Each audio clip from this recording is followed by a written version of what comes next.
professional dancer.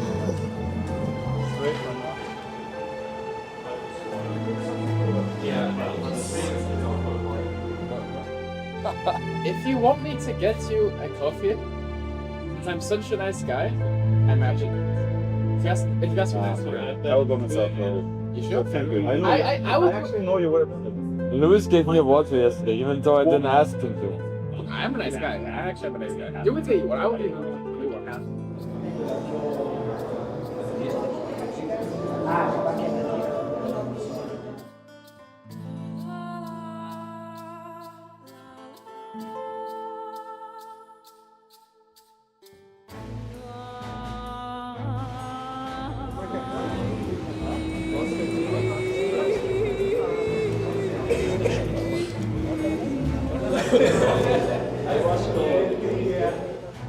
He gives you hope for the future, you know, and he will for sure be a part. I want to say he did win his first series, then goes 3-0. A bit more into the old we used to see, right?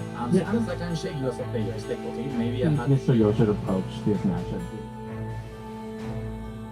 Yes, but it's not easy. I'm worried about for Sebastian. I think I'm not the best as well. He just got 200 feet for 368 goals. He's been pushing those hard. Yeah, that's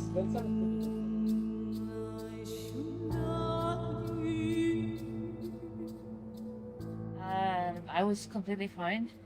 But now And now my you're starting to get chest is nervous, yeah. getting like I didn't risk to go heavy fight against like I did it now in this game against you to rush you down. Thank you so much. That's addicted paparazzo. How you always catch me when I'm doing stupid stuff? Paparazzi. No, Fodon! Now this is like. It was a real height.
Guys, she tried to get me to speak Portuguese today, and I declined because I'm really bad at it. I'm so sorry. Down.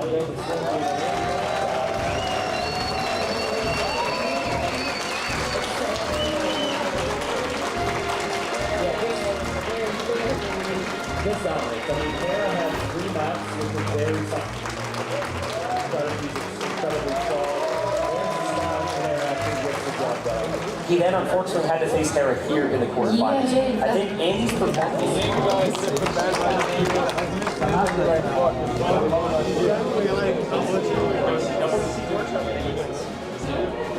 Live audience, you guys are amazing.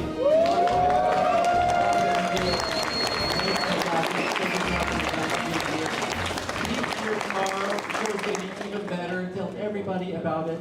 Please be here.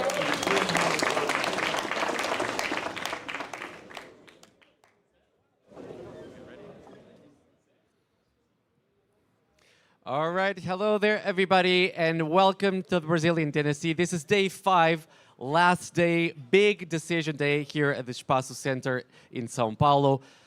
Leary, Yo, Hera, ACCM are our last 4 remaining players, but at the end of the day, only one of them will have the chance to lift this beautiful trophy here behind me, which I'm sure production is just about to show. Lovely, designed by Chip de Burger and his team of students. At this point, I'd also like to welcome the live audience here at the Espaço Center yet again. You guys were absolutely amazing yesterday, and I really thank you for all the energy and all the electrifying energy you guys showed us. But I certainly hope you guys have something left for today. Can you show me how much left you guys got?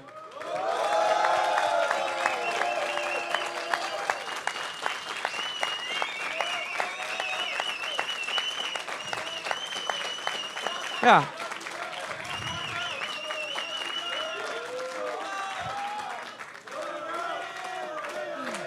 All right.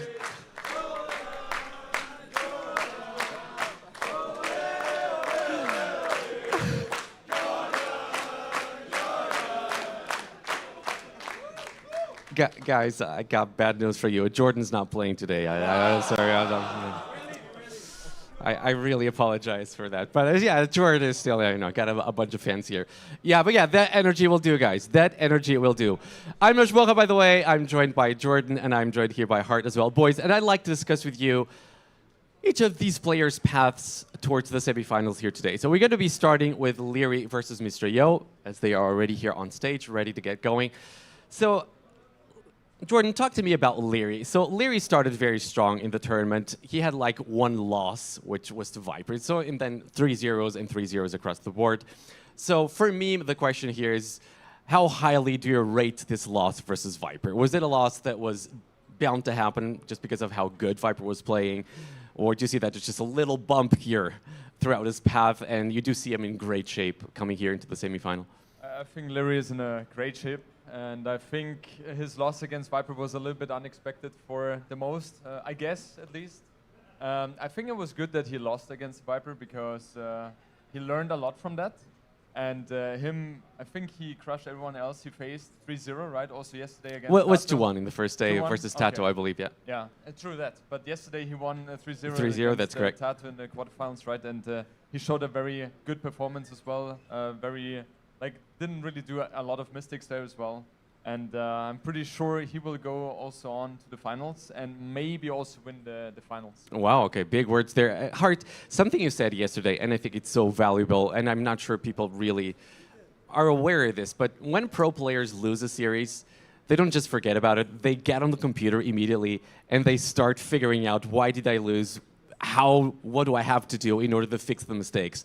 And you think Leary is the kind of guy that's going to be doing that, and you think Leary is the kind of guy that did that after losing to Viper 3-0. You just, sat down and started figuring out what happened, what can I do to not let this happen again?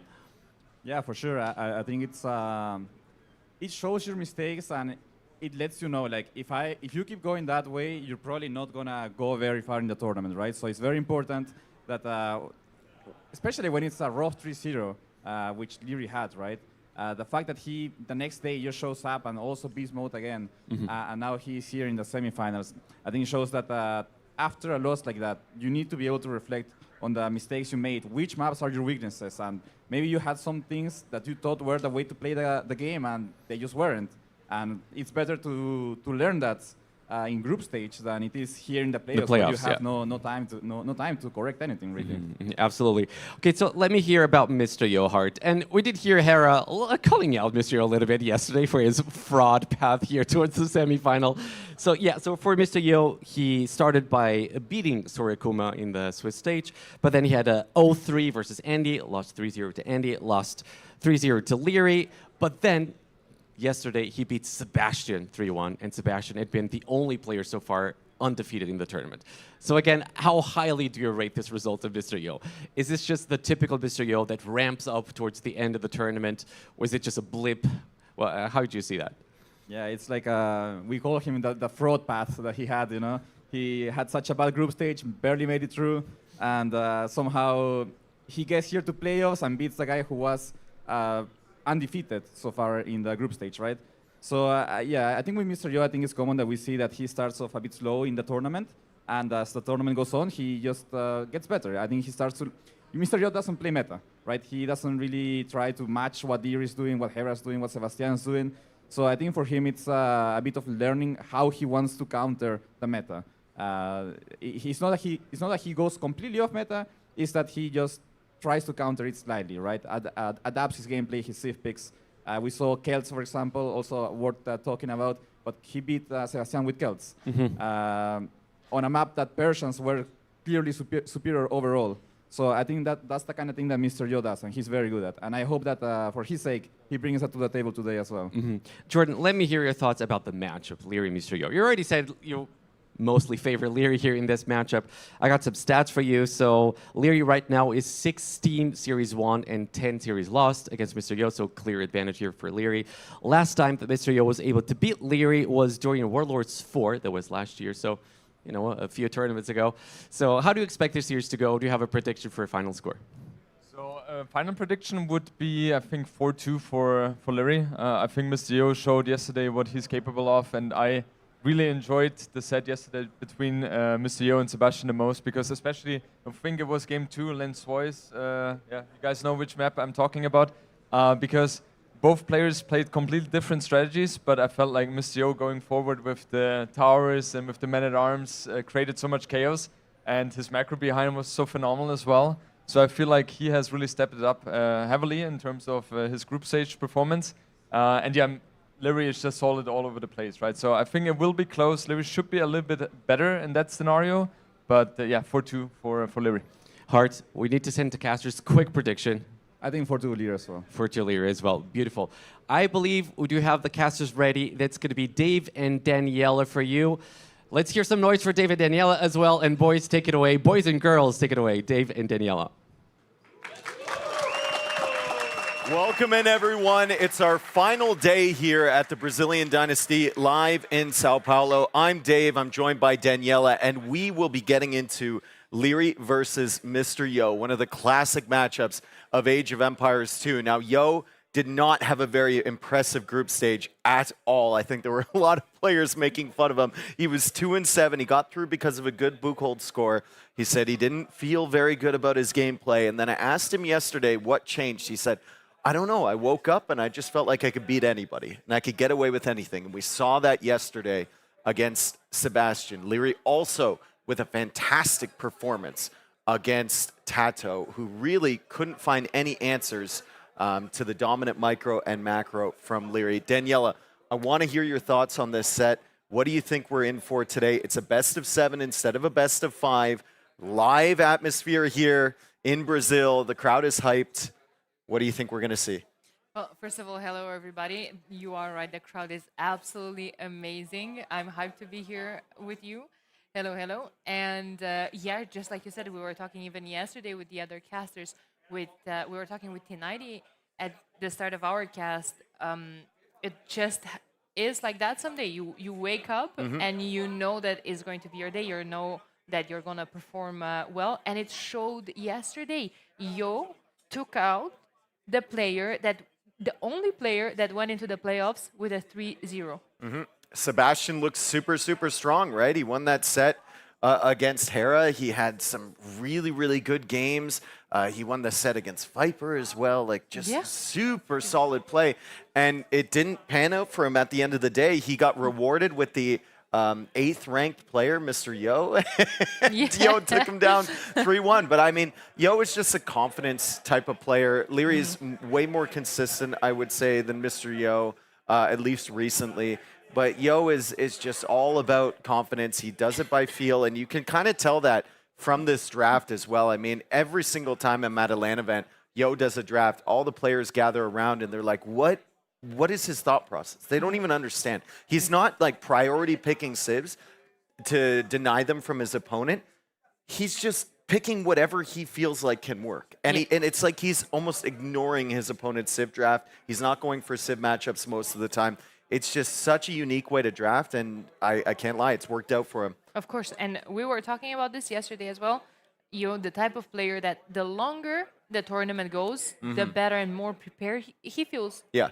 Now, on the other hand, he's facing Leary, someone that over the years established himself in the top 2 position. Yeah. So it's not going to be easy. We did have the head-to-head results earlier. You did seem to struggle in the past versus Leary, but let's just see how today is going to turn out for him. And while I'm saying that, we have game number 1 starting, and it's going to be Vale da Selva. Vale de Silva, and we have Khmer for Leary, Yo playing as the Shu. Game number 1 of our first semifinal. Let's hear it for both of these players. Mr. Yo getting back into form yesterday with an impressive 3-1 victory over Sebastian, as we said. Leary with a 3-0 over Tato, and we are on Vale de Selva, which can lend itself towards the fast castle builds. I know they're super, super close to each other. They've got that rock terrain that they can't wall over. I think T-West's idea for this map was, let's make it hyper-aggressive. Players are going to be fighting in Feudal Age, but as the pro scene often does, they have kind of strayed away from that thought process. They've got a wood line that they can wall to. They've got double berries and some hunt that they can bring in, as well as a ton of capybara around the map that both of these players are going to find. So the food supply is there. The Shu also get food from chopping wood, so that's going to help Yo get up to Castle Age a little bit sooner. And Leary does not have to build his buildings to go up to the next stage. So I think it might just be a fast castle from both. But then again, these guys love to subvert our expectations. So maybe Leary goes for some early pressure. Yeah, absolutely. That rocky terrain kind of helps. That it's under TC, so you kind of just wall in with your TC. There's few units that can dive in and try to go for the back of the opponent, especially in Feudal Age. While we're saying this, we do see both of the players going in for the hunt in the middle. There's only one patch of hunt in the middle that they're trying to push. I did see Leary kind of looking for more capybaras. He has a lot of food under his TC. I could definitely see 2 fast castles here from both of them, especially with these 2 civs. Yep. Wonderful job from Mr. Yo, by the way, to just kind of acknowledge the fact that Leary's scout was there, continue the deer push. He might get that second one in, too, if it doesn't go back in time. It is a risk to come out to this middle area and start pushing those deer so fast, though, because there's still tons of capybara available, and the capybaras can be held under your TC. You don't need to get your scout involved later, right? It's just consistent food supply. Plenty of those neutrals around, plenty of the capybara hanging out. And that deer has stayed there way longer for Mr. Yo than it ever would have for me. Like, that deer would have gone back 10 minutes ago.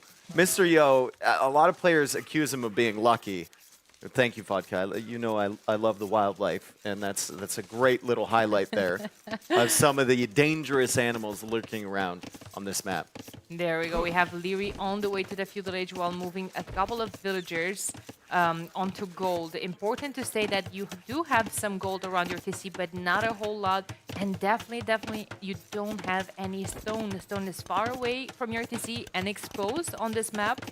So yeah, you could go for some risky early Castle Age with selling your stone, but then you will not have any single piece of defense other than walls. I mean, Khmer do have the houses that they can just like hop into.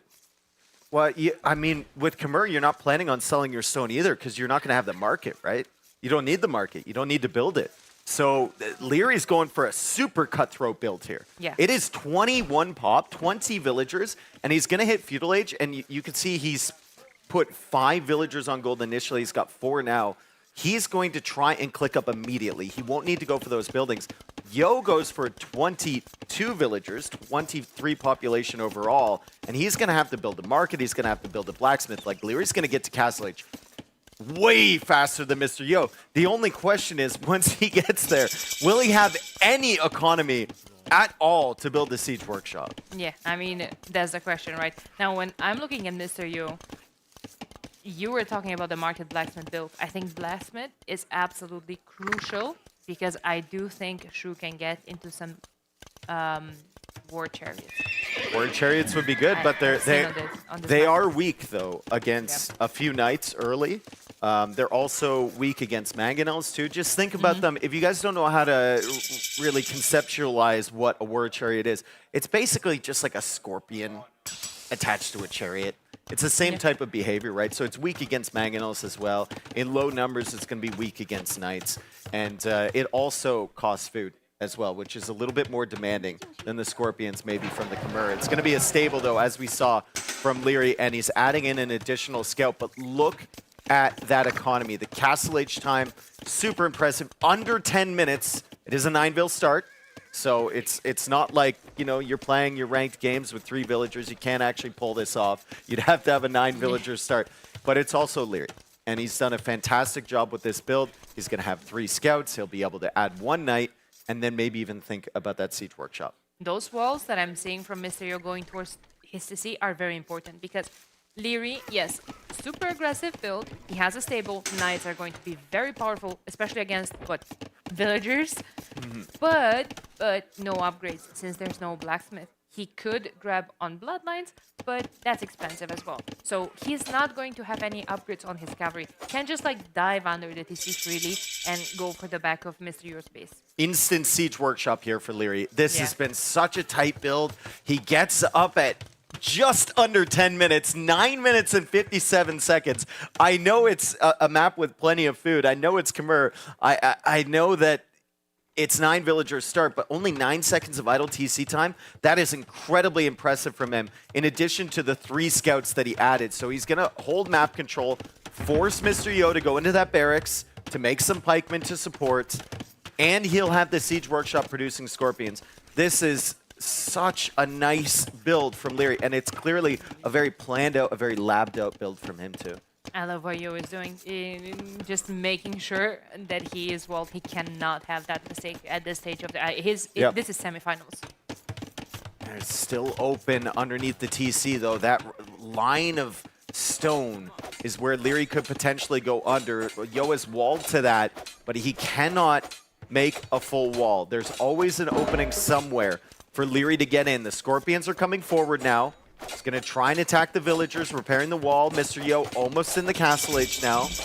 We'll see what his plan is. I would suspect it's a Siege Workshop, but this is kind of a counter build from Mr. Yo already. And one thing we have to keep in mind, the Scorpions from Khmer get extra range. So if they're matching up against the War Chariots, I think Leary has the advantage. Absolutely. That's exactly why that Siege Workshop had to be a whole lot more behind. Otherwise, the Scorpions could have denied it. Double Scorpion now behind the light cap. Again, I don't want to keep saying it, but the fact that Leary can afford the light cap and the Scorpions and even the light cavalry upgrade for those scouts is just incredible. He's still keeping villager production to only 44 seconds of idle TC time as Yo is just panicking. Yo is needing to get these stone walls up behind, but he keeps sending weak villagers out for it. He's still got the stone walls behind there, but the first villager goes down, or excuse me, that's the second villager as another one dies there. Mangonel now coming out from Mr. Yo, but once again, Leary has the range advantage on the Mangonel, and with Leary's micro, Yo's gonna have to be super, super careful with this. He gets the shots. Again. One Scorpion going down. Second might. Great job from Mysterio repairing that Mangonel. I think Yo, like Leary has completely screwed over Yo's strat. I think Yo wanted to be the aggressor. He wanted to go fast castle. He did not want to be in the defensive position. And the choice of Khmer here, the choice of a fast castle from Leary, it just completely nukes everything that Yo wanted to accomplish early as another villager goes down. Mr. Yo does manage to snipe another Scorpion. So far, the micro's been good for him, but he's just sitting back behind his walls, and Leary is free to do whatever he wants at home. You can't be stuck in that position on this map. You have to continue to expand. You have to get control over other goals. This one right here is very much forward under all of those Scorpions fire. You need to get access to stone potentially, which Shu is described as an archer civilization. You just talked earlier about how good the Khmer Scorpions are. You're right. You probably wanted to be the aggressive. You don't want to take this matchup late game. He has done pretty well with the Mangonels. You can see Leary pick it away, and Mr. Yo has already taken out, what, 2 Scorpions? There's 2 that are very weak there. If he ever clears up these Scorpions, maybe he can push back. He does have some Spearmen for the light cap. Yo is holding on right now, and we have to keep in mind that Shu also have a little bit of an eco bonus. Nice shot from Mr. Yo. He finally gets him. We also have to keep in mind that the Shu siege moves faster. So that micro on the mangonels is kind of a bit easier for Yo, but still, great job from him.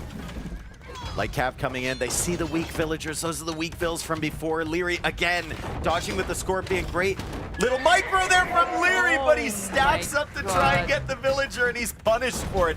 Absolutely punished for it. The Lightcap are super weak coming in. Can Mr. Yo defend this? He gets another shot and another shot. The Lightcap, Dave.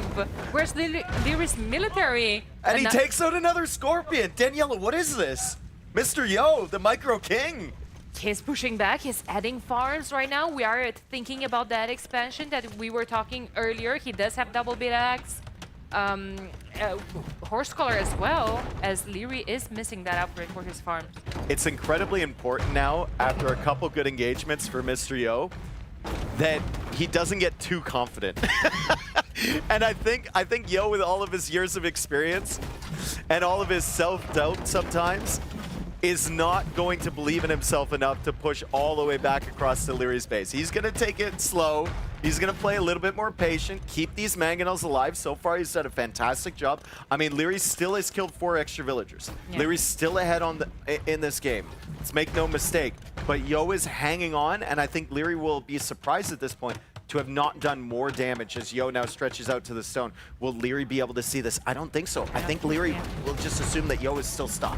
Yeah, I think he thinks he did enough damage for Yo to not be able to move out of his base right now. You were talking about that Vill difference. Look at the idle TC time though. Leary has 2 Vills worth of idle TC time, while Yo is still at 0 through all this micro. That's impressive. Yeah, and it's helped out by the shoe eco bonus, right? Bringing in the food from chopping the wood, and that's one of the reasons Res Collected is still so close, as we see Yo's POV. Not quite as fast as some of our other players in the tournament, but maybe a little bit more calm, a little bit more precise, right? Exactly, more calculated. And waits for his opportunities to take the shots, and he does. The Knight is now coming in. The Knights are in. The Mangonels go down. One of the Knights does die. The Monastery also denied. But a second town center has been completed on the stone for Mr. Yo, as he still just tries to survive here. Those spearmen are very, very weak. I fear for Mr. Yo's woodline. He's going to be fighting back with villagers now. Their spears coming into the fight. No upgrades on the Knights either. Another villager sent out for the Monastery, and the monks are coming out. We have more Knights just kind of rolling around here. From Leary, he's looking for his opportunities. Yo with another Mangonel, but there's really nothing to protect that. Will Leary come in for this? I think he does. That might be a mistake for Leary. He loses the Knight, and he doesn't even get the Mangonel. Excellent judgment from Yo. And the monk is about to pop out from the Monastery. Okay, so Yo lives another day. Yo just surviving. Forever and ever and ever. Leary, no extra TC. Important to say, because Yo is piling up on that idle TC time, lost 8 villagers in total, but now, well, now he doesn't have a PK. Actually, I was looking at his resources. There's not too much space to put farms, especially where you start, but he does have that expansion, so he needs to use his wood. 8 villagers lost now this game for Mr. Yo, but he continues to hold on. He's killed another Scorpion. We have to reiterate that the micro on the Scorpions has been fantastic from Leary. Khmer Eco just keeps scaling ahead and ahead and ahead with those farms behind, and Mr. Yo knows that. He also knows that Leary is still probably 1 TC. The second one's just being added now. So he's going to try and catch up on villager count by making that 3rd town center. If Yo was in Leary's position here, one thing that he would have done is probably scouted the rest of the map, and that shows, you know, maybe one of Yo's strengths. He loves the vision, he loves the knowledge, and he wouldn't let someone expand like Leary has. Leary's more relying on just smothering his opponent. And if Yo wants to have a chance in this set, this is what he's got to do. He's got to go for those sneaky little plays, got to take advantage of that. Knight's coming in for the Mangonels. I mean, it was a good dive from Leary. Yeah. That was definitely the right move. Mangonel going down. Those 2 Knights got sniped a couple of villagers in the back as well. As we see more snipes from those 2 hero Mangonels. Nice splits from Leary too. Beautiful splits, but we've seen this before. Mr. Yo again just keeping the Mangonels alive. He takes out another Scorpion. Will he be able to save these Mangonels against the Knights? The monks are over here targeting, but the Scorpions are also firing on them. He gets another Mangonel. Nice. A conversion is in, however. Only one Knight converted. Both Mangonels go down. It's a lot of Knights lost, though, from Leary. And all the siege, all the Scorpions. Yeah. Yo lives another day. That seems to be the theme of this game so far. We're 25 minutes in. Remember, Leary got to the castle edge at 9 minutes and 57 seconds. And Yo is still alive here. And he's still trying to catch up on villagers.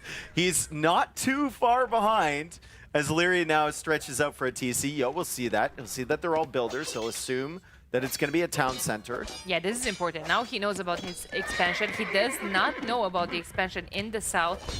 These 3 Knights are going to try to take more damage. That might have been the dumbest Knight I've ever seen in my entire life. The pathing on that Knight was so bad. Like, he's trying his best. He is, yeah, the Knight, yes. I mean, he's been converted, he switched sides, then he goes over there, and Leary's blocking him. Yeah. Exactly. Yeah, no so complaints to Nilly, please. More pop for Leary still. 72 to 55. Less villagers for Mio, even though he did have that second TC and the third one up way earlier. But apparently Leary has just been doing a better job producing behind all of this constant pressure that It's he a has. second barracks for Yo. He hasn't even gotten the pikeman upgrade. It's just What a are we second barracks. thinking about? Pikeman Mangonel. Ooh, okay, in the long run too, only forging for the shoe. I mean, we're looking at this Civ matchup, right? And it just comes down to, for the shoe, I think it always just comes down to Arbalest Traction Trap. Right. Right? Like Arbalest Traction Trap. You could mix in White Feather Guard. I don't think that would be that bad, actually, against Khmer. Especially mixed in with a couple of Yeah, halbs. but that's a long way away, right? So Yeah. right now, Yo's just still trying to stay alive.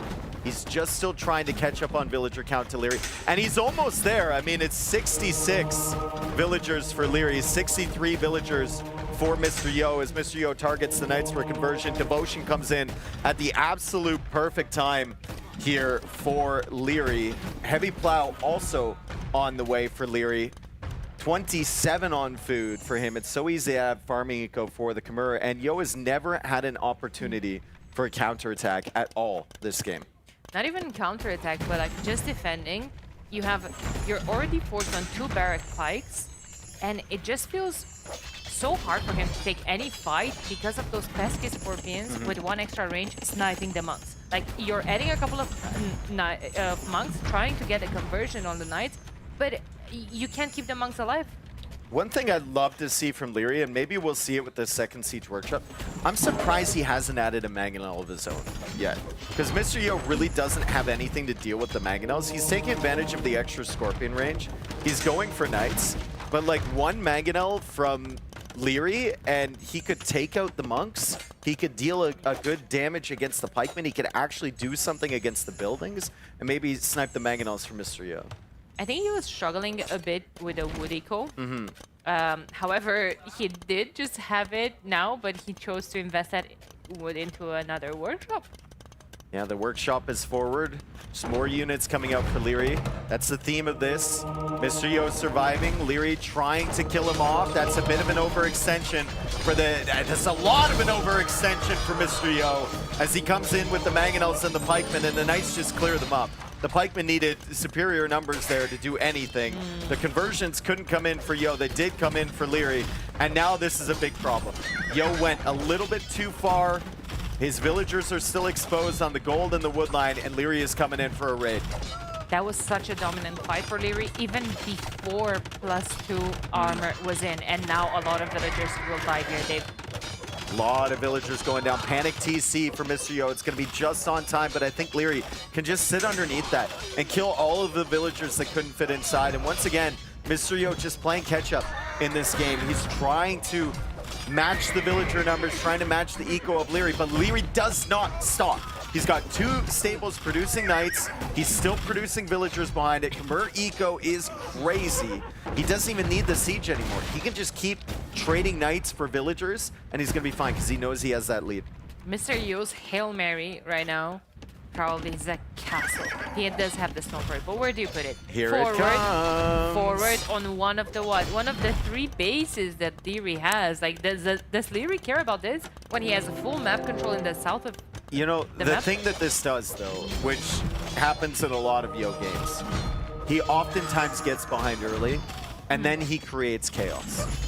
And Yo absolutely thrives in chaos, right? He can extend the game an extra 10, 20 minutes just from something like this. You see Leary like pulling the villagers away, but he shift click back to the TC first. So Yo might actually get some villager kills here. The first villager kill of the game for Mr. Yo. It was a capybara. It was a capybara. I'm sure you're very, very pleased about that. No loss. As it goes down underneath the TC, still 98 villagers from Leary. And Leary not focusing on trying to deny that castle. He's still just camping under the TC of Mr. Yo, and that's the right decision. That's so much idle eco. Absolutely. He's just going to continue to expand more in the south. He has a whole lot more stone. I wouldn't mind Leary going on stone, even though he could finish the game without a castle. Like, look at his resources. He's preparing to go up, Dave. Yeah, he's thinking about it. I don't know what going up to Imperial Age gets you if you're in Leary's position. Until you have a castle, I think it's probably better to just keep spamming knights, right? Maybe make more stables. What about going Rams?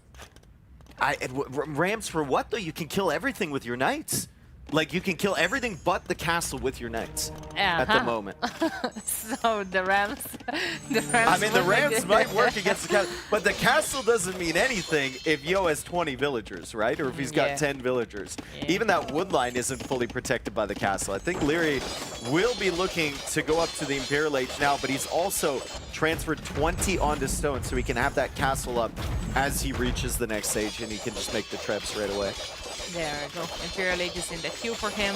His knights are just going to jump on every TC, on every production building. Yo is just going to struggle to keep a base alive. Like right now, he has 1,000 wood in the bank. That's going to bring him some passive food income. But where's the safety nest for Yo? Where does he run to? So Yo's Hail Mary play here is no, Leary, we can't do this again. We cannot. Again. That's the MTC. No. That is the Imperial Age TC. Brother, we've been through this before. Not once. Not multiple times. Oh my goodness, Leary. I mean, it won't even matter. He'll get the resources back, he'll put it into more knights, unless the White Feather Guard is significantly better than we all expect. They're going to take a fight against the knights. They do slow units when they first engage. They do have a bonus against cavalry, but Mr. Yo can't get it done, and Imperial Age is not denied there. Leary takes game 1, non-stop pressure. I was really impressed by how Yo survived, but more than that, I was really impressed by Leary's build, how quickly he was into Castle Age, and the civilization selection for him. He countered Yo's strategy perfectly. Yeah, I mean, was doing well under all that pressure. Something just didn't click there. His expansion was just in time. I did like the second TC up in the north, but maybe more farms earlier there that were hidden from Leary's aggression to kind of like continue the production of the villagers from both of those TCs. I don't know, somewhere along the line, it just felt like he just couldn't keep up with Leary's aggression. Honestly, I think he did the best you can do. I think Leary just won the game in the draft before this even started. Like with that build and Kimura FC, I don't see how the shoe do anything to stop that. Unless Mr. Yo is going for early pressure and denies the Siege Workshop or something, but like just thinking about what Yo could have done better, I can't come up with an answer here. I think Leary just had the better early game Civ in Castle Age, had the better build, and took advantage of it. Mr. Yo shouldn't feel too bad about that. Maybe should have read the Civ draft a little bit better before getting into that game. Oh, these snipes were absolutely beautiful. The micro was very good for both of them. Maybe Yo kind of getting... no, actually, that house... This was the big moment for Leary, because those mangonels had so many kills, right? And they were very annoying. And Yo was being super safe with them. And then once Leary mixes in the knights and he's got enough eco to go for the cavalry, he just comes in and snipes them. Yeah. And then he just runs in, kills more villager at the wood line. And that's where like the map with that little rocky path comes into play so much. Oh my God, this fight! Like I mean, look at this fight without even +2 on his side. He just like clears up everything and runs in. And remember, Leary got devotion early, so he wasn't afraid of taking that fight. Yeah. He sniped the monks with the scorpions. It was fantastic. Mr. Yo just trying to defend. This is another example throughout this game of Mr. Yo trying to do something, trying to find an answer, but Leary just had all of the solutions. I'm really sad that Imp wasn't denied in that TC. I think Yo knew the game was over. He went for White Feather Guard, and he took that engagement. And he's like, we'll see how well these do. Yeah. If I win against the Knights, then I continue. If I trade equally against the Knights, then I resign. And he looked like he was kind of trading equally. I mean, it probably would not have mattered. In the end, it didn't matter at Yeah. all. I mean, probably Yo knew that Leary is up to the next stage. Maybe he didn't know it's from that TC right under his castle, but still. I think that bodes well for the set because I think Yo mechanically played very, very well that game. We saw the snipes, we saw the running with the mangonels, the micro there, getting the light cav. You know, even the conversions were coming in nicely for him, but Leary was just one step ahead with the technologies. And then the extra range on the Scorpions punished Yo so hard. So we'll see if he can pull this back. I mean, it's a best of 7. He's got at least 2 more losses to give up before he's out, right? 3 more losses to give up. And he will now pick Amazonia as the next map. And this is a very, very surprising Civ pick for me. Wow. Magyars against Vietnamese. Vietnamese is kind of meta here. Why do you think Mr. Yo has gone for the Magyars? No, I don't know if I watched too much ladder cheese lately, but I'm thinking Phosphor Rush. I don't know if Phosphor does that much here, though. Because right? It's a hybrid map. I feel like a Phosphor Rush does not work on a water map, on a hybrid map. You have another source of food income. Yeah. You have another place to expand. I mean, as far as I know, Magyar Hazard don't swim. Yeah. So I don't think they've got wings. They don't have flippers, right? Yeah, exactly. But yeah, I mean, I was shocked to see this. Well, I think, let me explain the thought process I have here for Mr. Yo. I think he just knows that this map is always going to go late game. He's going to try and get into his late game composition, which on land is very, very powerful for Magyars. Also, one thing that Magyars really benefit from, if you're going water, is the extra melee attack upgrade. So it doesn't really make a difference for forging if it's like Hulk versus Hulk, but it does make a difference in Castle Age if you get iron casting, right? So maybe that's the thought process there for him if he's going to play Hulk versus Fire or Hulk versus Galley or something like that. It benefits him on water, and then he's got a good late game army composition. Here's the dock. He's not, maybe it's going to be a mix of both. Maybe he's just going to be playing this classic. It's a tricky map, so let's talk a bit about it. You both start on an island. You don't have a lot of resources. Some hunt, but you can't get baited pushing in that hunt because you have a lot of scouting to do. You have to scout the position of your boars. You have to scout that your enemy's scout is not there to lame your boars because they're at the very end of the bridge. Both of them already took them in, and then there's so many capybaras left to be, discovered and sent back to the TC.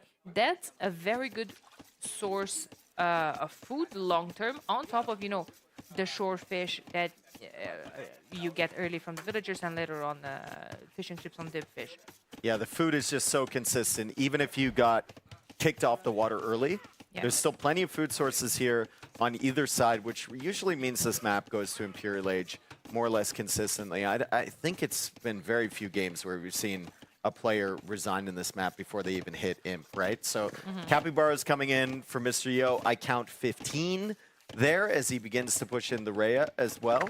Feudal Age on the way a little bit faster for Leary. Yo's going to delay his a little bit more. Vietnamese should theoretically have a better economy than the Magyars, with the eco upgrades coming in faster, not costing wood as well. So economically, they will have the better boom. But if we're thinking about late game compositions on lands, and the Magyar Navy isn't even that bad, I prefer Mr. Yo. I think Magyar Hussar Cav Archer, even against Imsker and Fire Lancer, I think it's really, really solid. I guess Imsker and Fire Lancer. And especially with the amount of areas that you need to attack here, like the mobility is going to help you a ton, right? Just Bombard Cannon is the difference maker. What about mixing Ratons in? Well, Ratons are good as well, but it's kind of it's kind of tough, right? Because you got to keep them all in one mass. We're getting really far ahead of ourselves, Yeah, exactly. Because for now, you're just getting Loom. It's going up to the next stage. It's 30 pop, 24 villagers, 5 fishing ships. Does he add an extra dock? I don't think he will. I think it's just a straight fast castle. I think so too. Yeah, it's just a straight fast castle for Mr. Yo. He's going to give up the water initially against Leary. He might try and go for some hulks if Leary opens fire, just to force Leary to invest. And Yo is on the stone, so he's thinking about going Magyar Hussar. Will Leary spot this? Leary spots it right away. The question is, can you stop it? I'd love to see also some walls around that stone. There's the walls from Leary. Immediately. Now, the other important thing here is that we talked about the island that you start on. There's no stone on gold in there. For, like, you know, to mine it, you have to go out in the open. You have to be exposed out on the mainland. There still is some gold on the water. There's oysters around the docks. Only 450 gold per tile, though, so I feel like those are going to run out. I still think that he's fine until he gets to Castle Age. And then if you're Leary, you just get to Castle Age with such a better eco, with so much more food, with such a better, you know, setup. And then what is Yo going to do? Bang those Magyar Hussars into the stone walls? I think Yo is crafty, as we would say, right? He's going to find a way in, right? And I'm going to make a hard call out here. It's probably going to be wrong, like 95% of my hard call outs. But at some point, we might see a sneaky dock transport ship for Mr. Yo to try and get those Magyar Hussar in. We also want to keep track of where that castle location is going to go, as Yo will build the market with the stone villagers. The resources looking good. Should be able to click up soon. Love the adaptation for Leary as soon as he sees this strategy for Mr. Yo, which is actually really transparent now that he's seen him on the stone. He's just going to queue up more fishing ships. He's going to have like 9 fishing ships. I think that's probably enough. I think going above 10 is maybe not the smartest idea because there's really not that many resources to take here. But he'll try and get that advantage of having that water early and not having to invest too much for it. Only 4 fire galleys. You don't think fish traps would be good? No. If you're way too big of an investment. Yeah, way too big of an investment for Leary. Also, not something that is in his playbook, right? Not really his style. Yeah, I mean, as well. that is true. And fish traps, super easy to take out the fishing ships on them. If any units get close, also really easy to take out the traps themselves. So it's 100 wood for such a massive. Basically time sink to wait for that food to get paid back. Stone walls on the side is crazy to me. Like Leary's stone walls around that bridge, and then he full stone walls the side. He's so nervous about Mr. Yo getting him with those Magyar Hussar, and I'd love to see Yo scouting. Like, has Yo seen any of this? He saw the stone walls there. He'll probably come in around the other side, but I'm thinking, okay, Danny, hear me out. If I'm Mr. Yo, I go for the castle here on this side. I make some Magyar Hussar, and then I sneak a villager to the back of Leary's pond, like on the other side where the Navy can't reach, make a dock, and then transport the Magyar Hussar over. I think that's like a pretty consistent play, because he owns this side of the map right now. Leary would not see that coming. No. Oh my god. Yeah, but you see, you wall that little area in front of the bridge. Yo has all the herdables on that side. Look at the horde going to his CC. I think Leary's fine with that, right? Because he knows Yo's on stone. He knows Yo's going to go for the castle, and he's got the fish. So Leary's going to have the significantly better eco. He is 2 minutes behind a Castle Age, and I'm curious what he opens with here, whether it's just a boom or whether it's a castle of his own. Potentially, that could just be for another TC.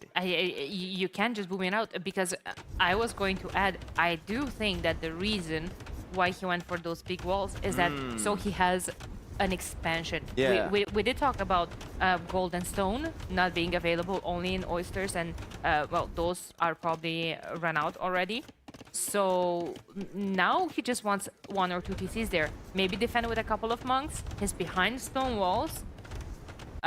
Just live his life. But I'm that's not fully certain that it's all in on the Hussar. They might make a few of them, but with this castle here, he could also add docks and contest the water again. And there's nothing Leary could do about it.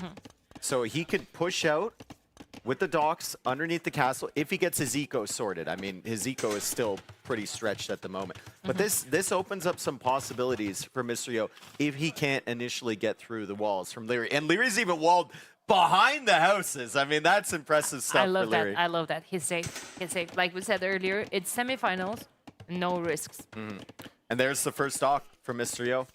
This is an interesting strategy from him. Really, really fascinating stuff. We haven't really seen anything like this.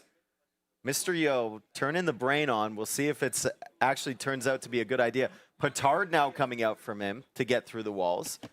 He's probably fully scouted the walls. He needs 2 of them to get through Castle Age. Yeah. Maybe he was betting on the fact that Leary will still be Feudal Age for a while. Then 1 petard would have worked. It would have been hilarious if Leary just like instantly dropped the university and got fortified wall.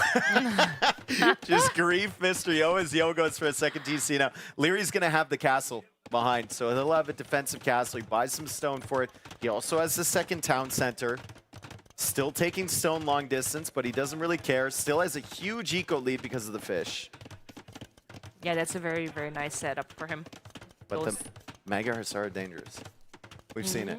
They are, but a monk is already in the queue. There's that castle in defense. No upgrades whatsoever on the fortifications or on the unique unit, of course, from Leary, which is the Rotten Archer. Yeah, Yo wants to contest water a little bit more now. He's building up the hulks. Remember, they do get iron casting for free.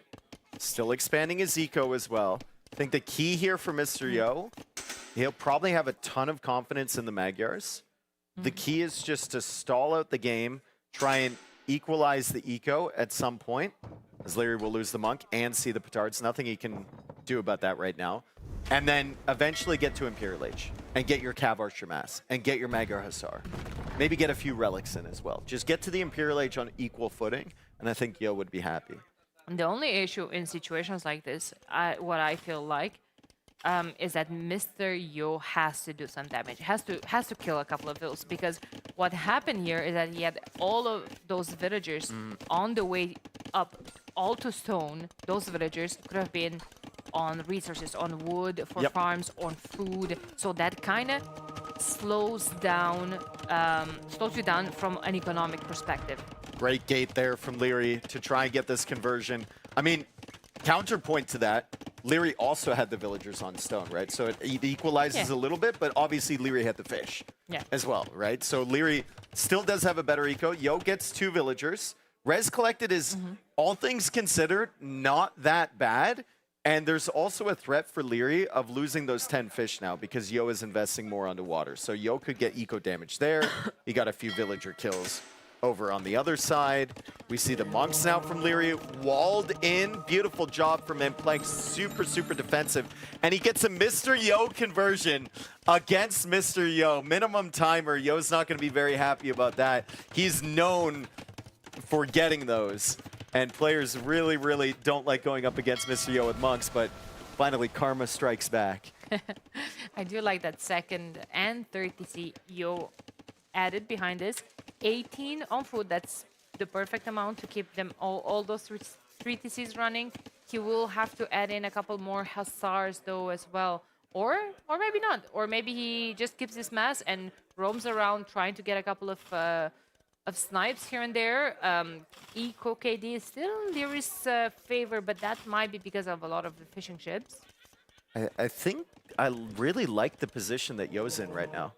I think I really, really like it. Like, he's holding Leary into the base. No pressure coming forward from Leary at all. The eco for Leary is still fantastic. I mean, he's getting handcart as well, but what is Yo doing with all of this map control while Leary is sitting there? He's grabbing the relics, right? He's setting up for the late game. Leary did manage to snipe 1 relic, And he does have a Rattan mess now, so Yo's got to be a little bit careful. But one armor only on those Mega Hussars.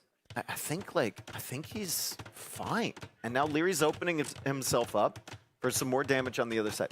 The only concerning thing for me, if you're in Yo's position, is the fact that Leary's macro is great, his eco upgrades are in, and he might be up to Imperial H way, way faster than you. Yeah, that's the thing, and that could snowball.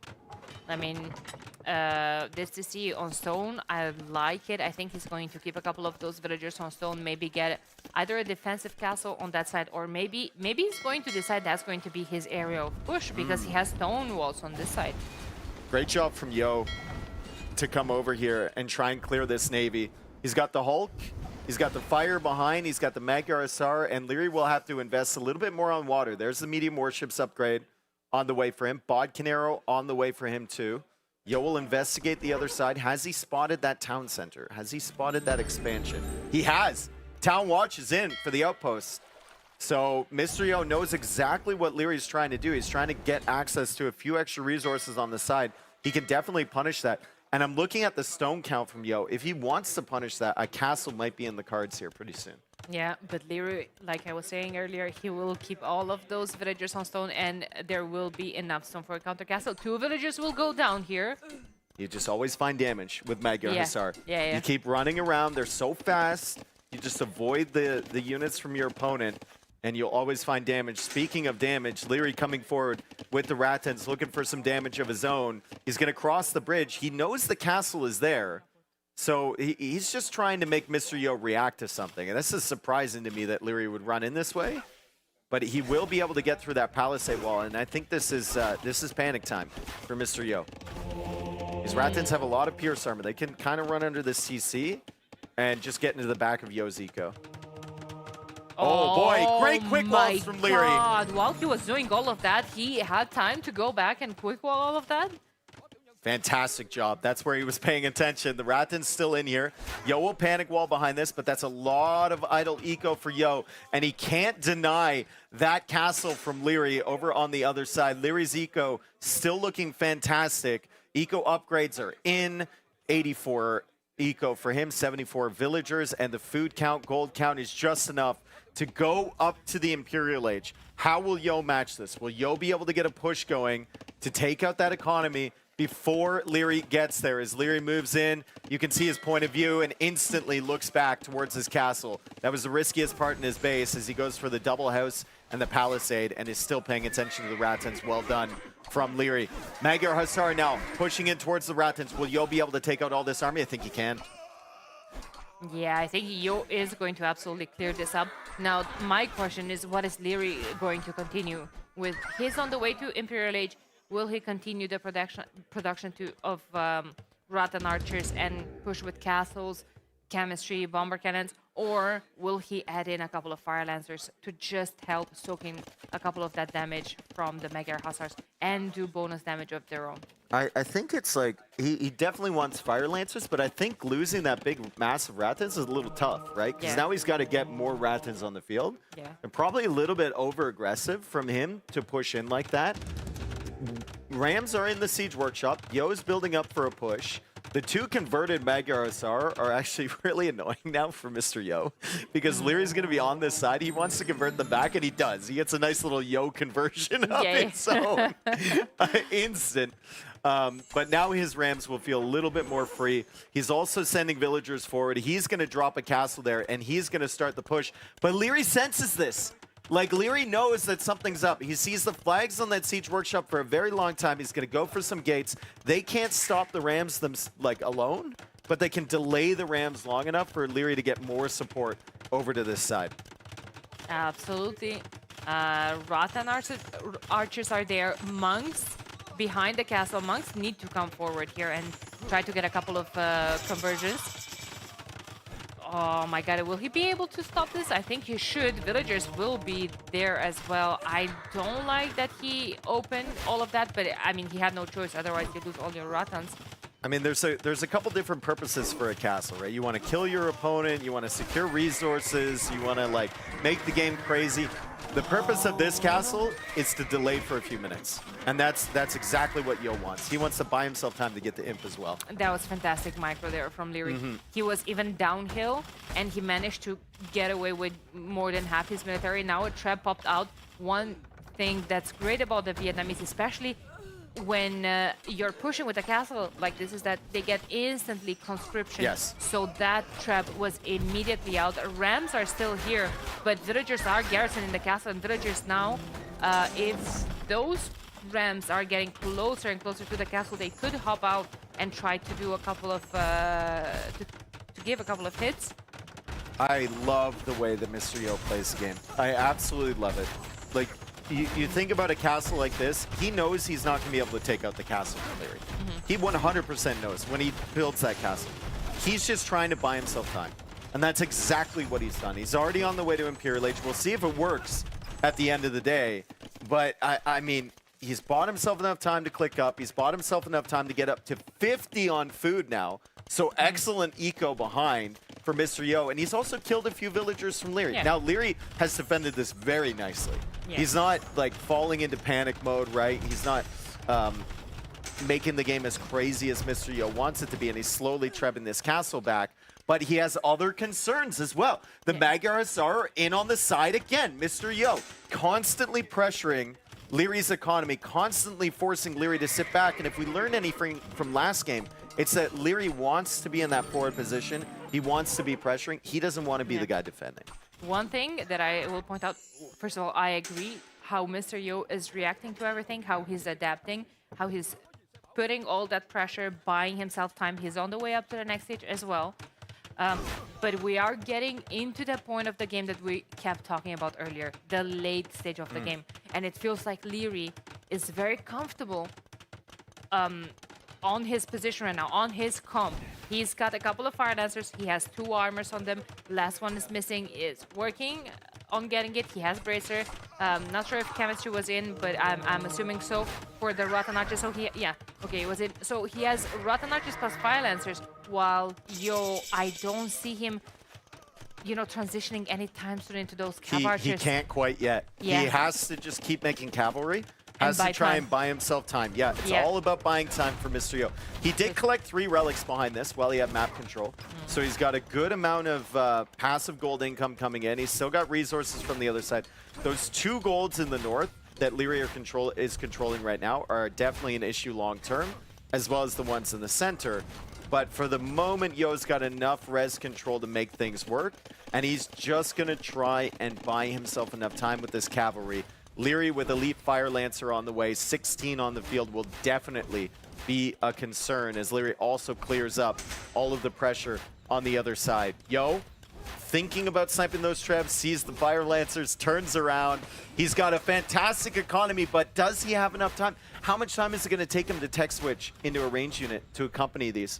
It'll take him at least, what, 5 minutes, 6 minutes? A lot. Where will Leary be at the end of that? Elite Fire Lancers with the last armor now coming in. 4 trebs on the hill, just waiting patiently. Elite Fire Lancers needs to come back in front of the trebs because all of those Magyar Hussars have bonus damage against any type of siege. Leary's got such good game sense. He knows he's got Yo on the ropes. He knows that Yo is delaying him as long as possible. So what's Leary going to do? He's going to be very patient with his trebs behind the Fire Lancers, build a castle to secure this position, and start taking out all of the production buildings, all of the houses, everything for Mr. Yo, as Yo will make that transition. Ballistics, Bracer, Thumb Ring, Parthian, Chemistry. Still missing Heavy Cav Archer, still not having any Heavy Cav Archer at the moment. He needs time! Leary doesn't want to give him anything. Leary's ready. All the production of the stables are going to be there forward, where archer ranges are going up a tiny bit more in the back, but I don't think all of this push from Leary is too far behind. Like he's gonna get there soon. Yeah, an excellent control on the Fire Lancers. He sees the Magyar Asars coming in. They do have bonus damage against the Siege, but the Fire Lancers are going to take them out eventually. How many trebs can Mr. Yo get? He gets 2 trebs. He's trying to get a 3rd. He won't. And his raiding army also got cleared up. All of those light cav, 8 military on the field for Mr. Yo. The Cav Archer switch, the technologies cost so much. He wasn't producing more cavalry. He tried to go for a raid to make things crazy, to make Leary back up. But at the end of the day, it didn't pan out. Now, recurve bow on the way for Mr. Yo. We said he needed to buy time for all these techs. He's going to have all the techs. Will he have anything alive? He only currently has 11 Cav Archers on the field. This castle is being attacked only by 2 trebs, however. Elite Rattan Archers coming in for Leary. You know, one aspect that I love here from Leary is that he's not adding bomber cannons even though he does have access to them. He doesn't need them because with Magyar CA on the field, they're so squishy. They can be sniped so easily. Yeah, I mean, you want to be very, very far away from Yo's castle and protecting your trebs with the Fire Lancers. You don't want the bomber cannons wandering all over the place, right? And bumping into your Fire exactly. Lancer. And the trebs are doing more. Yeah, exactly. The trebs are harder to snipe than the bomber cannons. So that's the whole thought process there with Leary. He's working away on the castle. The Cav Archers are very, very good, especially with Parthian now against the Fire Lancers, as we see more light cap coming out from Yo. He's still trying to hold this castle. Can he take out those trebs in time? That's the question. He needs to take out those trebs, but Leary has been so patient. If Yo had even sniped 1 treb, he might have been able to keep repairing this castle. He's not able to, and the castle falls and Yo taps out. I love the strategy attempt there from Yo, but Leary is just too good. He's too consistent. What a fantastic game. Okay, I mean, Yo had a game plan and Leary read it immediately. Reacted accordingly. He took all the right steps. He didn't hang out, you know, too much in Feudal Age. Just like you said, 4 fires to seal the deal. Added more fish, stone walls expanded to the side. By the time Magyar Hussars arrived to his base, he already had a castle up. He already had a TC up. Monks were in the queue. Everything was set up for a great defense. Yeah, and he had probably never encountered this either on this map, right? Yeah. So this was new to him. But as soon as you see the stone, I mean, that's just an instant signal of what's happening. And instantly into the stone walls, as you said. Also, stonewalling the entire other side was genius. Going for the castle meant the Magyar Asar couldn't really commit. He went for the monastery early. He added a couple extra fishing ships. Yo still got to the Imperial Age, still got into Cav Archers. But the timing for Leary was just like, Yo needed another 2 minutes of safety to get his mass. And then Leary has a big problem. Leary didn't give him that. Leary was just right onto him immediately in Imperial Age. Absolutely. So we're going to see next. Where do you think Mr. Yo's mentals are right now? There's 5 games left. He needs to win 4 of them to go to the final. I think, like I said, Mr. Yo's a vibes-based player, right? And I honestly don't think he's played too poorly here. The micro has been fine. There hasn't been that many bad engagements. The fights against Leary have actually been okay, other than the 30 light cav that he sent in, but I think he was paying attention to something else when they died. He'll be calm. He won't be nervous at all. He's just going to give it his best shot. He knows that Leary is probably, on paper, a better player than him, right? And he's going to have to be a little bit tricky. He tried a new strategy here. He got counter Civ picked on the first one. Don't think he's going to be feeling too poorly about himself. All he needs is 1 win. Yep. Absolutely. I would assume he probably thinks that he's more comfortable maybe on this hybrid water-like maps. Now, in the same time, this was a hybrid water map, and but he this went one for was like more of a late game kind of thing. It's hard to get a sneak attack. You saw it. Like, it's really, really tough to get a sneak attack here if your opponent walls the bridge, right? That made life very difficult for him. It was just good problem solving from Leary. Where would you go if you're... Oh, it looks like we're going to Pentanel. Okay. Another FC-like type map. Depends where you put your TC. Yeah. Yeah. If the TCs are on 2 separate islands, as we see that Yo is going to go for the Berbers and Leary is going to go for the Way, I could see these two going for FC. These two civs. I think Berbers is likely. Way FC for Leary into Jeanbei. Is that good against Berbers? They have Genitors, they have cheap camels as well. Think there's some solutions there for Mr. Yo. It'll heavily depend on their scouting early and where they see their opponent's town center as we are in to game number 3. Going towards the same island though. Same island. Same island gets a little bit crazy here. Mr. Yo with the first TC already. Leary's still looking for that optimal TC placement, and it's going to be significantly later than Yo's. And he can see where the position of Mr. Yo's town center is. Mr. Yo doesn't know where the town center from Leary is, but he did see the villager kind of walking in that direction. Yeah. So he might know that Leary is over there. Yeah, Yo's exactly. TC is way faster. I feel like even if he saw those villagers moving that direction, maybe some people could say, yeah, but does he know that it's on this island or it's on the outer area? No, I feel like you have to put it on this island because you have to get control over this gold. Only gold on this map is on those 2 islands. Like on the outer area is just stone and hunt and... Yeah, I don't think I've, even in the qualifiers, and of course the main event, I don't think I've seen anyone TC the outside. I remember initially. seeing one, but actually it might have been a show match, not even a qualifier. Yeah, the gold supply is just way too important. You have to secure that as Leary brings in the first Javelina. Another bonus for the Berbers here is the villager speed, right? So you get to that town center earlier. You can scout with the villager a little bit better as Leary pulling some tricks of his own. He's blocking out that boar. Yo's going to take it along the water where Leary can't wall it. And Leary is being as annoying as he possibly can. Yo's just going to stand still and wait for Leary to get tired. And Leary does get tired. Leary's had enough of that. He's going to run away with the villager. Yo will get the Javelina home safe. No capybara for Yo under the TC. So many for Leary. As Yo is running into the town center over there, so he does know exactly where Leary is. Oh! And Leary, you knew the town center was there, brother. Yo snipes the villager. Oh my goodness. Oh my god, I was focused. I was about to say, Leary might have stole a couple from Yo's when he was moving that villager I think so. To build his TC. He has a lot of them. I like how he's just like keeping them safe behind the TC. Like, and now we see the replay of all of those shenanigans were going on with a Javelina. I think if you ask Leary about the start of this game, he will tell you that he's been trying to do too much. It's a little too much, right? Just let him get the 300 food and go. Just go build your house. Go do something else. Yo is expending a lot less energy on that than you are, and you've already lost a villager because you were trying to be a little bit too aggressive. There are capybara. As we were saying, Yo was short on them. There are capybara in the north for him. So he does have some scouting around the map. Leary's got most of his near the TC. We've got the villagers up here as well. Yo could probably look around a little bit. I do see the villager lead as well for Yo. I assume that Leary got Loom. We can check that a little bit. Yo does not have it. No. Leary definitely didn't have it when he got sniped by the TC, but he's also Loom and lost the villager already. And a later TC as well. Yeah.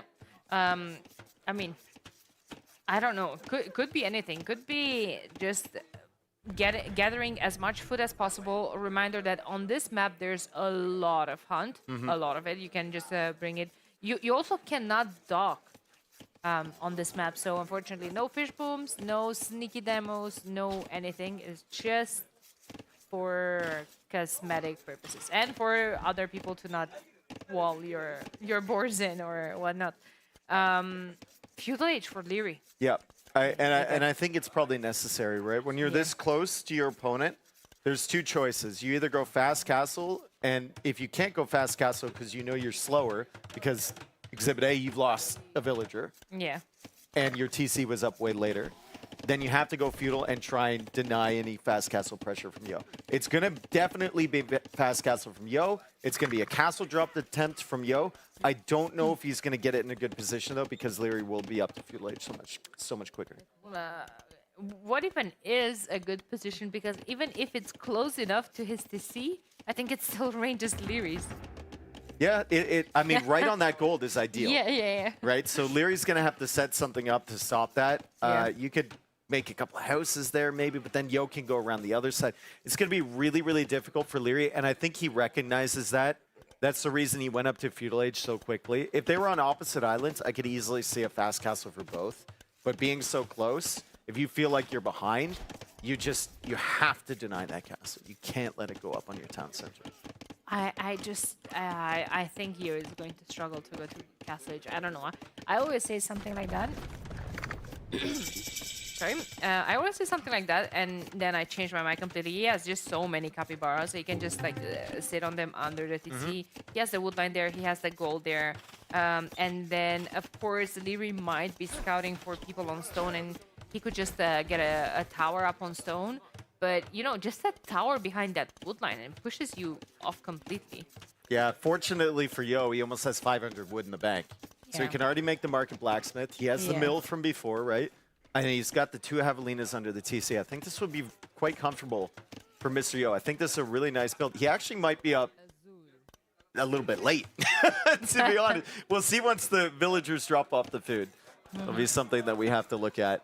The timing here is going to be crucial for him. And Archer can't go too close to the town center. He can loop around the other side. There's a couple weak villagers as well from the javelina before.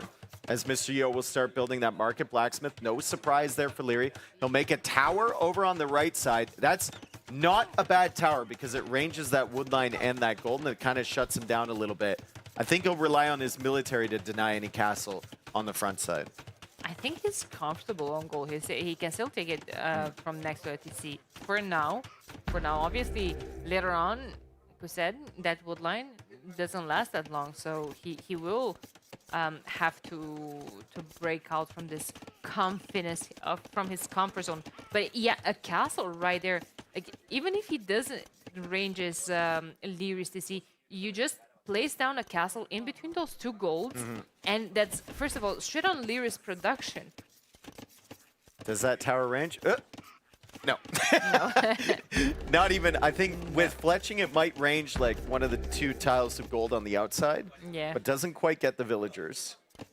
As we see a couple of those villagers being ranged. Wow. Good math there from Leary. I mean, it ranges everything but the guys on the corner. And Leary sees a weak villager. He goes in and snipes it. Only 3 archers for him, though. And it's a minute and a half away from Castle Age for Yo. If he can get that castle, I think the ideal position is right up against the range from Leary. Like right there. Exactly. Like range in the TC if you feel like you're safe there. But I think it's going to be forced right next to the town center from him because the archer is standing on the ideal foundation spot. I mean, you could just pull all the boys. Yeah, but the archer is still there, right? It makes things super messy. You'd almost rather be comfortable going into camel archers, fighting a feudal age opponent with your castle up than risking something that Doubt might do in his dreams or nightmares. Probably nightmares. Castle Age 10 seconds away for Mr. Yo. Food is looking good for Leary. He got the eco upgrade, so he has a significant villager lead right now. But remember, he still has to go up to the next stage as Yo attempts to go for a castle. That castle is 100% being completed, despite the fact that Leary's got archers all over the place. But Yo's kind of griefed himself with the villager placements a little bit. Has to run these 3 back around. The question for me is whether that ranges the town center from Leary's still. Does the corner of that castle actually get the TC if he gets Bodkin Arrow? Maybe with Bodkin Arrow, but definitely not right now. Definitely not with Fletching. What's going on with Leary's Stone Archers seeking for those vills? Yeah, the archer's looking around. It's still only 1. Camel Archer's now coming out. Mr. Yo going for a siege workshop. It looks so close, Danny. If he gets Bodkin, maybe he could do it. Also, he could go for like a ram and a couple petards and take out the town center before Castle Age comes in. But it's a big. I would love it as well. But it's a big investment, and for all you know, Leary could be up a minute earlier. Okay, my question. Oh, ram. And a ram to get down the petards, please. Not even against the TC. But against the production, you just force him to replace all of that. Yeah. Okay, against the TC, you never know. He has villagers there. to attack the Rams. You can't really do anything about that. You don't want to just waste a Ram just like that. You can make a Mangonel against FTC, but the Ram to take out the production forces a lot from Leary. Leary could just add a second archer range and go for those Chambés. Oh my goodness. Like, Yo has Camel Archers and he can't even stop that. He's using his Ram to go after the tower first. He needs a wood line, to be fair, right? Like, he's running out of the wood over there. So that is smart. He does need a wood line, needs to clear that up, needs some consistency. But losing 4 villagers to the archers, or 3 villagers on the retreat from the stone to the archers, is just absolutely brutal for Mr. Yo. I think, ideally for him right now, take out the villagers on the outside from Leary, if you can. Like, use your mobility of the Camel Archers. There should be some villagers around the outskirts of this map. He's going to find them over here. He'll see the mining camp. Leary on stone a little bit. Not enough for a castle, nowhere near. But there should be opportunities for Yo as he's going to take out the barracks. He'll take out the archer range. Yeah. And Leary will be forced to go for a siege workshop behind. There's just so much value out of that Ram. Now, when it comes to Yo's eco, he has resources for another castle. Sorry, TC. You know what I would love to see it? On the other island to still take control over the gold and another wood line. So I think that's where he's going. I think that's a good call right there. Yeah, he's going to go right out there for a TC. Excellent call on that. And it's smart. It's more for the wood than the gold. Honestly, at this point, right? Exactly. But in the grand scheme of things, you still secure that pile of gold that you need later on. Micro battle now. Leary, I think this is not an engagement that he wants to take, but these are engagements that he's forced to take in order to keep that Mangonel from attacking his town center. His economy is in the toilet right now. I mean, he's got 1 on food. He's adding a couple extra farms. He's got 8 on wood, 12 on gold, 230 stone. Like, that's not really going to give much to you. It's a super difficult position for Leary, and I don't even think Leary has a market to balance it out. He does. Okay, did go for the market. Wasn't just the blacksmith archer range. Camel Archer's coming over to the stone. They Leary's could in trouble. find a lot of damage here. Leary's in trouble. Yo is in the driver's seat. I think if you were to ask him, Yo would say his chances of winning this game are like 90, 95% at this rate. He's attacking the town center. He's got the mobility of the Camel Archers. He hasn't been hit too hard on eco. He hasn't. He had hit himself harder in the eco because look at the eco upgrades. There's none. It's fine. It's Pentanel. Does he even have a lumber camp? No, right? No lumber camp for Mr. Yo. There's a lumber camp for Leary, but none for Mr. Yo. So he doesn't even have the opportunity to go for the upgrade yet. Yep. Camel Archer's still roaming around. Leary trying to keep him out. Mr. Yo is there on time. Doesn't hit a single shot, but it's fine. The pressure means a lot. As Leary tries to keep his Mangonel safe, Yo constantly paying attention to that. Good job from both of them to keep those alive. Oh my God, very, very difficult game for both players, but much more difficult for Leary in this situation. He's defending this with 2 Mangonels, 1 Chambé, 2 Archers, 6 unupgraded skirms. That's Leary for you, right? Yeah, I mean, he can make it work. I would love an outpost here in front of this gold. Huge. Huge moment here for Mr. Yo. He finds Leary as Leary attempts to escape from the pressure, and it's out of the frying pan and into the fire here for Leary. He'll send the skirms over. He's going to keep the villagers in a position underneath the Camel Archers. Mr. Yo can't really afford to lose all these Camel Archers, but at least he will find value along the way, killing so many villagers from Leary. Not having Botkin Arrow was huge in this situation. I think Yo's still fine after losing those Camel Archers. You don't want to lose your mass, right? But he killed so many vills. He's going to kill this CC. Leary can't repair this CC any longer. It takes so much wood. Yeah. Yo would just out-damage any repairs coming in. The hope for Leary now is that he somehow gets a castle up in a good position and he can make some Tiger Cav, but where is the food going to come from? Where are the resources for that going to come from? He might have the stone. I don't know if he has any follow-up. His farms. This is his farm's under the non-existent TC. Yeah, exactly. Yeah. This is his entire food eco. Castle ideally would have to go in front of the sea to kind of protect the gold as well. Is that possible? Oh my God. Wow. Huge value for Leary if he actually notices this, and he does. Of course, it's Leary.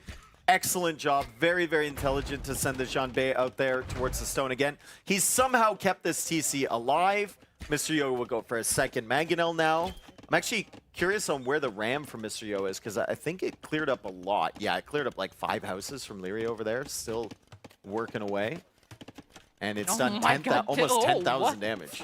That's some value right there. That's an argument for Rams, folks. Look at the reaction. I just random Lumberjack Garrison instantly.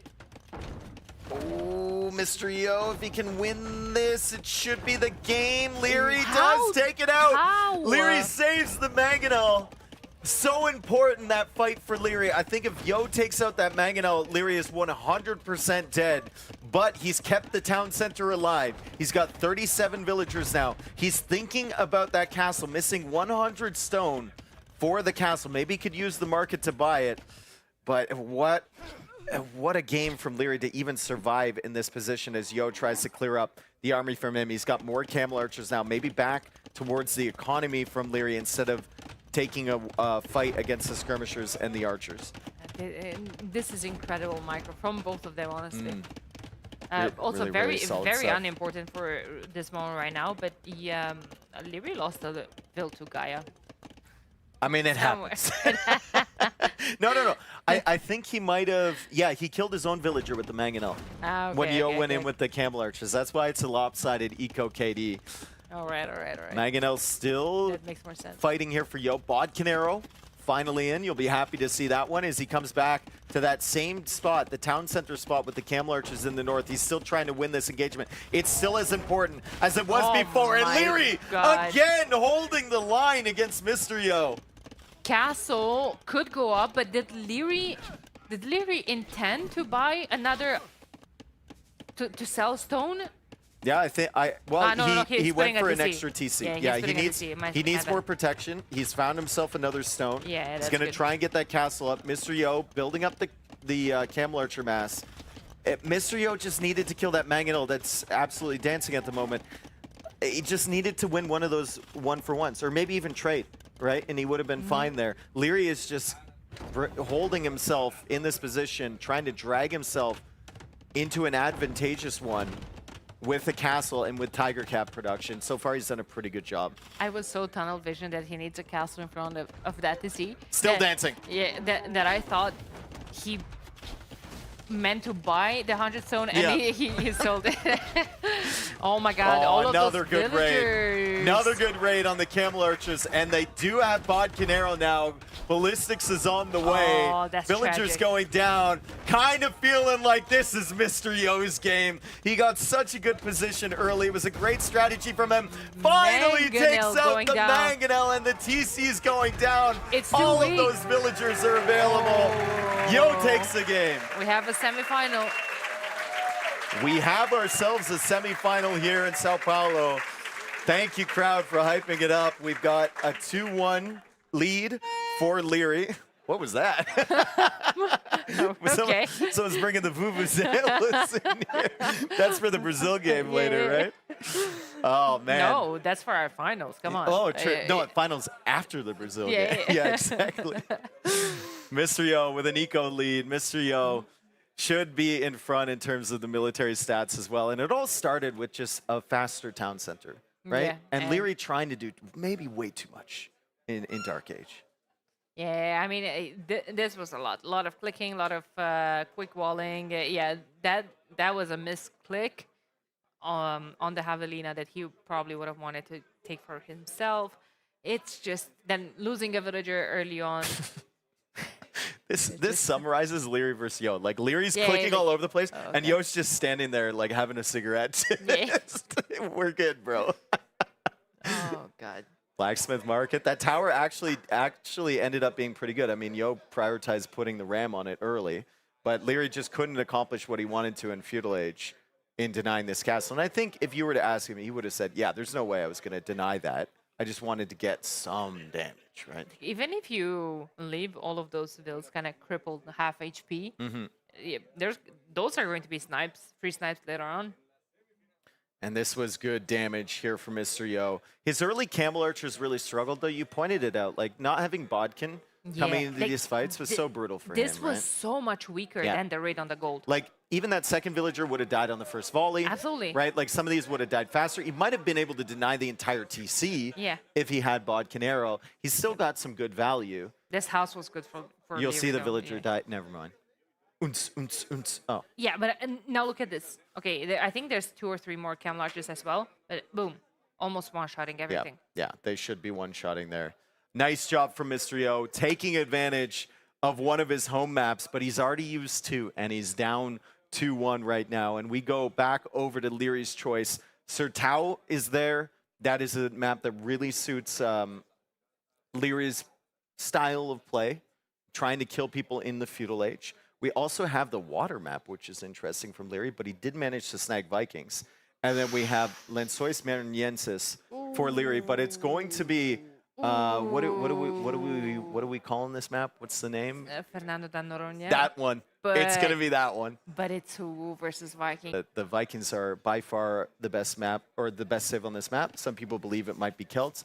I think Wu have an opportunity, and I think Wu have a lot of opportunities. Yes, if Yo wants to take advantage of the Wu, I would assume that the strategy would be a faster Castle Age, you get careening in for free, and then you just spam fire ships like crazy.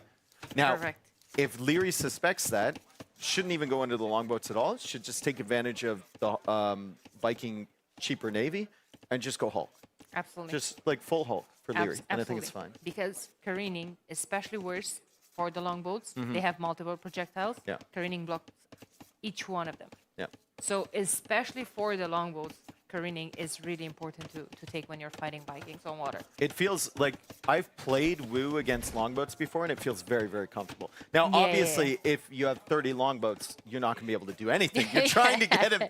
You can only block so exactly, many. Exactly.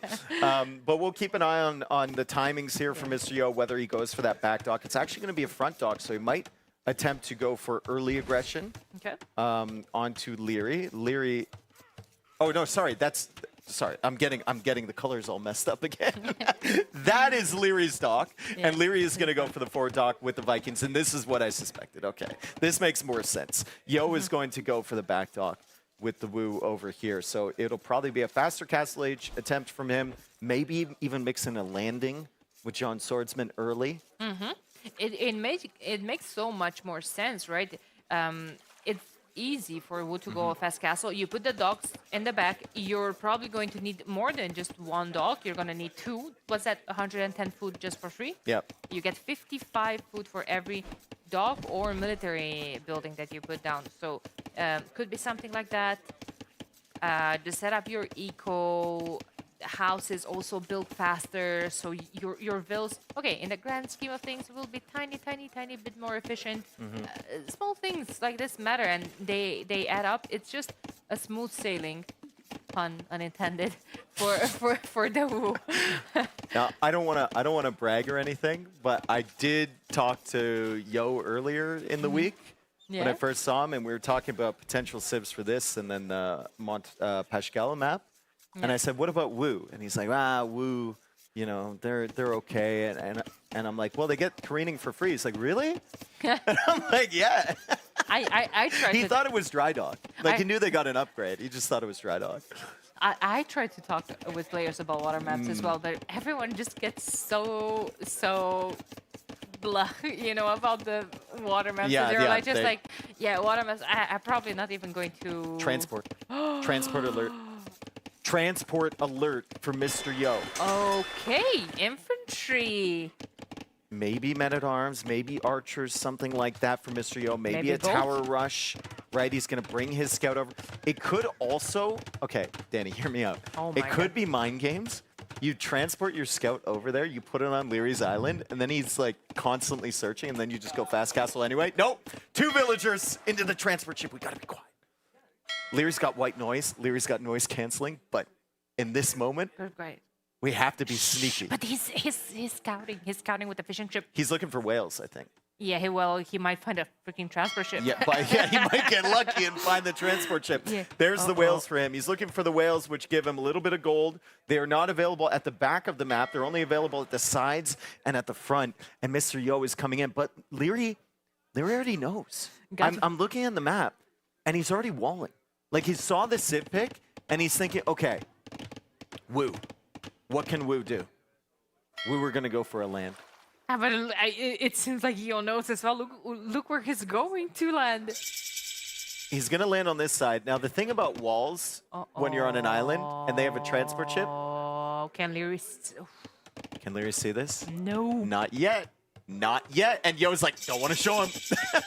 Good. Oh my god. Now, a couple of reminders here. The infantry from Wu and starts regenerating in Feudal Age.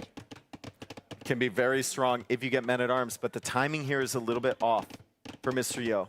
Now, that timing being so fast might actually tell Leary that Yo wanted to go for some water early, and he might be a little bit more focused on massing up the Navy now, and he might actually be caught off guard by the landing, but no, he continues to go for walls. Mr. Yo is in. Oh my god.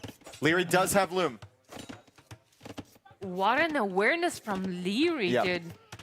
I mean, it's whenever you are on islands like this and you see one of those non-meta Civ picks, even though they can be good on water, you kind of have to get ready for this, right? And Leary will just add in the palisade walls. He's going to be fully walled here. He still has to be concerned about what Yo is doing, and he still has to pay attention to his Navy as well, because Yo can manage to mix in a few ships here behind. Well, absolutely. You got to be prepared for it, but like, if you don't know and if you invested all that palisade into walls and no wood for fishing ships or a Navy, basically. Yep. Interesting stuff here. Leary with some excellent game sense.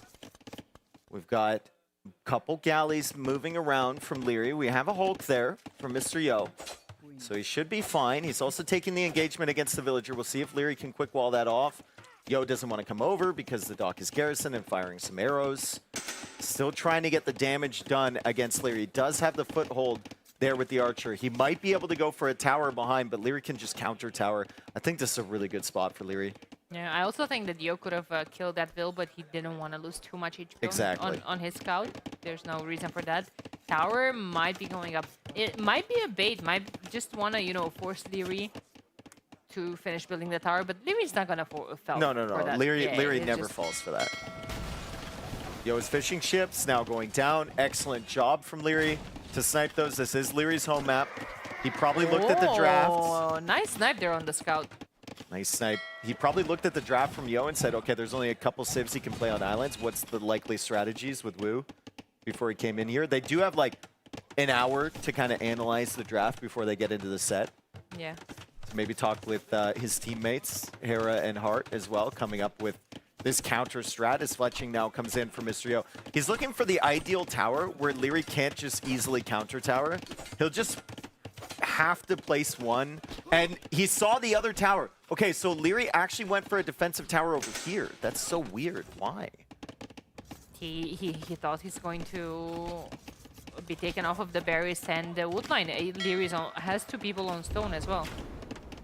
Very, very strange. Super interesting that Leary would go for a tower on that side. Now Yo can get away with the tower on the left side as Leary still pushes in, taking out the Navy. Also feeling very comfortable on water, adding in multiple fishing ships. So Leary's at 12 fishing 12 ships. of them. And Yos are not working. Yos are garrisoned. And Leary went for another tower and he took it out. Oh my goodness. Fantastic play from Leary. Everything that Yo attempts here is just being stopped dead in its tracks. Oh my There's God. finally a villager kill there for Mr. Yo on the island from Leary, but the fishing eco is far superior for Leary. Mr. Yo will have to now hit a really good castle age timing to even get anything done in this game. He does have the transport ship still, he does have the archers, but there's no way in. Leary blocked everything. Now it's going to make a third dock forward. I don't think he's going to be able to get too much out of that. Like Leary's production is just straight up there. This is, I mean, he's trying to hit the fish. He's trying to do whatever he can. But I think Yo is out of ideas. Look at Leary's resources. He's going up. I would have preferred if Yo would have just played water. I know it's Vikings. Yeah, exactly. But I think playing water might have been the more consistent play. I mean, to be fair, Leary was super prepared for this. Yeah. He was walling before the transport ship was even made for Mr. Yo. He was starting his palisade walls. Yo might be able to snipe another villager here. but he will lose maybe some of the archers, one of the archers going down. And Leary should be on the way to the Castle Age shortly with 14 fishing ships. He's just missing the market. He doesn't even need it. He already has the resources to go up, but he was missing a second building right there. Market's going up. Reveals are building Another counter tower. Like, Yo doesn't even know.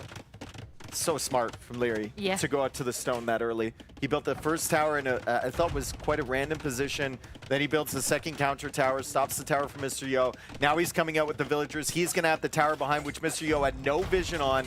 And Yo will need to delete. And this is like the 4th attempt or something with these villagers to get some damage done from Yo. It's not happening. Castle Age will be on the way for both. But will Yo even have any villagers alive on Leary's Island by the time we get there? Not sure. One of them is going down, potentially. Oh. 8 HP total on those two villagers. There's nothing to kill those on the land for Leary unless he sends a villager of his own. Mr. Yo could cause a lot of problems with just 2 villagers at very, very low HP, but Leary clearing up that forward dock, getting up to the Castle Age a little bit faster, should still be able to deal with this. You know, one thing that Yo could have done, this is random, sorry, but one thing he could have done with those villagers is dock on one of the random islands around the map and move his fish there to keep it safe. He could have done that. Yeah. Yeah. What I would like to see from Leary on the way up is a stable. Because okay, well, he needs the barracks first, but I'm curious if he's going to add a stable afterwards. Because you don't know what Yo is doing. Yo could be on the way up to the next stage as well. It's going to be John Swordsman from Mr. Yo. Exactly. So that's why Leary needs a stable. Yeah, get some knights. Yeah. There's the stable right there. Get a monastery up if you're Leary as well. Monks are also very good in this situation. Absolutely. Third barracks, so... we know. we know, and Leary also knows because he has vision on that barracks. So there's not going to be any secrets here.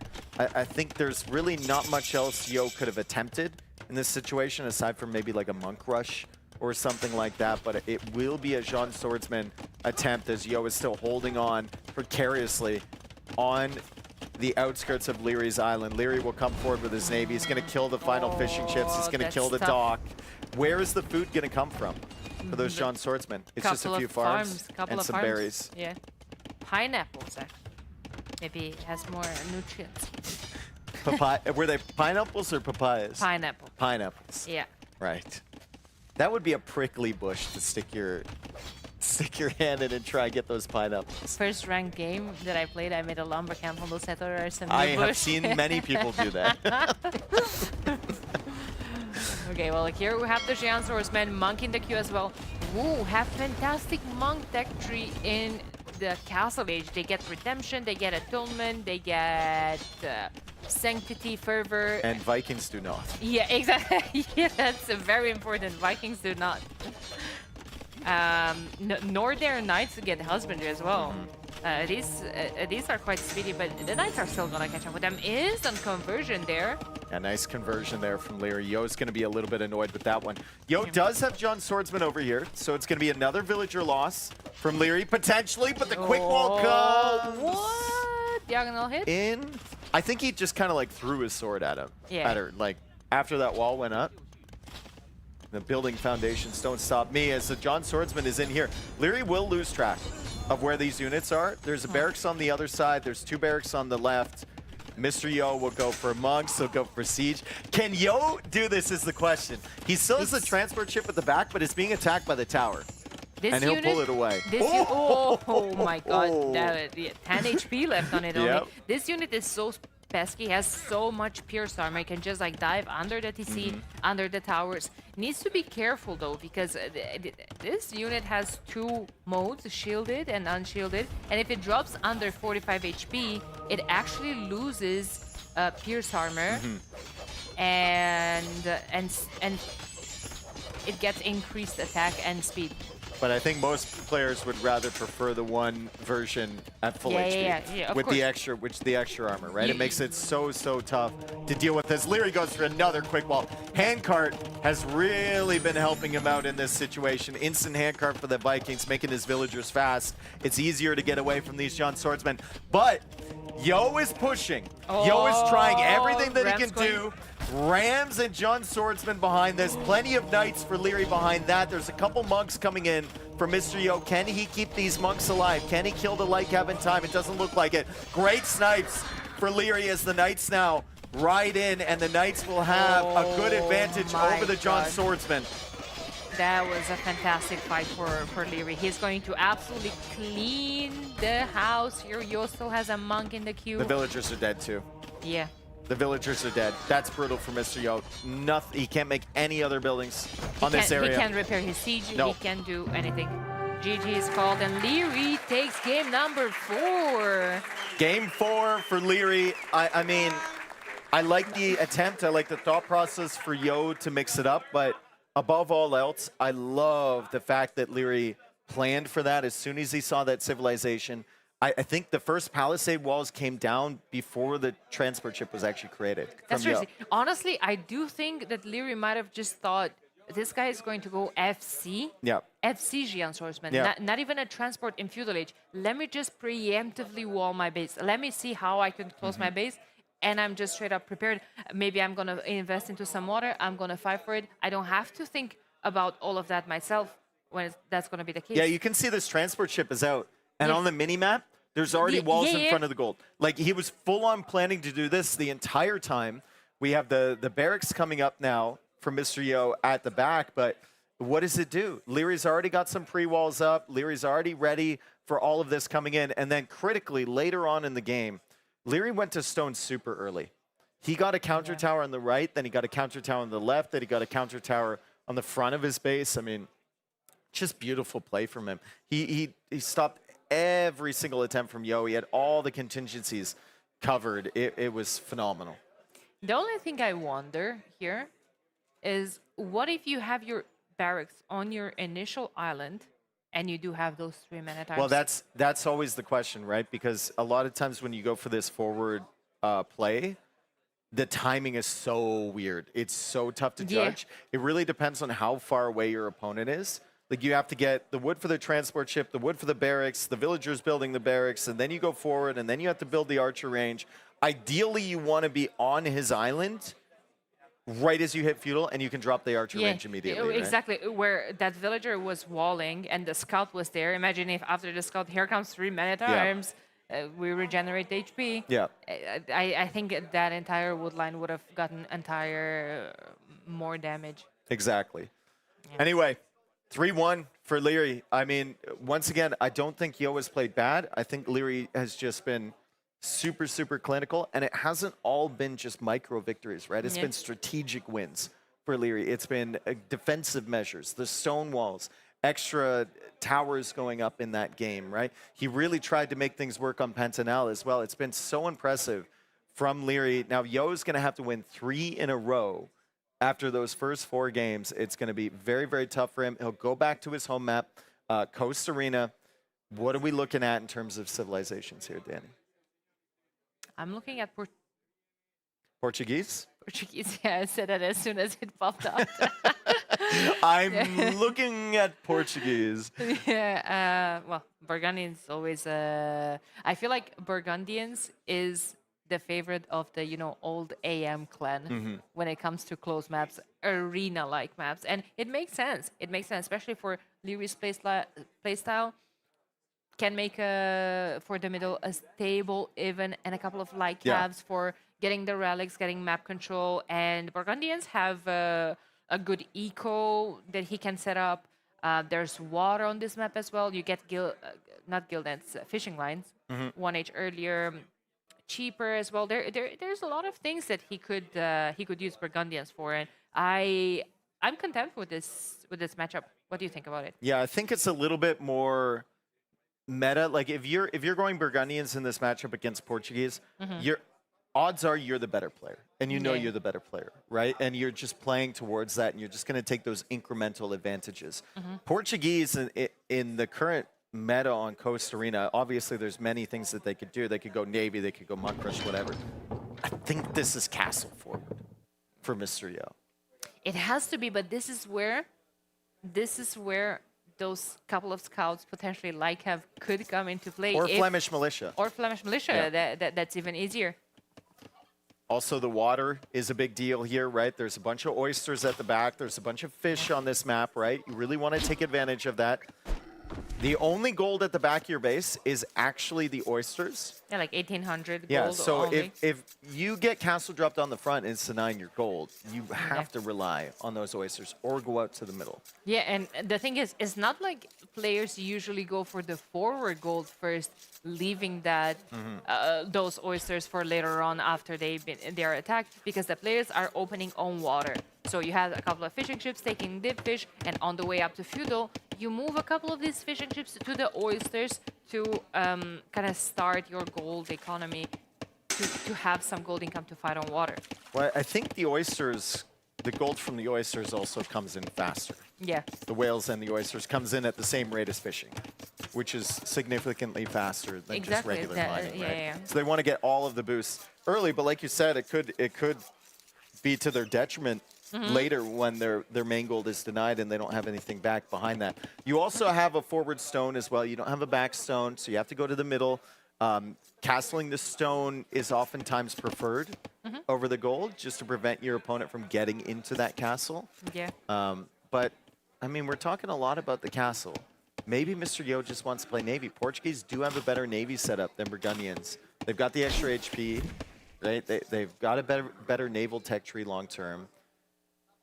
They have more HP, and they're also with a unique technology, circumnavigation. They could produce 33% faster and castle age. Wait, I thought that only gave vision on the entire map. Nobody knows what this does except you. Ships train 33% faster. That's huge well in done. castle That age. is massive. That's like having shipwright almost. Yeah. It's just like a worst shipwright, basically. All right, so we have the scout battle in the center. Leary does take extra damage. That's really, really nice for Yo. Really, really good. He takes that extra hit as he pulls away, and now Yo kind of rules the front side of this map. He won't want to go into Leary's base. He'll be paying attention. And Leary's going to try and escape and scout the rest of that. But if Yo wants to go for a forward castle or something forward siege, something like that, having that HP advantage over the scout is actually a huge, huge steal. Oh, yeah. 27 pop, 28. Does Leary does have the double bit X? I don't know if he got fishing lines already. That would be like a total Viper play to get fishing lines. Probably. Immediately. He does. Does he? Did I see that? No, he doesn't have. Okay. I had to look across the screen. We were there for like one frame. I mean, contrast on this monitor right here is not the best. So where I actually struggle to see. Like I have to go 20 centimeters close to that to see, is it in or? All right, so Fast Castle should be the play from both here. I see 2 more fishing ships in the queue for Leary. It's always tough with 9 villagers plus the fishing ships to go just based on population, as Yo gets another hit against the scout from Leary. Feudal Age is going to be faster for Yo, so that means that Leary has to keep this scout inside of his base for a very long time. There's fishing lines right now. Leary's going to hang out for a little bit longer in the Dark Age. Yo still has a comparable amount of fishing ships, but Leary's got a slight lead there. And Yo will be making his way over towards the stone, potentially. What does he have over there? Yeah. Maybe, yeah, he's going up the stone. Castle. Yeah, once again, another game, another perfect read of the strategy. Yeah. Look at Leary's houses. Yeah, I mean, well, he knows, right? Yeah. He knows that Yo picked something like Portuguese, likely in the current meta on this map to go for a forward castle. I mean, Yo's strategies, to be fair, have been pretty transparent. The Magyar one wasn't really until Leary saw the stone, but once he scouted that, very, very obvious. The Wu one, it was either going to be a landing or a fast castle. Leary opted to defend against the landing. This one, he's defending against the castle drop. It's just whether you can stop it. Yeah, absolutely. We're just going to hang out with his scout a tiny bit more. He is going to be behind in terms of uptime. So after you hit Feudal Age, your scout has no business being outside the walls because your opponent is going to be faster, going to have more attack, and he's going to catch up with you at least for the next 15 seconds. Mark Blacksmith there for Yo. We knew he was going fast castle. No questions there. We've talked about it enough. 10 fishing ships as well. So we'll see if he makes any navy to try and protect himself at home. He is getting loom, and that tells me that he wants that castle forward. That is going to be a castle drop on the face from Lyra. The only question now for me is, do you put it on the stone or the gold? I mean, Yo, I think can see where the gold location is. Oh, he just caught it. Okay. Is it a naked castle drop though? Do you build a barracks? Do you invest in that? And No. You're not. No. With this timing that Lyri's up to feudal age, I don't think you're really worried about military there. And even if he has like 2 scouts and a couple Flemish militia, you just swallow it out. It's a big risk from Lyri to try and make military to stop it. Lyri will know. I mean, look at that outpost. Nice. More information is better. Mr. Yo. Can't really see much with that, but after time, after town watch, maybe a little bit more. Fishing lines also on the way from Yo. But if you are Mr. Yo and you're Portuguese, where do you put it? Do you think he should still put it on stone? I think he's waiting for the information from the outpost. You can put it on the stone and the gold right there. You can also put it on the main gold too. There is gold at the back, so cutting that off, while it's good long term, it's probably not good initially. Probably just want to keep him off of the stone. And you see the outpost priority for him too. Yeah. Right? I don't know. I feel like getting the gold access is also super important because Burgundians could just defend with monks. They have redemption. They could get that against some possible random organ guns. They could get atonement against his monks. But yeah, it does look like he's going to be going towards the stone. Is it on the left side of this neutral gold or the right side? Where is he going? He's just going to put it to deny the stone. He's going to put it to deny the gold. He's not certain. He's going to put it right there. Denies the neutral gold. Kind of ranges that stone, right? Really risky for Lyri to go out there as Lyri pushes in to snipe some fish. It also kind of opens the door to pressure the main gold, too. So that castle's exactly. accomplishing a couple things. That's a nice quick gate there from Yo to get an extra hit against Lyri, but Lyri should be able to escape. Yo just chases him. Yo just goes in. Jams in. There's no villagers near the TC. And there's no loom probably on those villagers. He could even pick up a villa or two. I love Lyri using that TC to push Mr. Yo away. There was no fills. Yeah. It was like, there's nothing there. Yo doesn't want to go close, though. He's actively using the TC to push the scout away. Lyri trying to go for the siege workshop. Yo will see that there's only 1 arrow being fired out of there. There's a couple now that another villager has been created. Oh my god, that micro here denying, or I mean, at least delaying that siege workshop for a while. And that scout being inside his base is actually a lot of good information.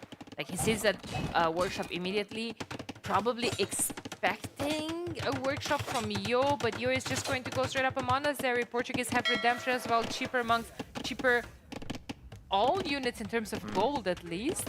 I think at the moment, Yo doesn't need to do a huge investment into this push.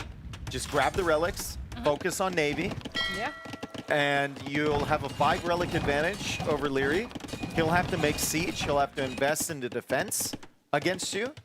And then you can just kind of scale that forward. Maybe even add a second town center, right? Yeah, I could definitely see that. He still is on stone. So I do think that maybe even breaking through his walls, drop a second castle in his base. Yeah, maybe. In front of the stone, denying the TC. I mean, nice job from Lyri to snipe that villager. Comes in, takes the villager from Mr. Yo. She was out there on the shallows. Eco KD is 3-0 for Lyri. I think one of those is a Vil, 2 of them are fishing ships. So Mr. Yo definitely behind on the economy of Lyri. The res collected stat is actually insane if you look at it. I don't know how Lyri is that far ahead. He only had a 3 fishing ship advantage. He has a couple extra eco upgrades, but still. Really good job from Lyri to keep his eco rolling here. Just Burgundian thinks a second monastery coming in. Okay, I do think that Yo is going to absolutely get away with all the relics. Devotion now coming in for Lyri for his mangonels, expecting redemption from you. Sanctity is coming in, 16 on gold. I think redemption is going to be the next thing that we might see. I mean, he could go redemption. He could also just keep massing monks and organ guns in preparation for that castle drop. Devotion is huge, like you said, from Leary. It's a counterattack on the fish from Mr. Yo, and Leary's going to be wondering where the Navy is, because he saw that Navy earlier from Yo. Yo's looping that around, and I think there's a bunch of exposed fish there. Let's see if Leary's game sense kicks in. It does. He's got some hogs defending. Redemption is on the way, as you mentioned. The stone count for Mr. Yo. 500 stone in the bank. Will Leary expect this follow-up castle? Great shots for Leary. Oh my god, that's huge. 200 gold. Well, not 200 for Portuguese, but a little bit less than that. Down the drain. Amazing shot for Leary. Sanctity was in. Redemption was coming in. Those mangonels found their opportunity. Found the precise moment he could go out for that kill. Outpost from Mr. Yo will show him 3 mangonels from Leary in defense as he tries to snipe some of these fishing ships. He did get a couple kills there, but Leary's still much better in terms of economy. The only question now for Leary, access to gold long term. If he's going to keep making units to counter this, what are we looking at? We're looking at a few oysters left over, and that's it. You know what? 2 more villagers killed. You know what Nice Hera job. would do in a situation like this? He would grab a couple of those from here, would delete that house on the right, and go and then expand, sneak out. out the gold. But Yo has an outpost there. Yo still has an outpost on the right side, so he'd see it happening as now the conversions try and come in. Leary knows he needs 2 shots against each monk. He knows he has devotion. Yo doesn't get the conversions. Leary, he was devoted and he had faith in devotion, and it really pays off. Yo's going to be super frustrated with those conversions not coming in as he now goes into atonement. He's expecting Leary to play monks to counter his own monks. Where's the castle go? 631 stone. A castle here in between the market and the siege workshop. That could be something, but monks are using their faith on buildings.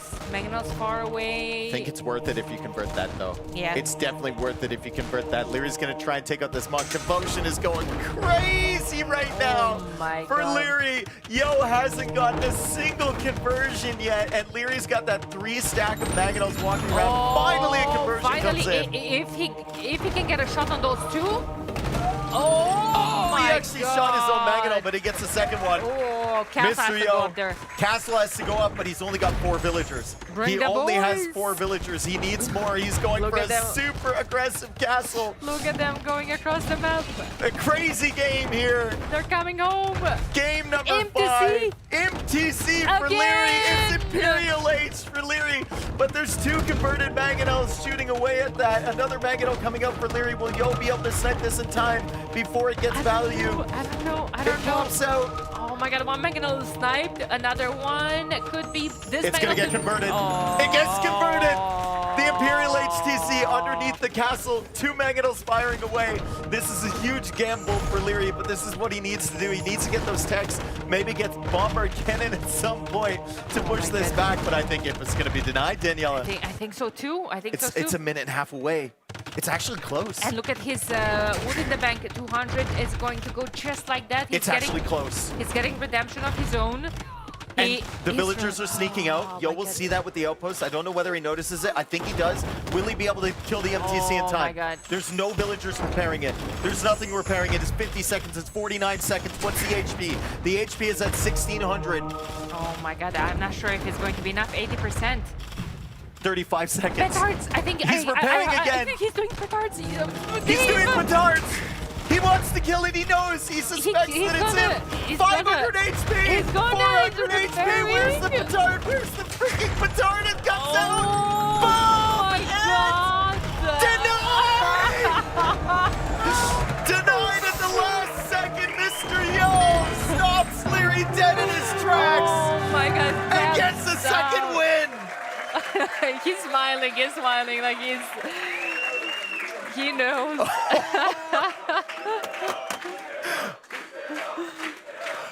Oh, Danny, take over. I God. gotta take a second here. I need a sip of water. That was almost crazy. wanted to go get there and with that crowd and say, Mr. You, Mr. You. Oh, that was fantastic, man. Props to all of them. Wow, look, like, guys, I don't know if you can hear the crowd in the back. They're doing an absolutely amazing job to keep the players entertained. Mr. Yu is just like getting up and has to tap out for a second there. Wow, fantastic atmosphere here at the venue. We have the first semifinal, and today is promising great entertaining, apparently. Like, the thing about that is, like, I don't even know if Leary can do anything if he gets in, but that is so hype. Yeah, exactly. What was the percentage on that? It had to be so close. 99.9 something. Oh, my God. Oh, man. How much fun is that? Oh, I love it. The absolutely fantastic game. Oh, my God. Leary was doing so well, too. Devotion with the Mangonels. He had such confidence in it. It was crazy. And it was home map. It was his home map. So he was comfy going into this matchup. He still has 2 from his opponent. But like you said, you know how we were commenting the first game when Yo was just defending, thinking he lives another day. He lives another map. He still has 2 more, but he lived this one. And yeah, I mean, it's going to be Leary's territory. I'm looking forward. 2 and 7 out of the group stage. Lives another day. Yeah. The script, right? The Mr. Yo script. Exactly. That was huge for him, getting 2 Mangonels from this. And then, oh, man, this is an absolute all-time classic moment right here. The Leary and losing Imperial Age TCs. Name something more iconic, right? My God. Also, the petard from Mr. Yo. Great game sense. I didn't even notice it in queue until What was I it? heard What was it? I have to look at it again. I didn't see the number. 93. I think it was like a 98 before the last. 96.29. Okay. Not the closest we've had, but I mean, man. That was crazy. So much fun. So much fun. Just smiling from ear to ear thinking about that. So Mr. Yo taking a break here, a well-deserved break after that game. Leary also taking a moment to breathe. 3-2. We're going to game 6 soon. If Yo can claw this next one back, then anything can happen here going into game 7. But he's got to do that first. And Leary has played super solid today. I think Leary will go to Sertao. I think he will try for a super open map. Magyars is no longer in the draft here for Yo, so that was the danger on this one, right?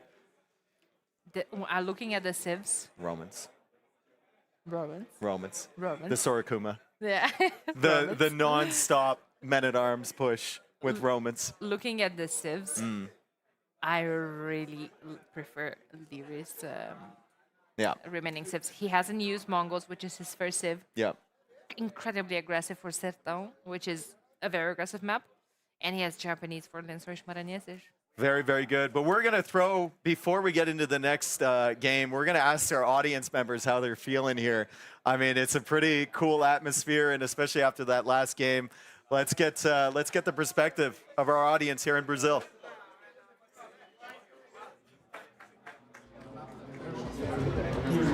My name is Angry Cross. I'm from São Paulo, Brazil, and I'm rooting for Mr. Yo. I'm Maradei. I'm from Venezuela. I'm cheering for Leary. Hello, I'm Miguel. I'm from Brazil, and I'm rooting for Leary. Hello, I'm Jordan. I'm from Germany, and I will be rooting for Leary. Hello, my name is Theo. My nickname is Arthur. I'm from here, from Brazil, and I'm rooting for Leary. Sorry, again, please. I'm rooting for Yo. Hi, I'm Pedro. I'm from Argentina. In this semifinal, I'm rooting for Leary, I think. I think he should win his first LAN event. Hello guys, my name is Eduardo. I'm from Florianópolis, Brazil. And I'm cheering for Yo, Mr. Yo, yes. Hello, I'm Marcelo. I'm from Curitiba, Brazil.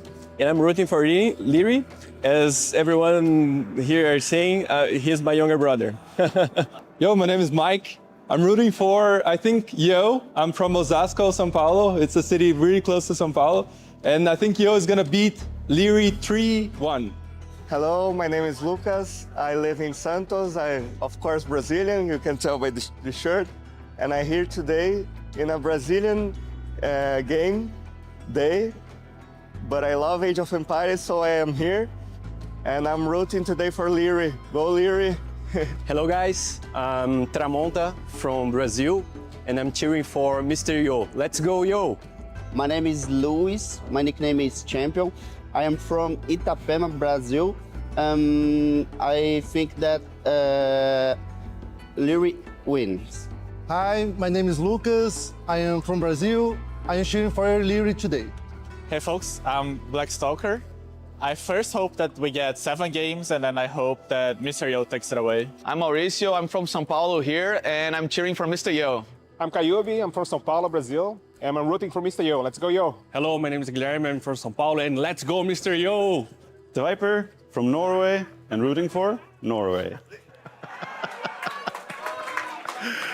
Oh man, Viper's not making many friends with that outfit today. Yeah. They pulled a prank on him yesterday. Tato and Miguel set it up, Yeah. and they ordered 50 Brazil balloons. They left early. They blew them up. They put it in his room, and when he got home yesterday to his room, they was just full of Brazilian balloons. He was not pleased. Classic. Do you think Lewis presents himself as, hello, my name is Lewis, but they call me the British Lion? He's the only person that calls him the British Lion. No, half of Lewis's nicknames come from himself. I'm fairly certain. No, Twitch chat, they call him that. So ever since for me, he stayed that way. Anyway, we got to see some of the fans here. All of the fans have been amazing. I recognized a few of them from earlier when we had the little gathering at the Liquid Alienware facility, which was fantastic. And they had free beers, so I got to know some of the fans quite well that day. It was really, really fun, and now I see them all around here. Brazilian people are so nice. Thank you for the warm welcome in Brazil. It's been fantastic. Absolutely, they're super nice. First person that I met downstairs at the Team Liquid facility told me, "Hey Daniela, you beat me one time on ranked though." Oops, sorry. I also got to meet, there was a bunch of other pros here because Animaro has just brought so many people together. I got to meet FedEx, I got to meet Manos, and I got to meet Lucho as well, which was super cool. Everyone's fantastic. Yeah. Absolutely, everyone is super nice, very eager to meet you, to just chat a tiny bit. And I'm actually glad that you brought this up because I personally do want to throw out a shout out. I know we're just first semifinal, nothing's ending. We're just getting the day started, but Onimaru has been doing a fantastic job with this event, just bringing in everyone. They brought everyone together. I swear, we had new players, new casters, analysts, just a good time. It was bringing the AoE community together, and shout out to them. They're doing a lot for the AoE community, Exactly. and this event has been huge in that regard. Yeah, and it's nice because it doesn't feel like it's for profit, it's for passion. And that's what Age of Empires 2 is. It's passion. And that's what Mr. Yo needs as he's looking for another win here to bring this level against Leary. You can see he's back. Leary's back as well. A well-deserved break after that craziness to end the previous Coast Arena game. Mr. Yo, all out of home maps, Danny. We've got 2 home maps remaining for Leary. We've got one that really benefits his playstyle in Sertao. We also have Lençóis Maranhenses as something that it's kind of leans itself a little bit more towards that early aggression. And I say this all the time with Mr. Yo. This is just my impression after watching thousands of games with him. He doesn't really love Feudal Age. He just tries to survive Feudal Age. That against other pro players, that is his mission. Survive, don't take too much damage, get to the Castle Age. That's where he's super effective. Castle and Imperial Age. Yeah. On Sertao and Lençóis Maranhenses, I think it's really difficult to survive Feudal Age against Leary. I agree. I think now that you're mentioning that, if I'm thinking at the most tournament games that I've watched, and Yo was on a back foot, I think he's probably the player that managed to have the most comebacks. Like if he's managing, to push the game to that late game that you were talking about, he would be comfortable to, like you said, Sertão, Lençóis Maranhenses, super hard maps to do that on. Yeah. Especially Sertão, everything's so wood lines are super small, sparse. You can have holes in the wood lines. You have to move. You can't wall properly. It's just like a Arabia on steroids, basically. And we are in here, game number 6. Yo is playing Sir Tao as the Byzantines. Wow, This is so Yo. Yeah. This is so Yo, right? Like no one else plays this Civ. I think I may have seen it once in the qualifier on this map, right? He picks the Byzantines. He's up against the Mongols. This is a heavy Civ advantage, should be anyway, for Leary, just because of all the hunt that's available here. And the extra scouting vision for Leary will be really, really effective. But if Yo can survive, that's the thing, right? If he can survive long enough, then the Byzantines, it might swing in their favor at some point. We could also see maybe a super aggressive skirmisher spearman type of build for Yo. Either way, he's going to have to be super creative. I'm expecting something like that, now that you're saying, for sure. For now, just like he's laming. He's laming a Javelina. I mean, Mongols, you did say they have a lot of hunt around, but -1 Javelina. Leary sees it. Leary sees it. We have a suspect heading northbound, being chased by a pig, and Leary's trying to shut it down, and Leary turns around. Oh my god. Does a loop, still trying to escape from Leary. You do have 3 of these Javelinas on the map, so it's actually not that terrible if you get lamed, but it's more of like an ego battle now between Leary and Yo. Where is Yo going? Well, he keeps getting further and further away from his base. Away from the Mongol scouts. Anyway, like, just get me out of here. I hate it. I hate it, but this board is coming on with me. Leary's like the defender that never actually engages. He just kind of positions himself, and he's not going to let Yo pass. And Yo is now going to the edge of the map, the corner nearest to Leary. He's going to try and turn around. Maybe he gets hit again. Oh my god, man. Leary on the wrong side of the wood line. Yo now just looks like he might be abandoning this Javelina, but it's running super quickly, and it doesn't want to let him go. Leary now on the chase. Yo is going to head back. I mean, who does this benefit? Does this benefit Yo? Does this benefit Leary? I have no idea. Not the Javelina. I mean, why is it still chase? Hello? Because do you think it's because it was in the Mongol scout? No. It might have been in the Jaguar line of sight. Yeah. Okay. That makes more sense. But that chase for a very long time. Either way, Leary has a scout HP advantage. He's not going to scout Yo's base, though. Yo is going up to the feudal H, 19 population, super quickly for him. And I think this might be the skirmisher spearman approach. 2 wheels forward, 2 wheels forward, barracks, skirt. Well, I mean, you can see he's desperately trying to just pull Leary out of position, right? He also wants to go up to feudal H faster if his scout is still alive, so he could get the speed boost and escape. Okay, what do you coming think? Forward. What do you think about Leary's build? The 22 pop up for Mongols. That's quite late. I mean, I don't know. I don't know for Leary.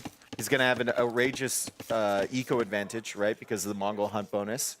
Maybe he feels like he can spend a little bit of extra time here in the Dark Age and play defensive to push this skirmisher spearman build away.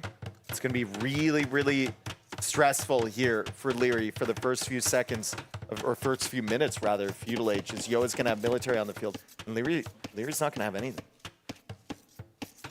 Oh my god, 4 vills forward.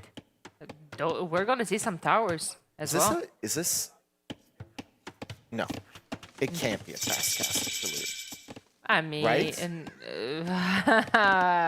2 vills going onto stone, 462 food. He doesn't have that much food underneath the TC. No. Okay. He was long distance getting the food. Yeah. Hey. I'm just wondering why he went up so late. But it might just be an adaptation from him, right? He doesn't feel that threatened by Skirmisher Spear. Yo now engaging with the villagers at the front side here. We have 1 Spearman on the way. We've got 1 Skirmisher on the way. His Scout HP is much lower than Leary's, and I think this might work out in Leary's favor, even with the Skirmisher out. I mean, that doesn't really add that much to this fight, right? Good fight here for Leary. Takes advantage of the fact he had more HP on his Scout. He had more HP, and now Feudal was not even in. His Scout is considerably stronger right now. There's a stable, and a Blacksmith could be, it could be FC. I think it's FC Step Lancer, yeah. Yeah, but like, I thought that was his initial plan, and now he's going to adapt to all of this. Yeah, I don't know if it's going to work, though. I don't know if this FC is going to work. I mean, you can pull off some really, really crazy things with the Mongol hunt bonus, but Yo is already here. Yo has the spearmen here. He's got the skirmishers here. He's got the villagers disrupting this. Leary snipes another villager on this side, but he does need to get this tower completed, and he is taking a ton of damage in terms of idle time thus far in the game.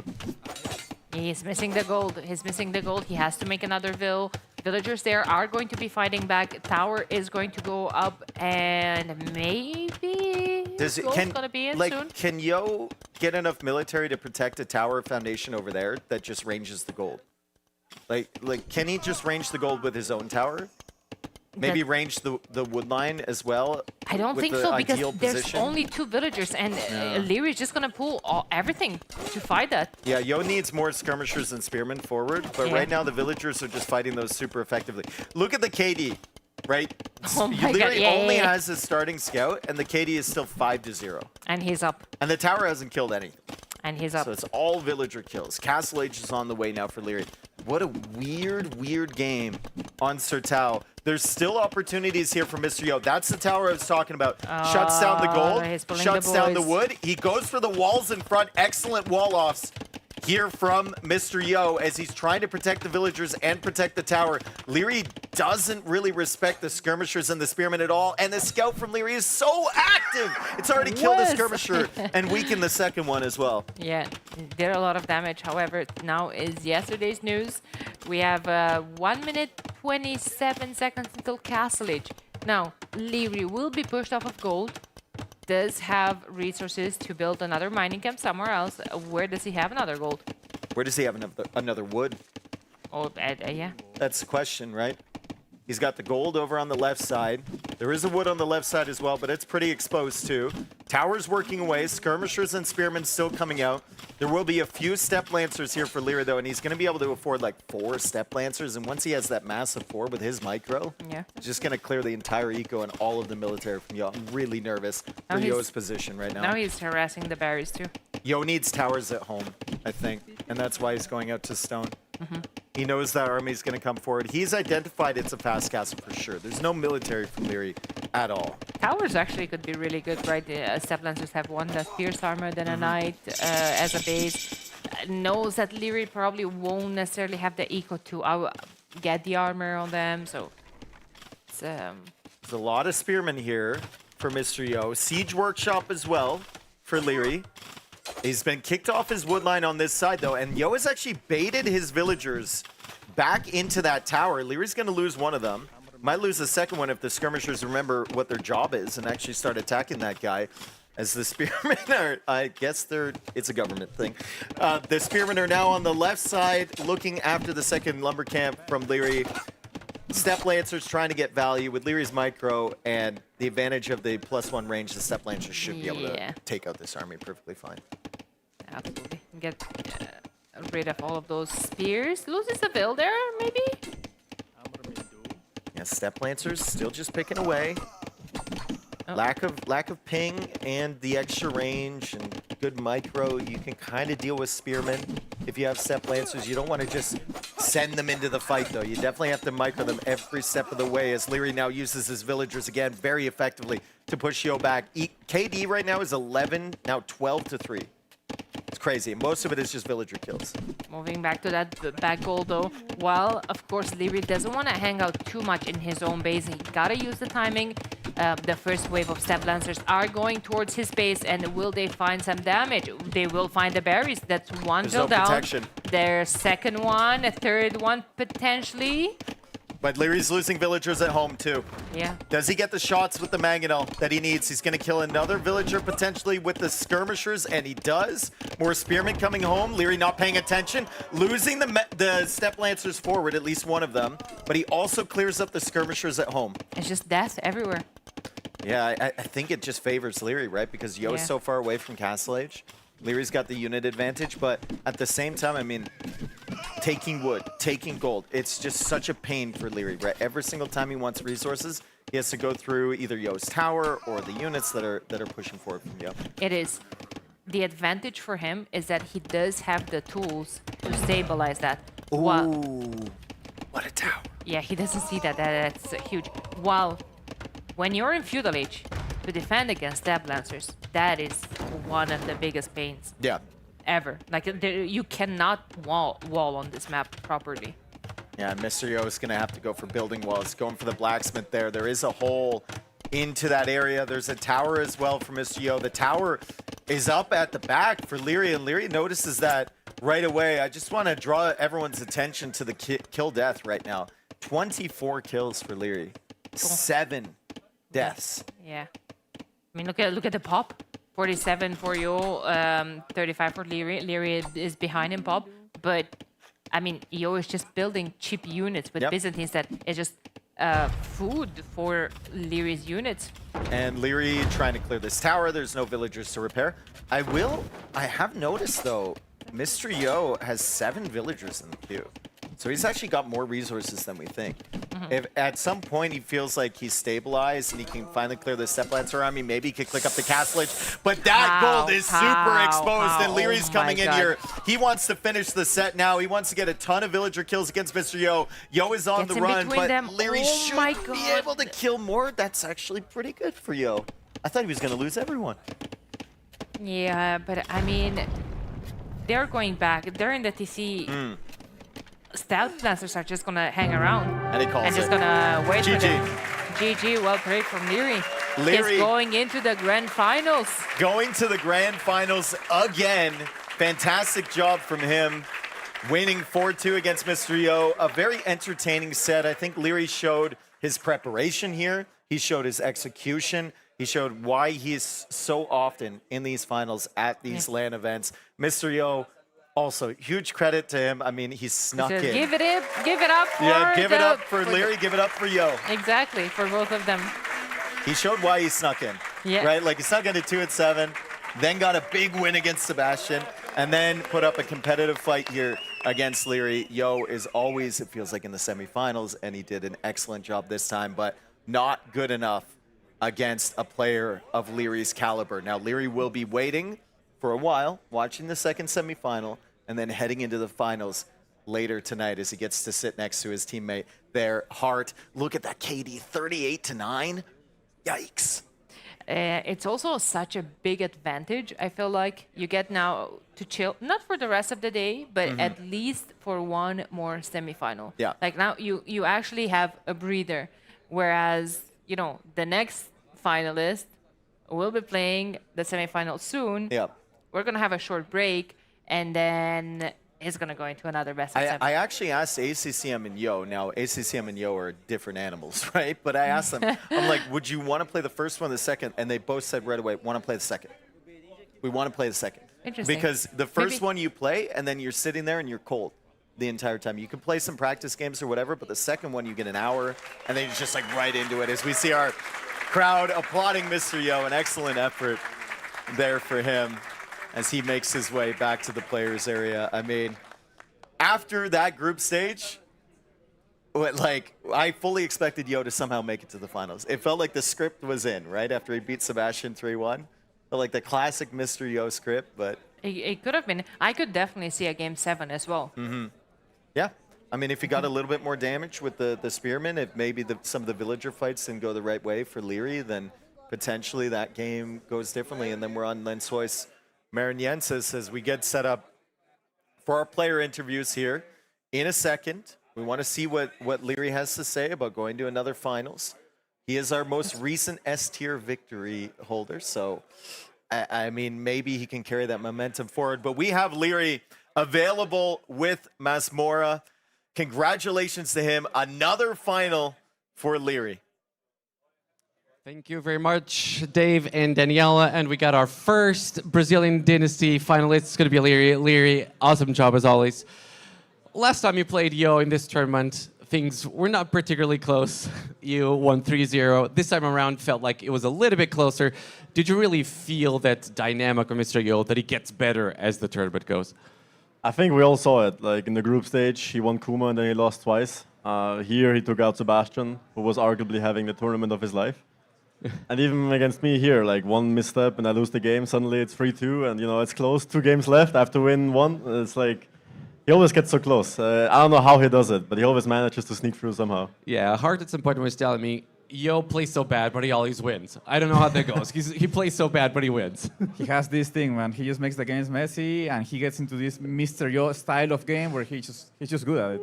Yeah, and then he just makes it work somehow. In any case, I think we're ready for the replays. So game number 1 was Valdeselva. That was Khmer for Leary, Shu for Mr. Yo. I've seen many, many times, particularly people who go for the Shu on this map, go for the War Chariots. Is that something that you're expecting to see here from Mr. Yo? I thought about it, but I think they're too expensive. I guess Mangalos are just better against Scorpions from Khmer, you can see here. He held. I didn't think he would be able to. I died a couple times in practice, so I thought I would be able to kill here, but at the end, I just used my mobility and obviously micro here and there, and eventually I could outplay him in multiple areas. Yeah, we talked about this matchup a little bit before your set. Like, what should Khmer do against Shu, right? We ended up like opting for the Scorpion Leica play, and it requires so much micro. Like, you can't afford to look away and lose the Scorpions. You need to take good trades all the time and make sure he stays in his base. I feel like the deciding factor in this game was that you had good economy at home. Like, you were able to keep dropping farms, and that's something like something nice about Khmer. And eventually, I think this fight you took at the perfect moment. I think if you waited like a minute or so, you would have enough pikemen and maybe monks to make sure to hold you off. Was your plan to end the game in Castle Age? Because you felt like you committed to even +2 attack here eventually. Just like trying to finish the game, basically. Yeah, I feel like in late game, Shu with mangonels, faster traction traps, and then halves eventually will be unstoppable to hold.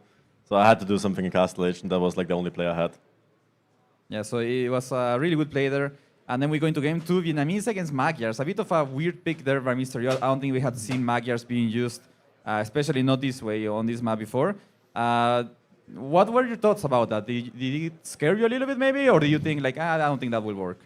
I thought about it. As soon as I saw Magyars, I knew, okay, there's no way playing standard. Like, a pick like this on this map, and then Magyars, it's kind of clear that he would do something tricky. I just had to confirm if it's either Feudal Age or Phosphoru, and I saw it pretty quick, based on his uptime and obviously the villagers on the stone. So I had to just adapt, win water, but he boomed it back somehow. But Vietnamese late game is a killer, so I was How do you always guys feel safe. about the Magyar Sar? I mean, I think it's telling that you're seeing folks going from Magyar Sar on a water map. So how do you guys feel about this unit? Is it in a good state? Does it need to be tweaked a little bit?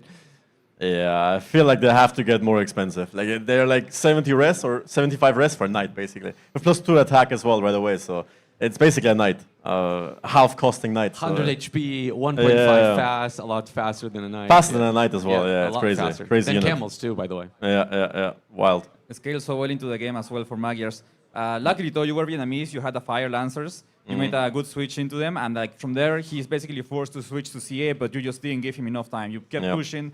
You mastered reps from the initial, to kill the initial castle he made, and then you just kept going forward and never gave him time to get to the full army composition that Magyars wants. Yeah. He made one broken unit, I made the other one, so. So here, that's game 3. That was Pantanal. We got the Way here for Leary and Berbers for Mr. Yo. The casters were saying you were maybe being a bit too busy here, Leary, at the beginning. We're maybe trying to do too much. Would you agree? I thought he would have idle TC or something, because usually you take the boar and you leave the rest of the villas on the wood. Let's look away from that. Forgot how close the TC was, but yeah, like, the meta right now is very cheesy, as you could see here. Like, I literally denied, I think, half of his resources, and he just drops a castle with 20 villas, and I'm dead, so what can you do? It felt like the Feudal Age aggression did something, but he still gets the castle up, and it doesn't matter, right? It's so close to your town center. It will take down your buildings at the front, and eventually has like a free way to push your main town center. And here the game's just annoying to play for you. Like no mobility, you have no resources. I would say since the moment he got his castle up, the game was probably over. Because I don't really know what units you can make to recover from here. Like elite skirmishers and ballistics ideal, but you're just not getting there, right? Yeah, I already had idle TC. I kind of idled everything to go up to Castle Age, still wasn't enough, and from this point on, game is just over. Did you feel a bit of tilt in this game? Because I feel like that's the kind of game that it's annoying to lose, you know? Just like Mr. Yo going for a castle drop next to you, like, it can get annoying. I knew he had something planned. I kind of thought about the castle, but how do you even stop that? You know, like as soon as I went up, it's already too late. Like it felt like I already lost. So what can you do? Yeah. As we were watching here, game number 4, that was Fernando Noronha, Vikings versus Wu. You started walling even before you saw the landing, Leary. So obviously something you were thinking about. Yeah, I mean he's never gonna play water against Vikings, right? I just have the superior ships, so I knew something was coming. And as soon as I saw it transport the spear, I just confirmed it, and then I had to adapt, and game plays itself from there. Yeah, you just had Vikings economy going the whole way. The Wood Peak also makes kind of obvious that he's going to try some kind of landing. Yeah. And, well, yeah, you just defended with towers initially, and then I think here you surprised him with way more cavalry than he was expecting. You did a very good move as well, baiting with the knights. You go out with the knights on the Lycav initially. He starts converting the knights, so you send those back immediately and use your Lycav to snipe the monks, which was like a really, really nice move. And then eventually you just have better units, right?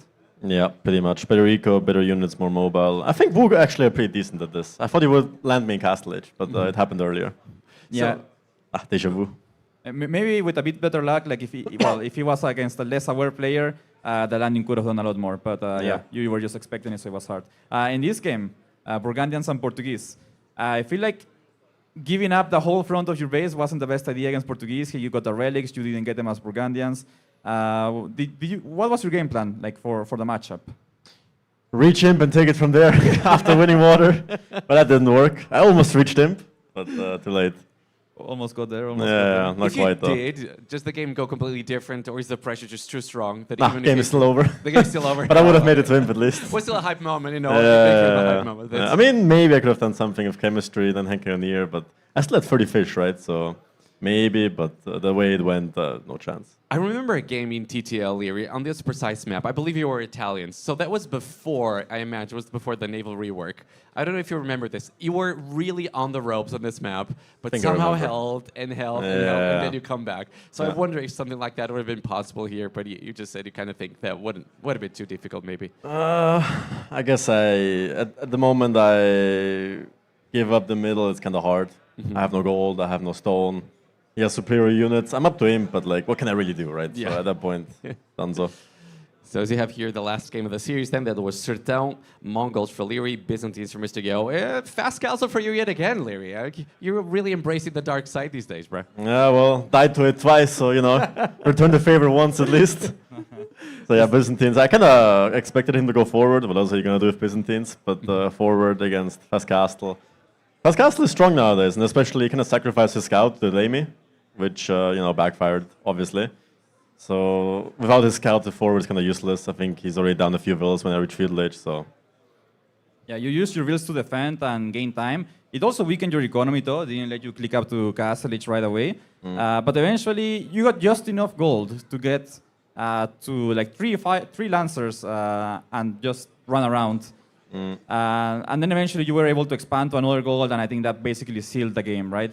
He's stuck in feudal age, making spears and skirmishers. I think there was a bit of potential for what he did. Like you had so many low HP villagers living. I think maybe with a bit better luck or some more blocking by him, he could have killed enough builds that you just wouldn't be able to make enough lancers. But you were able to, and yeah, here's just like how do you counter this unit when you're stuck in feudal age, right? yeah, you don't. Like spears theoretically on paper, but in practice you just run away, out micro them. So game plays itself from there. All right, Leary, we really appreciate your thoughts. Get some rest. We need you strong and healthy and energized for the final later on. And we're going to send it to a break. When we're back, there's going to be Hera versus ACCM, cast by T West and Tristan, T90. So don't you guys go anywhere.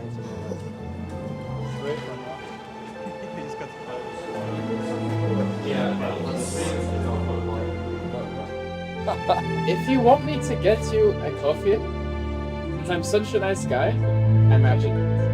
If you guys want to I will go myself. You sure? Thank you. I would actually know you were. Lewis gave me a water yesterday, even though I didn't ask him to.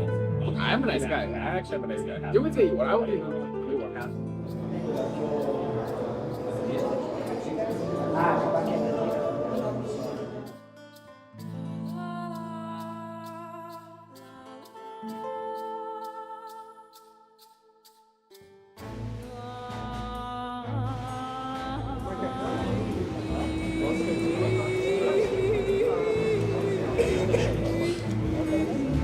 He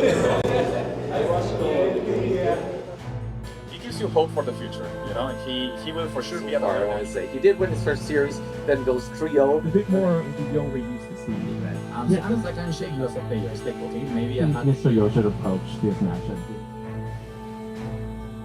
Yes, but it's not easy, right? I'm worried about for Sebastian. I think are not the best as well. He just got 200 feet for 368 goal. He's been good for the support, really went for that. He's very good. Yeah, that's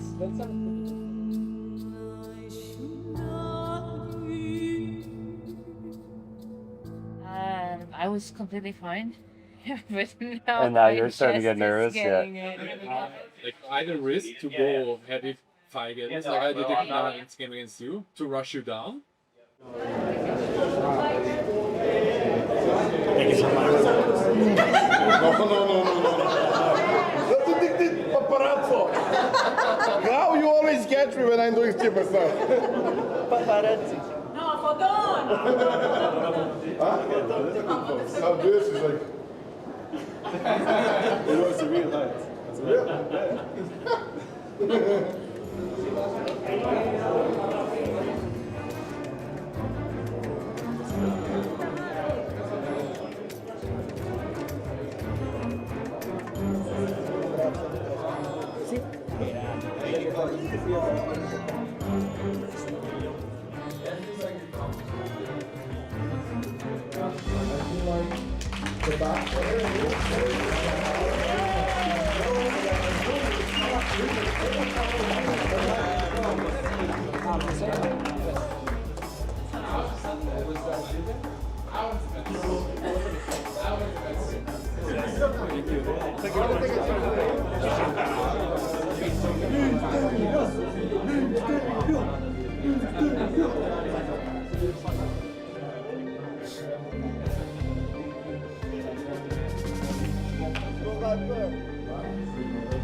Guys, she tried to get me to speak Portuguese today, and I declined because I'm really bad at it. I'm so sorry. This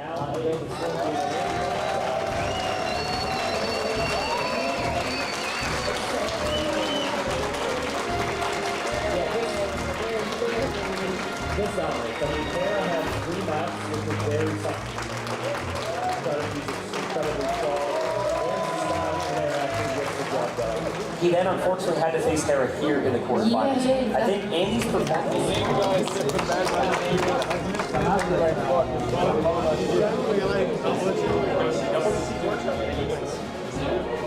Live audience, you guys are amazing.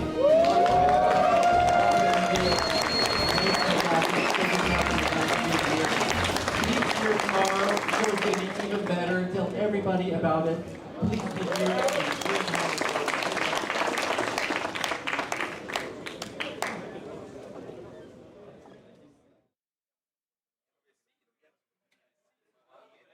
Welcome in, folks. We are here for the second semifinal here, Brazilian Dynasty. First semifinal was a treat. Amazing action the whole way through. Hopefully we get the same thing here between Hera and ACCM. How you doing, T West? Yeah, that first semifinal was amazing. Yo really came to play today, and much better than his group stage match against Leary. Yeah, I thought so as well. I mean, I think the storyline with Yo and with ACCM is that they maybe got started a little late, turned it up a notch, and I think ACCM, there'll be some similarities here where he'll have to come up with some unorthodox strategies to take down Hera. But they call him the chef for a reason. He comes up with unorthodox strategies. Exactly. And you can already see it on the maps as well, which we'll get into in a second. But I just want to say thanks to everyone for watching live, both in person and online. So thanks everyone watching the streams. Should be a crazy day here today. But the storyline coming into today really should be, are the favorites going to make the finals? Leary's already done so. Leary and Hera have met in a lot of finals, and Hera is going to be prepped, I think, to make it back again. Yeah, I mean, we've got 7 maps to potentially talk about here, so I'd love to just dive into it. First one being, Game 1 is going to be on that water map. On Fernando, that on our islands water map. And we don't have Vikings as our Civ draft pick. We've seen the Vikings and their longboats be so good on that map. It kind of feels inevitable that once they get to the Castle Age, they just kind of win the map. Unless maybe, as Yo tried to do last set, there was a landing. But I think it's kind of hard to land on that map when there are so many whales, and you can't really deny someone from taking gold.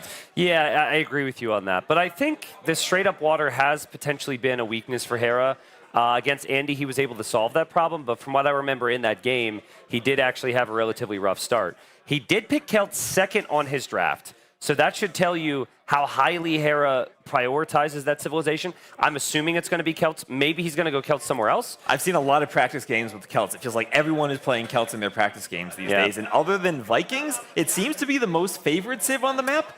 But, I mean, Byzantines are a good water civ. Armenians, Dravidians are there. And when you look at the map pool, we got 3 water maps, basically. Fernando, then Amazonia, and Coast Arena. And Coast Arena, Amazonia, you can play them to different levels. If you want a pure water civ, you're going to use it for Fernando. Yeah, no shortage of options there. I think there's some nice mind games there at play for ACCM because there's so many civs that could be seen even on just game number 1. Oh, wait. Speaking of mind games, Sicilians are in the draft. Yeah, true. Do you think we could see some type of landing? Sicilians, Donjons?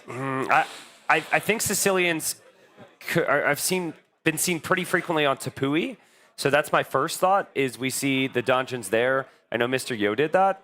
I've seen some weird conversations behind the scenes on Sicilians, maybe on some other maps. I'm not sure, but if you think of like unique units, unique styles, Armenians have their churches, Georgians do as well. No other civ has those. Sicilians with the Donjons and the Sergeants. Bohemians, unique with their Hussite wagon play at times. Muisca, potential for some weird fast castle. Temple Guard, monk shenanigans. You look at Hera's side, Hera's like, I want archers, scouts, knights. He wants archers, the standard scouts, maps. knights. He will potentially go organ guns or something like that, but Hera's just going to try and play meta because when he plays meta, he dominates here. He wins 82.4% of the time against ACCM. That is a crazy win rate. But we also saw ACCM versus Andy in the group stage. We saw Andy pull that upset when it was a crazy win percentage for ACCM. So I think on this map will give someone who's creative like ACCM the ability to come up with strategies, come up with different civ usages, and maybe find a way to avoid that meta gameplay that Hera wants to dominate. Let's be real here. The last 2 S tiers they faced, it has not been good for ACCM. It was a full sweep for Hera, 4-0 in TTL semifinals. You also then had the Lingwan Cup, I believe group stage there, but still, ACCM will know how hard it's going to be today. But I think, just looking at the draft, we don't know where the civilization is going to be played. I actually think he's in a pretty good position to pull off the upset. Sometimes, when you need the upset, the highest chance you have at winning the best of 7 series is also the highest chance you have at getting swept. It's weird, right? You're not playing towards 1 or 2 wins. 1 or 2 wins. That's a really good point. I like that because you're trying to do something creative. Exactly. Right? Maybe like we saw Yo against Leary in the group stage. He tried something creative and it didn't work out. Yeah. But I'm also thinking recently ACCM versus Leary in the Warlords final. He gets down 4-0 and then comes back, forces game 8, almost reverse sweeps Leary. Yep. I think Hera's the type of player who in a very long set can outlast players. If there's a player who's not going to be outlasted, it's ACCM. He knows what it's like to play long games and long sets. Yeah, ACCM will be here all day. He doesn't care. Remember, grand final after this, so stick around for that. I do also want to point out in the previous set, Hera was up against Romans on Tepui, which was his home map. I felt very strongly, if you listen to the cast, he should have died to that. You know, there's some small things that could have been tweaked there from freaking Andy for him to get that win. Hera now hasn't picked the Burgundians. Granted, it was banned, but, you know, he always loved the Burgundians there. Hasn't gone for some of his other picks. Maybe Romans could be used there. I'm inclined to say he probably won't do that because it's more of like an all-in strategy, and Hera was really comfortable with other strats. I have heard some grumblings from him that he does think it is a fast castle map. Yeah. But he definitely does not seem like the person to go for that Phosphorus strat. Yeah. Hera's going to want to play, like we said, like standard units. He's going to want skirmishers. He's going to play man-at-arms, into some skirms, into some archers, maybe occasional tower. So we'll see. Britons as well, a little blast from the past. Good to see the Britons on there. I think Britons on Amazonia could be an option. I know that Lewis has tried that before, and there's a look at Hera here. as we're gearing up to start our game 1 map on Fernando, where my guess is we're going to have the Celts from Hera, just because he's picked it so highly, and the Celts have had a pretty insane win rate, and there's ACCM. And ACCM, it's so funny, he's so serious when he's up there. Most players are. But that big grin that he's known for, you never see when he's on the stage. The second he's off stage, he's smiling more than any other person. He's smiling all the time. He's joining Yo on all of his breaks. He's just enjoying himself at these lands. For his civs, the top picks all feel like they work for Fernando. It feels like Byzantines are a really good option against the Celts. They don't have an eco bonus, but they have the better warships. And it's a question of the water meta. What is currently the best option? Do you go for the eco bonus and having more ships and more production? Do you try to go for the better classic water civs like Byzantines have been with the fire ships? And I think there's a lot of questions that these players have been trying to answer through their practice games to then bring that same level and knowledge to the actual stage. I think I've learned a lot the last 4 days on how to play this map, and I think it's changed massively. Initially, it was like, okay, everyone just opens galleys, they'll mix in a couple fires, they get to Castle Age on like 3 docks. But yesterday, Andy went 4 dock production, delayed his production for like 30 seconds, went Castle Age. I thought it was fine. Hera was like 6 dock production there.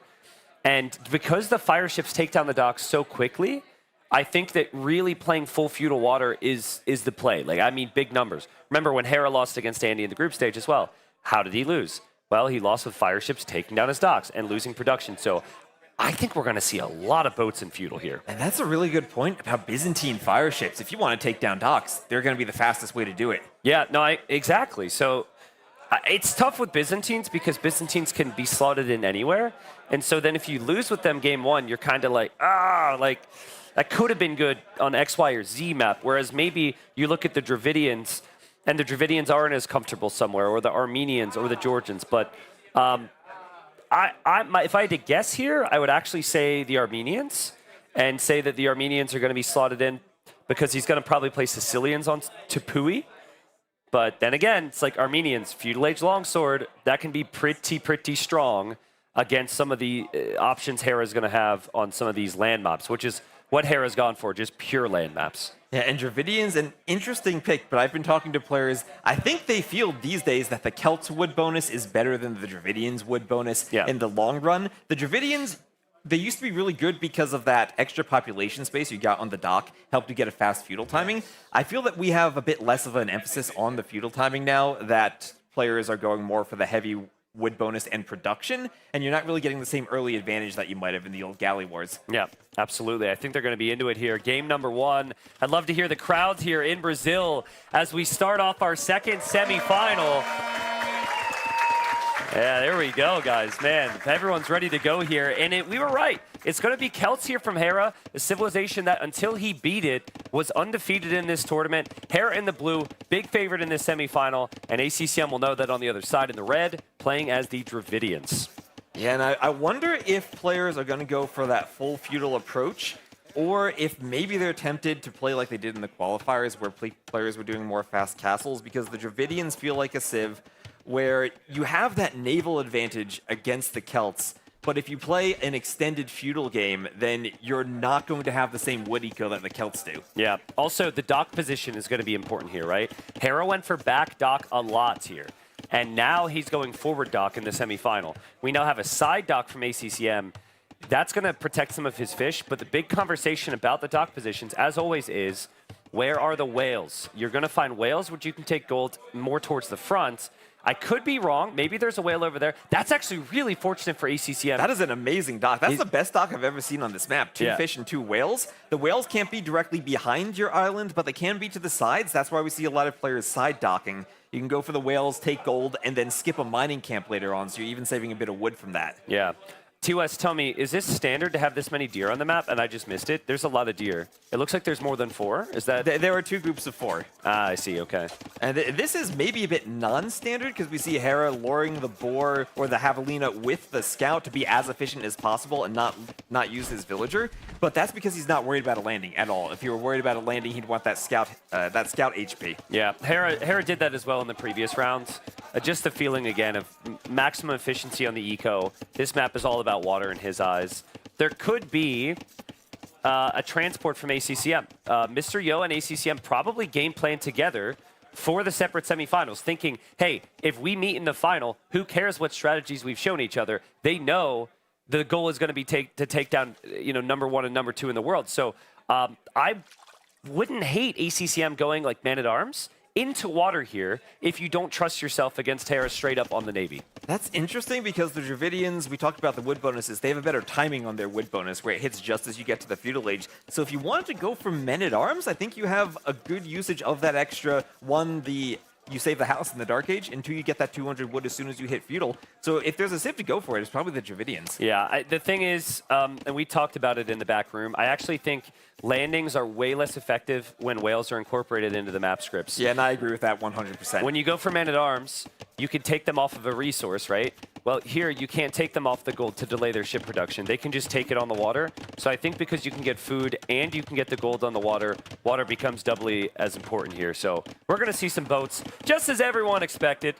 And maybe we'll be wrong later on. But get ready. I'm really curious on the amount of docks before they click up to Castle Age. I would guess that Hera's going to be on something like 5 before Castle Age. And Hera's going really aggressive. There are those islands in the middle, and there tend to be fewer whales around the islands. And so far, it looks like Hera just putting his fishing ships on the fish and not taking the whales yet. He can get 1 whale from each of the docks, but not quite as easily as ACCM can. Yeah, but you don't really need that much because you have 100 golds, and you can just shift over 2 to 3 fishing ships now. I think the ratio I've seen, and I haven't practiced it myself, but it's about 3 on food and then 3 on the whales. So I think that's Hera making that adjustment right now. You don't want to overtake either resource, food, or gold, and the wood eco is the most important thing. We've got 20 on wood for Hera with the Kelt wood bonus. It's 21 for ACCM back at his base. And Hera's opening with galleys, so not the Hulk opening that I think a lot of players has opened with Hulks then gone to galleys. Here it's just straight galleys. Well, if that's the case, if everyone's going Hulks, galleys counter Hulks, so that's a pretty damn good opening. ACCM's got a bit of a guessing game to go for as well here. And ACCM is going to open with fires, which actually, he'll find out, pretty good against the galley opening. So this is our new water tech tree, bit of a triangle at play. And yeah, we're going to get into it here. Game number 1, and I really feel ACCM needs this win. If he is going to win, this is the type of map. Any map that has water, that is where you have to beat Hera. Otherwise, you might have very little chances. Yeah, and Hera's going to split up the galleys. He'll find the scout, but he wants to sail around both sides of the island, I think, to try to find those docks as fast as he can. It's actually nice for ACCM. He got to see a galley, so he knows that Hera's opening galleys. If he didn't see that, he still might second guess himself a little bit. So no big issues there. And he's splitting his fires too. He's trying to intercept both groups of galleys. And here the galleys don't have fletching yet, so this is the best time for the fires to engage. Yeah, fires have high pierce armor. Hera will see this. But I think Hulks are really just not going to be seen anymore on this map because they're so useless against the docks themselves, and it gives the opponent a chance to recover. So I think both players are going to do a combination of the fires, which are going to be in front, and then the galleys behind. And pretty much the whole game I'd expect for that combination. Yeah, and as long as you have enough galleys to counter Hulks, you're probably going to stop your opponent from making the Hulks, even if they want to counter the fires. You're mostly going to go galley plus fire. Resources collected. Pretty strong here for the Celts. Remember that wood bonus. Hera has picked this Civ second for a reason. It does make you think a little bit, though, because ACCM did pick Dravidians first on his draft. So he put even greater priority on the Dravidians, as Hera says, you've gone a little bit too far, my friends. And ACCM has to back away with the fire. Yeah, and he's not going to get any fish there. The fires, you really need to amass several of them before pushing the docks. That's not an early feudal push, which is why I think some players like to go for that galley opening or even the Hulk opening, just because you're not going to be effective until you've actually won a bit of a fight on the water and then can push the docks. Yeah, so here it's like numbers are even, and you're going to be tempted to say the best way for me to win this now is to go Castle Age. So we may see a market soon, and selling of the stone, buying of the food, right? But from what I saw in that Andy Hera series, I learned actually using the market too early is a mistake, and you really just need big numbers right now. And that's the mistake ACCM made on this map earlier when he played his group stage set against Winchester. That's the game he lost when he went Castle Age too early and lost the water in feudal. If you like aggression, I know not everyone's the biggest fan of water, but listen, this is actually exciting stuff that we're talking about going 4 or 5 dock production, because if you don't, you're going to get punished, and that is not what water used to be. Hera's going up to dock number 4, I believe, if I'm getting my count right. And he's going to keep spamming. Galleys and fires coming out. There they are. That's 5 docks now from Hera. This is crazy. That's what you used to see sometimes with those old Viking galley wars. But here we have one big fight. The fires there in the middle, who just about even on the ship numbers. I think ACCM has a slight advantage and will have his reinforcements closer to his docks too. It is 4 dock production from ACCM right now. Fletching was late for him. He's going to get it now. The galleys are focusing each other down. Then it's fire v fire. I think Hera, he's just really outnumbered in the fires there, so I think maybe a little too focused on the galley micro. And ACCM, 7 kills, 3 deaths so far. That's a great fight and a great opening for ACCM. And he's just going to keep pressuring Hera and continue moving forward. He has to be careful getting close to Hera's docks where his reinforcements will be there. But so far, so good for ACCM. Yeah, it's tough though. You have a lot of weak boats. You don't exactly have the APM, even at this level, to send individual villagers to repair everyone. It takes a really long time as well. So this could easily swing. I'm still curious, though, what the resources are going to look like and what the dock count's going to look like. Should also point out where the fish is expanding to. ACCM's kind of running out of fish right now. Unless he shifts his fishing ships to the very back of his island, Hera overextends again, and another ship thrown away there. It feels like Hera, yeah, maybe a bit more of an easy fishing eco, but that's going to matter if you want to click up to the Castle Age, right? If you're just staying full feudal and pumping ships, the fish aren't really as important. Yep. Still no market from either player. 15 minutes into this game. Very fast start. Micro from ACCM has looked on par with Hera's here. The macro has looked on par as well. Remember, the Celts should have the better eco at this stage, but resources collected's even. But it still feels so close. I think we're going to get to Castle Age. It's just a matter of, will we be even? And will the uptimes be even? There's our first market. All right, that's ACCM. I think you're going to sell the stone here and then buy food. I mean, is it an option to sell stone and just use it for wood for more docks? I need you to look top right now. He has 2 ships in queue. So he goes market. This is the same thing we talked about. He goes market, and now he's not continuously producing ships. Hera's got 5 docks producing at the moment. So this is Hera's chance in theory. Does ACCM feel like maybe he has enough ships he can defend his docks, that he's taking fights that are good enough, he can fall back with the defender's advantage? It's always so difficult to tell that exact moment when you need to click up. No, it is. I think he's judged it pretty nicely, but anything can happen here. There's a lot of fire in play. There's also lots of those galleys behind. ACCM, I think, isn't taking the best of fights, though. I think he needs to back off for now. And Hera ties up the KD, even goes ahead by 1 kill there. So now 12-11 for Hera. We know he's still producing consistently, and he will continue to do so. This is very similar to what happened when Freakin' Andy was against Hera. He clicks up to Castle Age a little faster, or that was the goal, and then Hera pushes back. And he's not clicking up to Castle Age, he sold the stone. He's floating 500 food, but he stopped his production. We see he's restarting the fire ship production now. Maybe a bit of a panic, realizing he made a mistake. overextends, right? That's where his rally point was. And suddenly this snowball's out of control quick. This is precisely what we talked about. I think right now on water, it's just spam boats. Forget about Castle Age. Take down their docks. But ACCM's galleys and his fires are just enough. His reinforcements are here. And oh man, what a close fight, T-West. Hera backs away. And he needs that defender's advantage with the production from his docks. And ACCM, he fell behind really far in KD, but he managed to even it up just there at the end. It's now 24-22 for Hera. And importantly for ACCM, his fishing ships are still alive, but he needs to start moving them around the back of his island. But there won't be whales. Yeah, the galleys are just not going to be incredibly useful. I think it's all about fires right now. You need to keep your galleys alive, of course, but queuing up more galleys is a mistake in my opinion. Your fires are going to take down the docks. Your fires are going to get a lot more value. And if you're Dravidians, you also have to worry about losing the docks, means you might get housed. Yeah. And that will devastate your production on these galley fights. Yeah, he's doing a pretty good job. Both players have been to get their houses up. And he's up to the Castle Age. Yeah. He needs to hold until he gets his Castle Age upgrades down. I think Hera can feel that, and he wants to be aggressive knowing ACCM's clicked up. When a player backs up like this, there's a reason for it. And Hera also saw the difference in production, right? And so, yeah, he's forcing the issue here. ACCM has to fight here, because if he loses here, he'll lose 2 docks. It's acceptable to maybe lose 1, and he's barely holding on. Yeah, just barely. Hera has so many galleys. It feels like he's falling behind in fire numbers. Maybe that gives ACCM the chance to push him back if he has more fires. But it's such a close fight here. But a close fight is not really what you want when you don't have the production. Yeah, it's so close right now. Hera senses there's the timing he needs to hit, but at the same time, ACCM is still somehow just barely matching. I'd honestly love to see ACCM get more docks up. I don't think he's producing enough, T-West. I'm not seeing the production One more dock and behind this would have been really nice, and he's going to have to give that one up.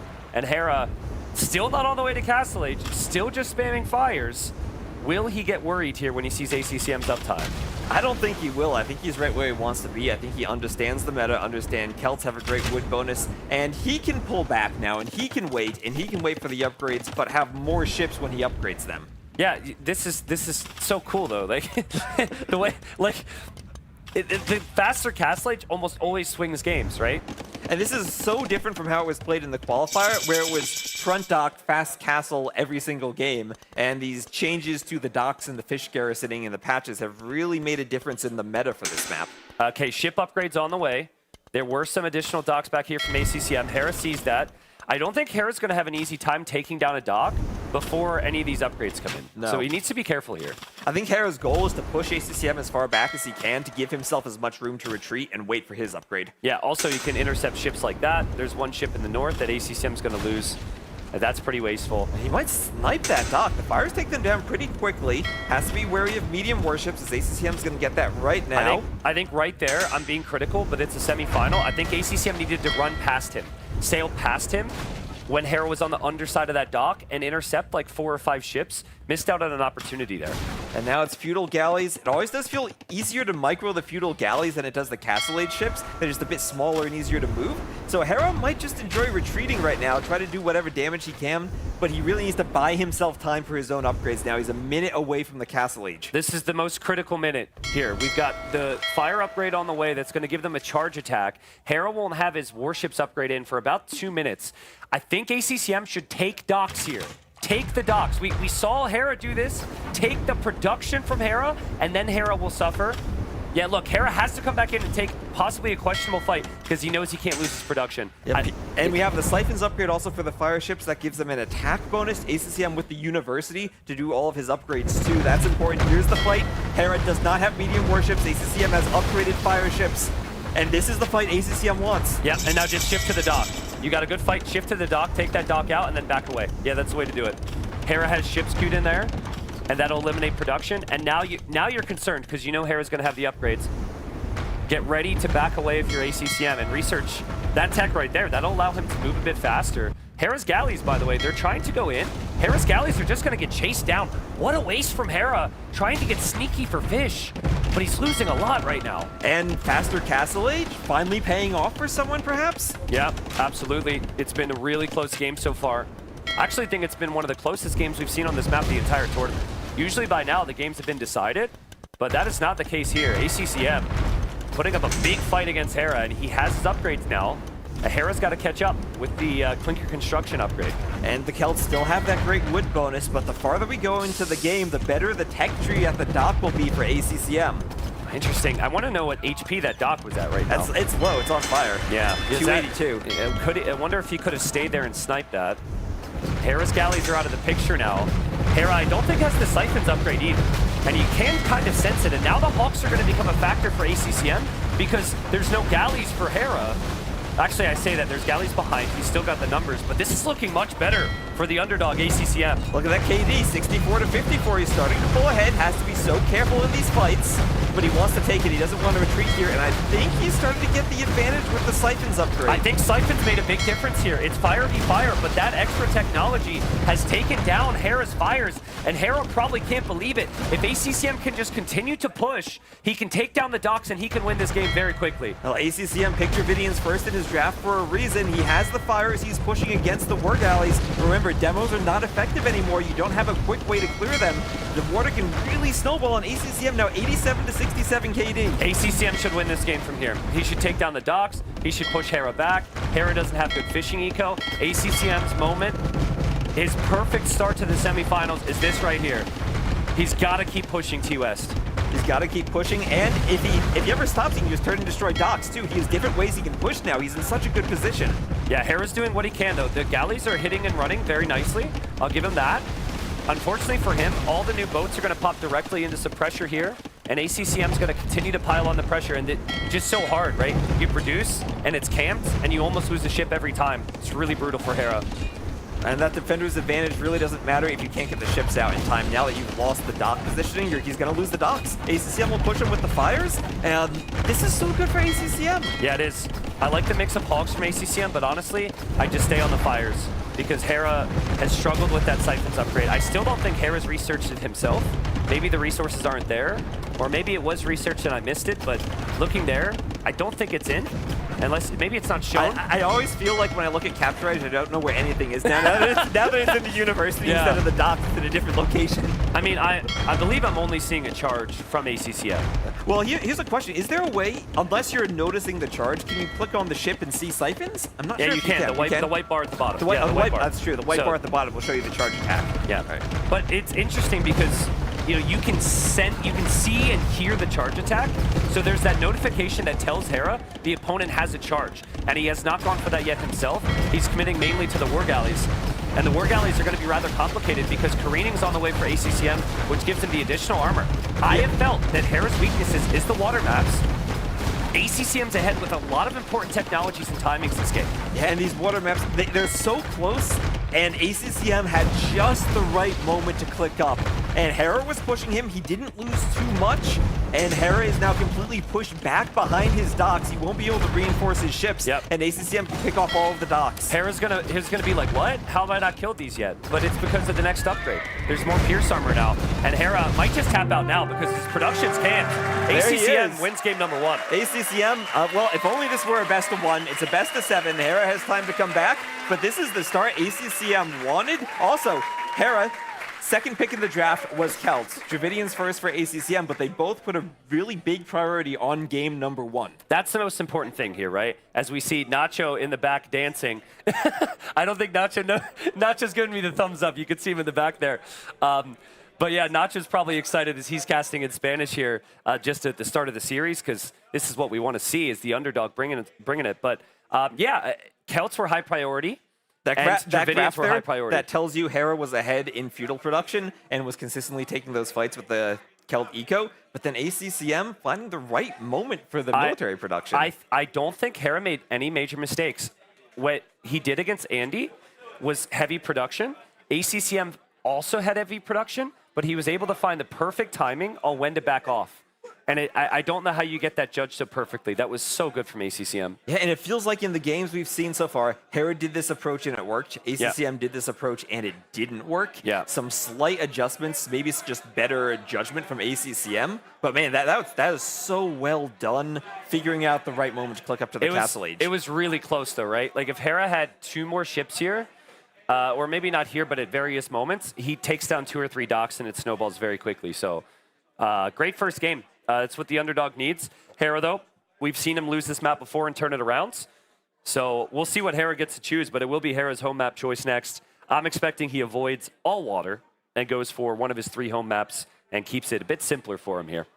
Well, ACCM does have 2 water maps as his home maps. If Hera wants to win this set, he probably has to go through at least 1 more water map. Yeah. Yeah, but if it is like ACCM went 0-4 against Hera the last 2 times he played him in a best of 7. Here he's at the LAN and he starts off game number 1 with a victory. That's huge for his confidence to believe in his game plans because sometimes you start to doubt yourself if you can't start off with a victory, right? And I think we saw some of that in that set ACCM versus Tato when that siege tower didn't work out. He definitely felt tilted there, and I think it affected him for the next 2 games going forward. So your mental status in front of a crowd is so important to get right. He's probably still tilted right now. I mean, I kind of am, right? The siege tower didn't eject. I couldn't believe it. So my feeling here is Hera's not going to go for Tepui, which is a little too much pressure. ACCM is pretty dangerous. I think going game 2 on the most aggressive lands map is too much. Hera likes the more defensive standard land maps where he has time to wall up, add some farms, take it to the mid stages of the game. So I think Sir Tao would be my expectation, or Sarah de Carajas would be my guess. But we'll see. They'll let us know on the beautiful little graphic below. But again, hello everyone who walked into the crowds after the break, and hello everyone who's watching live here on the final day at Brazilian Dynasty. It's been a great week. It's been amazing. Yeah. And I think it's been going to be a great experience to be in front of this crowd because Hera, he's been in front of so many crowds. Yeah. And I think the crowd might just have maybe a slight preference for the underdog. I think we saw that. I think we heard that in the Yo versus Leary game. And ACCM, I know the players, they got their headphones on. They can hear the crowd. Yeah, they'll hear the crowd in the big moments. They're not going to hear too many specifics, but I think that energy actually can be really good. Maybe it can make or break you, right? Like if you have a really bad moment and then the crowd starts cheering, you might be like feel a little dejected by it. But imagine the feeling for ACCM at the moment. He wins that game, he plays very well, and then the crowd, the energy's there. So as we see the Brazilian flag there in the crowd, as there's quite a few Brazilian jerseys on as well. There is a game later on today. There is a big World Cup game later today. Yeah. I think maybe Viper might need to be careful. Yeah. It's Brazil-Norway. Funny thing is, for a couple days, Tato had been planning. He knew the passcode to Viper's hotel room, so he bought like 50 Brazil balloons. And he he went into Viper's... He typed the passcode. He went into Viper's hotel room last night and filled it with Brazil balloons everywhere because it's Brazil versus Norway. Viper found that last night. And, I mean, Viper's a good sport. It wasn't too big of a deal, but I thought that was hilarious. And actually, they put the balloons in there when Viper had started his series against ACCM yesterday, right? So we're thinking like, oh, Viper's going to be in a good mood, blah, blah, blah, blah, blah. Viper got swept. And then had to go back to that after being swept. Yeah, I mean, again, Viper's a great sport. It was not a problem, but Tato was a little bit concerned there for a second that was going to be an issue. But I figured viewers would enjoy hearing that as we have Hera coming back to the stage. To the station, getting ready. And we know players, sometimes they got to collect themselves between the games a bit. We see Sebastian doing his push-ups on stage. And Hera, I know he's a player who really likes to think about his Civ drafts. If he takes a loss, he will take as much time as he needs. That is the theme with Hera. He will take some time. He'll take a break. He'll rest up. They'll come back in. He'll try and recenter himself. ACCM's sitting there locked in. He's like, let's go, let's go, let's go. ACCM's like, that game was only like 30 minutes. I was ready here to stay for 4 hours. Like, the time limit's 90 minutes, too short for me. ACCM does take his breaks as well. He takes his famous smoke breaks. But no smoke break for him right now. We'll see. Hopefully he can keep the energy up. In our preparations, we had Mr. Yo do a test run, and we timed him to know how long we needed to plan for the breaks. How long was it? 6 minutes and 40 seconds. Interesting. Okay. I remember Yo was like petitioning to have, he was like at least a 2-minute break, at least a 3-minute break. He was trying to get every minute he could. That's why we timed him. Nilly was like, I don't know if we have the time. Yo was like, don't worry, I'll be quick. So we timed him 6 minutes, 40 seconds, fits within the break. Well, all right. Well, it works out, I suppose. So we'll beat Tapui next. So I was wrong on my assessment that Hera wouldn't want the super aggressive map. Whoops. Romans, almost died to yesterday. It's a good option for Hera. Japanese, he's used to maximum effect. I would expect Japanese here, just because they can hit with the man-at-arms so quickly, but we'll see. Well, for ACCM, we saw Yo play Sicilians. You know ACCM and Yo practice together. There's not much wood on the map, and sometimes you pick Sicilians because you get that extra wood from the farm upgrades. And if you don't die immediately, which you can fight with the Sergeants and Donjons, so you probably don't, you can get to the late game and kind of have more wood than your opponents. It's a really risky opening, though. Like, I think ACCM is really going to want something that packs more of an aggressive punch. Because it looks like he's going for it. If you're sitting back, you're going to have some real issues. Let's see. Here we go. And it is the expected picks here. Game number 2. We hear the crowd here, as it will be Hera playing as the Japanese and ACCM as the Sicilians. This map, your wood, your berries, your stone, your gold, everything is in range of some type of tower or aggression. So you have to be very aggressive to hold the map control here. Everything is forward, and you have a bunch of cliffs, so there's nothing in the back of your base. You can wall yourself, but when you wall, you're not really protecting anything. You're forced to go forward. Yeah, Hera's got an interesting situation where he actually can wall a little bit. These two wood lines are pretty close together. So you see the wood lines are separated for ACCM. At Hera's base, he's got that house in between two wood lines there. That's pretty nice, just to give him a little bit more safety, but the gold's still very exposed on the left-hand side. And both of his golds are together, so if ACCM gets forward and gets a Donjon in the right position, that's going to be nasty. Yeah, it's so tough, though, right? Because how are you supposed to get there? Like, you're going to have to walk forward, and Hera will have the fastest man-at-arm build possible on this map with the fastest attacking man-at-arms. If ACCM survives the first 5 minutes, then his civilization can work out, but like defending from that, not so easy here. Oh, he's forward with the build, taking from the Foxes. Remember, you can build the Donjons now in the Dark Age, but they don't shoot any arrows until you actually get up to the Feudal Age, and you can't make the Sergeants until you're Feudal. Yeah, I'm trying to think about where you'd even build it here, because your berries are on the left, your wood's on the right. You almost want, if you're going to build the dungeon here, you almost want all your resources together, but that never really happens. So decisions to make there for ACCM. Well, that's what makes this map so tricky. You need to find a way to protect your wood, protect your gold, protect your stone. There's something that you can protect, and it's hard to deny everything from your opponent, but figuring out the right way to place your towers or pressure your men-at-arms is the key. Yeah, Hera just going to push in some deer. Both players trying to get some additional food.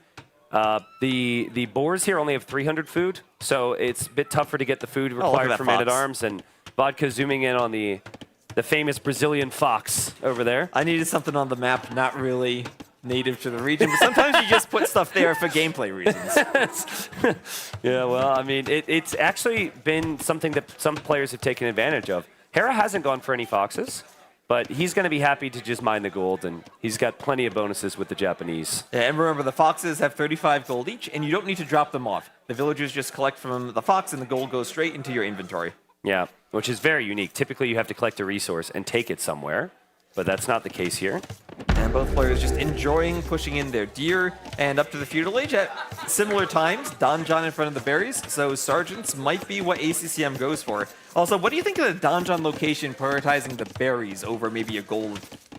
If you think of the ratio of villagers that you need collecting, you need so much more on food than you do gold here, right? Even if you mine gold, it's 2 on gold. If you're taking food, you're going to want like 10 or 11. So I actually really like that. Missing out on your berries would hurt. And also, he already collected gold with the foxes. So I think he's factored all of this into his build. He's not really going to need the gold. He needs the other resources protected. And he's really walled that right side of his base. The tricky thing about going to sergeants, as you said earlier, the Japanese have such a fast men-at-arms rush. Yep. ACCM will need to produce after he gets to the feudal age, and Hera already has the militia on their way forward. It's not what Hera would have wanted, right? He doesn't want to see a dungeon on the front. He doesn't want to see a good base structure that he can't immediately attack. This loop around from Hera, he's desperate for some damage, but like, is that what you want to do right now? Can't ACCM see you? ACCM even walling from the edge of the map to the town center, making sure those militia can't get to the back. Don't think Hera will get in here. I think he'll just loop around and see that it's walled. This is so smart from ACCM. He needed to defend from the early attack. He has so far. And Hera is questioning whether or not he can attack anything at the moment, but it's still Japanese. And Sergeant's actually able to go forward now, and ACCM has left himself exposed! He has the villagers there! He did everything else, but this is the easiest thing, is just keep one villager walled, and the archer range villager goes down. He was hoping the Donjon would keep them safe, but Hera decided to dive. Hera hasn't even done men-at-arms, just clicking it now. He did double bit axe first, focusing on the eco. Can ACCM wall the Vill? Yes, he can. Hera's got to protect himself as well at the same time. This is going to be tough for both, but it should actually be a bit tougher here for ACCM. That's man-at-arms, and Hera isn't attacking because Hera is losing villagers at home. Can the villagers survive here? Wow, Hera was so busy against the sergeants. He might even overextend here as well. Oh, can ACCM save that villager? Nice block. Hera gets the kill. Nice blocking just outside the TC range. The sergeant's throw is still forward. He's desperately trying to wall. Oh, this is so interesting, right? ACCM says, screw my vills. I'll lose a couple as long as Hera's losing villagers as well. And Hera's villagers are blocked off, and Hera's getting massacred here. That's now 3-2 Vill kills. Can ACCM get another? He's close to the TC. Hera will try to wall. He's moving to the gold, though. That is a risk. But that's the most important thing. Both players are not mining gold, so they can't continuously go for their follow-up. And in Hera's case, he only has 21 gold. So he actually has to bring the man-at-arms home to clear this. Then maybe he can get more on gold to make archers. And now, well, what do you prefer as a follow-up? Archers, or do you just go skirms? I like 2 archers. You go 2 archers if you have the gold for it. Neither player does, but the idea is to mix in some archers against the infantry, and then you want to go skirms against the opponent's archers. And who wins Japanese men-at-arms against sergeants? I'm going to go with the units that are low HP, or sorry, not low HP. That are high HP? Yep. I think so too. That's one very low HP sergeant, and Hera still has the scout there. Try to be as annoying as he can with the scout, but he really wants to keep the scout alive. Yeah, but the beauty of having that dungeon is you can actually fall back and you can just heal them up ever so slowly if need be. I think this is ever so slightly wasteful from ACCM. To be honest with you, while he's had a great game, imagine if he just walled up those vills at home and then hit Hera. I think he could have a much bigger lead than he has right now. Yeah, and Hera's just going to try to risk that scout to draw some archer fire, but I don't think ACCM is going to fall for it. Yeah, ACCM should not fire on that scout at all. And surprised that we see the fight here, actually, because Hera's underneath the donjon. Exactly like you said, fall back to the donjon, let the donjon do the work. Yep, heal up the weak ones. 8 military for ACCM, 5 military versus Hera. ACCM has held the first 5 minutes of feudal age. this isn't a bad spot for him at all. I think I prefer his position. And one thing he's missing, though, is that farm upgrade. We know the Sicilians get extra wood from that farm upgrade. Long term on this map, you don't have much wood. And that's what I've been hearing players say about the Sicilians. They like those farming upgrades. Yeah, I think you got to get fletching first. Once you get fletching, you can be okay. Again, Hera not prepared to deal with the continuous pressure, and another villager goes down. So far, this series has just been ACCM. It's so well played. I mean, I love the lack of fear here, right? So many people are going to have fear against Hera, the scout, and they don't go aggressive. They don't feel like they could do anything against him. But facts remain that ACCM can do so, and is doing so far. And this is wonderful. Look at that, 10-6 military. He's breaking through, forcing Hera to quick wall, and he has skirms to deal with Hera's archers now. I don't think Hera can push this back, and that gold's exposed now. Yeah, that's good from Hera, though. This relieves a little bit of pressure. Like, him arriving there does stop the reinforcements, but notice how ACCM says, I'm not chasing you. He goes, all right, go ahead. I'm just going to go here again, because I know I can do some damage to your eco. And remember, in the long run, ACCM 3 more vills on stone I just saw there. If he does sergeants, he can build more donjons with them. Really surprised we haven't seen fletching from either player, though. I think maybe it's just a resource issue, but fletching seems so important, especially for Hera, who's behind in this game. Like, you got to get your upgrades here. Now it looks like we have a skirm war, 8 skirms to 5. And at this point, it becomes harder to use the archers when there are so many skirms out. And it seems like these players are not continuing to commit to men-at-arms. Or, well, ACCM is making another sergeant. Yeah, if you can win this fight here with fletching, then you can use your sergeants and you can tower and take Hera off gold. It's actually a huge moment in the game. That would be beautiful if you can get a donjon up forward on that gold, because they're both in that same spot. One donjon denies both of them. I mean, unless I'm missing something. I mean, he has the blacksmith. He just isn't getting the upgrades right now, ACCM. It's there, but maybe he's so focused on the fights. Hera's getting fletching, so Hera will have the range unit advantage. He wants the donjon. That's going to be nasty on the wood and both golds if he puts it right there. I think, yeah. Oh, there he goes. Let's try it and see if he can force Hera's hand. See what Hera does here. Hera might need to counter tower this.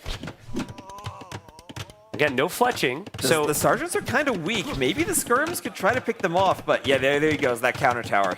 Yeah, still no fletching. Hera has fletching. He goes for the counter tower. He sees the sergeants are weak. With fletching, he's taking down the sergeants pretty quickly. This could be really good for Hera. I think the position for ACCM is there where with some minor tweaks to the decision-making, he can put Hera in some big problems, but the lack of upgrades is going to give Hera a shot here. I think Hera might attack the base of this donjon. He's attacking the sergeants first. This is good focus firing. And then there's not going to be a lot to garrison. Hera might just go full send at this. Wait, can ACCM construct this donjon? How close is it? He pulls back. He's not going to finish the donjon. 97%. He's trying to dodge the tower fire, but he pulls the sergeant back. He needs to send more sergeants. Yeah, and that's more resources he's spending without getting fletching for his ranged units. And the fletching also affects the donjons as well, right? He's bringing in more. Hera knows he's going to come finish this eventually. And there it is. It's up. But does it fire enough arrows when you don't have the sergeants to garrison? It's complicated for Hera, though.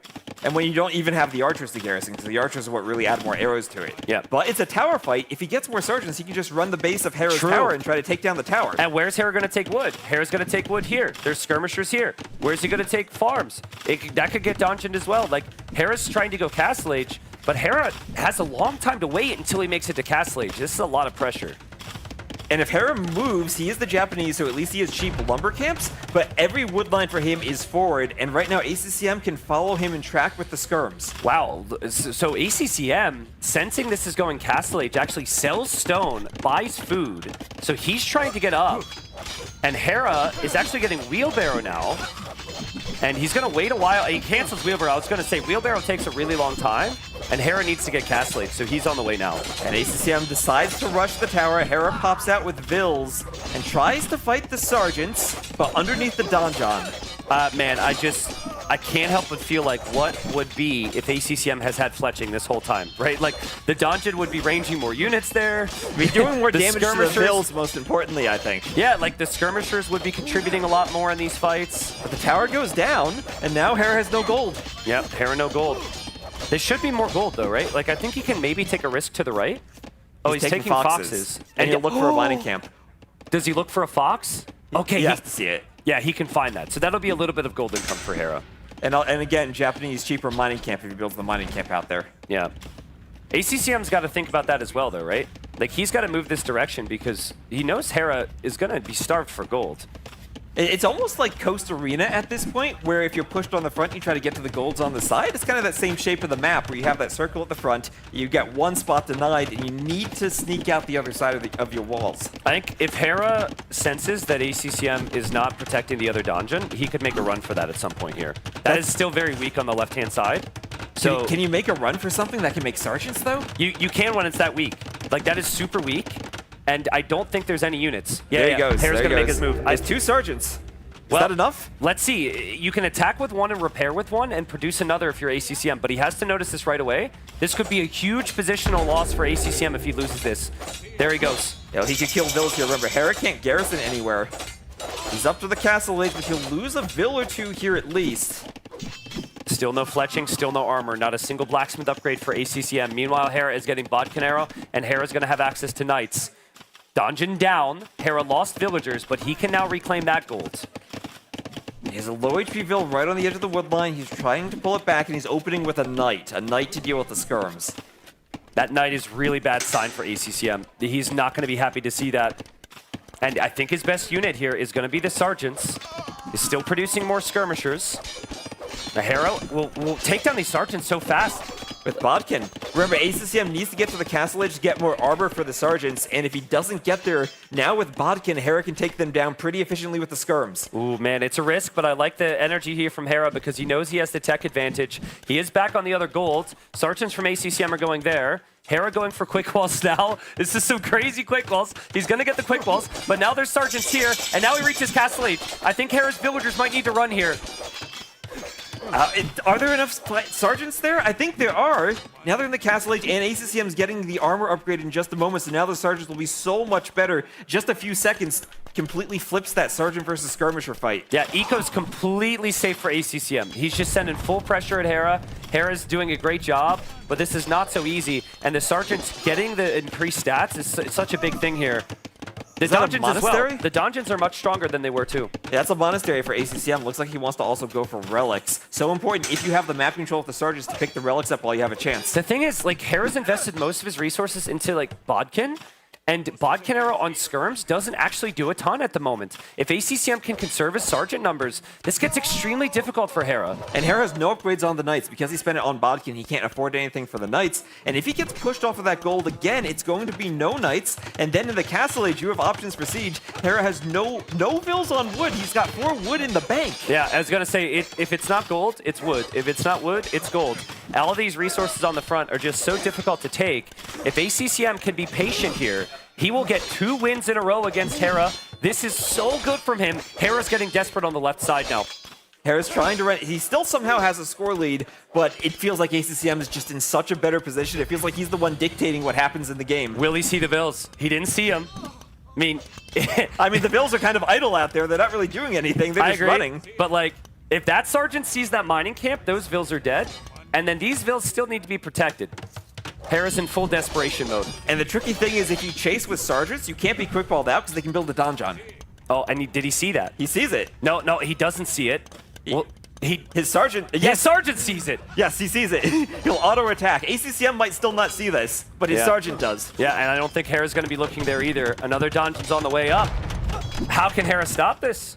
Hera can't stop that dungeon, which means he can't take that gold, and those vills on the other side are not going to be enough. This is a nightmare for Hera. Another sergeant on the way, and as long as Hera has those vills on the left, maybe he has a chance. This all comes down now to scouting for ACCM. Does he find where Hera is? Oh, that mining camp, he's losing all the vills. This is so good. ACCM just needs to hold the position. He doesn't need to push anymore. He needs to think about upgrades. He needs to play patient. That's what Hera would do if Hera had the lead. Hera is known for not exactly going for the full-on kill once you have the lead. Just take your time. The Ram's on the way, and if this gets spotted, this might be the GG moment. The villagers on the left have been spotted. And where does Hera take anything now? ACCM is scouting the map properly. He's sending the sergeants over. Hera's trying to run again. At least he has wheelbarrow, but ACCM is aware that he's in that location. There's nowhere for Hera to run. Hera needs one big fight. He's been healing up his knights. He's getting some upgrades he didn't have. He can take down the Scorpion. Maybe he can get a free monk there as well. ACCM's really preoccupied on the villagers. And so he's losing some of his siege and his monks. but I mean, the economy efficiency for Hera is just awful, TUS. It's just awful. It's so easy for ACCM to chase and put one sergeant on the Vills and the rest of your army ready for a fight. Yeah. Hera just can't lose knights. I guess if you're going to lose Vills, you can't lose knights. You need to hope to get enough knights to just completely clear the sergeants. But how? How? There's sergeants everywhere. And he fights under the donjon. He's going to have arrow fire in the fights too. Yeah, he's trying. He's going to stack up. He's taking it. Again, the upgrades for ACCM have not been fantastic this game. The monk. The monk comes out of the dungeon. It doesn't get the conversion. Does Hera have a chance? Does Hera have a chance? He's clearing the army. The sergeants are all in different positions. Does ACCM need to think about spears or maybe the pikeman upgrade for the donjons now if he sees that many knights? No, I think with the skirms there, it's not really worth it. I think just get this additional armor upgrade and hold the line. More sergeants, more dungeons to produce the sergeants. You still got a good position. My goodness, where's Hera even taking wood right now? He has 4 Vills on wood. He is so lucky that he has the cheap drop sites this game. He's been using them and running back and forth. Yeah. Donjon's still up. The Scorpion will move in. Hera needs to take care of these monks if he can. He also needs some time to heal up. And he needs to pray that's not a conversion. It's not a conversion. Well, which is he crazy. Have the knights. The sergeants are cheaper than the knights. There are so many donjons. They can build more if they get knocked down. He picks off the Scorpion. Does he need elite skirm just for better skirms here too? I want to see upgrades. I don't even think he has squires, right? Like his sergeants are so slow. I think with squires, he's a little bit more mobility. Oh, looks like he does have upgrades. He needs some blacksmith upgrades too. Hera's going for +2 attack at the moment, so he's upgrading the knights. Yeah, but also like let's just say ACCM chills here. Doesn't he still win? Look at his Vill lead, 58 to 42. Yeah, exactly. As long as he doesn't give up all the map control, he even has some relics now. He has the first relic in a great monastery to collect more in the middle of the map. And still, how does Hera knock down all of those donjons? He can take them maybe one at a time, but I don't think he can keep taking fights if ACCM's army's there. Yeah. Does he want to fight this? I like the patience here from ACCM. He's maybe not going to be so patient after all, though. He's going in with his skirms to try and snipe the monks. He has to snipe some monks here. If he loses all his skirms, Hera can get conversions, and all the skirms go down. Hera is barely holding on here. I think ACCM doesn't realize because of the score how good his situation is. Yeah, he might not. He's trying to do another donjon. He has so many sergeants building it, but he's still not going to get it up. He can fall back to the donjons to help against the monks, though. That helps so much if the towers can shoot the monks and keep them away from converting. No fletching. So the dungeons still do not contribute that much in the fights. ACCM needs a deep breath. He needs +2 armor. He needs devotion. He needs fletching. He just needs some upgrades. And for Hera, you can never lose a fight here. You max out every engagement. This is T-West. I've seen Hera win a bunch of tournaments. He's always vulnerable at times, right? There are times where people have better strategy, but he can pull these back. This is like, Hera wins this. You're like, okay, we've seen this before. Hera's going to go to the finals. The underdog needs to win these types of games against him. And here, does Hera dive here? 2 donjons, a bunch of sergeants, some conversions for ACCM, and he pulls back. He gets a villain, pulls back. He's so good at making these judgment calls of when he can fight and when he can't take fights. Yep. And he's so good at just moving units around the map without losing them, too. Can we see ACCM's Fog of War for a second? Because, like, I'd like to see a little bit of outposting, but I think he does recognize that there's not much more for Hera than right here. So if Hera can't push out of this position, he's in a very poor position long term. And he's trying to move with the knights and the skirms. If ACCM gets a good mangonel shot on those skirms, that might end the game, because then the monks convert the knights. Those skirms are so important for Hera, even though they're just feudal age skirms. Dude, this is the slowest moving army I've ever seen. Like, it is infuriating. Squires, there we go. Thank you. It is infuriating to watch. Hera with the stack patrol there. This is before some big upgrades come in, and stack patrolling is so OP with melee units. But it's melee versus melee. ACCM can do it too. He's going for the mangonel. The monks maybe not in position to convert, but he stops for a moment. There's monks on the other side. The skirms are out of position. Hera's skirms are going down. He accidentally clicked a chicken, and it's full upgrade sergeants finally for ACCM. He's pushing with the ram, the mangonel, chasing the knights away. Hera not able to take a fight like he wanted to. He's trying to save the knights, but loses the skirms. Oh my god. This just looks better for ACCM as he actually takes a score lead now. I don't know, though. There's 6 monks. There's 6 monks, and Hera will have enough stone to build a castle. if Hera gets 6 conversions, he inherits the upgrades that ACCM has gone for, and then he can drop a castle. This will come down but to ACCM, a castle. he can drop a castle, and he's Sicilians. He has the faster building castles. Let's see. I have no clue how this is going to go. I think Hera should have lost this game 10 times. I think ACCM got really nervous. I think ACCM has been feeding a little bit of army here. Will Hera send all his vills here? You might build it underneath the dungeon as well, to be honest. Is ACCM going to take this fight? This feels like this might be the fight Hera wants more than ACCM. The monks are there for Hera healing. I can't tell. I can't tell.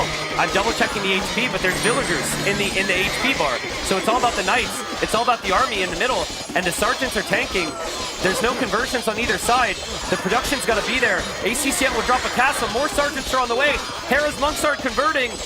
Will Hera bring his own vills? Hera's winning the fight.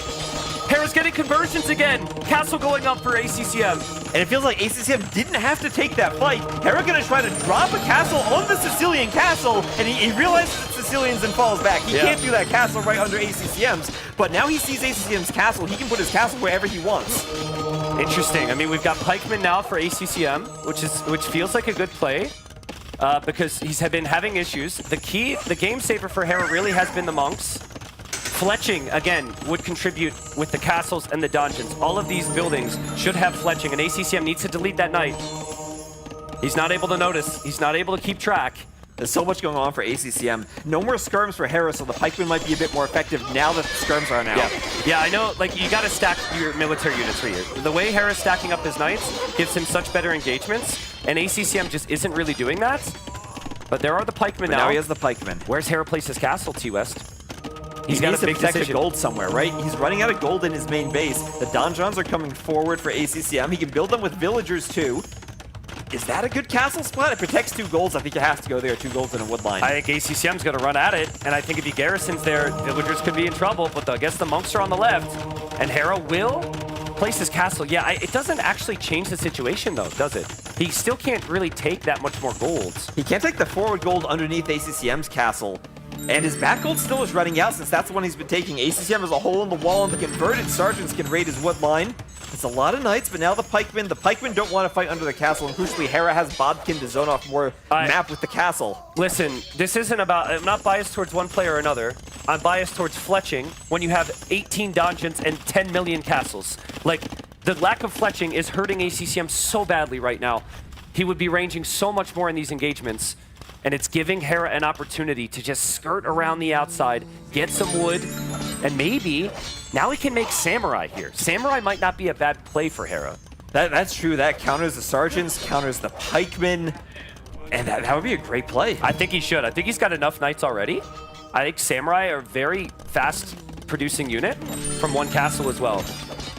Nice job from Hera. He's used the converted units to get raids and also to kill monks.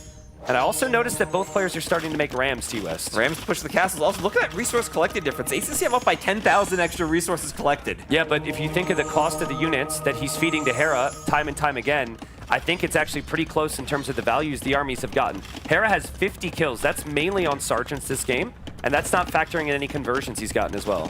And here you have the Rams. Do you think it's worth it for ACCM just to do a mangonel to defend the castle from a Ram push?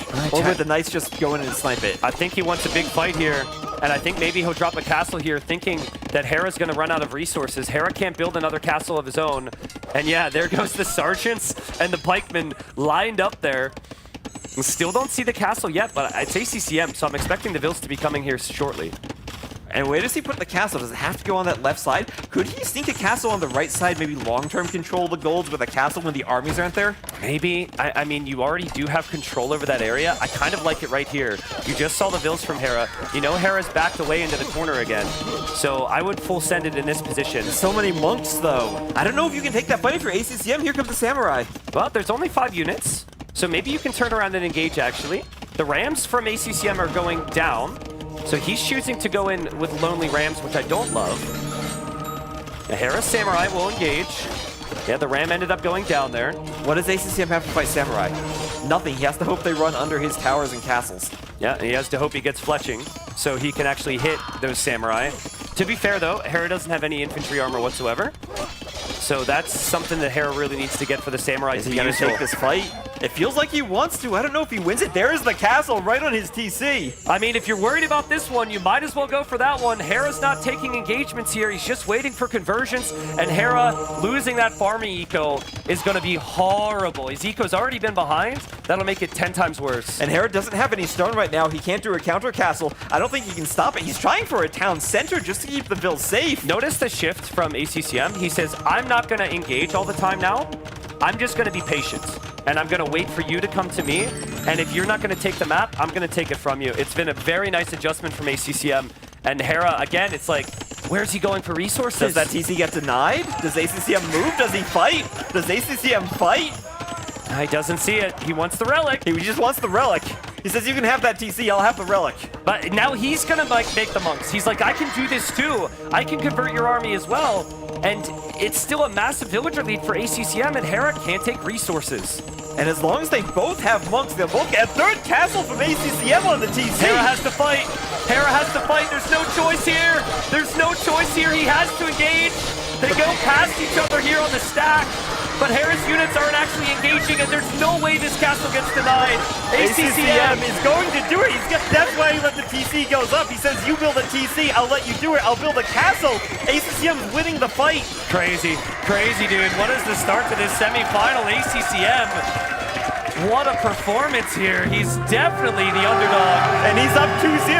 He's up 2-0 over Hera, T90. Wow. Crazy, dude. Crowd's loving it. Crowd's loving it. And I mean, this is what a LAN's all about, right? This is the energy you want to see from the crowds. But ACCM in 2 straight games has just brought an insane level T-West. We saw Hera win in less than 10 minutes when he played with Japanese the last time. And now, as ACCM is taking his break and the crowd is cheering for him, I mean, he held on. And then when it felt like Hera was going to bring it back, he became patient in the most important moment there. Well, I think this crowd, they're prepared to make noise for soccer later today. They're prepared to make noise for ACCM right now. Yeah. Well, I mean, listen, it was the same when Mr. Yo got victories in the first semifinal, right? Like, Mr. Yo gets victory, and people realize Leary's the favorite, and they want to give some support to the underdog. But to the people that are cheering on the underdog, I have sat at many events, many LANs, where Hera's lost games, where Viper lost games, where Leary's lost games. It's only 2 games. We did There's see plenty Hera of time come back. to turn it around. We did see him come back 3-0 against Leary at Red Bull. Yeah. It felt like that game, though, was one of the games that Hera finds ways to win. Agreed. He stays alive. Agreed. He doesn't die. He finds a way. And I think it's a really good sign for ACCM to be able to hold on and win that type of game. And also, well, I fully agree with you. And we got to factor in the map as well, right? Like, that is the type of map that, I mean, Hera chose it. It's his home map, right? And so ACCM still has all of his home maps. Exactly. It's huge. But best of 7's a marathon, not a sprint. I think Hera, one of his greatest skill sets is his ability to play at the same level over a course of a very long time. And, yeah, I mean, we could... I still feel as though this is going to get to like 6 or 7 games now, right? That's like what Hera would want. And yeah. that's what he's able to do. He doesn't die in game, and he doesn't die in set. Yeah, absolutely. Production's trying to talk to me right now, T-West. They're saying we're going to throw it to the stage, T90. Oh, understood. So we'll send it to the stage here in a moment. And we're ready to head to the stage.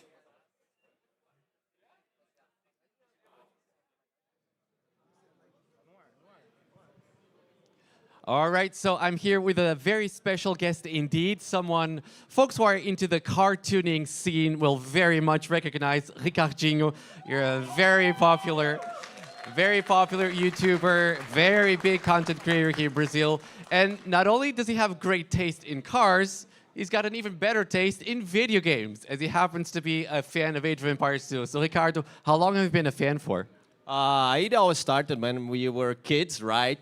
And I started playing ranked in 2018. And since then, yeah, we are always trying to improve Elo, which doesn't happen very often, but we keep trying, right? So have you been watching the tournament? Have you been enjoying it? Who are you cheering for here? Oh, actually for us it's a huge honor to have such a good event in Brazil. I know a lot of Brazilians always watch and cheer for AoE2 players worldwide, and it's been amazing. I'm a huge Viper fan, so yeah, you know, I'm more into ACCM right now because at least he lost to the winner. So it makes us feel a little bit better. But Hera, it's a monster. So yeah, game is there to be played. Awesome. I also happen to know that you like to play ranked games. You just were telling me you're 1600. That's a very good rating. So how often do you play? It was good for you to state that, but it's not as good. We still do a lot of... Let me make it clear. The average ELO is 1,000, so 1,600 is very, very good. Yeah, I had coaching with a lot of Brazilian pro players, but yeah, still trying to improve. Unfortunately, due to my hard working, I could not keep up with the recent updates, and hopefully Microsoft keep coming up updates because this is what keeps the games alive and this is what the community enjoys. And but I just couldn't keep with the strategies. They are so dynamic and the game is becoming so much better. I just couldn't keep up, but I'm still playing like 2-3 times a week just to try to de-stress. Sometimes I just can't because we lose. But yeah, it can be difficult. Recadinho, thank you so much for your time. Hope you enjoy the tournament and hope to see you soon again. And back to you, casters, TWS, T90, take it away. All right, folks, great to hear from our crowd here. Such good energy, such high spirits, but now it's getting you a little bit higher here, T-West, with ACCM up 2-0. This is what the crowd wants, right? They want to see ACCM up 2-0. And, well, now it gets risky for Hera. He has to go through a water map if he wants to win this set now. Yeah. Because ACCM has 2 in his home maps. Hera only has 2 home maps left. Everything has gone ACCM's way these first 2 games. Yeah, it's funny how this game can snowball on you, even against Hera. It feels like we barely started, and these games have been very, very quick, and suddenly you're 2 games down. So I think you take it 1 game at a time. I have a little bit of speculation here in the draft. Like, I feel like it's going to be Portuguese for Hera on Costa Rica. Way on maybe Festa, which is the more closed map there. You get the additional vills. In Amazonia, I could see Hera playing like Britons or Malay. But I just don't know what that bounce back pick is for him right now. I feel as though Tepui was a bit risky to go to after you lose. There's so many factors you can't control there. And it can snowball on you fast, as we saw. So I got to assume he goes for Sertao or Cerro de Carajas just because it's a comfort pick. But he's got to win a lot now. I wonder if he might go for Festa here. I just wonder that I know he's practiced that map quite a bit, and he likes the gunpowder barrels, and it's something a bit different than the first 2 games. Yeah. He's just played 2 games that were pretty much feudal age engagements the entire game. Maybe he would want to play a more macro-oriented game where we know how good he is in the late game. That's a map that you can pretty much manage to go to the late game if you want to. No, I agree. I mean, I think Hera's a better late game player here. ACCM is known for those super, like, dragged out games, which go on a very long time. But ACCM's not necessarily known for, like, as clean a transition towards the later stages. So I felt like Hera was going to just try and go to the later stages on a standard land map, open with scouts and adapt from there. That's not still what an Tepui option was. for him. Yeah, that's not what Tepui was at all. But I honestly haven't seen anyone play Sicilians that well, right? Like, the donjon positioning was perfect. The house walls and the palisades to keep Hera out was perfect. And then also, even though he took losses in that game, where did his army immediately go? It went to Hera's base. And I think Hera's just hasn't grown accustomed to that. I think when he's playing Japanese, he commands the respect. They react to him, but ACCM said, I'll lose some vills, but you're going to lose some vills as well here. I'm also remembering how these 2 players at the LY Cup, where there wasn't a time limit, played a 4-hour game. Yeah, true. True. Which we cannot have today. Brazil plays the World Cup later on today. We've got a grand final after this semifinal, maybe immediately after this. Now, there might be a slight break depending on how the players feel, but yeah, hopefully a lot more Age of Empires coming up here, man. And what do you think about the very first pick for Hera, the Maya? Yeah, that's been uncertain for me. I'm not surprised he's picked it because I think they're really, really strong, particularly on 9-vil starts, because they start with the 10 and they're not housed. It's always been a comfort pick for Hera. He likes to play archers and eagle mix in feudal age. He did face that on, I think against Sebastian on Serra de Carajas. So maybe after that, he felt like Sebastian should have won that game with the Mayans, and he can replicate that. I feel that it's maybe a bit weird to have it as the first overall pick, and maybe he could have tried to get it later on in the draft. It will look very weird if he wins. Sorry, if he loses. But if he wins, then you're not going to complain about that at all. I'm just trying to look at the Civ advantages. I feel like the Wei are an incredibly strong Civ because of their economy, but that's amplified if you pick them on Festa de Pulvera, because you start with all of the drop sites and you have so little investment to get the extra vills by doing your eco upgrades. Yeah, maybe. I'm seeing a lot of similarities between the drafts from ACCM and what Mr. Yo likes to do. Like Magyars, for example, big Mr. Yo civilization. Maybe we could see, like Mr. Yo tried Magyars on Amazonia, right? Like maybe we could see that option. Do you think we could see Magyars on Satao with a Phosphoro fast castle? Mr. Yo tried that. Honestly, considering the scoreline right now, no. I think if you're down games, you do that. But I think you're good enough already. You've shown it. You can play standard game. ACCM does not need anything gimmicky here, anything too crazy. Here we are, and let's see if Hera could turn this ship around here. Down 2 games in the best of 7, which predictions would have told you was not going to happen. Yep, and this is Cedos Courageous, and Hera will be picking his very first overall pick, the Maya. ACCM going towards the end of his draft, his second to last picked Civ in the Tatars. Yeah. First thing I wanted to look at here is the gold positions, because occasionally one player can get a gold position rather forward, and it doesn't look like we have that. They both have a back gold available. A little surprised Hera's getting Loom right now, T-West. You don't have to do so. Unless you might just feel it smoother? I don't see how, but maybe I'm missing something. My initial thought was he would actually bring a villager forward with his eagle and try and lame. But yeah, just gets Loom. They still should have a villager advantage long term, and very fast mining camp from ACCM as well, which is also surprising. Right, and the Maya, usually on a standard game, you start with 4 vills, so you're housed right away, and you have to do Loom at the start. With the 9 vill start, you start with 2 houses, so as long as you get your eco rolling properly, you can skip Loom if you want to. Yeah, so it just, the reason it's weird is you're down a vill a bit earlier than you really need to be, but there's the mining camp as well from Hera. So I guess it's going to be Archer opening for both. And he's going for the early mining camp.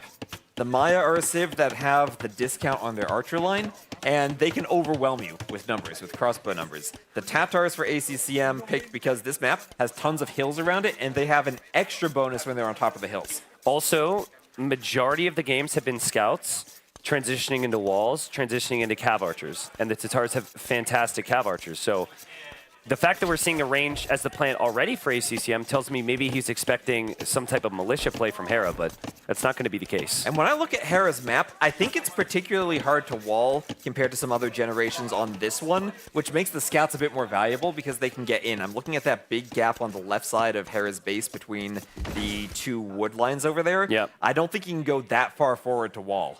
So the benefit of the Mayans is your resources last longer and you have the extra bill, and your archers are cheaper. The Tatars, look at all the leftover food. That lasts super long time. So basically, ACCM, while he doesn't have any direct archer bonuses, he doesn't need to put villagers into farms nearly as fast, which means he can invest the wood into the archer ranges and the blacksmith faster than Hera can, in theory. And they have to be careful in this fight. ACCM, if he ever gets a hill bonus on the Eagle in the Dark Age, he'll take the fight, but otherwise he really wants to wait until Feudal. Yeah.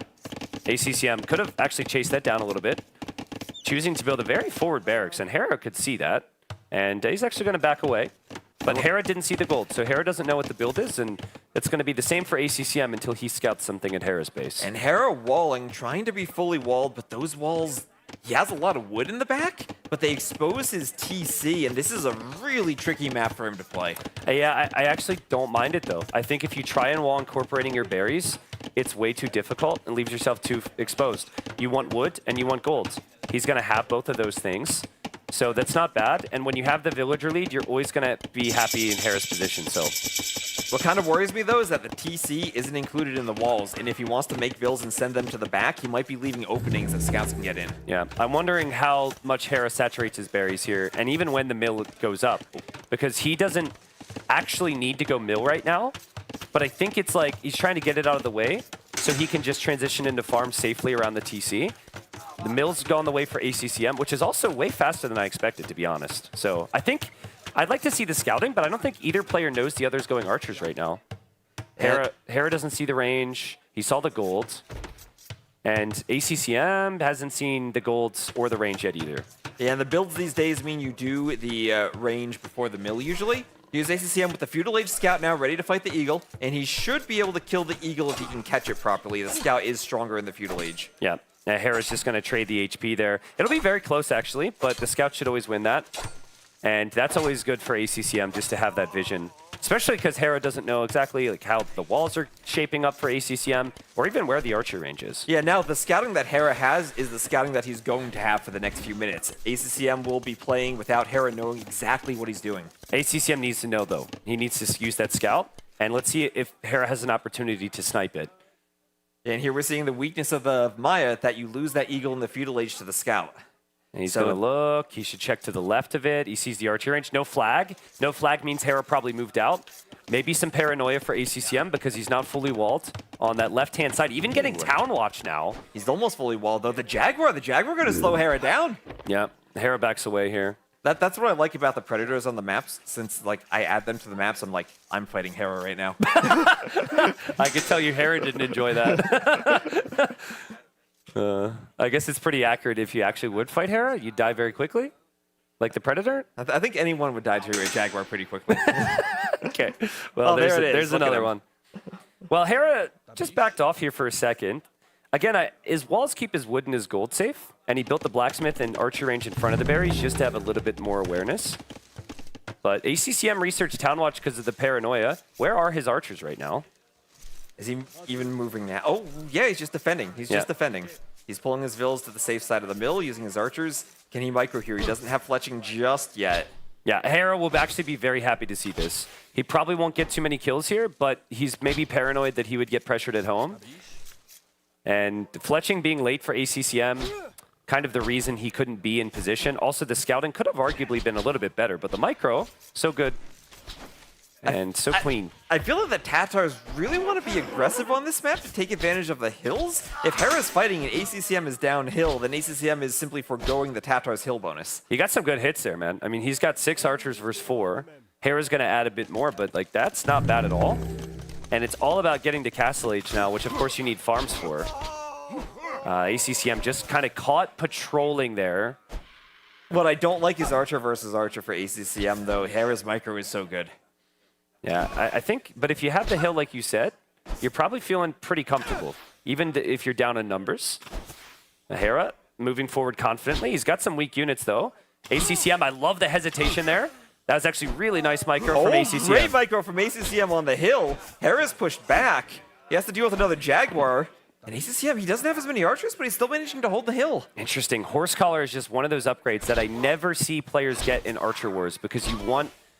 Like, you just need to get to Castle Age, and then you don't really need farms. I'm very surprised by that. And also surprised that he wasn't able to back away, and now Hera's numbers are going to start to climb very clean here from Hera. That's what you want as a Maya. It's a numbers game, and you want your numbers as high as you can get them with the cheap archers.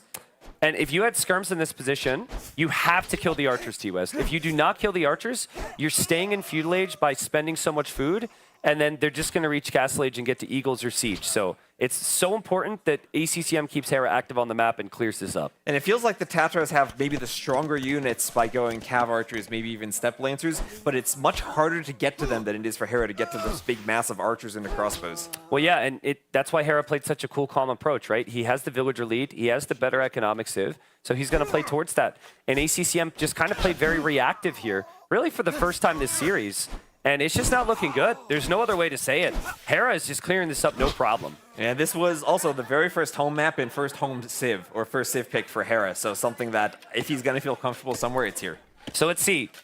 If Hera sees one skirm, honestly, I mean, one skirm's no problem, but that should tell him that he needs to back off because there's likely to be more. I'm very surprised. Surprised we saw late Horse Collar. Surprised we saw like one range opening with Tatars. I think ACCM just lacked faith in himself. He tried to do something different, but it didn't really give him many opportunities so far. Here we go, though. Here are the skirms, and look at Hera's resources. He's up to the Castle Age soon. This is not even a fight that's that great for ACCM. He doesn't have the skirm numbers to take it. The hill's important. But skirm's going down to the archer mass. Yeah, Hera does the right thing here. You get close. You get a couple volleys in where the skirms can't fire with their minimum range, and now you just got to back off. Hera will mix in an Eagle out of the barracks, and he didn't lose too many at all, and it's super easy to replace those, so yeah, well played from Hera. Yeah, and Hera's up to the Castle Age 2. There's the market now for ACCM after Hera already clicked up, and ACCM can buy his way up, but it's going to be so much slower. You know what you really need it here if you're Hera? Not just a win, you just need like a boring game. Right? Like the first 2 games are crazy, oh, chaotic, crowd's going crazy. You just need to be like, no, I'm just gonna smash, and we're just gonna play a cool, calm, collected game. You get 1 win back, and you get that feeling of dominance back. This has been just the perfect bounce back moment for Hera. It may be a bit early, it's not over yet, but like with Hera almost in Castle Age and ACCM still not having clicked with less army, it's going to be very dangerous. And what do the Tatars do once they get up, when they see this big, massive crossbow win from Hera? Is this simply a situation ACCM does more skirms and somehow tries to take a fight? You have to. Yeah, skirm is your only option now. You're hard committed to it. You hope to get enough skirms and trade. Hera will probably mix in some Eagles or some Siege, and then you would want to go with some reaction to that as well. It's just, unfortunately at this stage, you're in full react mode if you're ACCM with Hera's uptime. Yeah, and ACCM doesn't even have his berries. His food eco has not been great. And Hera can just camp there, keep ACCM downhill, and do whatever he wants now. He can even go forward for a workshop. He can do Eagles. He can do the crossbow upgrades. Do you think Hera could even like play it safe and just add a TC behind this pressure? I think he could do a lot. Yep. I'm curious on what direction Hera's going to attack. I actually feel as though he should maybe attack from the left side, because that's where the gold and that's where the wood is. If you look back to Hera's scouting in the Dark Age and Feudal Age, I'm pretty sure he knows this, right? Woodline should be on the left, and then he also could see the gold. Yeah, so that's where I expect Hera to pressure from. I think he's making his way over there now. Looks like he's going to do the workshop in the middle. We have the Vil coming forward. He already fought the Jaguar, so you know it's safe for the Vil. And he's just going to annoy those Palisades. Might even push the Feudal Age skirms with the crossbows if he's confident in his micro, which I'm sure Hera of all players is. Yeah, I mean, it's not really the biggest problem, right? Like ACCM has to get in close. You get in close, you'll take losses. And ACCM drops some houses and a stone while he knows he needs to hold. I think he does have a market, which when you're getting pressured is really good to balance out your res here. So it gives him some chances. If he can get to Elite Skirm, get to his own Siege, this can still turn around for him. All of his farms were idled there, though. Hera's so far ahead in resources right now and still fighting with the crossbows before the upgrades come in. Yeah, Hera will boom as well behind. This is the land map that Hera needs to play, right? This is what I said, like, Topui isn't. Hera gets a map like this, he's got everything within his control. He could have plenty of space against any early aggro. It feels like the perfect Hera map, that it's open, but you're not close. So he has time to do exactly what he wants. It's open, but it's like a fight to see who walls faster, a fight to see who macros a little bit better. Like that's the type of map that Hera dominates on. And I like the patience here from Hera. I'm assuming he's going to be patient. I think now he just says, okay, he's really up against it. He can't boom. I'm just going to take down the archer ranges here. Yeah, and that's great. He has the hill for the Mangonel. He doesn't need to push. He knows he's ahead in eco. He knows he's ahead in military count. And he knows that, yeah, ACCM can camp with the skirms, but he can't move out and counterattack. Yeah, skirms are just so awkward. I mean, you could maybe go defensive Siege Workshop if you're ACCM, and then counterattack with the skirms, because there's no Mangonels at home. That's the only thing that I can think of right now. I actually think he needs a defensive Siege Workshop. And maybe he does have one, actually. It feels like he needs one, but at the same time, there it is, but that's slowing down your boom. And whatever you do, it feels like Hera is already ahead. Yeah, yeah, absolutely. But I think, like, if you think about it, one Mangonel can potentially defend from the crossbows and the Mangonels. And the skirms don't necessarily add anything there. So, like, it seems weird, but I think I would like to see the skirmishers from ACCM actually attempt to go forward and just take a risk here, because otherwise this is turning around really, really fast. And that's a good point. Maybe all you need is a risk, because if you don't take risks, then it feels like you're kind of dead. Yep. Yeah, he's got the Mangonels positioning here. Hera, 2 TCs. We'll have the third behind. Lead is going to continue to grow.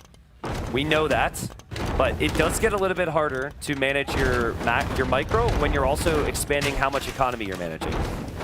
And great micro from Hera. There's a Mangonel. It's 4 Mangonels to 1 right now. This is a great push from Hera. Yeah, and Hera knows he can lose a couple Mangonels, but he still refuses to lose them. Is he going to lose one? He will, but he'll take one as well, and he just backs away. Now he's taking another archer range, so pretty soon, no additional skirm production for ACCM. And if ACCM doesn't have a mangonel, he can't defend.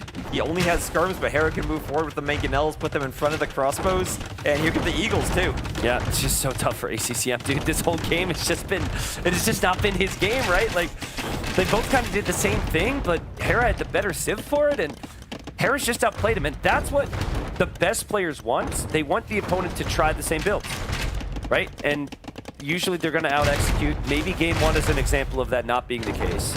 Well, this is an example of Hera playing exactly the game he wants, on exactly the map he wants, on exactly the civ he wants, and having every single thing go his way. Just dominance, just dominance. Give no opportunities to the opponent, and take no risks, right? So Hera knows the longer this position stays, the more guaranteed he is a victory. He's not going to dive. He's not going to do anything, but just push this town center right now. And ACCM needs a big shot now, or the TC's going to go down. And all he needs a big shot. That's 1 versus 5 mangonels. He needs more than a big shot. He needs 5 big shots. He needs to clear all of them to keep his repairs. And he's trying to use the skirms, but he's hopping in and out of the TC with so many mangonel shots. Keeps his mangonel alive just for the moment and gets another one. That's so tough, though. I think that one can be focused down by the crossbows. It almost is. Hera loses one, but Hera can dive and take the other one with the crossbows, no problem. And he takes the mangonel as well. Both. And with that, the skirms are going to come out, but the skirms are going to die, and the TC is going to go down as well, and Hera knows it. He's going to kill all the bills. There's the GG from ACCM, and that's about as clean a game from Hera as we're going to see. Exactly. Like, this is the beauty of having a career where you have come back before, right? This is the beauty of losing games and turning it around before, right? It's not a place that Hera hasn't been in before, and I loved how he went comfort pick, comfort map, #1 civ to bounce back. He reminds ACCM, like, hey, I'm actually in really good shape today, despite your first 2 wins. And now for the first time in the series, we're actually going to get to see ACCM choose his side of the maps, and we get to see how Hera's going to manage that there. And this is where there's going to need to be a bit more creativity from Hera. ACCM, 3 very different maps than what we just saw. And also ACCM, I like how he still has a lot of his top civs in his draft. Byzantines, Armenians, Georgians, Bohemians. He used Tatars there, but maybe just anticipated, yeah, that's not the best map for me against Hera. Let's just use a bottom-picked civ. Yeah, I mean, listen, I could sit here and I could talk about all the reasons I did not like this opening, but I don't really think that's important right now. I think you got to play scouts and adapt, but maybe you still lose, right? So, the end of the day, if you would have told ACCM coming into this, based on the draft, it's like, hey, you win game #1 with Dravidians against his pick 2 Celts. You then win game #2 with mid picks from both on one of his home maps, and then you lose game #3 on another one of his home maps. He's like, wait a second.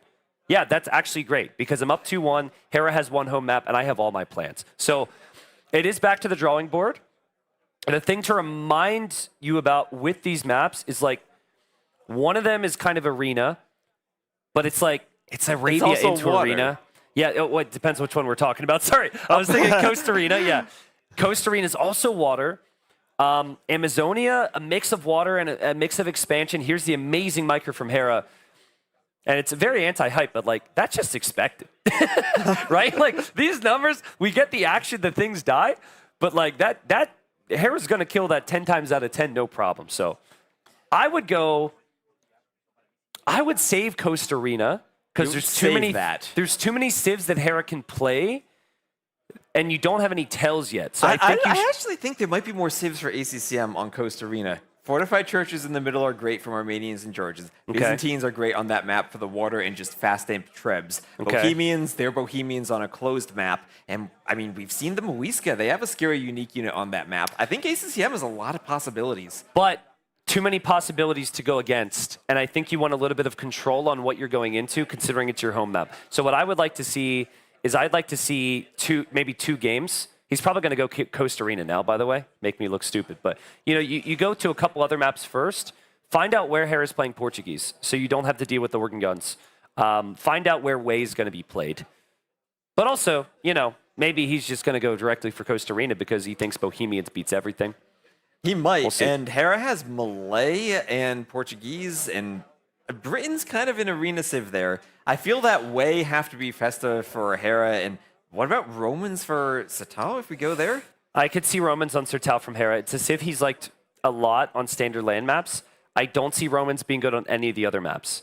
I also thought there was a chance that Hera was going to go Romans on Tepui, but we already played Tepui now. There is a chance that Hera thought like Romans or Japanese, and just thought it doesn't really matter if I win. But now he's lost, and he might be forced to play Romans on some other map. So, this is like we said. We know Hera likes to think. I mean, have to take a very good think about his Civ picks between games. And I'm wondering, what do you think about? Well, Britons obviously have the Capybaras on Amazonia. What about Britons versus Byzantines? That's a matchup that I think is kind of tricky for both sides, but it's also like skirms for Byzantines and really good water control. I feel like they're one of the best civs against the Britons in some ways on the map. I think Hera's picked Britons, hoping to maybe see force Byzantines, and then he will play Portuguese or like Malay or something there. Because like, I don't know, if you play Britons perfectly, I think they can beat Byzantines, but I don't think ACCM allows you to play a perfect game. I think he takes you a step or two below that, and Byzantines have too many dangerous bonuses there. So there is precedent. Lewis did it, and I mentioned to a couple other players, like, I'm not sure how I feel about Britons. And many players were like, no, in practice games, Britons are very strong there. So, yeah, I would guess that if Britons are going to be played anywhere, it is likely on Amazonia. But the backup is maybe you play Portuguese, and then you shift Malay over to Costa Rica, and then maybe you shift Way over to Festa de Polvora, and then you can go on Amazonia, you can go like, I think we discussed, Sertao, you can go Romans or Khmer. Like, I think you can really move everything around here on Hera's draft, and there's no big question. Right, because here we have 9 civs in the draft for 7 maps, so you do have 2 civs left over. It's Costa Rica, by the way, so I was completely wrong. It is Costa Rica, so... But now we're looking at Costa Rica big civs. guessing games, like big guessing games, right? Like, this doesn't play out like this because you have to play the game and be very, very good. But there's some 60-40 matchups in here. There's some 55-45. There's some 50-50. And both players are hoping to be on the 60-40 side of that. So you can even see Britons on Costa Rica. Britain's usually a good map for closed maps compared to the open maps these days. You can see them on Arena. Yeah. It's kind of a guessing game to figure out what civ you could have. That's why I was thinking this is a good time actually for Costa Rica for ACCM, because he has so many possibilities right now, and Hera isn't going to be able to narrow that down the way he might want to. Guys, there was so much energy in here. There was so much hype. All deservedly so, but Hera can turn this around and make it a 2-2 very, very quickly. He goes for one of his best civs, one of the best civs in the game, one of the best civs on this map, in my opinion, in the in the Portuguese, and ACCM on the other side going for a newer civilization in the Muisca. Ooh, and the Muisca, we saw them work very well against the Wu and the Fire Archers earlier on. Not quite the same matchup. Organ Guns won't have that weakness to the Guetra Warriors. That's actually the unique unit matchup I haven't seen so far, but I imagine the Organ Guns would be pretty good there. Yeah, I mean, just thinking this through, I think the number one thing that players are thinking about is the unique units. Organ Guns, pretty damn strong, dude. It's a really tough unit when you have some eco to back it up. So I think priority number one for Hera is to defend on water, so you have the economy and the fish, and then maybe organs. For ACCM, it's like, I mean, your Civ does have really good monks here, right? But monks are really hard to control when you also have the water. So I don't love monks long term. I don't know about the Guecha Warriors. I just truthfully haven't seen the matchup against organs, but I think organs would beat them too. So I prefer the matchup for Hera. I think Portuguese are just too solid. And do you think Hera and Leary might practice together and probably have some experience? We saw like Leary against Yo and the Portuguese in the previous matchup of like practicing with or practicing against Portuguese. I think so. And I also think that Hera isn't going to fear Muisca to the same level as other civs because they don't have as many options, right? So like, because Muisca can't go like light cap approach, right? That eliminates some strategies. I think that most people are going to feel like Champies are just kind of a non-starter. So it really, Hera's got a lot of time to think about what he's going to be up against. And if I were Hera, I would think, I have the better civ, so let's just win water first, and then we get a defensive castle down. That's where my brain would be. And also on the water, Hera has the extra HP on his ships, along with a gold discount for the ships too. So I think the Portuguese clearly would be the better water civ, as long as you don't get too distracted, maybe losing land where you get pushed off of water if you're not paying attention, or if you just have to mismanage your eco in your ship production. Now, there was a game with the Muisca. This is, I think, the most dangerous thing, right? There's a game with the Muisca where a player went super fast pressure, monks, but then you can also produce the temple guards from the monasteries. And the temple guard is 100 HP, it's got 12 base attack, it's melee, so it protects from scouts, right? I think Hera going scouts would be incredibly foolish here because you can be ram pushed with temple guards and monks. I saw his teammate Hart die to it. Sorry for bringing it up. He's our analyst here. He's very smart. And it's just, I think Hera should know, but that's the #1 thing I'm thinking about actually from ACCM is like big monks and temple guarded ram pressure through the middle. One of the things that makes it tricky though is the Champy, once you get to the feudal age, gets killed by the scout, and it's hard to know if you're going forward. What are you going forward into? Yeah. Well, I think you take a little bit of a risk, right? And that risk is going to entail running into the darkness with some Vils. It's unlikely Hera will be out there. Hera's going to send some Vils to wood right now. And Hera's up very quickly, a bit faster than we've seen. So it seems like Hera's just going to play Navy for the time being and adapt from there. And right now, I don't see any build going forward for Hera for those forward docks like we've seen in the past. Sometimes we've seen the players do the double forward docks with the early pressure on water. ACCM might take a fast castle approach. It feels like we see feudal water more than fast castling recently on this map, but I think a fast castle approach still can work.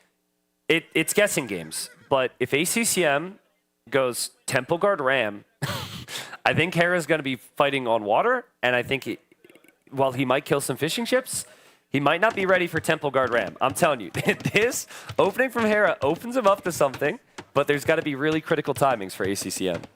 And there's more docks for Hera. He's going for the fishing eco. Do you really think the monk approach is the best one here? Well, Temple Guards I do. I think you can go like 1 or 2 Temple Guards with rams. The golds and stones are always on the front. This is definitely a fast castle from ACCM. Like, he's adding so many fish. 100% a fast castle. And the Portuguese, I mean, if you have a really long game against monks, they do also have heresy in their tech tree. And also, just looking at this, because his scout's in the middle, that'll also help heresy. Okay, so I was double checking. We had 4 fishing ships in queue from ACCM. He didn't cancel them. This was not part of his plan. So he sees Hera go feudal, and much like that game he played against Tato, where the siege tower bugged, he is adapting his game plan because he knows Hera's feudal time must mean some type of navy. So he's actually going to slow down whatever build he had, mix in some defensive ships, but he has to choose the correct ship here. I would probably just make some Hawks here, and if you make Hawks against the galleys, maybe you have some issues. Oh, he's opening the gate you to can't fight do the that. scout. That is awful. He's letting the scout in. He's going to lose the Champy. And Hera can just go out. The gate will be open. There are things that are just simply unacceptable. Letting Hera into your base here could be very, very dangerous, but he didn't lose his Champy. He didn't lose it. And now it's walled out from this. Now he can scout the middle. Yeah, that's true. Well, Hera's going to take that invitation. Does he click Loom as soon as he's up? Maybe. Because the scout's in. He needs to protect his Vils. I always convince myself I'm never going to lose a Vil because the scout's weak, and then like 2 minutes later I lose a Vil. Is ACCM convinced? So there's the market. So Hera's like, oh, okay, he's going fast castle. That's good. But he doesn't... How many docks did Hera see? That's really critical here. I think he didn't see them. He saw 2, he didn't see 3. Yeah, so Hera will think that it's just fast castle with no defensive boats, and he'll find out in a second that might not be the case. Yeah, but he'll scout the fish. Oh, and the galleys will get right in, but galleys are not that good at destroying fish. No loom on those Vils. No loom on the Vils. So easy to forget that. 2 Vils there on the fish, killed by galleys and the scout. Yeah, I think those Vils probably die regardless, to be honest with you, just because the galleys are always going to be there. But the scout being there certainly didn't hurt, and Hera's got to be happy with his opening so far. Lots of early pressure and initiative. And the scout even hitting the fish. Yeah, she's being annoying, right? It's so frustrating. Annoying. It's also really difficult to get fishing ships back to work at times, so... And ACCM's up to the castle age, and I don't think he clicked loom before going up to the castle age. That's just even riskier with the scout still in your base. Well, I mean, I guess the logic is, well, I lost 2 Vils already. If I research loom, I'm down a third. So we just go no loom here. But he doesn't want to go too far. Hera's got a very big navy count, and you can just tell the pressure from Hera is mounting here. And ACCM, you can feel it as well. Hera's got that 1 extra step on him right now. And that scout just in the base, but ACCM was healing the Champy, Hera adding a stable. Yep. So this is just scouts anticipating maybe that monk rush. They healed Champy is not enough. Oh, dude, he tried to... The healing is so slow inside the TC, and he really thought that he could heal it up and then kill the scout, but he loses it anyways. The Champy's just so weak. Yeah, Hera's just on top of it. And look at the resources as well from Hera, right? This is calculated. He's gone for some navy. He still has a dock behind adding fish. It's actually very complicated to make this work. And the weakness would be that his opponent could push the middle, but his opponent can't go to the middle freely right now because of no scouting. And Hera, well, he's not going to see it anyways. Yeah, freely in the middle is ACCM. He's 30 seconds away from the castle age. Hera doesn't have a scout in the queue, so he won't spot it. So I think you need to get warships because you can't lose water. And I think you also need to go Monastery Siege Workshop, and it's hard to do that all at once. So let's see. Hera's going to go Blacksmith. ACCM still has stone that he could sell if he needs to rebalance his economy. Hera with the gate will be able to have vision of those vills. There's the warships upgrade. Is he walling in front? What? He's walling inside the diagonal gate with the monastery. Build through the diagonal walls, and he knows that. That is part of the strategy. He can start sending temple guards in through the wall. There's no way Hera expected this. There's no way Hera knew about this. And ACCM getting some revenge for that siege tower that didn't work. Now he knows he can go through the gate. Guys, ACCM read the handbook 16 different times on the flight over here, I'm sure, right? He's known this is possible, and he's like, is it allowed? Is it referenced? There was nothing in this multi-page handbook, I'm sure, and he is going to try and send units. I mean, that's so rough for Hera, right? Because now the military units can just funnel in, but he's just building the great house wall over here. So far, units haven't made it through. Those houses don't have much HP on them. That's so much wood to spend on the houses, too, if you're Hera. That's going to mess up your economy. It is, and he has to focus on water right now as well. So the additional scout in the middle is a problem. There will probably be a ram eventually to take down this wall. It's still a winnable game from Hera, but that's crazy. Like, that is unbelievable. That is taking advantage of the patch or the, the game. Okay, that's just how diagonal gates work. I would be real frustrated right now from Hera because that's like not really intended, right? And it feels exploity-ish, right? But he knows, he hasn't paused, he hasn't asked anyone. He knows that ACCM found something tricky, and he's going to have to stop it now. He's leaving the ram unprotected. If he's inside, he can't protect the ram. If he's inside, he can't protect the ram. It's backfiring on ACCM. Oh, no, this is the downside. Oh, that's so good from Hera, though. I mean, I loved adding the scouts regardless, but adding the scouts and getting the value here is huge. Yeah, it's completely wasted Siege Workshop because you can't get units there. Is this actually a good strat if Hera reacts to it properly? I think with Hera reacting to it, maybe not, but there's still the Navy to worry about on this map, and we can't forget that. There's also town centers that can be added. ACCM's dropping TC number 2. Hera's fishing ships for now are protected, but there's 13 fishing ships for ACCM. And if ACCM starts adding monks, then he has the weird situation where the monks are inside Hera's walls, and if he wants to use light cap to snipe monks, he would need to delete something. I think, like, Hera's convincing himself that ACCM is all in, and that there's the gate there to snipe with light cap if he wants to. But, like, ACCM's gonna boom here too, West. He's adding eco, he's actually adding a siege tower, but wait, bro, you can't, like... He can siege tower the other side. Oh, wait, he's in. He converted a vill. He wants to quick wall with that villager. If he builds a monastery, he can make another church in there. What is happening? I don't know what ACCM's doing. His monk gets sniped off. Hera can use the gate. I mean, the siege tower you can't get there, bro. Unless you delete the house and go from the diagonal? No, you can't get back, right? Trust me, ACCM must have practiced for 10 hours with siege towers after that last game. He has learned everything there is to learn about the siege tower. Oh my god, that's crazy. Yeah, because I thought you could never get your units back. But over a diagonal, you can.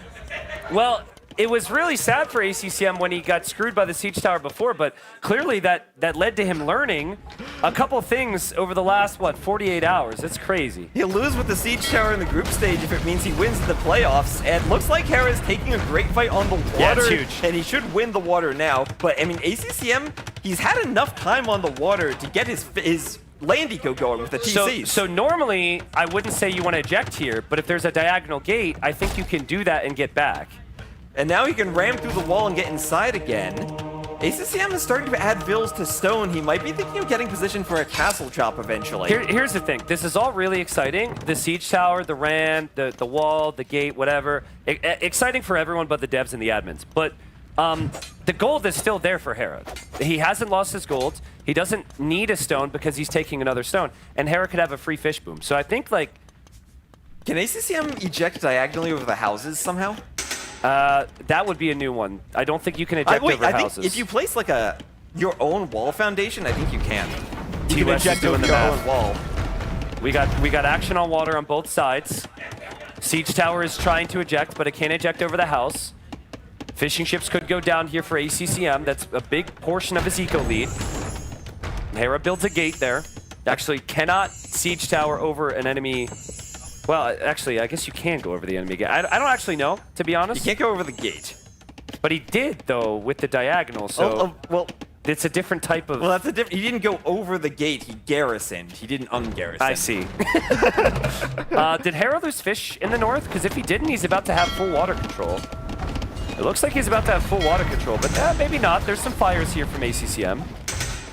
Even more important than the water, though, I think 52 actual villagers to 46 vills, and ACCM is starting to get a land eco lead, too, not just on the water. Hera not having Bodkin is such a big deal here. I don't think he realizes, because he's so focused. Like, he's got primarily war galleys with no Bodkin.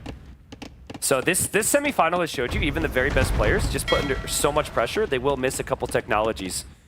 It can make a big difference. This is why I love Coast Arena so much. It gives us these absolutely insane games. Here's ACCM coming back to... I don't think you can put the monks in the Siege Tower, but he's just going to run that around and chill with it. Okay, so he researched Atonement already, so he can convert Hera's monks. He's getting Redemption now, so he can convert Hera's Siege.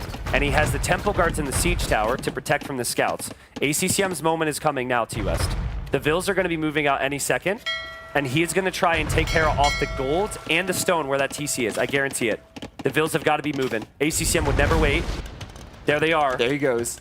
And if Hera has monks, ACCM can hop in and out of the Siege Tower to break the conversions. Oh, this is such a good castle job from ACCM. But he has to see all the siege. He has to see all the siege. The outpost is critical because the siege could snipe a castle foundation. Things could go very wrong. Or very right. And Hera may react with his own castle, and there's no siege. If he hops inside, he can stop siege, though. I actually would have loved a more aggressive castle, to be honest. But it is going to go up. I think it's good enough. I think it's good enough. It hits the gold, it hits the stone, and he's still fighting on water. He still has some fires down there fighting the war galleys. Absolutely, and he might push back and kill Hera's fish. I think Hera's looking in the north. Hera goes there. Hera loses some siege. He loses some monks. He loses some scouts. This is horrible for Hera as he's building a counter castle, but wait! Hera has more vills! But ACCM has a siege tower. If he can just annoy those vills and get his own castle up, he's okay. Temple guards are out. Hera needs to focus down the vills. ACCM needs to finish this. He needs to finish this fast. It's not going to be enough. He needs more vills now. I've done the math. It's not going to be enough. It's denied. And organ guns can come out of the castle now. 97.45%, and Hera denies the castle, but more vills are coming forward. He can use the siege tower to get the castle up. Hera needs to wall on the other side of it, or otherwise that castle's going up. He's coming with vills. It's going to be too late. The castle's going to go up. The castle will go up. And we can see petards and rams now. Yeah, I think going for rams immediately is the play, and the siege workshop's already up for ACCM, and it's not for Hera. Also, Hera can't really take gold right now. So yeah, tough situation for Hera. There's 4 relics for ACCM. There's 2 TCs for ACCM. His eco hasn't been taken out. So he's doing a good job, and he's also outposting the right side. So if he sees anything from Hera, he's going to see that he's exposed there. And this entire game, he has 2,000 res collected more than Hera. His eco is in the right spot. And looking at ACCM's resources, he's going to go up to Imp. It's risky if he maybe dies to a full-on Castle Age push on his castle. But if he gets Trebs, I think he just wins the game. What ACCM is doing today is truly incredible. So often you can find 1 or 2 things to surprise Hera, but Hera will stabilize. ACCM has found the 5th, the 6th, the 7th adaptation, right? And you're just not used to that being possible, right? How he's been able to stabilize this game, how he's been able to find the moments in this game is truly incredible. And yeah, good luck. Temple guards are out, Hera, and you're going to lose villagers there. Here comes a Mangonel. That Mangonel is scary for the Rams, but not for the Temple guards. If Phils are fighting the Rams, they're not protecting the Mangonel. They're not in the TC. You got to get back in the tower. Gets back in the tower. Tower goes down. Hera keeping it up for now. Hera holding on. Hera doesn't know his opponent's on the way to the Imperial Age. He is holding again. This could have killed him. He's still in this game. That's a ton of idle time, though, on all those vills who are fighting and repairing and just trying to stay alive. And that's getting ACCM closer and closer to Imp, closer and closer to Trebs. He's going to hold this, though. Like, it's incredible. He converts the only one that was healthy there, so he'll clear that. This is now access to stone. He has one Organ Gun protecting. He's pressuring on water. Like, there's a lot of good things to say about Hera's position, despite all the pressure he's taking. But you're right. How does Hera deal with Trebs? He has to take down the castle. He has to take down the castle, and then ACCM can also just make a safer castle if he wants to. Yeah. Or does Hera go for an aggressive castle with all that stone? I think the castle's getting petarded down, though. Like, that castle is low HP, if I'm not wrong. Yeah. He might not make many Trebs. He needs to find a way to get some type of advantage from the Imperial Age. He's doing Bodkin now, but his push is kind of stalled out. Yeah, it is. And he's pushed off the stone here as well. Oh, man. Hera, he was not expecting this type of series. I think people looked at the bracket just because ACCM and Yo started so slowly this tournament. Everyone was like, oh man, they barely made it through to the final stages. They're going to have problems. But Hera has problems there, deletes 2 Mangonels. That's worth it for ACCM. Castle's there. Will he get a Treb? More petards from Hera just to stop the Trebs. And ACCM is up 3-1. Dude. We have called ACCM the chef for years. And it feels like his restaurant is finally in business right now. It feels like some justice after that failed siege tower earlier on, too. Whew. Guys, this is something. ACCM sees it. He's going to walk off stage here, take a bit of a break. Crowd's cheering him on. The job is not done yet for ACCM. He needs all of his strategies to pan out here. So far, it's gone well, but we've seen Hera turn it around before as well. Hera's really been pushed to his limit right now. Hera will need 3 straight wins. Can he do it is the question. If there's someone who can do it, it's Hera. Yep. As ACCM gets another cheer as he walks through the crowd for his break. Yeah, Hera walking by. Crowd letting him know as well. So we're at our break portion of this semifinal. I just gotta say, like, the depth of that game alone was crazy. We've had a lot of crazy Coast Arena games, and it felt like there were things like this that did go wrong for ACCM. This was crazy. So, if I were Hera and someone diagonally built a monastery into my base, I would not be pleased. Okay? And I understand the game allows it, and ACCM found something that you could do, and I really do commend him for that. But that would bother me. And I would be hoping the devs would fix it immediately.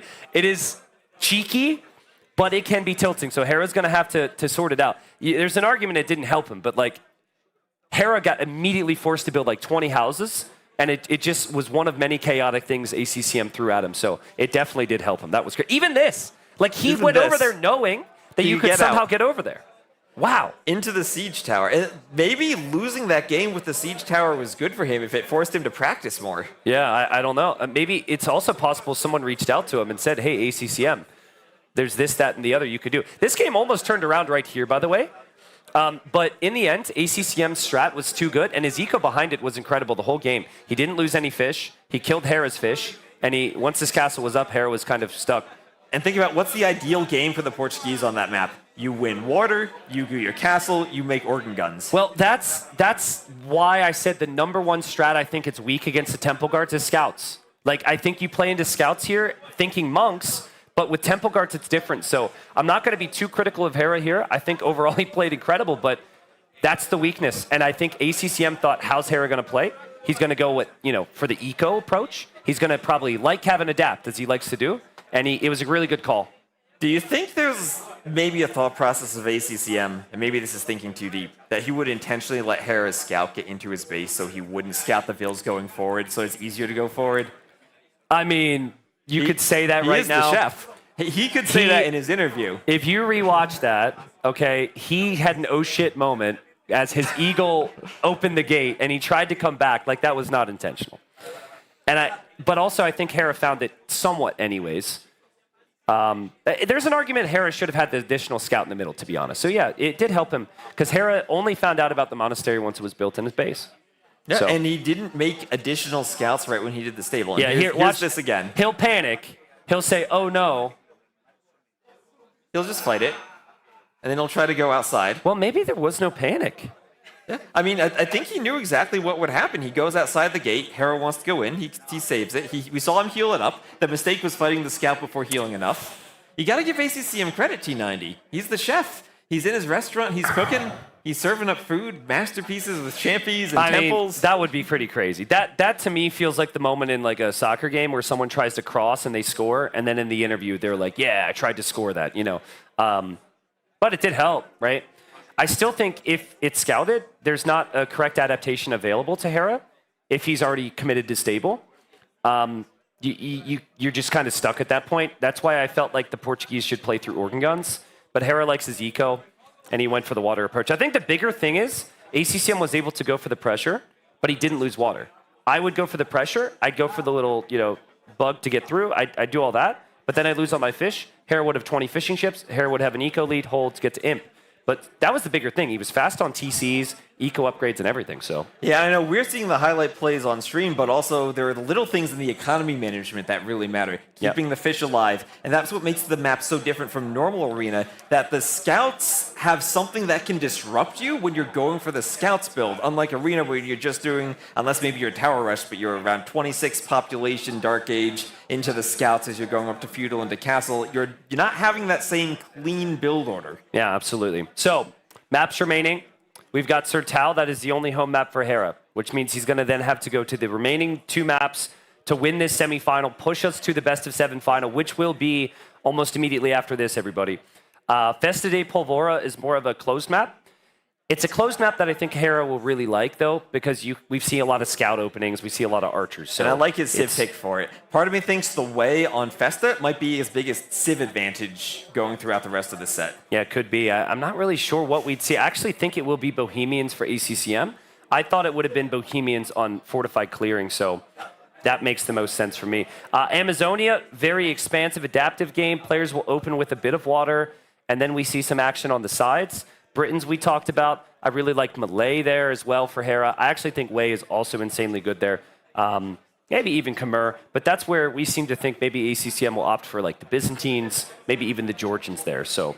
And the Wei are so good on all of the maps. Part of me could also make an argument for Byzantines on any of the 3 maps. They have the great skirms for Satan. They have just the amazing water play into fast imp for Amazonia. And then also there are good closed maps if you go Festa. The thing that I'm a little bit surprised by here, right, as we see Hera re-entering the room, the thing that I'm a little bit surprised by here is we didn't see Magyar's banned, and that Magyars also went so late into the draft here. We've seen a lot of fast castling into Magyar Hussar. It's been quite dangerous. So that still being an option for ACCM, I assume for Sertal, Hera's home map is a question mark.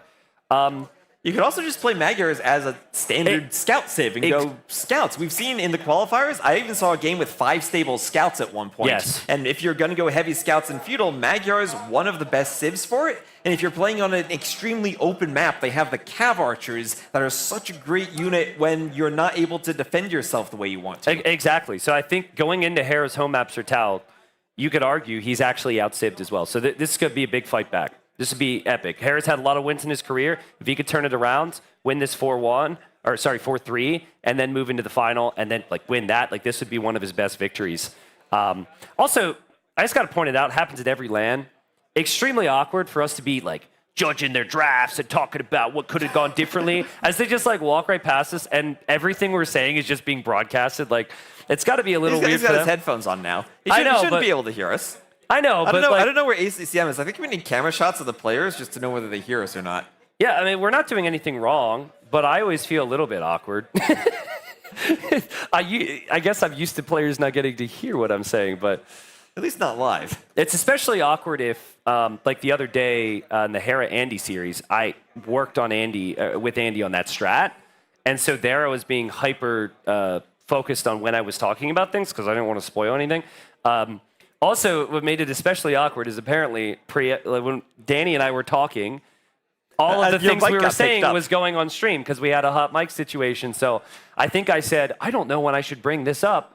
And then everyone heard it and spoiled it ahead of time. There was a moment earlier when we were talking to each other. I forget what I asked, but I asked you a question and you were definitive no. And at the same time, one of the players typed into lobby and typed yes. So just as you were saying no, I heard this loud yes taunt right in my headphones. There's always something. What can I say? There's always something here. So pretend you're Hera for a second, right? Okay.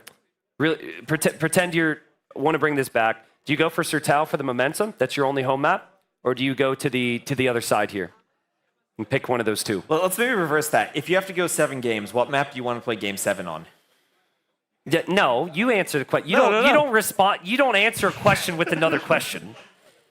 But well, okay. Well, I'll answer my own question then. Okay. If we have Hera Amazonia on Game 7, that could be potentially a really long game. Yeah. That's also the situation I think Hera would be very comfortable having that map as a Game 7. Okay. If he goes Satao right now, ACCM might pick that earlier on. Okay. Right? And I think that he would want maybe Wei for... I'm thinking Wei for Festa.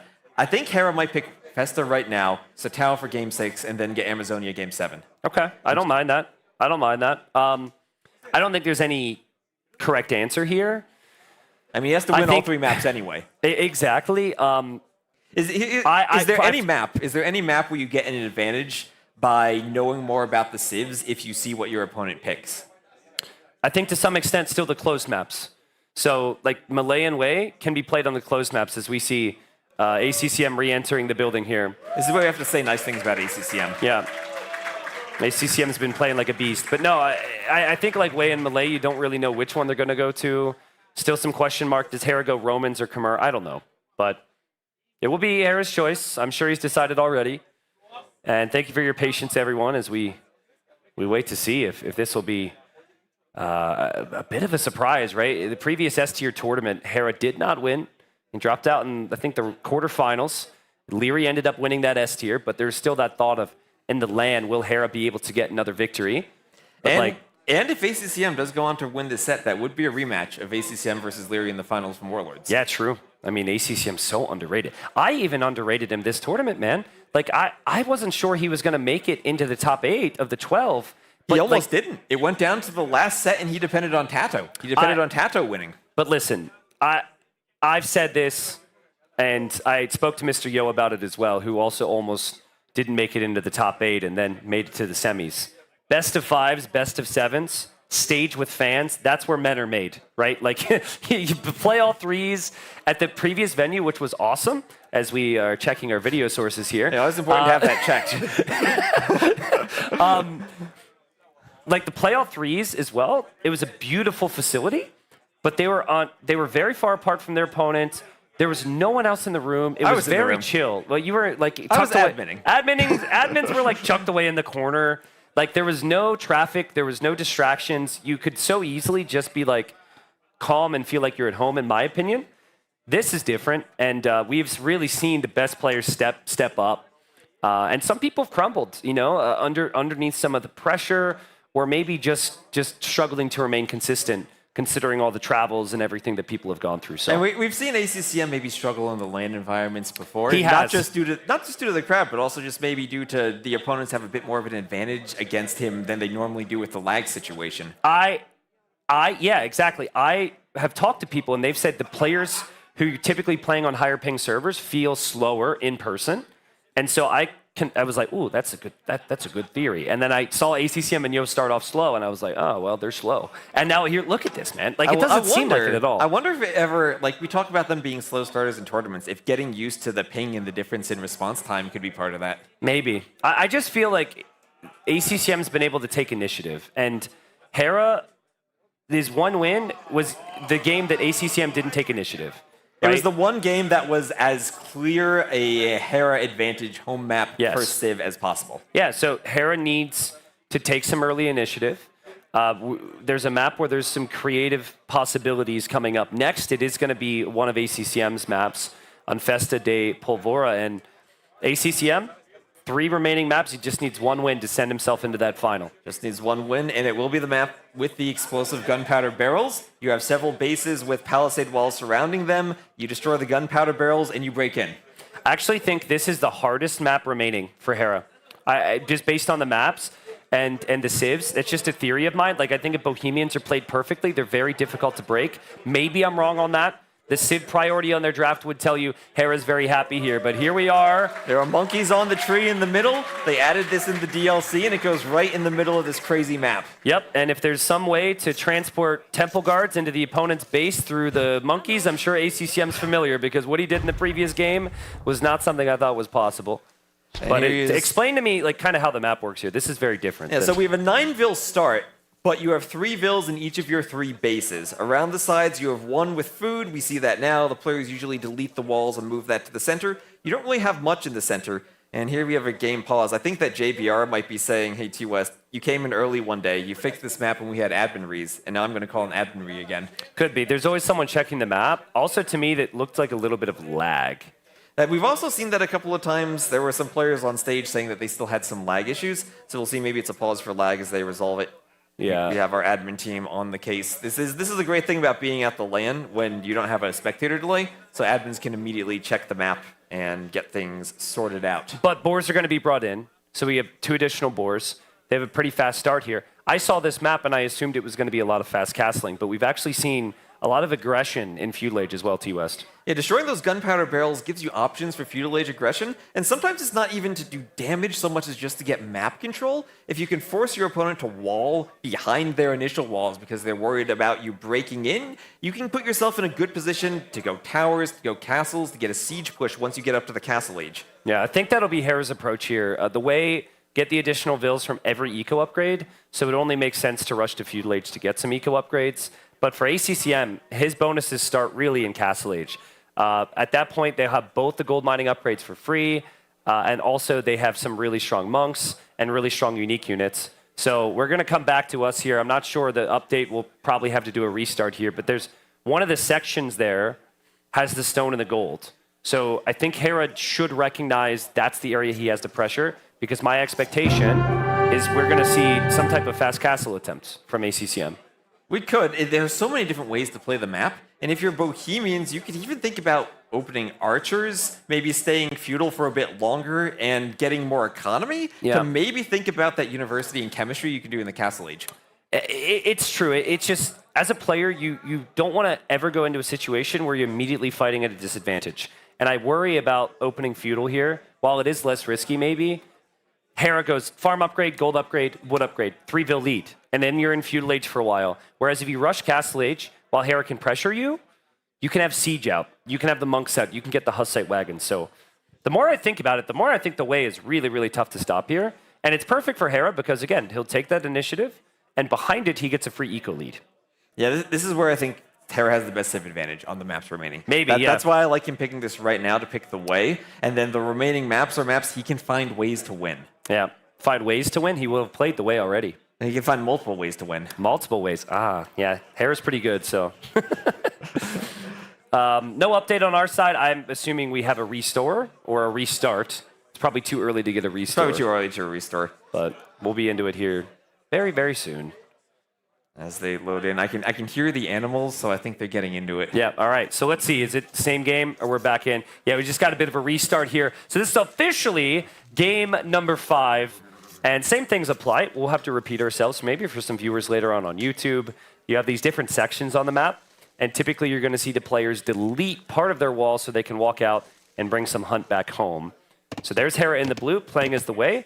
And then we have ACCM, who's going to be playing in the red, playing as the Bohemians, and 1 win away from going to the grand finals here at Brazilian Dynasty. Right, and as we were talking earlier before the restart, you have a 9-vil... Wait, what? ACCM scout is stuck in the boar, bro. Wait, what? What just happened there? His scout, we don't want to replay. We don't want to replay. Bad replay. His scout is stuck in the boar. And Hera's is kind of his... What? What? I mean, Nilly's around here somewhere. Is there a pathfinding bug he needs to come fix live? I think we should all blame the map scripter. Who would that be? I think he's in the back room right now. I think that's you. What was that, dude? I don't know what that was. I mean, it's not the map controlling the scout inside the javelina. Okay, well, we've seen a lot of unique things today. I would like to see a replay of that. I want to know what happened. Yeah, if we have a replay, I would love to see it. We'll get this game started eventually. But yes, I think both players' scouts got stuck inside the boars. I've never seen that before. What is going on here? So here we have Hera's scout. Okay, this was the first game. Was the first. So the first game, Hera's scout got stuck, and then they just tried it again, and ACCM scout got stuck. What? The boars are fighting back here at Brazilian Dynasty. What is... Thousands I've never seen this before. Thousands of boars have died, and finally they have united to take down mankind. Oh no! Well, is this because we went to the steakhouse last night? Are they getting revenge? I think they are. I mean, Nilly is a vegetarian, though. They shouldn't be taking revenge on his pathfinding. Yeah, true. All right, well, round 3 of trying to play this map. We have seen instances now twice where the Boars have somehow captured the scouts. So we'll have to direct our attentions there. Bohemian's way, yet again, ACCM 1 win away from going to the finals here. 1 win away? 1 win away, and he's against the way. But okay, so Hera's able to block. Okay, this is looking like it should look. That's fine. We created a map, and why are we having problems with the boards? Because the players want to move them from their side base to their center base, because you don't have much food there, and you're like, okay, I want to make my vills useful. How do I split my vills between 3 of the bases when they start out separated? I think we're good here, but I think ACCM's going to get housed, which is... Oh, no, he's not. Never mind. False alarm. He built a house somewhere else. And yeah, they got to recenter themselves, right? Like, restarting the game a couple times after they took their break. For me, if I have any type of interruption, I can really lose focus. So we'll see if they can lock back in here. But we talked about it. Wei can get the eco upgrades. This map still can play Feudal Age. Hera can play Scouts and Archers pretty freely here. I really like his Civ. Yeah, and when we see this focus on pushing the deer, taking the javelinas, it can sometimes shift your early walls onto the food area, where that feels a little bit better defended, when long-term it's usually the gold and the stone that matters more. So I want to ask you about that. We see a food section here for Hera, right? And then his gold and stone sections on the other side. Opposite of Hera's food section is the golden stone for ACCM. Is that always fixed? Yep, that should always be fixed. Okay. And the key to the golden stone is there's also gold inside the middle of the map, which is kind of risky. There's gold on the outside of the map where there's a lot of rock terrain and you can't wall. That's kind of hard to defend. And if you lose your gold base, now you have to move all around the map. You don't have any gold near your TC. You don't have any gold in that food area. Well, if that's fixed, then Hera knows exactly where he needs to pressure. And I would assume he's going to put a lot of his pressure on the stone and gold. Bohemian's only real eco bonus, free gold mining and stone mining upgrades. So, I mean, that's what ACCM is going to be taking advantage of. Yeah, that's a good point. And if you go to the late game, you start feeling Bohemians are an incredible civ, but the Wei have a great power spike before that with the free vills from the eco check, and then just having so many unique units. The Shinbei Raiders, the Tiger Cav, the Huiguang Cav that they can play in the Castle Age. Yep, so there goes Hera. Could be a fast castle. Highly doubt it, though, with Hera's uptime. He's got a lot of food here. Some people out there are going to say this is delayed, but to everyone who's saying it's delayed, this might actually be for 3 eco technologies, because you add a little bit more eco so you can afford the gold mining upgrade, the wood upgrade, and the farm upgrade, and that's plus 3 vills just by going feudal. And you start with the mill and you start with the mining camp on this map, and you're pretty much always going to build a lumber camp on a wood line anyway, so you're always going to have those 3 eco buildings to click those techs immediately. Yeah, I want to see his Hera building something. He should be if he's going aggressive. Is that a barracks? Yep. I'm ever so slightly surprised that he's building the building here if he wants to pressure the stone and gold, but if he's making scouts, he can get over there pretty quickly anyways. But actually, you don't want to use scouts against the barrels, do you? You probably want to use archers. And this feels like a very defensive barracks because he's building it by his gold mine. It's not an aggressive one, which you might have built over on the other side of the map near ACCM's golden stone. Yeah. All right, ACCM's uptime, I would assume, is for a fast castle. He's added a few more vills, but Hera's going to have a guaranteed vill lead. Let's see if he gets 3 eco techs. It'd be very satisfying, to be honest. It absolutely would be. He's maybe missing a tiny bit of wood, but I'm sure we'll see him click them right away. There's double bit axe. Yep, wood upgrade. It's funny because you don't really feel like you necessarily need horse collar, but you always want the free villager. Does he go maybe for the mining upgrades first, rather than horse collar? Because he's not going to be seeding farms yet with all the food he has. I mean, I thought that mining upgrades would just make sense. You got the res for it. So he's gone for a very healthy economic approach, and he's going to send his scout around that side. Interesting. So he wants to maybe attack around the outer area, which ACCM might not expect. Most people go through the middle here. Now, the barrels have 60 hit points, but you can weaken them without destroying them. And some players like to do that with their scout, weaken the barrels so that when you come by later, you can get that surprise attack and get right in. Yep. And see if Hera shows himself on the outside there. ACCM will build. See, look where ACCM's expecting the pressure. He's building behind his walls towards the middle, because that's where everyone goes. And Hera is not going that way. At least it doesn't seem like he's going to go that way. And so far this tournament, we haven't really seen the outside approach. We've seen some armies that get there eventually, but the focus has mainly been in the middle. Yeah, we still don't know, though. Is that an archer on the outside from Hera? Looks like it is. Yeah, that should tell us something. Oh, man, this is going to be crazy. ACCM, though, he is doing Loom. He is doing Loom. And that means if Hera breaks in, he will be able to run the Vills better than... Well, we have seen games without Loom where people break in and the Vills just die. He has to see it, though, right? Like, you can see the barrels on the wall. So if the barrel's getting attacked, you should see it. Oh, his Vills might take the deer by that barrel. Okay, hold on. What's the blast radius on this barrel? Because he's building houses. It is 3.75 tiles for blast radius. And would it take down a fully built house? It will not take down a house, and if the house is slightly behind it, it will do some damage to it, but Hera's not going to break in. Oh, man, that was fast. Rip to the deer there, but that was fast. Nice reaction from ACCM. That could have been game-ending damage. He's still not on stone or anything. And Hera's still got those extra villagers here, so this is still an issue. 90 seconds where you have no army, and Hera could be through these houses. And this is a lot of pressure. It's scouts and archers. ACCM might even want to run his vills and re-wall so that his main base is safe. He does not want to let Hera break in here. Yeah, it makes me feel like he's waiting to build some buildings here, or he's just going to run away. I mean, very little reaction. The archers have fletching. The scouts are taking down the house. He needs to time this properly. If he runs too late, then the vills die. And he's going to do more buildings, but the archers are there. That's a lot of wood spent on the houses. We talked about that for Hera in Coast Arena. Here it's just the opposite. ACCM is spending the resources on the houses wall. I mean, when a player's that patient, I tend to have a lot of faith in them, though. Like, he waited a long time.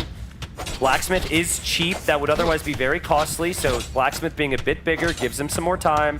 He doesn't actually need a second one, so he just needs some of the HP there. Oh, I've never thought about that, but like the Saracens have the cheap market for quick walling, Bohemians have the quick blacksmith for quick walling.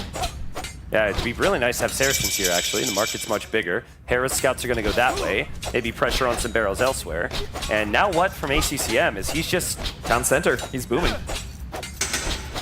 I mean, these villagers are acting like they don't care. Well, he can't move out into the middle because he sees Hera has army, and it's a risk to move to the outside, too. And I see Hera with some blue dots on the other base near the gold and the stone as he's trying to run around with the scouts. He will see the TC with those scouts. All right, well, I mean, that's a lot of unbuilt houses for ACCM, but he is on the second town center faster, and it will go up. I want to double-check the right side for ACCM, though, because I think he's really protected. Yeah, look, he's built in front of the barrels everywhere. Yeah, he's making sure the barrels don't let Hera inside the base. I think on the right side, though, one of the palisades would go down, and the units would still get through. Right to the left of the market, I'm pretty sure. Ooh, it's close. It's close. I think that's okay. I think that's within the 3.75 tiles. You're right. It's right on the edge. Yeah. We need to judge fractions of tiles now. I'd be a little bit worried about that. And he should, if he thinks like I'm thinking, he should check. Also, Hera has to be a little careful. He has to go for that barrel. Maybe. Well, it's weak now. He can destroy it whenever he wants. Yeah, I think he knows if there's a tile between the barrels, they don't both get destroyed at once. And that build goes down from ACCM, leaving it maybe greedily in the food area. But Hera's not up yet. So, I mean, I know Hera can recoup any vill losses or something. I actually don't know how Hera lost a villager, by the way. Also, ACCM, he's the Bohemians. His monk tech supply to his villagers, he's doing fervor right now. That means his vills are faster. Okay, 3 TCs. He's dropping the houses. Does ACCM want to delete the foundations he made at his first base for a bit more wood? Because he's struggling on wood right now. You'll never think of it. You'll never think of it. Yes, you probably should, but he's too busy. You're trying to produce vills. It's 2 TCs, excuse me, not 3. And we have ACCM 4 vills on stone. He might be thinking of a castle on Hussite wagons as Hera's up to the castle age 2 minutes away. The vills are pretty weak there. You're generally going to need a monk here in a second just to heal up those vills. I think if you show one monk, though, and you start to convert the archers, Hera will actually back off. So that's not too bad. And Vill count's even now. Yeah, a monk defends this, but the relics are in the middle, so as long as Hera's controlling the relics, I think he's happy to back off. This is what Hera needs, right? He needs initiative. He needs that belief back. He needs that energy back that could lead to him winning 3 straight here to send himself into the final, which, again, is today. So whoever makes it is going to need some crazy energy and stamina. Also, look at that res collected difference from those extra vills. Already 900, almost 1,000 more resources for the way. And I think Lycav and Archer was still very reasonable for Hera, but the fact that he's got 10 on stone tells me he wants to pressure that area right there. And there's the 3rd town center, and that's That's kind of what he needs because he wants to go late as he doesn't get into that barrel. But it's also maybe what Hera wants to see if he knows the way are strongest in the Castle Age, if he can upgrade his units and go for a strong Castle Age push. Check this out. He's bringing the Vils back out here. Oh, he's re-walling. That's why he didn't delete. He wants the wall. Yeah. I mean, that's nice because Hera might assume that he can path through there at various points and he won't be able to. That's always something that's so much easier for us to note when spectating, when it's safe to go re-wall there, and it's a great job for ACCM to pick that up. Oh, there's a castle from Hera. Talking about ACCM on stone. Hera's been on stone. There's the castle. There's Husbandry and Bodkin. More range for the castle. He puts a workshop and a monastery behind it. And I think the 3TC boom is exactly what Hera wanted to see with this aggression. Yeah, it's just so defensive from ACCM. And we've yet to see the strength of the Bohemians. We've yet to see Mass Monks. We've yet to see the Hussite Wagons. And Hera's like, all right, you're going to give me full map control? I'll take it. No farms for Hera. He's just going forward. Yeah, I think you got to pull the Vils from somewhere. So those villagers are going to end up, maybe new villagers will end up going to the farms. They got to be careful by that barrel, though. If ACCM ever sneakily destroys that barrel, all those Vils are dead. and you could tell by the look on T-West's face, which viewers can't see, that he would actually love that. I think everyone would love that. Imagine ACCM gets the finals by destroying that barrel. Yeah. Well, Hera's going to make a ram. Still 2 monks. But finally a castle from ACCM. And you know, that castle, that does really make Hera think twice about even the ram. And Vil lead is still there from ACCM. He's done a great job defending, I'll give him that. And with a workshop for ACCM, one Mangonel shuts down a ram push for the most part, unless Hera can somehow dive with enough Tiger Cav. Hera's gonna run into walls and castle everywhere, right? That castle's gonna go up. Yeah, Hera knows it. Hera backs off. Castle from Hera actually kills a villager or 2. Castle's up, though. Castle's in range of each other for one play. Sorry, never mind. For both players. For both players. I got excited. And we see ACCM 56 to 44 Vils. He has the Vil lead. He has the extra town centers. And he'll slowly turn that res collected difference into an advantage for himself if he doesn't have to react too much to the pressure. Hera's market is going to be needed a lot right now because he moved those Vils off food. He then corrected that. He's still got the forward Vils on gold. Stone walls for ACCM. Yeah, there's just a lot that he's going to have to balance out. And now there's a question on how do you counter the Hussite Wagons. The answer is just 1 or 2 Mangonels. It's actually not that big of a problem for Hera. I think ACCM might need his own Mangonels if he's going stone walls against the ram push. Castle defense and stone walls, I think he needs Mangonels behind it. I'm really surprised that Hera didn't pressure the stone and gold yet, right? Like, the stone and gold is what the Bohemians need, and that's not where Hera's going at all. Like, Hera's coming over here now. He's trying to get to the back. Well, here he goes now. That castle, maybe he doesn't need to do it early on, but that's where the second castle for ACCM. Yeah. He has the stone, he can mine the stone for the castle. And that market's going down pretty damn quick. So it's likely more villagers can die for ACCM. He's also going to have to rebuild that market. And his eco has not been as efficient as Hera's with all this pressure. Well, he'll get the castle up. There's no way that stops. And Hera's not going to be able to pressure the gold and the stone from the front or from the back now. The castle defends it. I think ACCM is starting to pull ahead with those castles and now getting the Hussite Wagons. Yep. Hera's going to have to pull Mangonels to both sides, it seems. Have you ever seen Tiger Cav against Hussite Wagons? Because I haven't. I don't think I have. And I think the Hussite Wagons have a pretty high attack against the strength of the Tiger Cav is their pierce armor against archer units.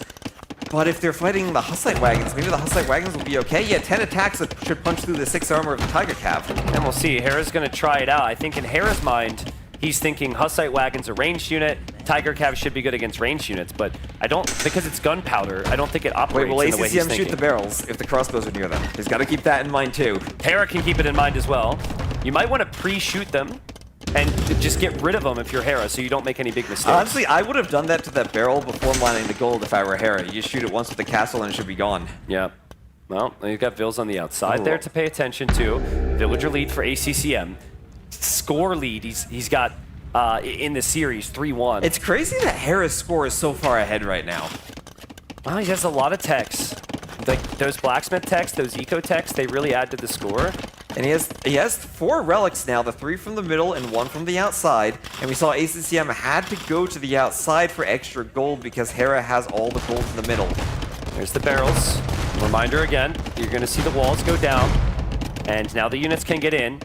Hera's got Rams, and he's going to make a move for a castle, and I think ACCM has gotten far too comfortable staring at that Siege Workshop with the flag. He doesn't realize how many siege weapons are in there. Hera's going to lose some vills here. He's trying to run, but here comes the Ram push. No mangonels for ACCM, and the Rams will be covered by the castle fire. I think Hera gets that castle, but at the same time, he's losing a ton of vills to the Hussite wagons. I mean, Tiger Cav are going to come in, and there are some monks around too, so the monks could maybe get conversions. The monks have to retarget. If Hera takes this castle down, there's a lot of free real estate back here. You're right, the Rams, just so many of them, and there's not enough of a response. Hera's going to even bring all his vills to repair the Rams. What can ACCM do here? There aren't enough Hussite wagons. The Tiger Cav can go and just melee them down. Hera's prioritizing the monks. What is ACCM doing there with his vills? They're dancing. He's doing another town center. He's just gotten completely punished for no military this game, right? And the Tiger Cav are good enough against the Hussite wagons, especially when you can't produce more of them. And Hera says, I'm not finished yet. I'm going to keep pushing, and I will eat all your town centers. He will push with the Rams. He'll push with the Tiger Cav. ACCM without the monastery now has nothing to answer the Tiger Cav. It's too much damage. He's done way too much damage for ACCM to ever stabilize. The Vil count's even, but like, ACCM's eco is a mess. Hera's we haven't even looked at this game. I mean, we haven't needed to. Everything's been nice and clean for Hera. He just pumps out Vills, and now he's gonna even maybe pull ahead of ACCM and Vills. ACCM has been booming this entire time, but he's lost 14 villagers. Hera could swing this pressure to the other castle. I mean, that whole town area has a he little bit of a heads up. Side. Yeah, just go to the right now. The Hussite wagons are on the left. And, I mean, ACCM fully within his rights to hold on. The Vil count's still looking good, but he needs military right now. And I don't know if Hussite wagon is good enough. And he lost his market in that push earlier on the right, and he's floating so much gold now, he needs to build another market before he can rebalance the eco. Ooh, Hera engaging. Ooh, the monks need conversions here. He needs conversions. That's only 2. That's not enough. I think he could have had all 4 or 5 there. It's a fight that needed to go better for him. Hera will be very happy with that trade. He'll be ecstatic to see that. He'll destroy the Hussite wagons and push the TC. ACCM pulling Vills to fight Rams.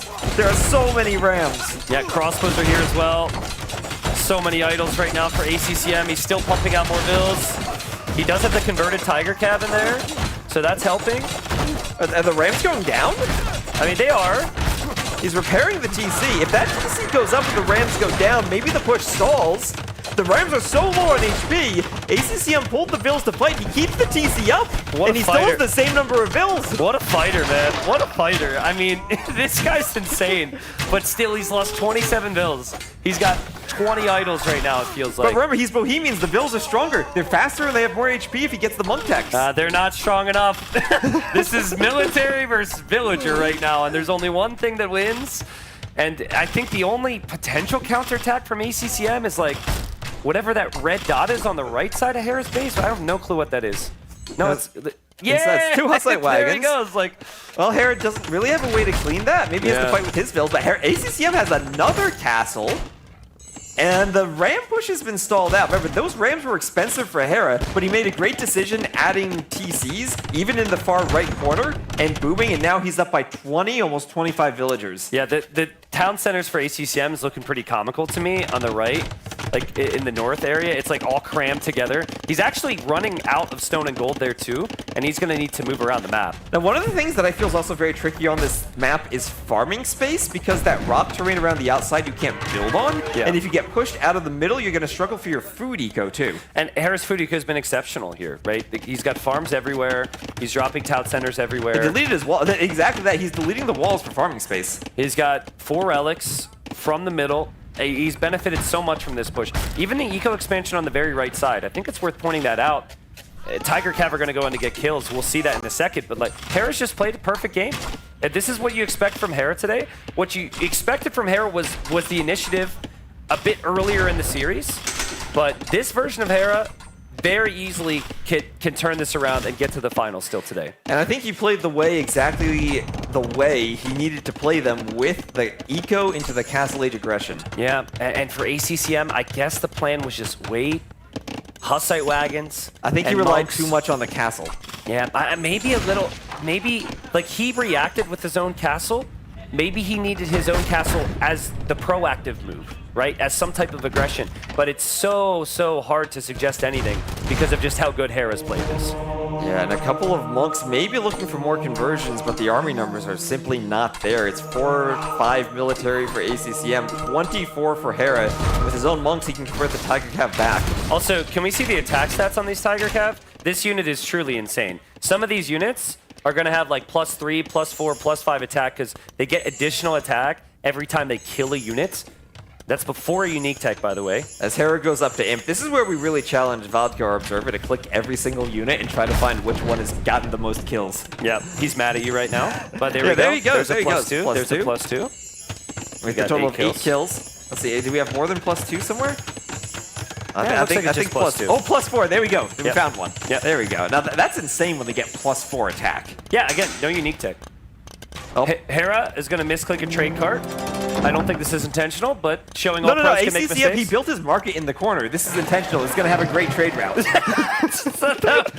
I mean, Hera's like, you diagonally build a monastery on me, I trade with you, bro. Yeah, this diagonal trade. He built his first castle to destroy the market on the right base. Yeah. He scouts the market in the corner, and he's trading. Yeah, I think that's a bit of a stretch, but Hera is going to castle that, and Hera has found the outside eco from ACCM.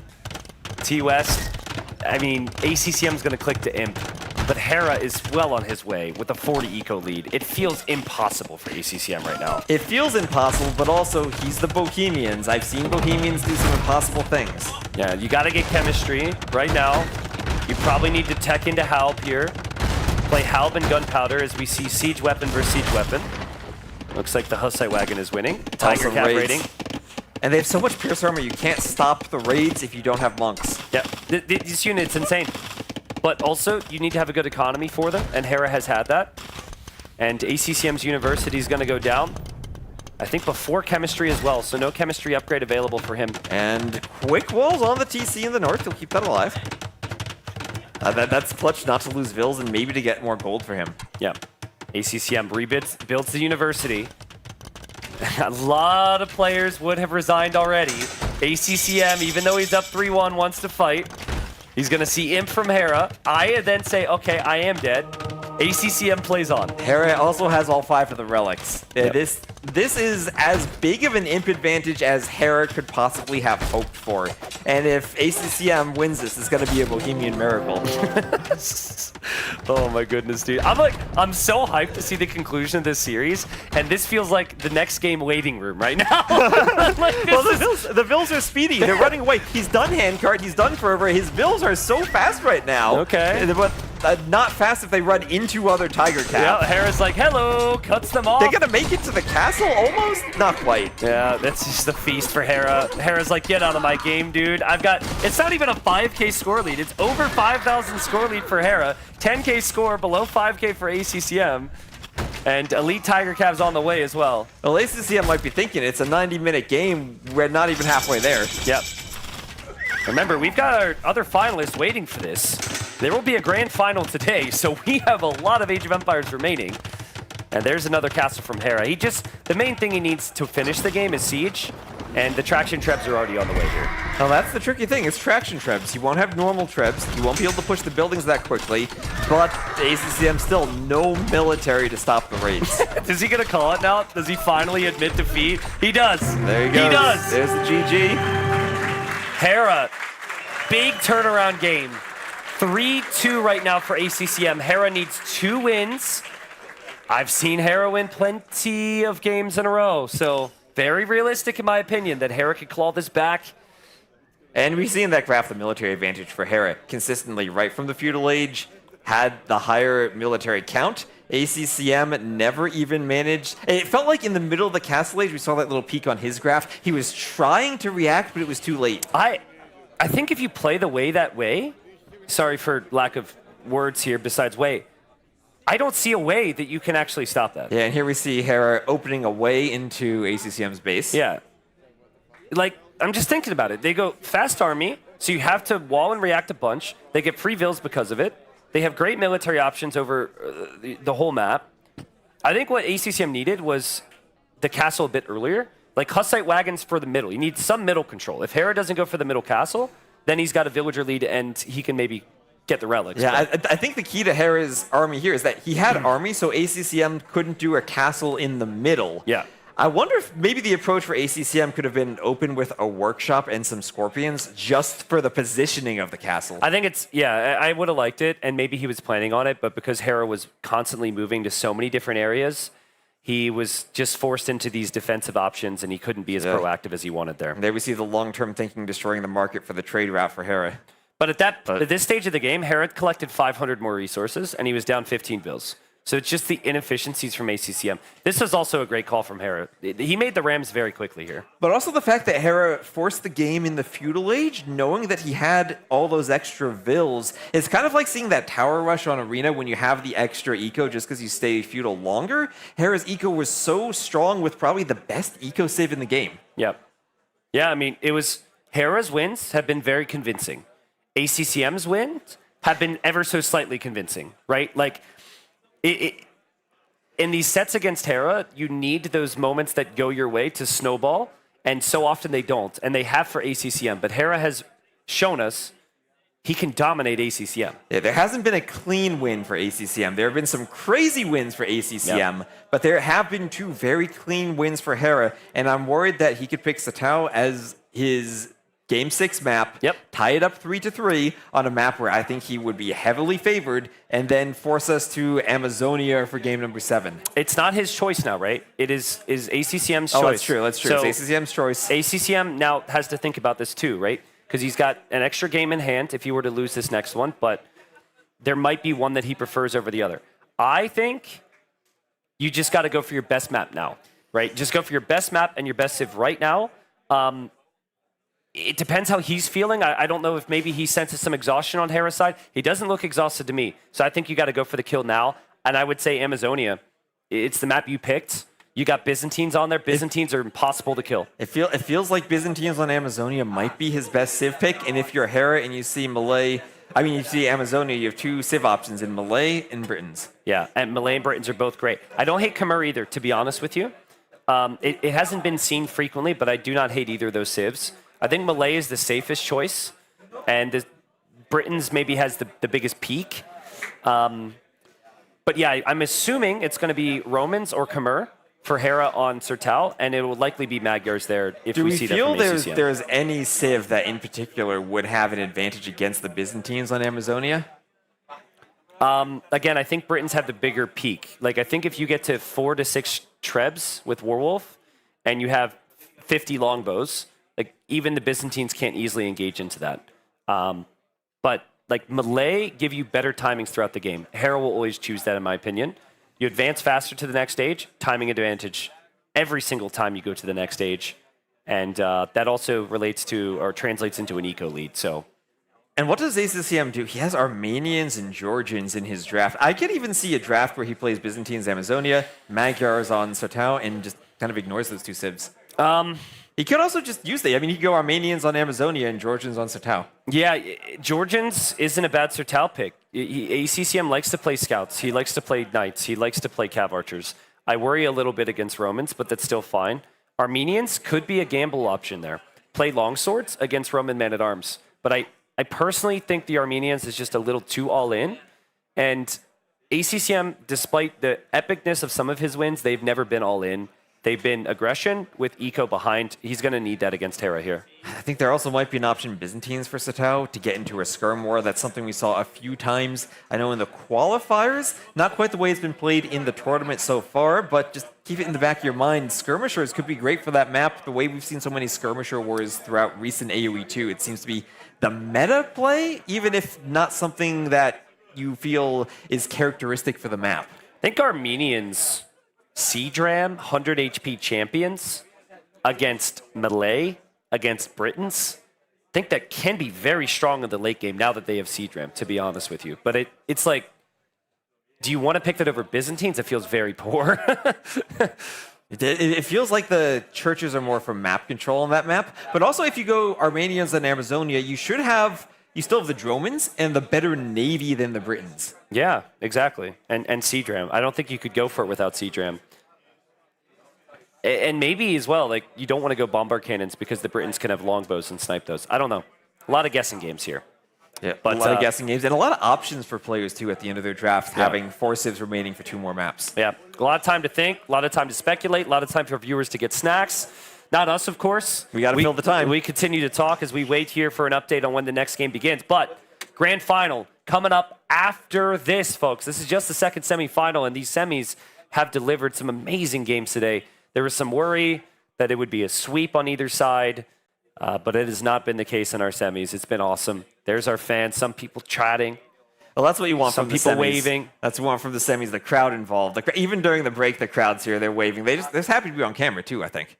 I mean, let's talk about that, right? I mean, this is the first LAN we've had in South America, in the Americas. This is the first chance for these people to be on the stream. Is Sign Girl also the Sign Girl that had the ACCM sign earlier?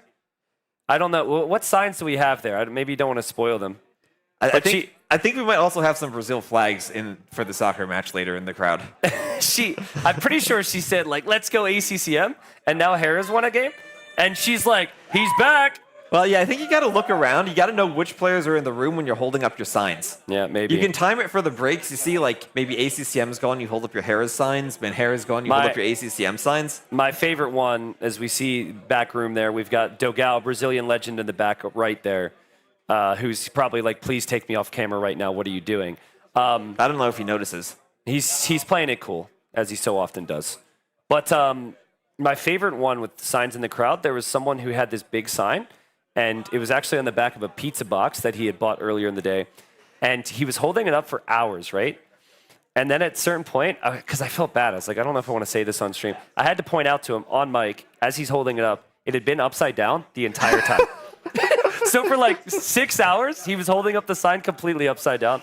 We had no clue what it was saying. That's all right. You could have told him earlier. I probably should have, but I felt bad. I thought he would figure it out, but, he didn't. And, you got to tell people, right? You got to tell people if there's something going wrong. You can't just trust them to figure out, because then they'll feel embarrassed. You go up to them, you say, hey, your pizza box is upside down, and then maybe he'll give you an extra slice of pizza. Listen. Maybe he'll be appreciative. His sign was on the back of a pizza box. That's so recycling. He's using his resources. There's already a part of a reason to be embarrassed there. So Hera may be taking a slice of his pizza here. But as long as it's a quality pizza, I'm fine with reusing the box. Yeah, right. I mean, think about it. You got the top of the box, you got the bottom of the box, you get 2 signs. You can even flip them around to get 4 signs out of 1 pizza box. For future lands, Caster Pizza Break sounds great to me. I agree. I agree. I'm just putting that out there. We'll put that on the schedule for the next one. Viewers can tell us what they're snacking on right now. Yeah, we can have the food break, right? I mean, we're in Brazil. Maybe we don't want a pizza break. Maybe we want like a higher quality like Brazilian food break. But either way, I mean, you know what we should do? We should have a steakhouse break like we did last night. I'm super down. Oh, somebody's got Pringles? Really? Are you serious? Out of all the food that we could be enticed by, I don't feel like Pringles are exactly it. Unless D90 secretly is just like a Pringles addict. Bro, speak for yourself. I'm hungry right now. Speak for yourself. I don't know if I'm going to get in trouble, though. There's a lot of eyes on me, so... There are lots of cameras around here. Yeah. Well, you never know when your mic's going to be on if you go for the food. Yeah, true. Well, I'd love an indication on what the map's going to be so we could dive into it. Looks like we just got it. Looks like it is Amazonia. Makes sense for ACCM to pick that. But it also worries me that it feels like he has to win this game here because Satao is exactly the type of map that should suit Hera in this matchup. It does suit Hera, but it also suits Magyars and Georgians. So we've had situations where we get to the Game 7 and it's like, okay, player's home map and they have the only good civ. That's not the case here. So I think it should be pretty close. I almost hope we get to the 7th game, right? It'd be so hype. I kind of want to see this, even though I think Magyar Hussars counter Scorpions, but what about a dueling Phosphoro, Magyars and Romans? Hera will never do it. Hera will never do it. I could promise you that. ACCM, I mean, I think it's too expected at this point. I think what you can have is you have that living in Hera's mind that people could do it. Recently, I thought my opponent was going to go Fast Castle Organ Guns on a map where I needed to push in more deer, and so I had to go Scout.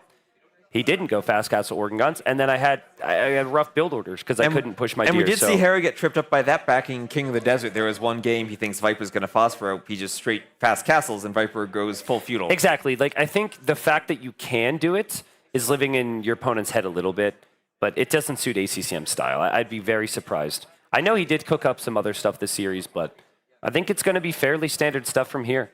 And it's just going to have to be epic overall play. Every player is going to have to lock in. Amazonia is a really hard map. Finding the additional capybaras are important. Bringing in the additional boars over the bridges, the docks, the water, the adaptations towards Imp. Like this is a big map right here.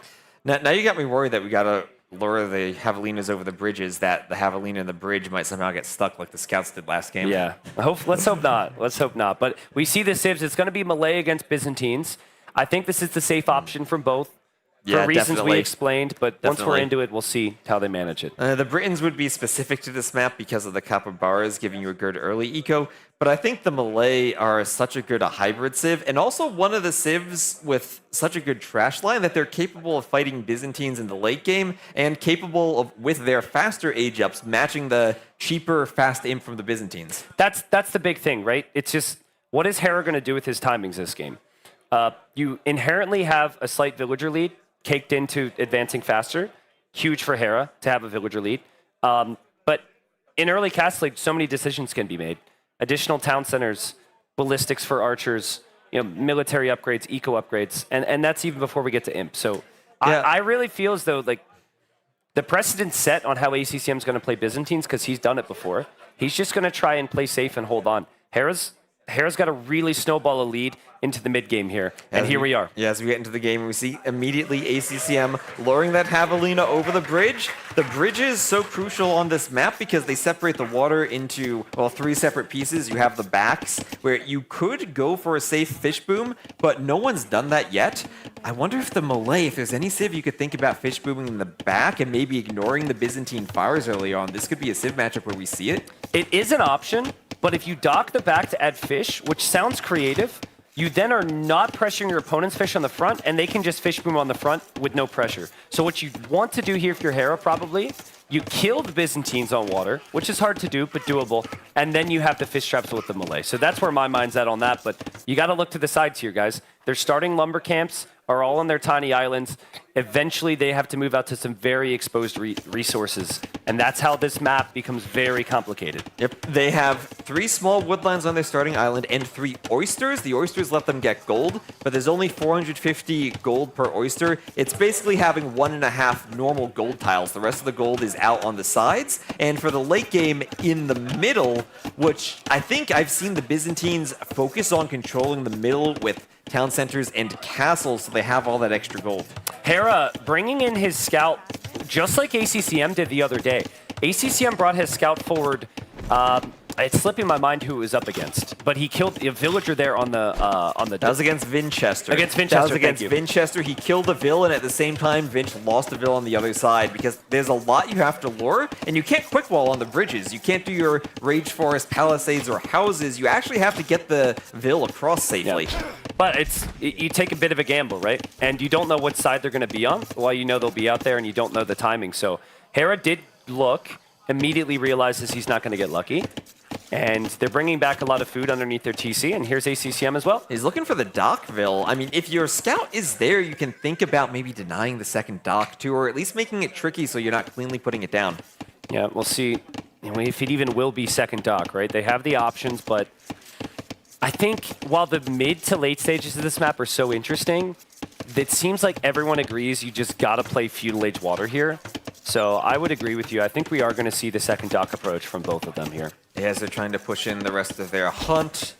A little bit of food on the starting island, but the key is how much do you focus on winning the water versus going to the sides? Some people focus more on adding maybe an early archery range on the side to try to get some feudal pressure, but it all depends on making sure you scout which side your opponent has gone to. This is going to sound dumb, but this is a huge game changer on this map. We need a sheep check, or more specifically a capybara check in a second here, because, okay, we've got like 5 additionals there with how many more on the way? Like maybe 3, 4, something like that? Okay, so the total of 9, 10, assuming they get home.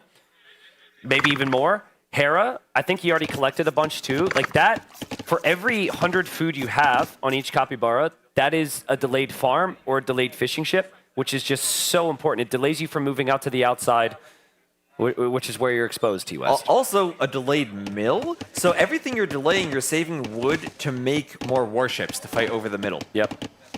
Now, Byzantines have the faster working fires. a lot of players are just going to go fires regardless because of that bonus. But I've seen instances where they go fires and the opponent just opens Hawks and it looks really foolish. So what's the choice here from ACCM and from Hera? We don't have that big area where you can run away like we did on Fernando in our first game. Here it's very enclosed and you can force fights immediately. I think galleys probably aren't as strong here as we saw earlier. So maybe even opening Hulk and trying to go Hulk Fire could be a composition. Am I missing something? No barracks from Hera, no second dock. Or are there already 2 docks? One There's dock. one dock. He has the wood. I'm very surprised. This might be a situation where he wants to control the outside and he doesn't want to fight Byzantines on water. Maybe. He's doing one Hulk against fires from the Byzantines. But like floating 200 wood is such a big, such a rare thing for Hera. It's not rare for Hera to try and take a dive underneath a TC. I think he's just scouting. I think he's just saying, I want to scout and make a decision about how to spend my resources. And he's making a barracks, and he's not building on the sides where ACCM's scouting. He's building on his starting island where he's maybe trying to hide it. Interesting. ACCM actually scouting the right side right now, which did mean he found more copy bearers as well. This should actually tell him, the location of those sheep should tell him Hera's not on that side. That Hera's on the left side. So just because he doesn't know? Well, that's true. Well, he might lose the sheep, kind of nomad style. You lose the sheep and you figure out where your opponent is if he sees the villas, or the scout might see them. Or if he's paying attention, he sees them. I don't think he does, though. I think he's looking a lot at his ships right now. The capybaras are stolen. He might also not notice that. And a tower from Hera. Ah, now it makes sense. Hera places a tower. It's so funny because I literally just heard the sentence come out of Hera's mouth yesterday. He said, I think towering a dock is something a casual player has as an option, but it's just never an option for a pro. Does he think of himself then as a casual player? I mean, his streak ended with Warlords. Maybe he doesn't need to be pro anymore. No, now he's just casual. I think he didn't expect me to hear those words and remember those words, but it's a pretty interesting strat, right? Because now the fires can't push the dock. And now Hera's going to go archers on the side. And we know ACCM's just going to want to play defense and water. That wall's not going up. There's no way that wall goes up. ACCM needs to play a campaign and wall the edge of the bridge. It's just a difference of focus right now. And ACCM's going water, and Hera is going to go lands. And for now, Hera, he hasn't been able to kill too much on water, but he's got some momentum on land. And I think this makes this game twice as hard for ACCM, especially if he doesn't know which side he can go to with his villagers right now. Well, this is interesting because Hera's on the top right. ACCM walled the gate on the bottom left. He could just go to the bottom left and rely on the fact there are tons of predator animals in the middle, that it's hard for Hera to get archers across the mangrove shallows leading from one side to the other, at least early on. Right now, and I haven't seen this situation before, but I think ACCM is misreading because he's going huge water production and he hasn't gone for a barracks yet. So I don't think he's understanding that there's going to be some army here. He's just hoping to wall up. So if he doesn't, if archers do some damage to him, he could have a problem. But it's an unprotected archer. Hera doesn't have the scout. He also doesn't have a spearman there. Oh man, I actually would have killed that archer and run away. I mean, the scout's there for Hera. You would lose the scout to go for the archer? I would, because you need time. This scout's kind of useless otherwise. You know there's pressure already. You don't need that information. I'd love to kill that archer. But if you kill Hera's scout, oh man, now he loses the scout anyways. And he's going to lose the Vil. That's the worst case scenario for ACCM. And he has a barracks. He doesn't have a range yet. That's his first barracks, so he can't add skirms yet. Wait, fires destroyed docks. They also destroyed towers. Did Hera build that tower too close to the shoreline? He did. I didn't think about that. But yeah, that is right on the shoreline, not behind the dock. So yeah, goodbye to Hera's defense there. That doesn't last at all, which means he is going to lose the water as the melee. And he's also going to lose the gold income from the fishing ships now, so he's going to have to spend a bit more wood with mining camps on the outside and mess around his eco in a way he didn't want to. Oh, wow. Look at the back water area there. We have a potential dock from Hera. That's what I want to see on this map, T90, using the back dock.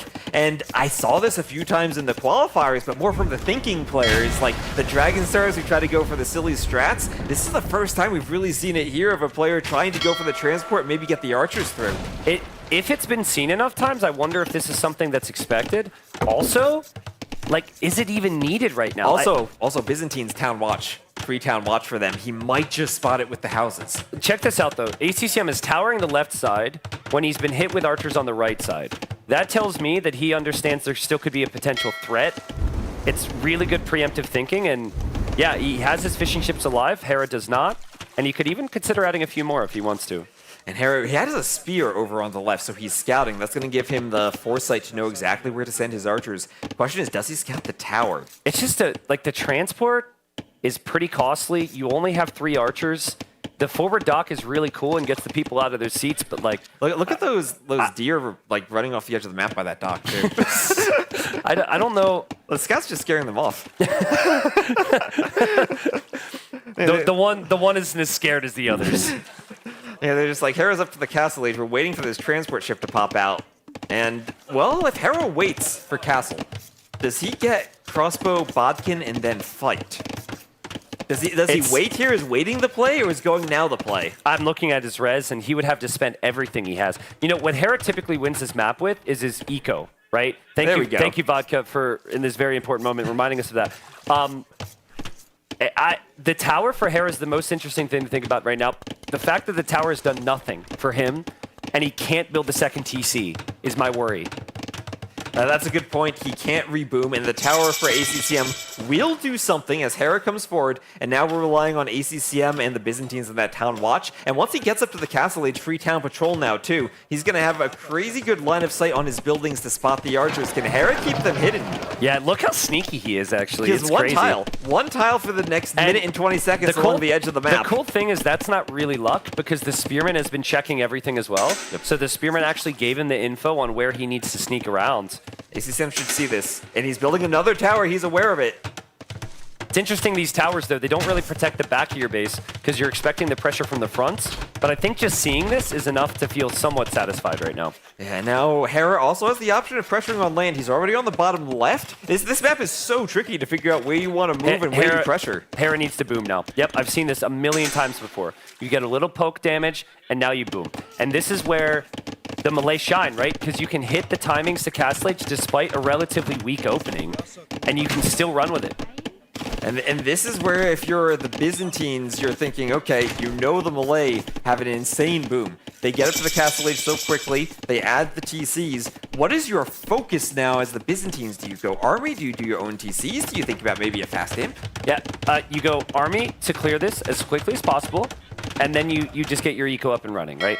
He did spot something. He's got something on the right side here. I think all of his skirms have actually gone to the north. He's walking Oh yeah, he's moving the skirms out. And also on the bridges, ACCM by Hera's base is also moving around the bridges. He's microing in 2 spots just with his navy. So Hera now, he can't move more vills to the top right. He's kind of stuck there unless he just does the TC in the top right too. And the vills there are found. The vills are found. So if you're Hera, you want control with initiative, meaning you want ACCM to chase you here. And then if ACCM chases those crossbows, then he backs away and he finds the next option. The last thing Hera was expecting was ACCM to come this way and just ignore those other crossbows. That's actually a really nice call from ACCM. And is that all of the vills that Hera had in the north right now? Because if you don't have the sneak vills, that takes so much pressure off of ACCM from that side, knowing that there won't be more buildings. Yeah, but Hera's eco is just going to be insane. And you still have the faster imp, and you still have Hera at the helm here, Hera in control. So I think Hera could gain a very significant eco lead if ACCM doesn't start to drop town centers as well soon. Yeah, we see ACCM 1,000 more resources collected so far, and I worry that this is another case we've seen so many times in this tournament. The player who wins the water on the hybrid map might overinvest and end up losing the game. Look at the paranoia as well. Those skirmishers from ACCM, they don't know where to go. They don't have vision. They don't have an understanding on the game. They're like kind of in the north still. They never advanced forward. The dock's there. Hera transports over here, which is a really nice call. And now, if Hera sees the skirms, he can actually just go right back. He can transport back. He says, ACCM went in and out of my base with a siege tower. I'll go in and out of his base with a transport ship. Yeah. Hera's booming. Hera fell down 3-1. He's dropping the 4th TC. He's just basically like, come and kill me, ACCM. And it's so crucial for Hera that he had those vills over on that side before ACCM completely won the water and blocked off the bridges. Yeah. Yeah, he kind of ran past it. There's a monk from Hera too. Already has 1 relic. TOS, I've seen this before. Hera is in the driver's seat of this game right now. There's very little eco and map control for ACCM, and the Malay are dangerous. Hera can take us to that 7th game here. I love this spot from Hera. I think the score is lying to us now because of the water. And ACCM is on 2 TCs while the Civ with the better eco is already ahead in villagers and getting their 3rd TC. He did lose a monk there. which is a little wasteful if you're Hera, but I don't mind the idea of just trying to keep ACCM busy in as many areas as possible. So ACCM's coming forward on land. He has to be so careful those crossbows running into the TC, and some other player would have just walked into the TC there. Hera pulls back immediately. Yep, and another player would also make a mistake here. Another player also would not have a monk waiting and would lose the Mangonel, but Hera, you would expect to see this, but he clicks the Monarch goes there, the deer replacements, the Mangonel goes down, ACCM deletes the Knight, conversion. It's actually huge. I don't know what percentage this Mangonel is, but if he didn't have another one immediately in queue, the skirms could actually run around. And ACCM, he's prioritizing the middle of the map. And remember, we talked about the melee uptiming, but the Byzantines have such a cheap imp, they can get away with booming while raiding and going Castle Age. He's pushing it with skirms. Man, Hera. He's pushing with skirms. Hera's losing Vills, he could lose the monk. He really needed that monk there, and he wasn't able to do it all, and ACCM is going to take some really nice control, and I honestly, Hera locked in so much, I thought there's no way, but suddenly skirms in his base is going to be such a mess for him. How does he get that conversion? He gets the conversion, hops in the TC, saves the monks. He has a Mangonel on the way, but the ships from ACCM could even help against the Mangonel. Will he take a hit? He takes a big Mangonel hit. And now he's stuck on the bridge as well. Like, not very easy, and he loses his skirms. Right on the bridge. ACCM needed control. He needed to continue to force reactions of some kind. Doesn't get it. 76 Vills against 70. Both players now 4 town centers. 4 TCs, but the Byzantine fast imp is not going to be as fast as the Malay. I don't think this game with Hera's eco. ACCM, yeah, he can raid with skirms, and we have seen skirms do some effective raids, but it's still skirmishers. Yeah, but here's the situation. Hera has most of his eco in the south. He needs to push the left. He's not actively moving forward right now. And ACCM is going to start to push. So as long as you hold the middle there, it's okay because the fast imp can't kill you. What you cannot do, though, is you cannot lose what seems to be a pretty massive hill. Am I wrong? I feel like the left is this really unnatural elevation we haven't talked about. There's some elevation on the sides. The skirm is still raiding. Yeah, that's a good hill for ACCM. And also, late game, the Malay are good water sieve. But also the Byzantines still have those fires, even with the potential for Greek fire, their unique tech. Oh, ACCM sees the Mangonel, he runs it down. He'll also see the castle from Hera and back away. And also, he hasn't committed too much to this push. It's a few skirms here and there, but he's also been focusing on his own eco behind this. I mean, 74 Vills is maybe with the Byzantines you can get away with fewer Vills, still get the imp at a decent time, and maybe with your cheaper skirms have something to hold an early imp. Yeah, he needs to hold the hill. So many players might just place a castle backed by the TCs, but you need to just hold the line here, prevent Hera from moving out. These are Byzantine castles on the hill. There's the siege. Hera will see the siege workshop. Very risky to move it into this, to be honest. ACCM acting as if he's going to fight to keep Hera there so he can get a Mangonel shot. And that will be a very scary castle because the Byzantines have extra hit points on all their buildings. And the more HP you have, it's a percentage base, the more HP you gain. That's going to be a very difficult castle to push. I'm shocked Hera's standing here. Like, if I'm ACCM, Hera's standing at the bottom of the hill, you hop out, you hit the Mangonel. Hera should not be standing here, in my opinion. It's about to go down. The Mangonel's going to hop out any second. And it might be, like, right as he's running away as well. Yeah, look, boom. Hera should never have been standing there. Hera gave all the opportunity, and now skirmishers and knights and Mangonels can push Hera forward. He's going Karambits, and you know what I'd really like to see? Cataphracts against Karambits, and there's the Cataphract from ACCM. I don't think Hera can go Karambits against the Byzantines like he can against other civs. This woodline as well, right between the two castles, is pretty important to look at, T-West, because if we've got melee units involved, not very easy for those melee units to get around that woodline. This is where Hera needs to win the game, right here. This fast imp, this is the last time that the Malay have an advantage in this matchup. And here comes the raid. Cataphracts raiding, a knight raiding. Hera can lose some. Look at the build count, T90. It's 92 to 99. 92 to 99. ACCM's almost caught up. And he's going to expand to the top now. He's also walling the top. ACCM's gameplay is control his side of the map, control the middle with the TC, and then control the water with Byzantine's navy. Yeah, but if he loses that castle, which it will be pressured, things could get really awkward here for him. So he's trying to go for the raids. The skirms are going to run around. He's got a skirm there as he tries to rewall. But, like, he needs some structure to this. And I worry a little bit that maybe he's overextended. Karambits are very easy for Hera to produce, and Malay get the free armor upgrades. So the Karambits will push back the Skirmishers, and the Skirms are not where they need to be at the moment. ACCM's training a demo ship in his dock. Is he thinking to get a demo on the Karambits on one of the bridges? Yeah, maybe. I mean, he did actually get the Skirms over. The right side as well there's a little bit of stuff there for Hera. And he didn't finish the walls. 2 crossbows from Hera providing some value, keeping that house wall from being finished. And Hera goes for the Treb. Treb's actually going for the Siege Workshop. I actually really like this. So a lot of people are going to convince themselves they're going to push and take down the Byzantine castle with their Trebs. Hera's like, I'm just going to play Bombard Cannon. And if I play Bombard Cannon before he plays Bombard Cannon, I'll eventually win the game. So let's just take the Siege Workshop. Oh, and here come the Cataphracts. The Karambits will die instantly to the Cataphracts. Hera needs... What do you do against Cataphracts? Monks and Arbs if you're Malay? And he's got him. And he's got him. He's got some monks around. He's got some crossbows around. The Skirms are on the other side now. You kind of want to make your way back with those Skirms if you can, if you're ACCM. But well, I love those raids from ACCM. They're hard to clean up. If Hera sends Karambits to clean them, then he's not committing to this push at the front. Siege Workshop will go down. Hera's got 40 on food. It's just 26 on food for ACCM. Also, look at the eco upgrades. Hera has them. ACCM just now doing Bowsaw. Also, another castle in the north for ACCM, so he's going to try and protect. I think he's worried about some raids there, which makes sense. But yeah, the Skirms are just way too vulnerable at the moment. And ACCM's going to have to really focus on defending this castle. Yeah, I think he's taking a good fight, though. The Cataphracts are going to pick off a Treb. 1 Treb down for Hera. Monks are there to convert the Cataphracts. They do that, but there's Bombard Cannons ready, and no instant chemistry upgrade for ACCM.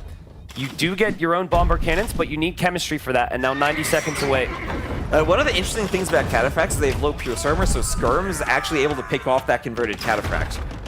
I think you maybe need to try and use your Skirms a little boldly here to at least prevent Hera from firing on your castle with a couple Bombard Cannons. It'd be really nice. Well, Hera has nothing to kill the Skirms right now, since Karambits can't dive them under the castle. Yeah. You don't need to actually take the fight, you just need to keep the cannon away. Exactly. But at a certain point, Hera will also just not even attack you. ACCM's blocking with his capybaras on the bridge, trying to kill some villagers with the fires. Castle from Hera on the hill as well. This is a bit early and a bit risky, perhaps. There's a Treb there. Can the Treb hit the castle? Nah, he gets the timing right. Hera waits. Gets it right. Now, the decision to make for ACCM, do you fire on the Treb or do you fire on the castle? And what do your Skirmishers do? This is very risky from Hera, but it might be worth the risk in this matchup. I think you almost always go for the castle here. You're not going to destroy the Trebs if you only have one of your own if Hera repairs. I love the ACCM micro, though. ACCM's taking a lot of castle with the Skirms? Could he stop the castle? Hera has to pull back. If he targets the castle now, he could maybe destroy the castle if Hera doesn't finish it. Bombard Cannons are on the way for ACCM. If he can get Bombard Cannons out and holds, remember, he's Byzantines. His castles are superior. His tech is superior. Hera's losing some monks there as well. And he's kind of constricted in the south, right? He needs to move forward. These goals, where the castle foundations are, win this game for either player. And now Ballistics in for ACCM. The Skirms will be so much better against the Bombard Cannon. With Ballistics, he splits.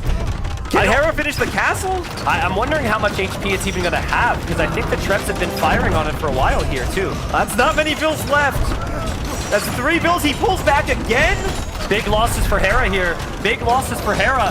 Hera's Bombard Cannons are not hitting the Skirms. ACCM's micro has been so unbelievable. He's going for the bills there. 90%? That's only 90%. Look He's at the splitting on the Skirms. He's going for the Bombard Cannons. Hera's losing bills, The castle goes down. The castle goes down. Hera's villagers need to be repairing cannons, but they were building the castle that's been destroyed. Can ACCM do it? Can he book his ticket in the finals? Hera's trying to go crossbow against Byzantine Skirms. He doesn't have a way to win this fight. If ACCM ever gets Cataphracts now, he can jump the Trebs. A Treb goes down. And the patient micro from ACCM is truly unbelievable here. I really thought that Hera had that right there. I was so confident because I've seen Hera do it so many times, but the Cataphracts are raiding on the right, and Hera, he might not make a final of the land for the first time in a very long time here. The cannon from ACCM, they're pushing Hera back. He can't even move the Treb now. This is so good. How does Hera fight Skirms now? He doesn't have an answer to the Skirms. The answer is he doesn't. The answer is he will just simply be the worst Civ now, T-West. And unless he does something on the other side, he is in trouble. There's a Treb there. There's a Treb and there are Cataphracts. Can the Cataphracts deny this castle too? Bombard cannons from ACCM will hit Hera's skirms. He patrolled into it. I'm pretty sure he patrolled into it. I think his skirms took big losses there. They did. ACCM takes down a Trev as well. It's only losses for Hera right now. He got the castle up on the right, but at the cost of his cannon and his Trebs and his skirms on the left. What a great fight from ACCM. Oh man, the Trev does need to be saved. Hera's got 1 or 2 more fights in him. Anytime you think he's dead, he's usually impossible to kill.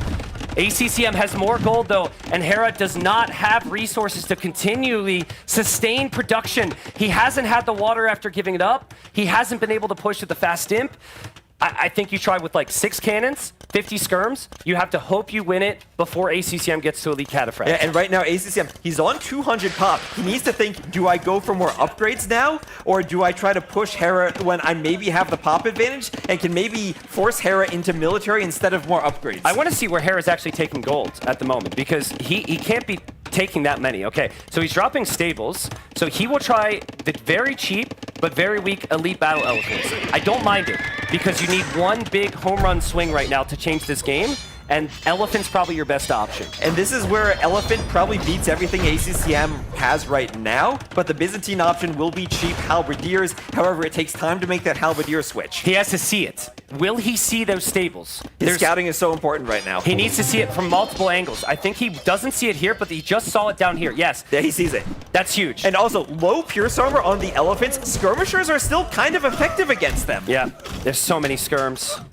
I think you just castle up, and he clicks Heavy Camel.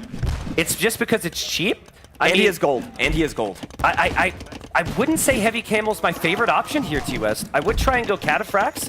I would try and mix in some monks, but maybe you can do a combination of everything. They're elite now. They're elite. Does ACCM focus the Elephants or the Camel? Oh, he's not microing. He's not microing. The skirms! ACCM was so close to victory here. This is Hera's last push. I think ACCM is really scared right now. Hera's back. The question is, are the Camels the right answer to Elephants? They don't have the same attack bonus that Halbs do, but maybe they're better with all the skirms in the back, maybe with an option to snipe cannon with some mobility. The thing is that there's a lot of pressure coming on both sides right now, and ACCM just can't quite get all the population and the upgrades. He needs to hold. He needs to hold. Hera, last push here. The Elephants are going for the cannon. The Elephants are going for the cannon, but they don't get them. The Camels are there in time.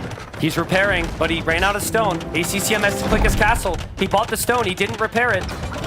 The cannon to force back. That's a Byzantine castle. Hera's desperate for that gold on the left. He needs gold for the Elephants. Camels will go in. The Camels do not have armor. That's a lot of skirmishers.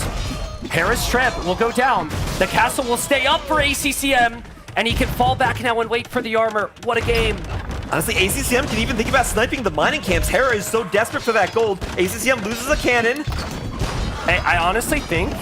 Another cannon down. I don't think Camel's good enough here. I don't know if Camel's good enough. If Hera can make Elephants, Elephants always beat Camel. Hera has found an extra gear, and he has found the one thing that ACCM was not prepared for.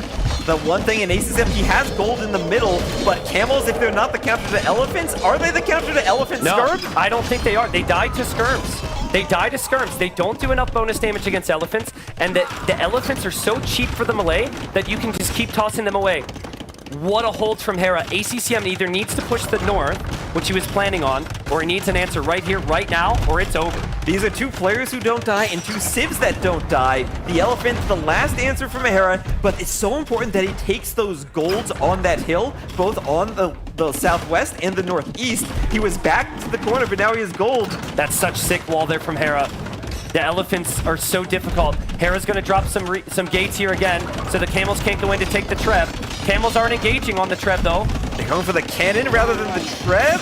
He'll lose every camel. He'll get one cannon at least. The elephants can push the castle, too. Yeah, I mean, the elephants are trading very nicely for their population. And Hera, it still make more of them because of the gold he's getting in the other areas. We're seeing medium warships from ACCM. I think that says he thinks he's going to lose the castle and he wants to play for gold in the middle. They also have Hera making some boats, but I really think we just got to focus right here. If ACCM loses this area, Hera gets all the gold, and Hera can make elephants forever. Look, Panic Cav Archers, ACCM is completely shook right now. And look at the KD. It is dead even at 200, but Hera has over 10,000 more resources collected this game. Yeah, I mean, he's always had the eco. for ACCM, it's about the cheap units, but for ACCM, it is not about the strong units. The Malay arguably have the stronger army now, but Elite Cataphract is the only thing that would make me say otherwise from the I don't think he has the resources for it now. I think he's been fighting for far too long and going for too many camels. Yeah, camels do... It isn't like this is a paladin, right? It's a completely different situation. The camels don't do as much bonus damage, and the elephants have 300 HP versus like 120. So maybe you max out, but I think you need to have more military to be able to beat Hera's army at the moment. Yeah, here's the thing, if ACCM can at least hold on to a quarter and the water, how does Hera kill him? I think you slowly, you hope he runs out of res. You hope he runs out of res. And you slowly build castles around the map, and it's one army after the other here. Interesting engagement there. ACCM took this with confidence, so maybe he might win it. He might win it, T90. Both these armies are so cheap to replace if they have economies behind it. And now camels, are there enough to fight the skirms? We got some action on the right side as well. Remember, that's where Hera's been able to expand, to take some gold. Hera's got some exposed villagers here. T-West, what is this game? Do we have a 90-minute game? Do we have a 90-minute game, T90? ACCM's pushing back on land, though. Hera going for water maybe opens up the land for ACCM as he has more military here now. I mean, Hera's going to put investment into water, but he kind of hasn't won land. ACCM didn't fully win water, and now he's going to take land. What is happening? What is happening? Is he winning this fight? Does Hera have elephants now? I have no clue. I have no clue. I have no answers. I know with Arbalest in the mix, Hera will definitely kill the camels, but I see a Treb that might go down. It's getting repaired. We see fires and Dramans in the middle. The Treb actually survives for Hera. How does that Treb survive? And the skirms get surrounded by the Ellies. The elephants are so strong. They're so tanky. It's an even stronger army now for Hera. Before, it was skirms. They did all right.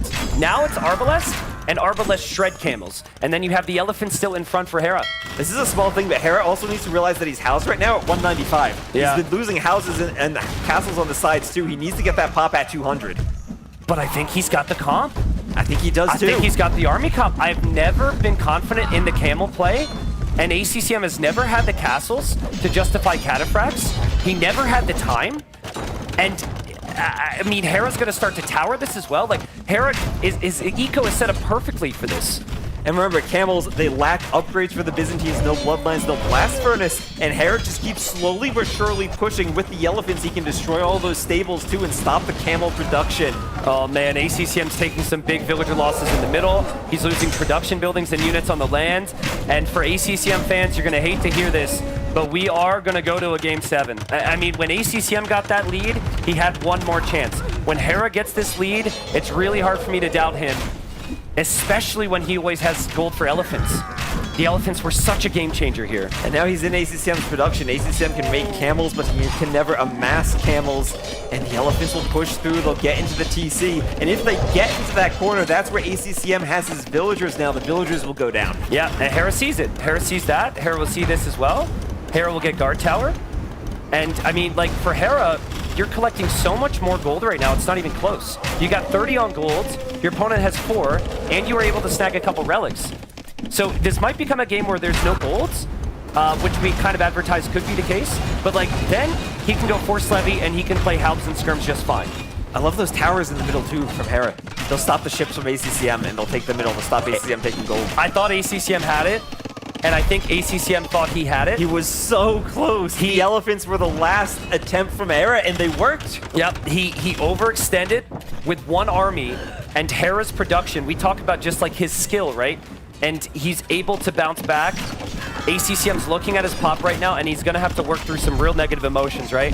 Because it was so close. I think, like, if we had a heartbeat monitor on him, his heartbeat would have spiked, because mine did right in that moment he won the fight. And now he's got to come to the conclusion that he didn't actually win the game. And now it's over. It's a Game 7 and a Game 7 on Hera's home map, where Hera, I would expect domination from Hera there going into it, unless ACCM has something cooked. We'll see. Game 7 it is.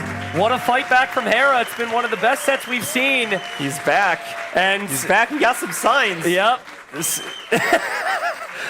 Dude, this is crazy, man. That's a warning sign that he's back. That's a warning for ACCM. I mean, it was just an amazing game. I think for Hera, picking Malay was perfect. In the mid-Castle Age, we saw exactly what he wanted. He wanted the eco lead, and that was to translate towards the push. Where I got worried for him was when ACCM stalled the push, held the push, and prevented ACCM from pushing, or sorry, Hera from killing him.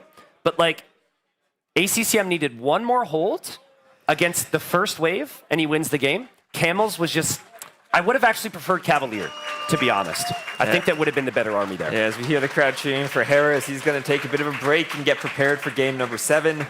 We have, here's that tower from ACCM. That was crazy the entire game from Hera. Reading the map, making the transport ship, going for the transport, and being just annoying with the crossbows so he could get ahead and, if not push an Imp, just hold on. Yeah, and it kind of felt like inevitable that Hera was just going to free boom and get to Imp and kill him. But then the skirmishers from ACCM get through, and while he did lose them soon after, did a really good job. This was also another moment.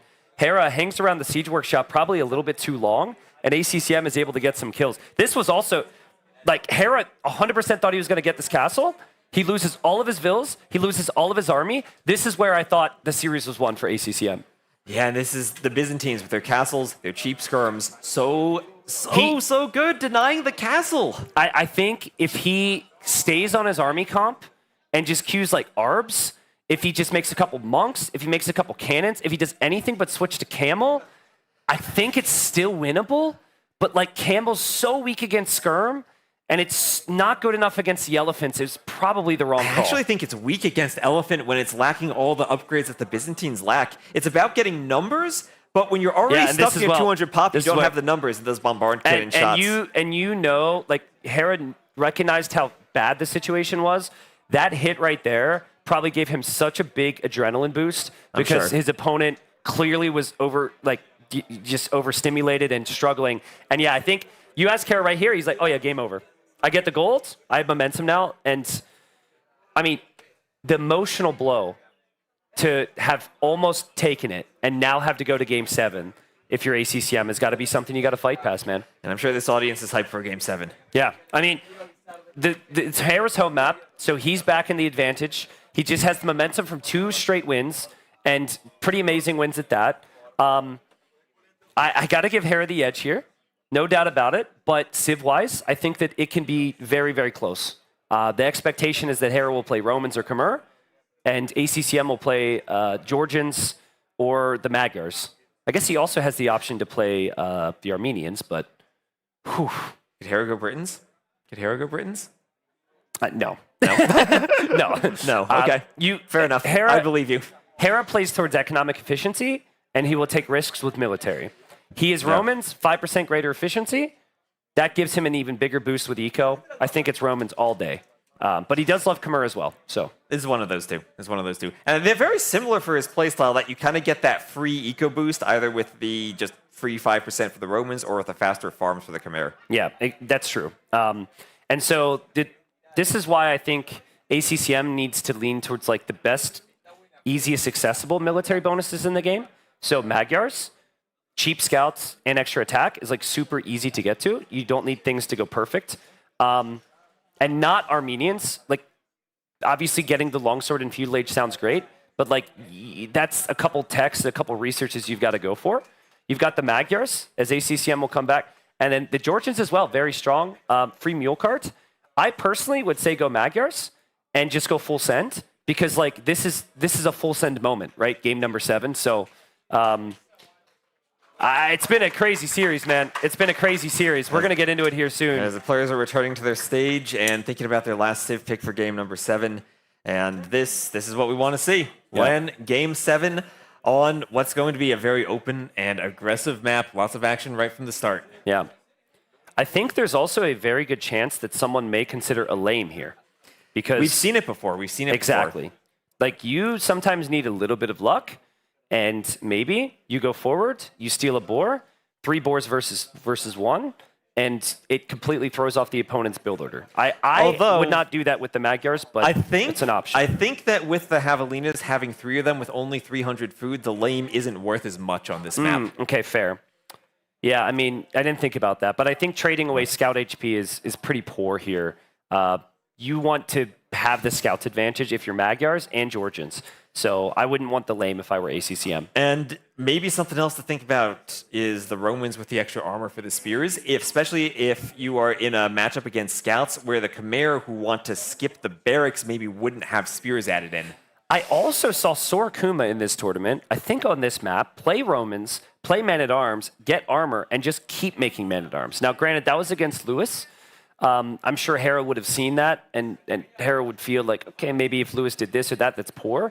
But like, there is some precedent that the Romans only make infantry. Again, I don't expect it from Hera. Do you expect a masterpiece in Game 7? That would be one heck of a Game 7 if it's full men-at-arms, double, triple barracks men-at-arms. I have seen Hera go scouts with so many civs that have infantry bonuses, so I'm inclined to think he just takes the 5% eco. You don't think he goes infantry with a civ that have scouts bonuses, reverses it? I guess he could. You mean with Khmer? No, I mean with Romans, right? The farming eco really plays into scouts with the 5% faster farm. Yeah.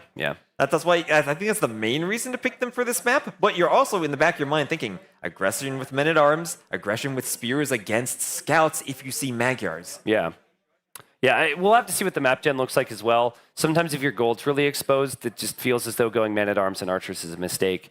I think the real decision actually for Hera, because he's going to go scouts, I'm pretty sure of it, is does he want to play Khmer and go all-in scouts, or does he want to go Romans and go spears and scouts? If I were choosing, and I'm in love, I love the Khmer, I was placing Khmer farms before they even had the bonus. I think he's got to go Romans for the extra armor on the spears. Because if you get to enough spears against the Magyar scouts, it becomes that much harder for the Magyars. I think so too. I think late game, Magyars, I think, have a good matchup against both Romans and Khmer. When you get to Magyar Hussars, both of them are Scorpion civs that Magyar Hussars should demolish if you get to them. And we said this before, but for viewers who didn't hear, they still have to remember people have been going fast castle with Magyars. So it's in the back of your mind. That's why, I mean, we don't know yet. Maybe it'll pop up on screen in a second, but like, I think you have to pick Magyars at the very least for the mind games, right? Hera might convince himself you're going fast castle, and he might not go for scouts, because scouts is not necessarily the best to punish that. I don't think Hera's going to convince himself, though. I think he's going to scout. But if you are scouting, that means you're not pushing deer. Yeah, I was going to say, that's the issue, right? But Hera loves to push deer without scouting. If you have 3 Pavilinas, can you afford to maybe push deer early on, scout for stone, come back and push more deer? The problem is the timing they would take the stone. So if you go right away, they might not be on the stone yet. So it's very complicated. I think Hera will trust that ACCM will not try that strat because he hasn't seen ACCM try it before, because there's some risks, because we've seen that strat lose this tournament. And just kind of take it from there. But guys, competitive AoE is an absolute slog. We have seen both players have incredible fight back wins, incredible strats and grit. This is what competitive Age of Empires is all about. Thank you so much for watching. Thanks for supporting. Watching online, I don't have it up in front of me right now, but hi to all the new people and saluters out there. And especially hi to everyone here in the audience and with us ready for game number 7. Yep, audience as well.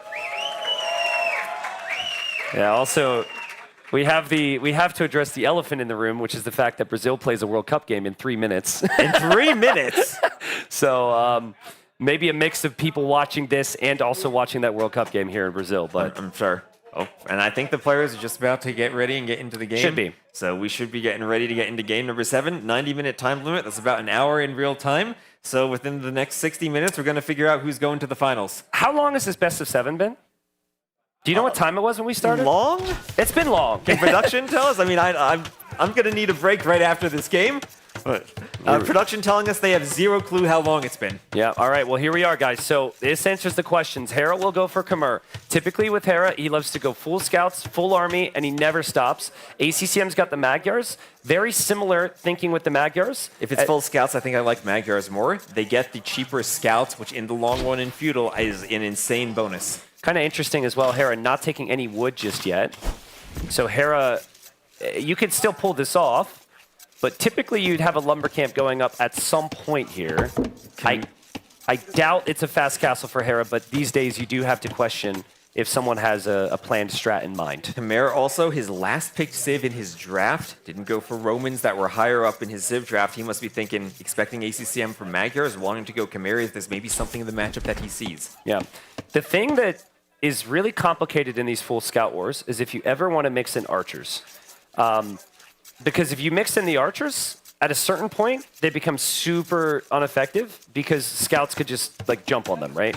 Also, going to gold is not actively working towards food eco, which helps the scouts. So archers and scouts kind of work against each other. If ACCM is thinking about this, he's probably thinking, screw archers. My opponent can't make spears if they skip their barracks. I can. Right. And then after that, we'll just make my own scouts. Double, triple stable scouts, possibility? I think so. That's my favorite way to see Age of Empires, and both civs can do it. But let's talk about the golds, though, dude. The gold positions can be relatively awkward in the long run. I'm looking for ACCM's gold. I don't see a gold for ACCM around. So that gold is, I mean, unless, okay, it's over there. And Hera's gold, I think, is like kind of behind his base.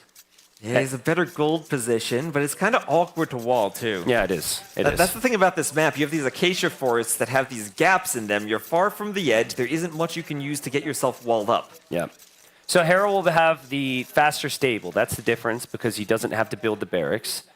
Do you think there's an argument, because the opponent's going to have Magyar scouts, that you go, instead of going barracks stable, you go stable and then actually build a barracks so you can make spearmen? I think if you want spears, you want them early, but you also don't want to fall behind in scout numbers. It's so tricky because you don't want to take an early fight against Magyars when they have forging. Yeah. Yeah, it's tough. Normally Dave's been the one bringing that up, and I've found a million reasons to explain to him why he should never add the barracks. I think a player like Hera is just going to think, if I am 30 seconds faster to the first scout in a scout war, that one extra scout is going to lead to me winning a fight at some What's point. dangerous is ACCM scout is forward and Hera's up faster, so Hera might see it. He could think to pick it off with his scout, but it looks like he's going to prefer actually scouting ACCM's base. Yeah, he's got to find... I mean, there still could be men-at-arms, right? Like, Magyars get free forging. Oh, there's the TC! And Hera runs underneath the TC. Ooh. No reaction from ACCM there. See the lumber camp. And inspecting the lumber camp, see how exposed that's going to be. These are acacia trees, which have a bit more wood on them, but still not very easy to fully wall these wood lines here. Yep, the extra wood to make up for the gaps in the trees. There's the barracks, and we expect the stable right after it. Yeah, it should be a stable as well from Hera, who didn't actually have loom. ACCM sees the stable. Some of the terrain here is cracked terrain, but not all of it, right, TUS? And inside the pits, it's cracked terrain, so if you go for town centers down there on those resource pits, they will take extra damage, and even more extra damage since it multiplies along with the hill bonus. My prediction here is we don't even see Castle Age. We might just see Feudal. Yeah. We know these players have played a 4-hour game before. This might be a quick one. I mean, seriously. This is going to be a lot of army. It's a big moment, man. But again, for Hera, he won't have the ability to play defensive or offensive spearmen. But it might not matter. There we go. He finds a Vil. Won't kill her, but force her back to the TC. It's actually really nice from ACCM. We missed some of that. But I don't know how he got that villager on the correct side of the scouts there. Yeah, there's a spear. Remember also Chimera houses for Hera if he needs to garrison too. Yep, needs to wall around the berries there, ACCM. And there's the archer range from Hera. So he's skipping the barracks, going scouts plus archers. Yep, archers. If with combination with scouts can be very strong, but more than that, you want to snipe the spears. So this is where if ACCM goes full scouts, like double stable scouts, that can be dangerous for Hera, and he might need to camp his TC with the archers. Yeah, we'll see how Hera wants to use it. I actually expect Hera's building up for like big archer numbers before he even uses them. Hera's done a much better job producing this from this stable. He had the stable up faster, and it's been continuously producing here. So super smooth eco. And neither player getting horse color because that's to make your farms last a bit longer. And they just want that one extra farm and that one extra scout because the game can end at any time. And that's extra scouts for Hera, but forging for ACCM. Does Hera want to engage? I think he really does with the numbers. Yep, and ACCM said, go ahead, chase me. ACCM doesn't see the golds. He doesn't know about the archers. It is just one archer for Hera. It's so important for ACCM to scout what Hera's doing with the archers. Yeah, I agree with you. See, even the way Hera's house walling here, the way Hera's house walling is he's prepping for a game that is going to be messy and a game that is going to end quickly. He's not going for full wall approach at all. I think it's a game where he's thinking it's going to be kind of defensive with those houses, where he can camp the TC and he's not giving alleys for the scouts to jump archers. This is where it's tough, though. If Spearmen come forward and Hera's defending with just scouts, you can't really do an awful lot here. So it is just one. Hera's archers are actually turning around to come back here. ACCM still doesn't know about the archer range, to my knowledge. Does he? We need to actually double check this. His scouting's so important, he doesn't see what Hera's doing. Well, what's going to be the surprise when the archers come? Because if ACCM's runs with the scouts, he's going to leave the spears, the quick wall. Oh, Hera walling up that wood line with all the holes in it. Okay, so this is important. Do we see an archer range from ACCM? No. He's actually immediately towering his gold. If he can get 50 more golds, he can eventually get Bloodline Scouts. But I think armor is needed if you see the archers. You have the attack already. Absolutely. You gotta have armor. You prioritize armor over forging here because you see archers and you don't see spears. Yeah. But he has forging armor because he's Magyar, so it's just going to be forging, which he might skip the blacksmith if he doesn't. If he's Magyar and he has the forging, he might not be prepared for armor. But he sees him now. Yeah, he sees him. He has the hill there. He patrols into it. He sees Hera doesn't have any upgrades. It's actually a very good fight for ACCM. No upgrades from Hera. He moves out confidently. The micro, if it's not perfect, he will lose every archer. He will lose every archer. He wants to pick the spears. He's trying to get behind his scouts with the archers. The spears can get some pokes on the scouts. If they go too far forward, the archers hit them. ACCM's stand ground in that one moment is the difference between two additional archer kills and none at all. That could have been really nice. In the end, Hera, I think, very fortunate because he was called out a little bit. ACCM saw he was moving forward with confidence and realized no upgrades and almost punished him. Well, you talked about bloodlines for ACCM. Hera's doing bloodlines. Hera. If he gets bloodlines, he could take one fight when ACCM's not suspecting it. 10 seconds away, you can't see the bloodlines until you click the scout. I think if you see that blacksmith, you got to back away right now if you're ACCM. You don't want to overextend. Those spearmen get a lot more vulnerable if Hera gets fletching for the archers. And he does have his own blacksmith. He's going to get bloodlines, but the spearmen... Oh, don't fight for bloodlines. Spearman exposed, bloodlines not in. He can't take the fight when Hera has bloodlines. The thing about bloodlines as well is, like, it's not an upgrade you look for quite as easily. You do have to double check the HP versus the other stats you'll click, but players should know to look for bloodlines. Yeah, I mean, they're clicking each other's scouts constantly, checking what the upgrades are. I want double stable for ACCM. I do too. And I actually don't think you need Vills on gold. Because you're not going to make archers. He's doing the upgrades for double stable, bloodlines and the armor. There's and he's doing it. Yeah. Now, the way Hera made his base was to camp the TC with archers against double stables, maybe invite ACCM to jump too early and stay safe. But there's no spears against double stables. The archers are going to be in there, though. And Hera soon is going to have scouts with similar strength. So that the time window's gone where the Magyars have the superior scouts in the scout v scout engagement. Here goes. Hera's not going to move out with the archers. He's camping under the TC this whole game. He's playing defensive. There's the armor for Hera. ACCM's being really patient, and I like it. It's like, okay, you're not going to hit my base then, so go ahead. Go ahead. Move your scouts into the wrong location. I'll fight the archers. Garrison your vills, but sure, keep them idle. Yeah, it is still, I think Hera's done a really nice job there. Nice job to get the villagers inside the house. And now Hera has fully upgraded scouts, and now ACCM has fully upgraded scouts, and I saw the second stable from Hera. Oh, that's sick if he's going for a second stable too. And now it's about what's better, the farming for the Khmer or the cheaper scouts for ACCM? And micro from Hera is so good. ACCM keeps trying to make him work though. I kind of like the energy, but my goodness, Hera still has not lost a villager there. He has not. He's using that house, and he's slowly getting more archers. The archers help defend all of those vills. Other scouts on the wood line right now. Other scouts coming in. There's a hole. Exposed. There's a hole. He overchopped. Forging on the scouts to pick vills. I mean, he might just lose one vill here. He might not lose any vills. That's actually so good because Hera's scouts went out of position. The other scouts come back in on the berries, and it's a lot of idle time for Hera. And now the spearmen are still there, so Hera's just pulled out of position constantly here. ACCM's got a lot more coming in. He needs patience with this army. He needs aggression with the other army. He's not patient. He needs his army together. He's going to jump. The archers will focus the spears. If he loses the spears, he loses the scouts, and he loses the fight. But he's getting vills on the other side. The thing was, he did trade his spears and some scouts, and this gives Hera, especially with that little pathing moment there, well, he's forward for a tower. He's forward for a tower. I don't know if that's a tower you need if you're ACCM. I think he just lost too much army. I think he could throw the game. He wants the fight right here. ACCM not going for a late game. He's fighting right here, right now. Who wins the fight? Hera has the reinforcements. He'll stop the tower and win the fight. ACCM knows he has to send it. He knows how strong Hera is, but Hera's got more scouts on the way, and I think Hera will find himself in another final here. ACCM lacked a little bit of patience, and Hera's just been waiting to max out and get the army cleared. Now it's snowballing so hard for Hera. He has 13 scouts, more on the way. ACCM can add scouts. He's adding another stable. He doesn't have the range, but now ACCM, he can't garrison like Hera did. Hera was so patient, and now the archers are forward, causing so much problem for ACCM in the walls.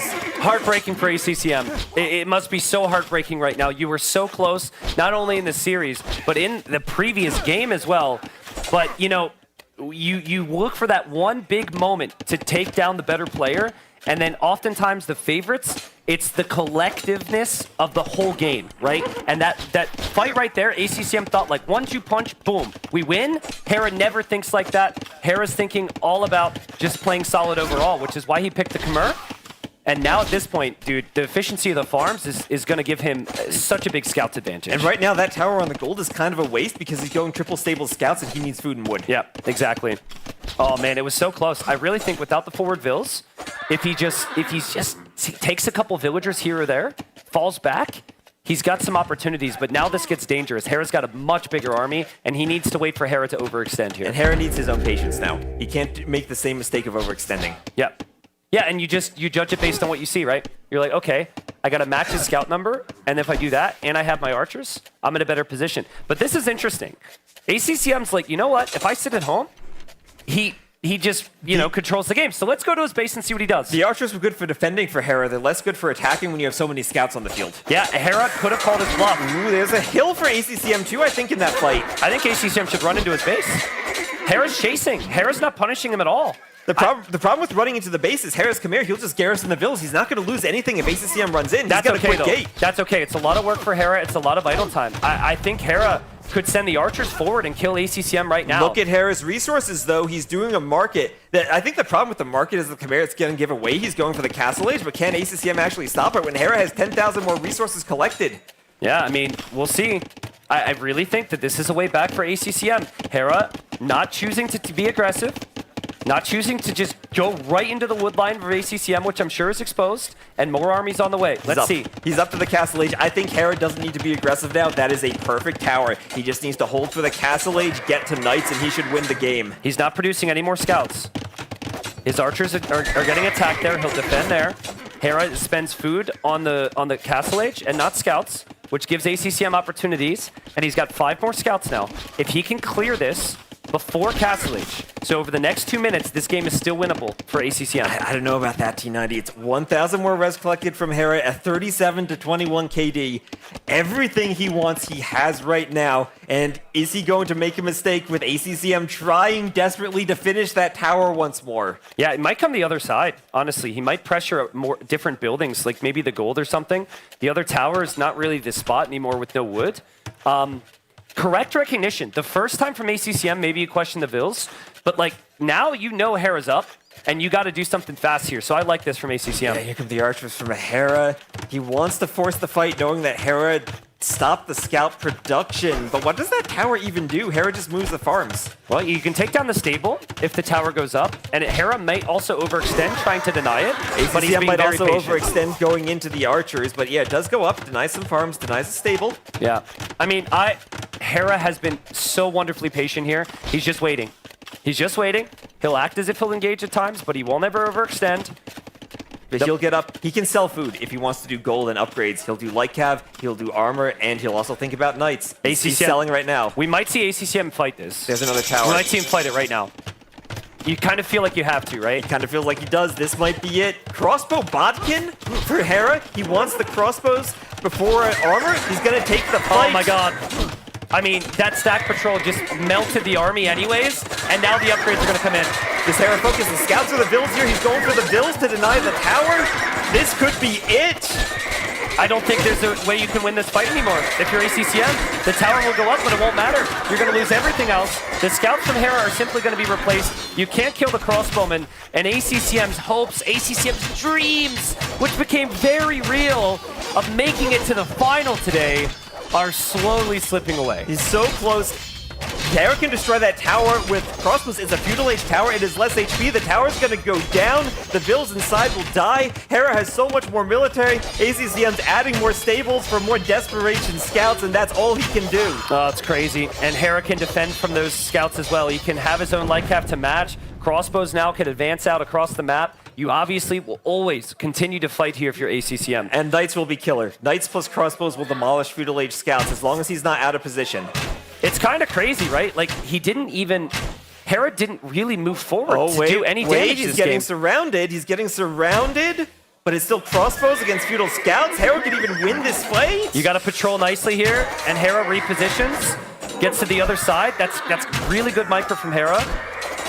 He doesn't have many knights, Hera, which is a big surprise to me. I'm surprised he's still making crossbowmen, but yeah, now that there's a knight in there and still crossbowmen, he can move forward. ACCM, I think all he can do is tower his base and hope for the best. Wheelbarrow for Hera for even more food, and he's starting to transition to knights. He's got 7 vills on gold. That's about what he needs. Husbandry on the way. And he now armor, he wants to push and raid with the knights. Desperation defensive towers for ACCM. Yeah, it really feels like ACCM's moments were earlier in this game. It feels like Hera can shrug off this damage. He can make knights to clear this up, but it's desperation times at ACCM's eco. Towers against Castle Age units, not typically going to do much for very long. And again, the efficiency of Hera's eco is so much greater because he's Khmer. And ACCM is trying to defend. There's no way he ever gets to the Castle Age, and he's down in military already. Yeah, it's a heartbreaking moment, man. You gotta play on, you gotta hope. But really, just looking at ACCM come to grips with the situation, with the reality that he was up 3-1, that he was this close to taking down the tournament favorite. And the tournament favorite is gonna turn it around on him and get to the finals here. Oh, this is crazy. He's trying to get more raids, but now Hera has the units to defend, and he can sit under towers and try to pick them off forward even if he wants to now that he has knights. If ACCM has to garrison, it's over. It's over. Hera comes back. Hera comes back. And what a comeback it was. Crazy. Crazy. Hera's shaking his head. He knows it was crazy. The crowd's cheering for Hera. Let's hear it for him as he will advance to face Leary in the finals. Yeah, job's not done for Hera. ACCM with that grin we know so well. ACCM's got a lot to be proud of. Hera can't believe it. And I'm sure many of the fans here as well can't believe just how good that comeback was. But ACCM was so close to taking him down. He brought everything. And Hera faced it all, and we'll be in the final later. My goodness. Yeah, we'll get an interview with Hera coming up shortly, and I don't even know what to say there. It felt like, do you think maybe that was the opposite of the first game, ACCM misreading the situation, maybe thinking Hera was up to the Castle Age earlier when he went for the tower? I think ACCM did not like the fact that he didn't do much damage at that stage. Right. And he knew that the Khmer Fudika would be what's showing on screen right there. And so he just felt like, I need to do something to punish Hera for not being aggressive against me. But I think the tower was a bit unnecessary, and that's very much the nerves of the moment. Like right. that was him in a crazy, stressful situation trying to do something crazy. As we have a round of applause as the crowd goes wild. Yeah. ACCM deserves the applause as well. What a player. Insane. What a play from ACCM. Yeah, seriously. We might not see anyone give Hera that test. We don't know what the final's going to look like, but that was truly something. We know Leary will be well rested. I mean, maybe he's just excited watching that set and didn't rest, but he is going to be ready for Hera. Yeah. I got to say, where the series turned around, the moment that's going to be in ACCM's nightmares tonight is the previous game. With the Byzantines game, I think that he will, anytime that he clicks the heavy camel upgrade for the next 6 months, he will flinch in pain. And I think he will too. Yeah, because I think that, maybe there's not good options there, but the camel thing just didn't seem to work out for him in that game.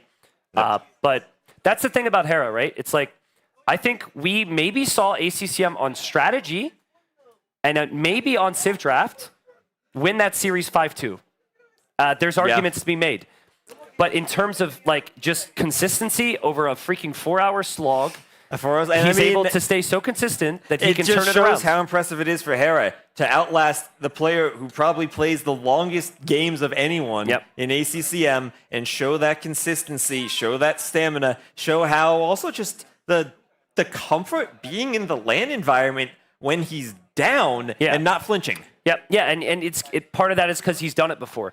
With ACCM's final fight, if there's any questions, ACCM hasn't been in that situation as frequently, where he's super close to taking down, the world #1, and I think that maybe got to him there. But yeah, exceptional performance from Hera. We're going to hear from him now up on the stage. Actually, I think we're not going to hear from Hera because we can give him a break. If I don't see the stage, and we're just going to throw it to Nelson and Jordan. So Hera has a bit more of a break since he was played in the second semi. And with it, we now have the second finalist. That's going to be Hera. And indeed, we're not going to be hearing from Hera now because we want to give both players as much time to rest as possible. But we are going to be hearing excellent analysis from our two analysts in resident here. That's going to be Jordan and Hart. Boys, yeah, let's hear it for them. Let's hear it for them, yeah. That's my boy.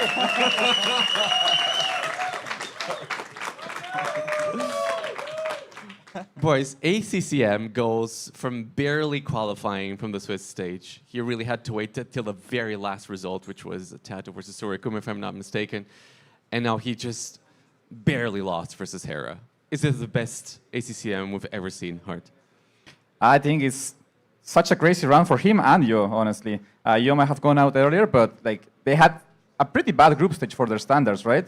And they both managed to get to the playoffs, and they just showed such a good level. I'm honestly really happy for both of them. Obviously, ACCM is going to be looking at this result, and he was up 3-1 and all, but I think he was playing against the best player in the world, and it's still something to think about, right? It's not just a loss, it's against the best player in the world. Yes, you want more, but he put up such a good fight, and I think that was one of the best sets I've seen in a long time. Excellent Age of Empires. Jordan, for Hera, he now has got a little bit of time to rest, but much less than Leary. So how much of a role does that end up playing? Because Hera was obviously expecting, in his mind, to have this be a quick series, potentially, so that he has more time to rest and all of that. So does that have an effect? Does that play a role now? I think it could have a role, but Hera is also known to be the most or best player in terms of endurance. We have seen him being able to always play the full set in many, many occasions already. And it felt like he was kind of the guy who even improved his level when it was Game 8, Game 9. So I don't think it has too much of an impact there. But man, ACCM had a great showing. It was absolutely phenomenal. Yeah. Okay, I think we're ready to watch the replays, guys. So I'd love to hear both riff off each other in terms of what we've seen there. So here we go. That's going to be game #1 that was played here on the Islands map, Fernando Noronha. Yeah, what I found very interesting on this map was, or in just game specifically, is that Hera was putting so much aggression in Feudal Age, and it felt like he was denying his Castle Age a little bit just to get as much army out as possible because he wanted to go for the kill. And there were 2 or 3 occasions where I felt like ACCM is on the edge or on the verge of dying, and he just barely held on there. And this was one of the moments where I was like, okay, Hera is so close to breaking through here, but ACCM did such a good job holding on, being in the game, and then his economy was much better in terms of going up to Castle Age. And from there, he just felt like he was able to produce so much, got crucial upgrades in as well, and then slowly but surely he was able to push forward on water. It's such an interesting matchup, right? Because Kells, they have the wood bonus, but Dravidians, they get such a big boost in wood when they hit the next stage, and also free wood from docks, or a house, which is essentially free wood. So Hera felt like he needed to put pressure, and I think he was about to get it, but I don't know, ACCM managed to hold just barely, and eventually they're just kind of the better waters. But yeah, honestly, it was a really good game by both, and I think that's the second loss in a row for Kells, which were, I think, 4-0 or something. We're getting hyped up a little bit too much, maybe. People getting a bit too hyped up potentially about the game. Maybe we should see them less. We're seeing them too much. But I'm also wondering, Kells should in theory be better than Dravidians, right? Because, yeah, Dravidians get the 200 bonus at once, but Kells over time should be able to get more wood over time, right? So Kells should in theory be better, I think. I'm not sure how you think about that, Hart. I think you're playing with a timer in mind, because Dravidians eventually have a full tech tree on water, while Kells don't, right? Yeah. And also the extra carrying fishing ships from Dravidians is not to be underestimated either. I think on these maps where you usually end up fishing from quite long distance, that also matters a lot. Absolutely. And this game was also very interesting, right? It felt like ACCM was able to get an advantage early on, and just because the sergeants are trading so well against the men-at-arms. And there were many occasions already in this game where Hera was, close to dying, but his micro was just absolutely out of this world. Like, he was able to micro so many different units at once. It felt like he was hanging in there. But ACCM, with the superior economy, was able to get very crucial castles in very good positions, and then was able to win the game as well. Yeah, Sicilian's definitely proving to be one of the best civs on that map. And then we moved on to... What's the name of this map? Serra do Caraja? There's Serra dos Carajás. Oh, God. I'm never getting that. To say that. I'm never getting So that. that's basically terrace. Okay, yeah. So we have Mayans against Tatars. I think this map ended up actually, for the first time in the set, playing out in favor of Hera in terms of what the Civs want to do. Mayans in an Archer War, that's like a dream, right? Exactly what you want. I'm kind of surprised by the fact that opponents don't ban Mayans against Hera, because that's like one of the first picks I used to ban against him, because he's just so good with Mayans. And yeah, when I saw that Mayans against the Tatars, I felt like the Tatars shouldn't have too much of an advantage here. And yeah, Hera was just playing clean and just won the game. And what a brutal game. What this was that? What a brutal game. So ACCM was holding on to this secret for the whole tournament, only to reveal it here in the semi-final hard. That was cool. I hope we never see it again. I hope that it's banned from future tournaments or something, because I feel like it's a bit too cheesy. But yeah, I think it was cool from to see from ACCM. He definitely saved this up for this stage, and I think props to him. Have you ever seen something like that hard? No, but I remember that after ACCM lost a set in the group stage, I met him when he was coming down, and he was like, I didn't watch the game, but he was molding about something about siege towers and like units. So I think it was something similar that he was trying to do. That was a bit different. That was the game against Tato, I imagine, the one you're talking about, where his units would just not unload. But this one here, where he just builds the buildings through the gate, I believe we're just holding on to this information for as long as he could. I think so, and that's also one thing which I like about those kind of situations as well, that you prepare for something specifically, you hold back, and then when it really matters, you show it. That's exactly what we saw ACCM doing as well. And what I was surprised about as well is that he managed to use those temple guards, and he jumps through the wall toward the back toward the how's it called, the siege tower. I was like, I've never seen something like that, right? And ACCM won that game, being up 3-1 in a best of 7, and that was the moment when he won that game. I was like, is there a world where Hera is actually going to lose against ACCM? Because that's something I would never expect her. And I feel like that's such a test to Hera's endurance, not just physically, but also mentally. The mentals. Because I think that's something that can break a lot of players. And I know he wasn't feeling too good about it, because I told him a little bit back there. And yeah, well, he managed to keep it together. He came out with a very aggressive strat here on the next game. And honestly, I love this game. This ramp push was so good. Like the timing on it, the execution, everything was amazing about it. He has the Tiger Calf, which actually get, I think, 2 extra attack against Siege, which applies against the Hussite wagons.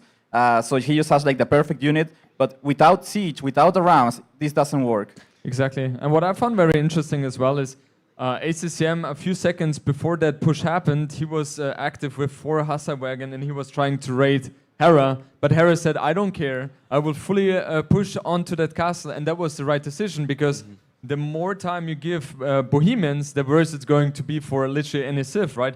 And Hera took advantage of that moment, went for the kill there, and was very successful in doing that. And then Amazonia, what a banger of a game here as well, Hart. We were all on the edge of our seats back there in the playroom. Everybody was just, how is this going to go? So many crazy moments in this game. How did you read it? I knew this would be a hard matchup for Hera, Malay against Byzantine. I think Malay is the better Civ overall on this map, but Byzantine's usually like a counter to a Civ like Malay that relies so much on archer units. Sorry to interrupt you, Hera. Was that a misplacement of the tower right there? Yes, that was very misplaced. Usually you want to have the tower behind the docks, so the fire ships, for example, cannot hit the tower, right? Yeah.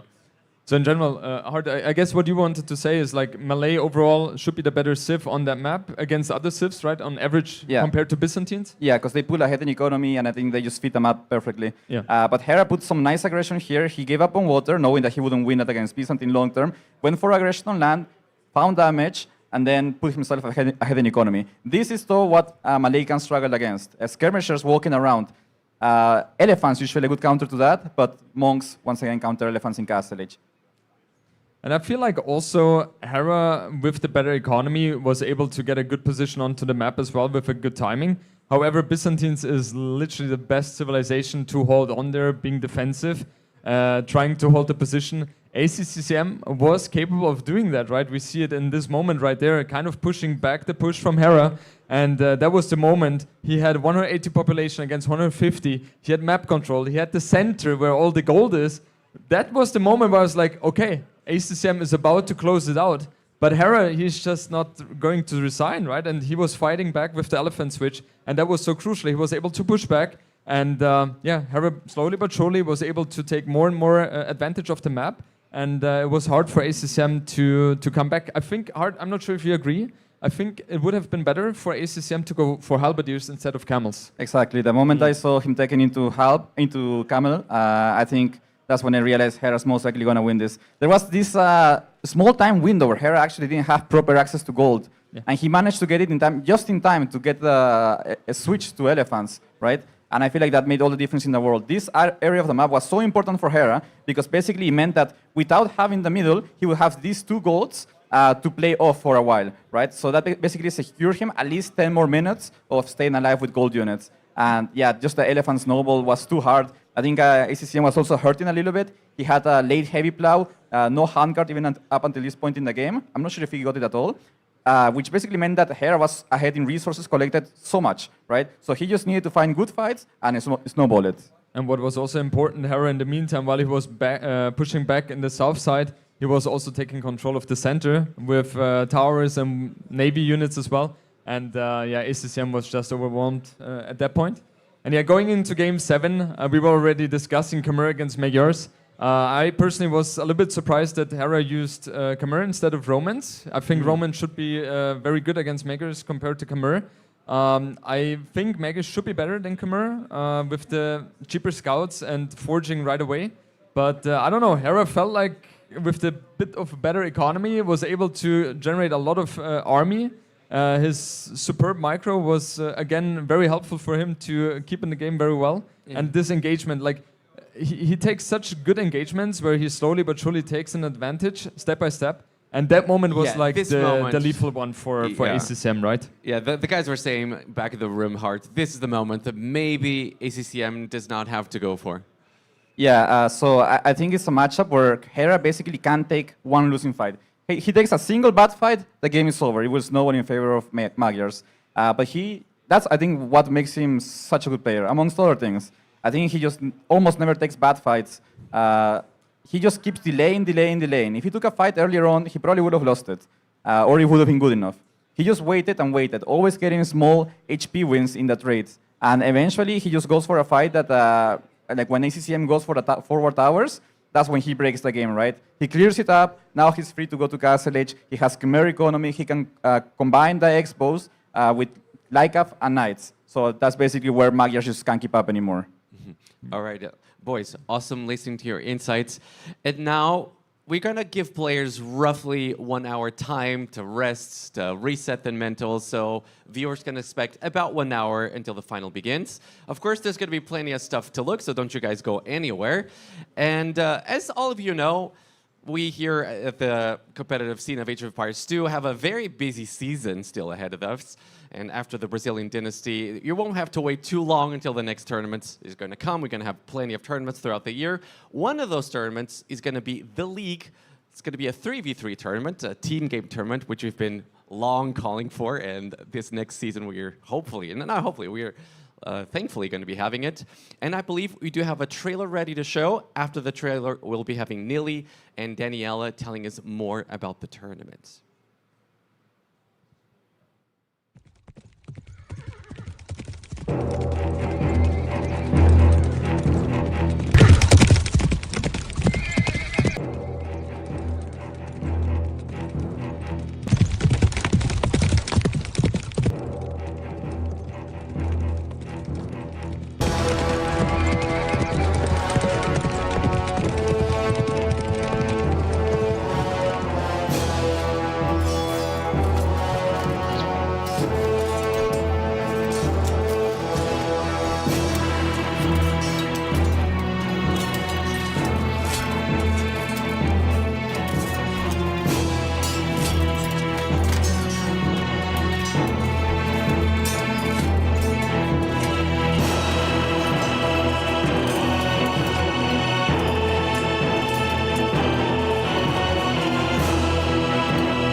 Maybe this one? This one works. Do we get a second mic as well? Someone is working on it, I'm sure. Making eye contact with audio. He turned off the mic. Okay, we're back at it. Ooh. Yeah, so everyone loves a good 1v1 tournament, like the Brazilian Dynasty, but also a very big part of the Age of Empires scene are team games. And we are having a massive 3v3 tournament just starting 2 weeks. And with me is the host of that tournament, Daniela. Tell me a bit about this massive league coming up. Thank you, Neely. Well, one of the co-hosts. I'm hosting this tournament with 2 other amazing people from the community. Arbase and Sieste, which will be adminning the tournament as well. I'm pretty sure you guys already have heard about them. Yeah, so this basically started as Sieste's idea. He wanted to have this in mind, like a league format for a massive team game tournament. And of course, with World's Edge support, we are able to make this happen this year. Sign-ups start, and actually already started, and on the 14th of July. So I know you guys are busy with the Brazilian Dynasty and other stuff, but chop. We're going to have 2 divisions. There's going to be a bigger one, Division 1, that's going to feature 9 teams. They're all going to face each other in a round robin. And all of this, of course, after the qualification stage. And then there's going to be a second division with two main groups that, of course, round robin are going to just battle each other.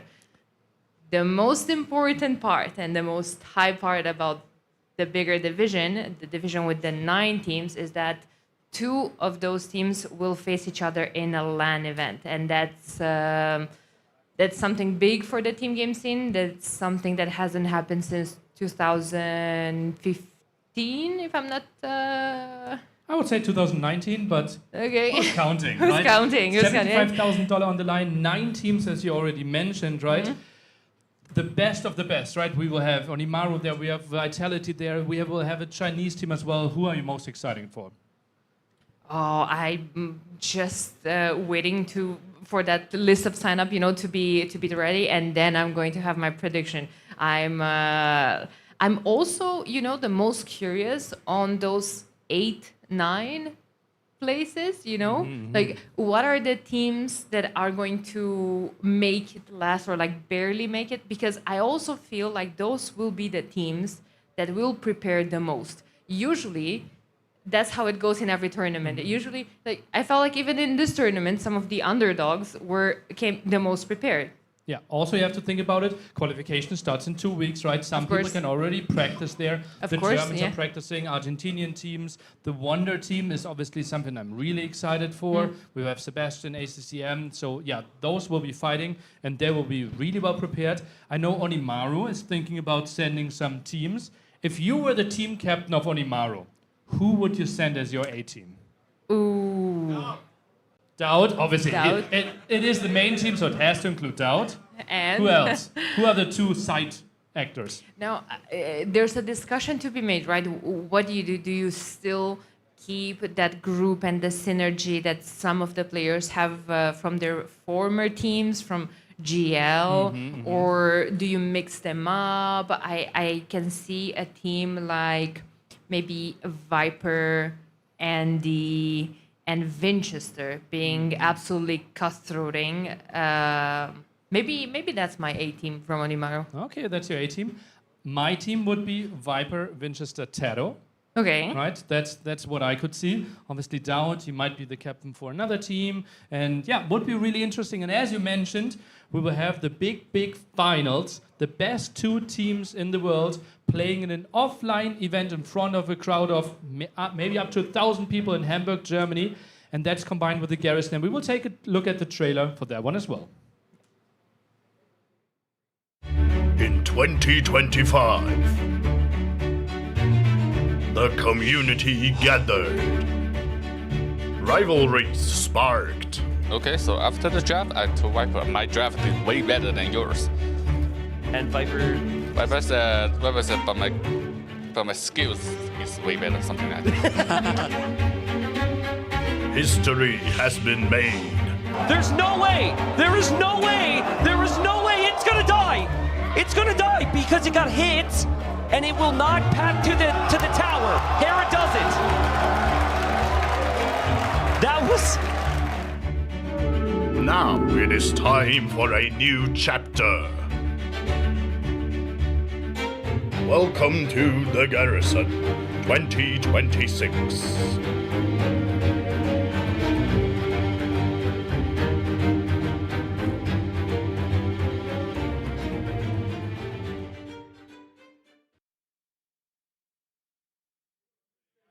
In front of 1,000 people in Hamburg, Germany. End of November there, the cooperation of Being Esports and Team Vitality making it happen there.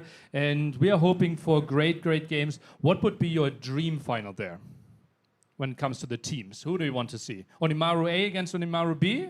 Do you want Vitality? I think I would love to see Onimaru A versus Vitality.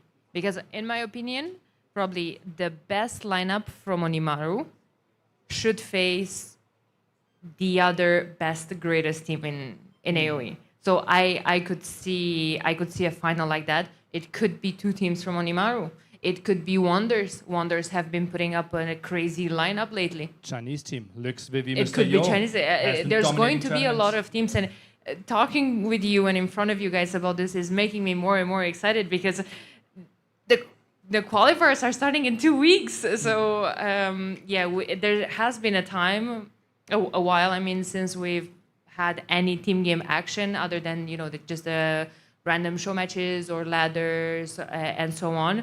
And while I still have 1 minute here, I just want, as a co-host of this tournament, to just throw a huge, huge thank you to the Garrison for being able to include our final in their, in their event, and of course to Team Vitality, who, from my understanding, they're jumping in with a considerably contribution to making, especially this LAN for the 3v3 possible.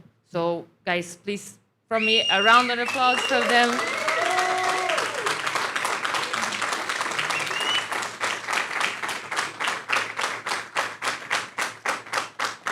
So if you're excited for another LAN in Europe, especially in Hamburg, if you maybe missed the Red Bull Vololo, if you were there and want to experience something similar again, end of November in Hamburg, Germany, tickets are available right now. Multiple hundred tickets are already sold, but I know that we still have some in stock there as well. VIP tickets, if you want the full treatment, it's going to be absolutely incredible. There will be a $50,000 1v1 event with this together, which is actually the main feature for us.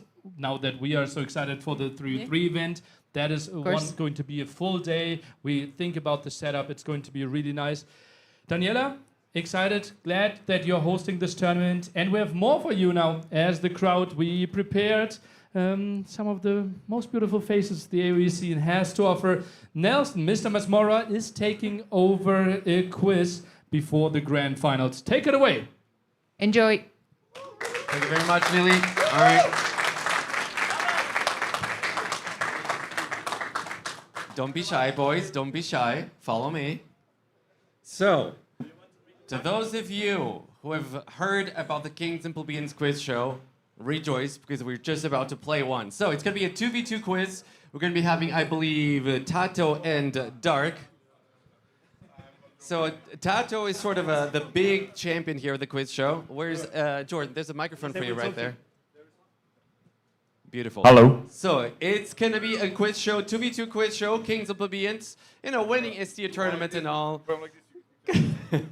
winning ST tournament and all, it's cool, but this is where it's at. Quiz knowledge. This is what we care about. Tato and Dark, they're gonna be playing against Jordan and Doubts. So I'm gonna be totally honest here. I'm gonna be totally, completely open with you. The preparation for this quiz was kind of sudden, so we didn't have a lot of time to fact-check questions or anything of the sort. So we're just going to be here winging it a little bit, all right? So just be aware of that. So is every excuses already? Yes. So you guys need to share a microphone just in case everybody's got something to say. let's start. I believe we do have the questions ready to show on screen. Yeah, so that's beautiful. We're gonna start. I'm gonna give you guys. The first question. So this is. Yeah, just give us a second. So this is gonna be 1 point per correct question. No. This question is gonna go for Team Doubt and Tato first. Sorry, Doubt and Jordan first. If they get it wrong, the other team will have the chance to steal. So question number 1 for Doubt and Jordan. Sappers increases the efficiency of lumberjacks. Is this true or false? Come on, give me better questions. I play forest nothing for a living. Come on.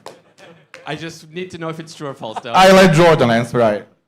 It has to be true, yes. True, okay. Then I'm going to give the chance to the other team to give an answer as well. Do you guys say this is true or this is false? Yeah, this is true. This is true. And that's correct. Well done. 1 point for both teams. Well done. And it increases the efficiency because villagers fell trees in one swing as opposed to several ones. So that's 1 point for both teams. I hope someone is keeping track of score. Okay, beautiful. Beautiful. Question number 2. Team Tato gives the first answer. All civilizations have access to all market technologies. Is this true or false?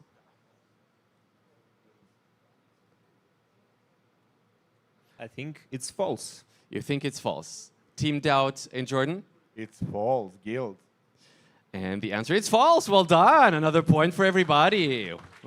Yeah, Doubt, relax. We're starting slow, okay? We're starting slow, Doubt. This is going to ramp up, don't you worry. So that's 1 point for both teams yet again. Well done, everybody. So I think we're ready to move on. And now it's going to be Team Doubt and Jordan giving the first answer again. Strictly less than 50% of civilizations have access to bombard cannon. Is this true or false? Less than 50% of all civilizations have access to bombard cannon. True or false? So what will you say? Who come up with those questions? I don't know. Don't look at me. It was not me. But I would say it's true, I'm just right? reading them. It should be less than 50%. Yes, of course. Yeah. We log in, it's true. You say it's true. Team Tato and Dark, is this true or false? True. And the answer is true. Look at these guys. Beautiful. 1 point for everybody. Easy. And yes, indeed, 25 out of 53 civilizations have access to bombard cannon. I kind of believe the new civilizations all have access to bombard cannon. That's what it feels like most of the time. So we're going to move on. Question 4, that's going to be Tato and Dark giving an answer first. All civilizations have access to at least one of gold shaft mining or stone shaft mining. Is this true or false? Is the question understood? Yeah. First of all. Okay, we don't have all the time in the world. I can give you guys a couple of seconds. All civilizations have access to at least one of gold shaft mining or stone shaft mining. All right, we say it's true. You say that it's true. I'm going to give the opportunity to the other team as well to give me an answer. I'm pretty sure it's not true. That what you say? I agree with Jordan always. Yeah. So, okay, so the answer is false, which means Doubt and Jordan get the point for this one. Well, you win 1 point and they don't. So, you know. Yes, Dravidians, that's exactly it. Of course. Dravidians is the only civilization that lacks the second gold and stone technology. All right, so again, I hope, can I get an update on the score here, production? I believe 4-3. 4-3, yeah, it's 4-3. I believe it's 4-3. So it's 4 points here for Doubt, and it's a 3. You get 1 point per correct answer, obviously. So question number 5. And I don't remember who they start first. Thank you very much. All civilizations have access to clinker construction and to careening. Is this true or false? All civilizations have access to clinker construction. What the hell is and clinker construction? Okay, I can actually let you know that. I don't think that's a problem. Clinker construction is the speed on the ships, and careening would be the first armor. All civilizations have access to it. Is this true or false? I would say no. I don't think everything. Does every civ have that? I don't Tick-tock, think so. tick-tock. See. Was that a C? Did I hear a C? So that's true. Claims teamed out. Let's go. Let's hear here Tato and Dark. C as well. C as well. And the answer is C. It's true. So that's a point for everybody yet again. Copycats. Indeed. Every civilization has access to clinical construction and to greening. They will get it for free, if I'm not mistaken, right? Okay, we're going to move on. And now this is going to be here, Team Tato and Dark. Question number 6. Name the civilizations that have access to Arbalest, Champion, and Paladin. I'm not going to say how many there are. Yeah. Name the civilizations that have access to Arbalest, Champion, and Paladin. What are we thinking, boys? Let's hear your thoughts out loud. It's Byzantines. Maybe. Is that a final answer? And it is Magyars. Is that the final answer? Yes. Yes. And that's correct. So that's 1 point here for Team Tato and Dark. Now, no worries. Of course, there's going to be also the opportunity here for the other team to have a question from themselves. And that's going to be the next question. Question 7. Name the civilizations. It's a little bit harder, but again, there was an autoplay. Again, need to keep the hype always there. For the record, I've seen the questions for the first time myself. Name the civilizations that have a campaign in the original Age of Kings release. Okay, listen. This is a little bit harder. There are 1, 2, 3, 5 answers. So I'll be happy if you can give me 4. Okay, if you give me 4, I'll give you the point. Britons, Celts, Teutons. Fuck. Oh. PG-13? Saracens. So what was the answer? Do you have a final answer? I'll just give you the answer. Okay, well, go through them all again, please. Britons, Celts, Saracens, Teutons, Barbarossa campaign. I know that. I played. Is that your final answer? William Wallace. They didn't have campaign. But okay, so we go with Teutons, Celts, Saracens, and what was the last one? I forgot. Me as well. Britons, right? We said Britons. I'm not so sure what Robin Hood. There is a Robin Hood hero. Let's go for Britons. There is more. Give me one more. Okay, guys, let's hear an answer. Vikings? No, I think they had like a special scenario battle. Byzantines? It's a pretty tough question. I'm going to give him the time. It's a pretty tough question, to be fair. And let's go with your answer. But we can be heavy. There are more. Okay, that's our answer. Okay, let me hear them again with no pause this time around. I mean, you guys said so many things, I forgot. We have Teutons, Celts, we have Britons, Saracens. 4 is enough, right? That answer is incorrect, unfortunately. We're going to give the opportunity Which for one Team was Tato incorrect? and Dark. I cannot say that, obviously. I'm going to give you the opportunity to Team Dark and Tato to steal the point. But we need to make it quick. Boys. God? France? Okay, can stop you there. That's incorrect as well. That means no point for anybody. So Britons did not have a campaign, unfortunately. So Robin Hood. The Britain. I'm reading the answers. Apparently, no. TOS would know. TOS Robin Hood. That's not a campaign. That's not a campaign. So I'm sorry. What is the answer? So the correct answer would have been Celts, Franks, Saracens, Mongols, and Teutons. Oh, Genghis. Genghis Khan would have been a quite obvious one, indeed. As soon as I heard gods from you, it was clear that it was gone. So, okay, so we have one more question, and I guess this one needs to be for both teams at the same time because this is going to be the last question of round 1. Yes, we do have several rounds. I need to sit down at one point, man. I don't think we get to sit down. I'm sorry.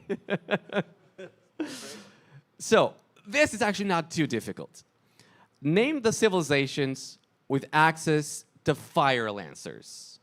Okay, this is not too difficult. We're gonna go, yes, we're gonna take turns, and I guess because you guys had the more difficult question. Oh, really? It beforehand, was more difficult? Yeah, well, slightly, slightly more difficult. So we're gonna give you guys the first turn. One civilization with Korean. access to fire lancers. Korean. Korean is correct. Moving on to the next team. Vietnamese. Vietnamese is correct. Back to Doubt and Jordan. Jurchens. Jurchens is correct. Khitans. Khitans is correct as well. One is left. Vietnamese. And Vietnamese, that means they you get the don't say point that. because it's 3 and 2 correct. Sorry? You said Vietnamese? Yes. We said that. No. Oh, audience, did they say Chinese then. Vietnamese? Uh-oh. Why don't listen to them? Uh-oh. I don't make Chinese. the rules. Well, Chinese. I don't know what to do. You all. It's I'm gonna give him the point because it's a an campaign easy question. one. Yeah. Give us a half. It's a campaign question. Okay. Judges say it's point for team, or it's no point for anybody. It's no point for anybody. Yeah, because it got 2 points. You got 2. Both teams got 2 correct, so I guess it's 1 point for both teams. Let's do it live that way. Yeah, you're getting a point to both. I'm hearing from the judges. Okay. That's how it's going to be. This is the end of round 1. So let me hear an update on the score, production. 1 second. Okay, they need a second. Then I guess I can already explain what the next round is going to be. For the next round, I'm going to need a volunteer from the audience because it's going to be a Pictionary round. Do we have any markers in here? Well, actually, we don't have any markers.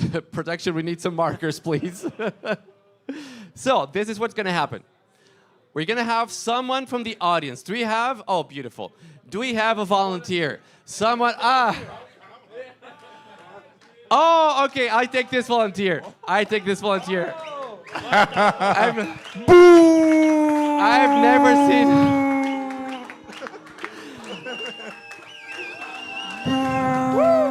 I've never seen this individual before. What's your name, sir? It's good to see you. My name is Darko Dautovic. Could we get an update on the score, by the way? 0-0, but it's 0-0, but Norway should have been in the lead. Oh, well, I'm not sure. If Feels I like can your trust that. story in Brazilian Dynasty as well, huh?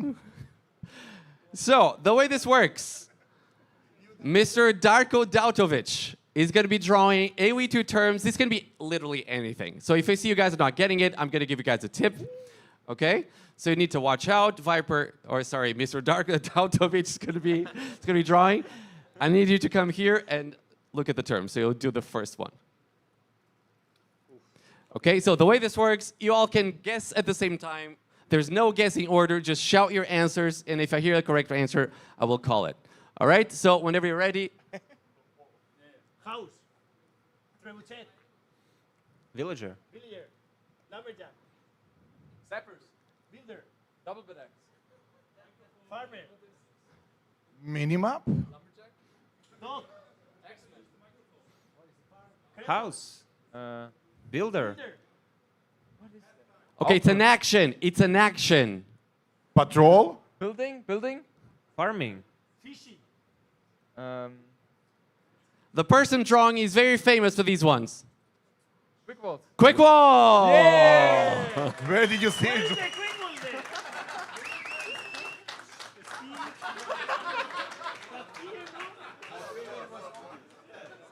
That was a river, not a stream. This Darko.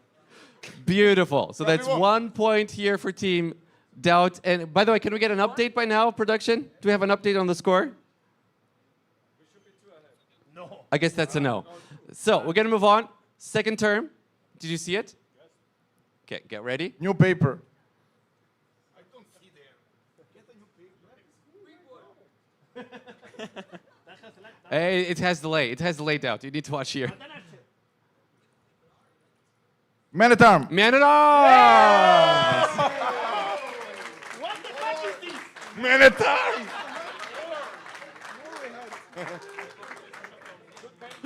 Wait a second. Production, point for Team Doubt and Jordan. Oh, yeah, there we go. Ah, beautiful. What's that? Tadark. Ah, Tadark. Yeah, well done, Cal. Well done. All right. How long is this taking? Norway is starting soon? Well, I guess we can replace you in a couple of minutes. Okay, ready? Let's go for the third term. I mean, it could just wrap up the first page if you want.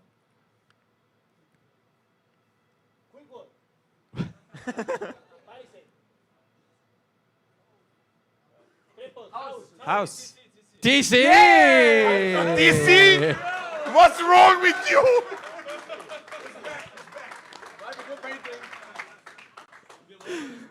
How Well, the hell is that DC? There might be a little bit of a bromance advantage here. That's what I'm seeing right now. All right, so that's another point here for Team Down Jordan. Did you see the other one? Okay, so I believe we're ready for the next. Yeah, just flip the page. Okay, this one will be good. So fourth turn protection. Let's go.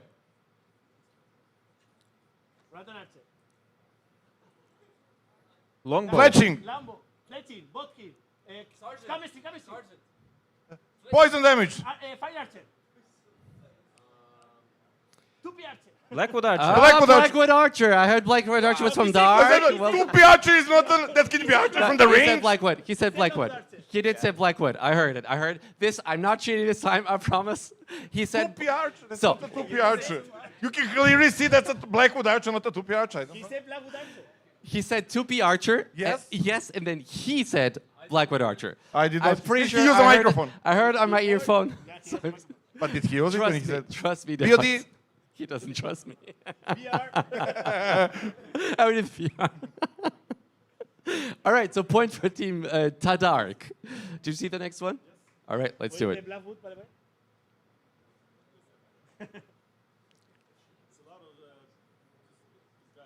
Konik. Kankar. Calabar. Wheelbarrow. Wheelbarrow.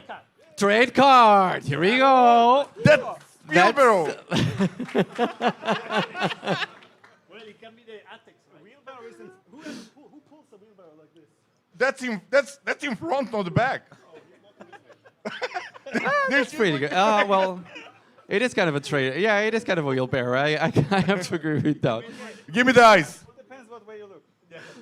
How's your time? I don't know. Has the match started? Well, it's not. Okay, so I guess we still got a little bit of time. So, term number 6. Do you have it? So this one's a good one. One more for us. Yeah, this one is a good one. So I need you to focus. Castle. Relations. Arson. Marehold. Citadel. Kepos. Dungeon. Downcastle. Downcastle! Beautiful face. And Dowd gets the Dowd Castle. Who would have thought? So that's another point here for Team Dowd Jordan. Easy. So, okay, just wrap up the paper if you need. All right, cool. So let's go for term number 7. Horse. Camel Archer. Fleming Camel. Sheep. Fleming Camel. Sheep. Mameluke. Llama. Fleming Camel. Sheep. Sheep is correct, sorry. I was watching I was reading the other one for whatever reason. So sheep, that's correct. Point for Team Tadark. And okay, so then the one I was actually looking at. Did the game start? Yeah, sheep was pretty good actually. Sheep is not bad. One is the only one that matters. 1-1-0. Draw fast. Vamos. Yeah, go. We are getting even closer. Longbow. Longbowman. Wow. I believe Team Tadark is catching up at this point. I believe they're catching up. So well done. Another point over here. That doesn't. Can we have an update? Can we have an update on the score? No, we cannot. Okay, so let's go for the next one. Let's go, Mr. Dautovic. Oh, that Siege Tower. Come on, focus. That's a chocolate bar. Yeah, a little bit more effort wouldn't have been bad on that one, but that's point for Team Tadark. Last one. We are ahead. Okay, this one's pretty difficult, potentially pretty difficult. No, he has something. He's cooking. He's cooking something. How is he even going to do it? Grenadier. Oh. Karambit. Oh, that's good. Oh, I like that. Forest nothing. Black Forest. Rage Forest. Rage Forest. That's why I'm disappointed. That was pretty good. And that concludes our Pictionary round. Let's have a round of applause for Mr. Thank you, Darko. Thank you, Darko.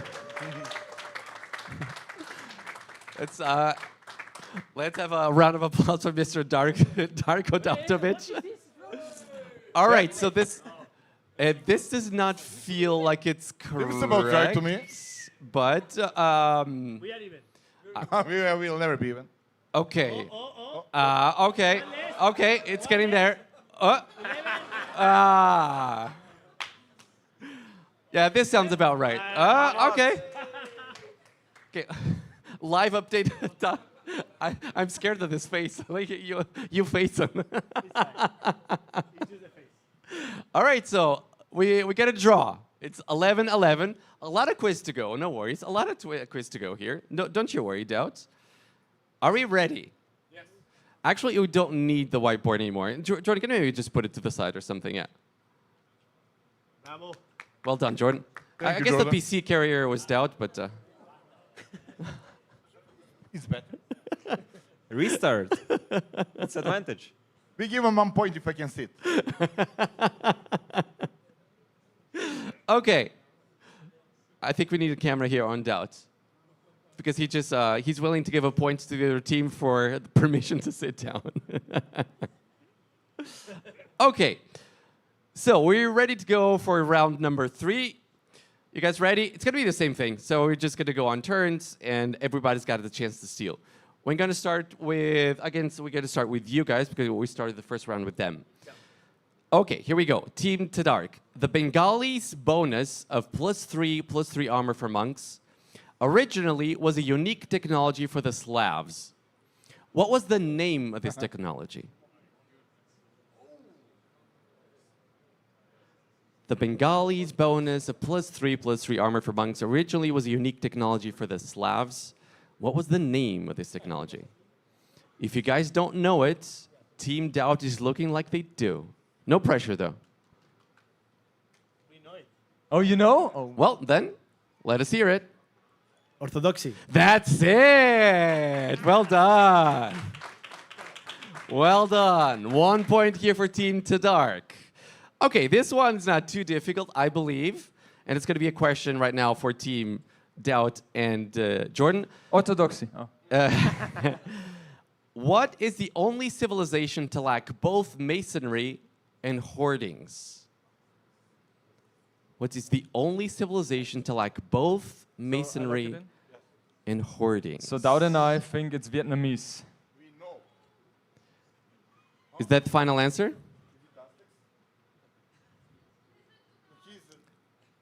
I'm not sure he's mind game. But Vietnamese? No, ask if that's the final answer. I mean, Aztecs have also very bad castles, right? I think it should be Aztecs.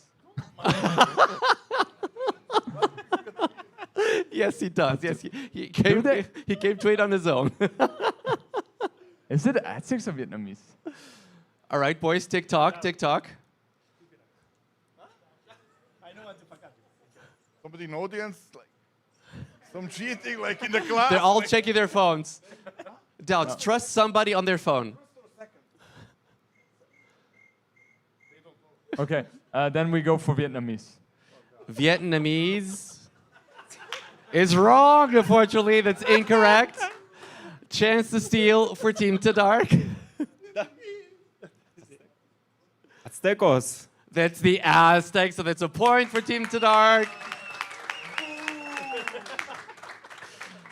The mind games are strong on this one. Tato is actually being honest, and you guys just could not trust him. All right, next question. I forget again. I think it's for you guys, right? After the naval rework, no civilization has access to all university technologies. Which civilization misses exactly one technology? Pretty difficult one. Pretty difficult one. Give you guys a couple of seconds to think about this one. And I guess.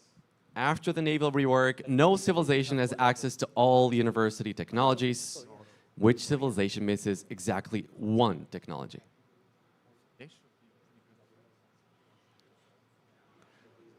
Boys, let us hear your thoughts. Take your microphones to your mouth so that we can hear your thoughts. We say it's Koreans. And is that the final answer?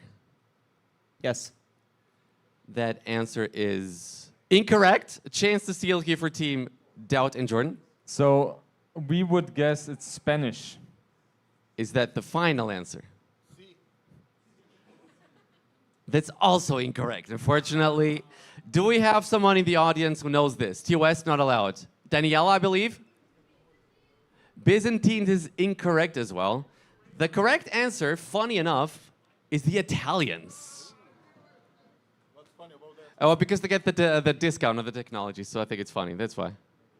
So no point for anybody. I don't think it's particularly funny. All right, well, you know, you're allowed to have your opinion, even if it's the wrong one. So let's go for the next question. It's going to be you guys with the chance to answer it first. Not particularly easy. Name the two civilizations that miss bloodlines, squires, and thumb ring. Whoa. Name the two civilizations that miss bloodlines, squires, and thumb ring. What about Mapuche? Pretty difficult.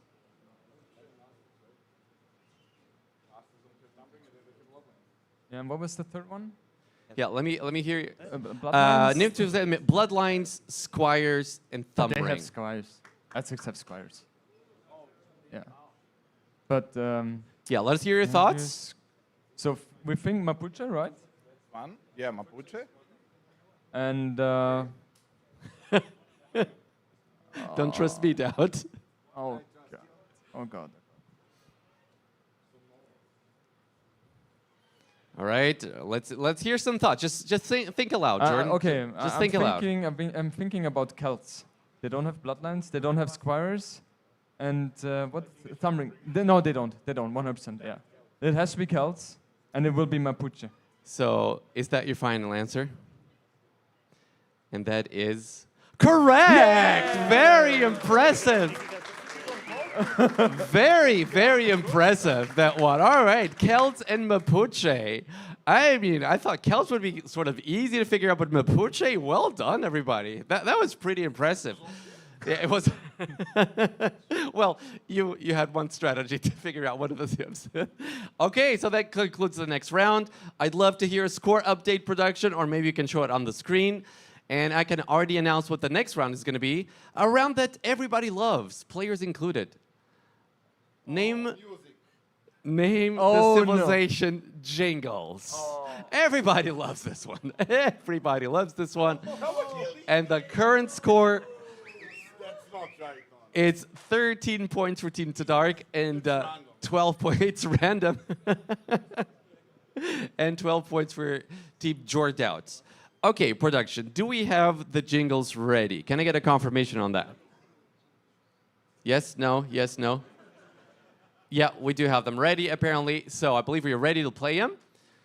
So let's go for the first jingle. I believe everybody should know this one. So wait a second, you guys start. So it's going to be here, Team Doubt and Jordan giving the first answer. We will go for Britons. Is that your final answer? Yep. Britons is correct. Well done, well done, well done. Okay, 1 point for Team Jordouts. So let's go for the second jingle. Very easy. Okay. Okay, so my list has another jingle here, but I actually happen to know which one this is. So my answers here are wrong, but I happen to know which one this is. Celts? That's correct, I believe. Please confirm, production, this is the Celts. Yep. Okay, so that's a point here for Team Tadark. And it's time to go for the third jingle, and that's going to be Doubt and Jordan guessing first.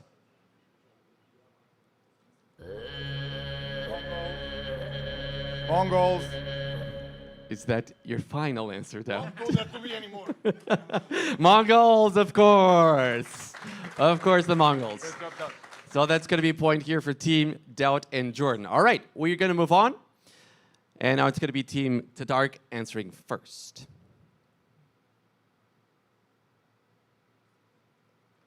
If we actually get the jingle.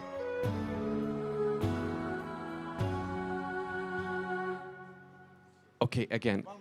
This is not the one I have on my list. Can I production? Which one is this? Which is? Okay. So Team Tadark. No. You skipped the number 3 production, which you was have? why I was asking. So can we? You want to hear it again? Yes. So let's have it again, please.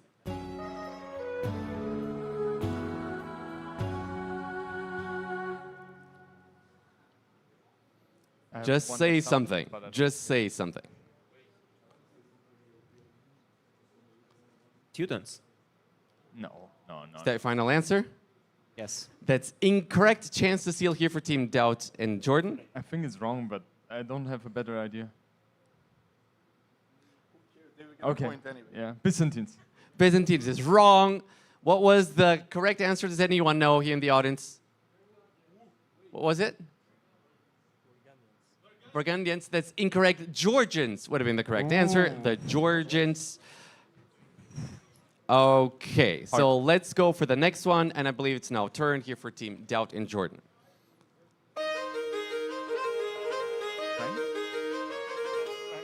I dig this one. I dig this one.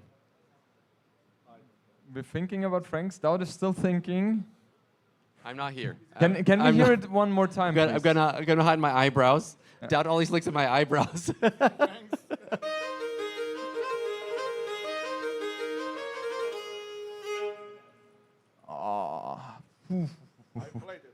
Yeah, me as well. Huh. Do you have a better idea than Franks? What about Franks? What about Franks? Is that your final answer? Yes. That's wrong, unfortunately. Chance to steal here for Team Tadark. We think it's Magyars. That's correct. Well done. Wow. Wow. Odd one. Beautiful. We're going to be going for the next one, and it's going to be Team Tadark answering first.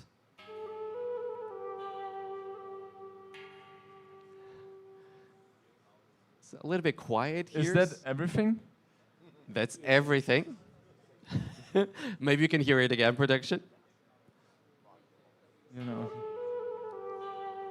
Very serene, very calming. What could this be? Or maybe. Don't look. Don't. So let's hear an answer here. Team Tadark, give me something.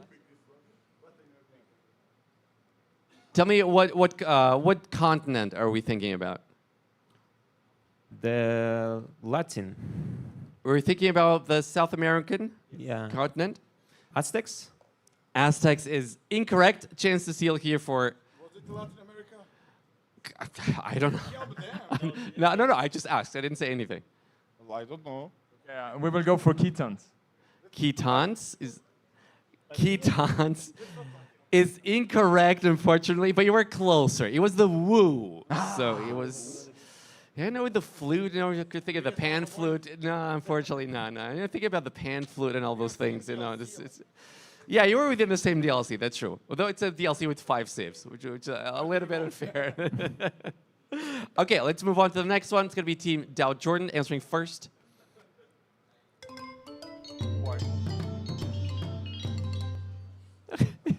I see what you're doing. We have to do again.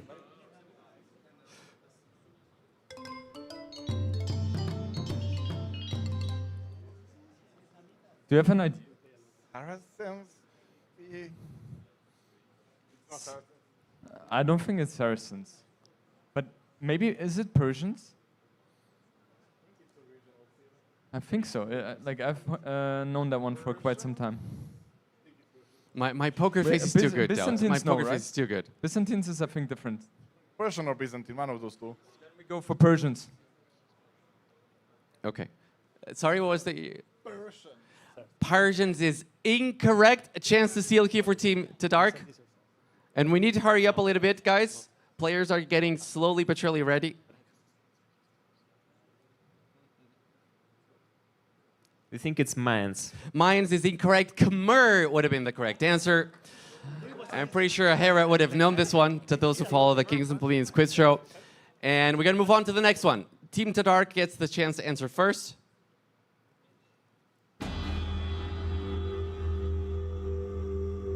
I'm scared. Yeah, we can feel the whole stage vibrating with this one. So Team Tadark. That's hard. And maybe production, let's give, because we're very, very fast getting to the end of the quiz. So can we get an update on the score here, maybe, production? Just getting random numbers. If you're not sure. Oh, okay. Very important moment. Very important moment. 50 to 15. So Team Tadark, let's hear it. I don't even remember how it sounded like anymore. It didn't help when you remember, so... Okay, 5 seconds. 5, 4, 3. Khitans. Khitans is incorrect. A chance to steal here for Team Doubt and Jordan. Say something. Fast. 5, 4. Again, you're closer, but it's the Mapuche. So, again, a little bit closer. We have 2 jingles left, and we're tied in score. These are going to be the last 2 jingles, then the quiz is over. So we're going to go to the next one, and it's going to be Team Doubt and Jordan answering first. Production. That's Aztecs.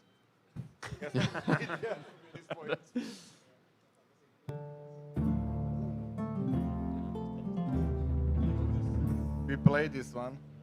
This is good. It's a nice jingle, too. It's a nice one. I like this one. No.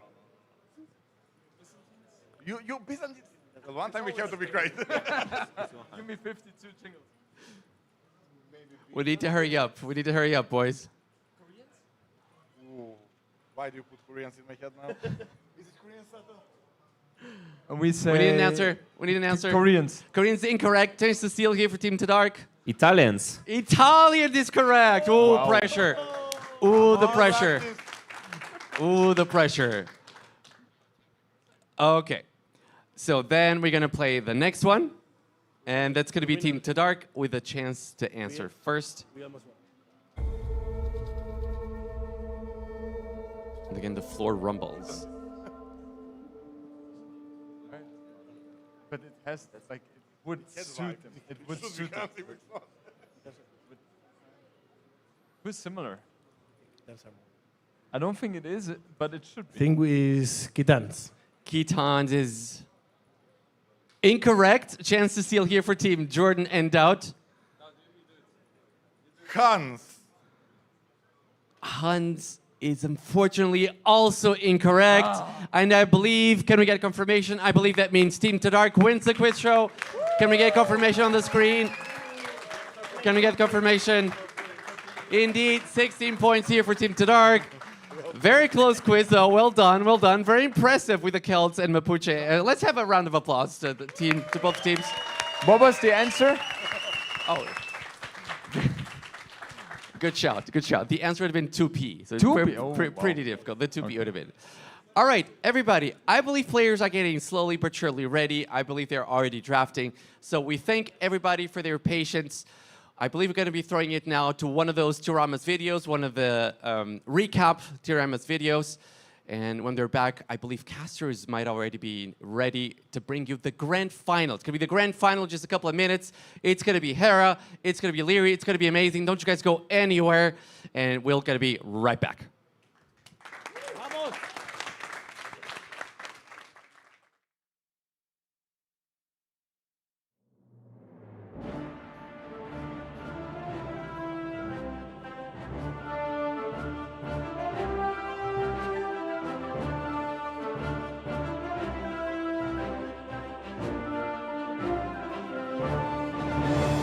For the first time yesterday. Yeah. Super cool. Ryut as well. We get to see Jordan there from the waist down, which is something many people have dreamed about.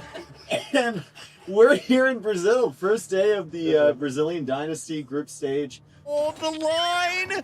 Mr. Yo gets the wall up. Yeah, but like how much of the wall was it? No! The units can run around! I'll be playing later today. Are you cheering for me? I will be doing winner's interview. Hopefully, Oh my I will not God. do interview with you. No, no, no, don't say that. When let him Go. No, but this is the lowest point of my life. I'm carrying players PC to the room to play. And I never. I was thinking I hit the lowest. You used to laugh at this. I will not even sign up for qualifiers anymore. Like this is the lowest. Like. Why do you agree to it though? Here, can I give some change? Please. You mean so much about it. For good luck. Okay, why do you agree to do this? Like, why don't you?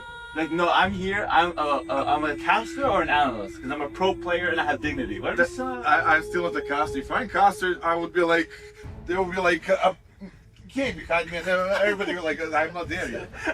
Bruno in there. Mr. Dell, sit down. Like, Seba.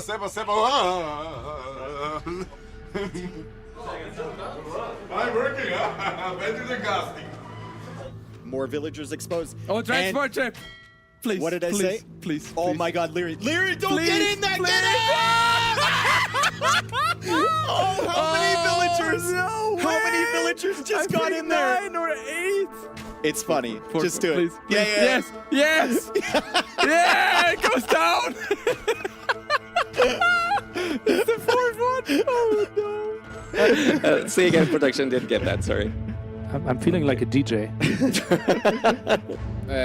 Congrats, mate. Well played. You did good. Thank you. I'm not sure what else to say here, but well played. Thank you. You're supposed to ask Hera questions about the Oh. games. What do I do? 22. What a young guy. Okay, I guess here we have the king. Here we have the king, and oh wow. Okay, it's not just one king, it's several. One for your face?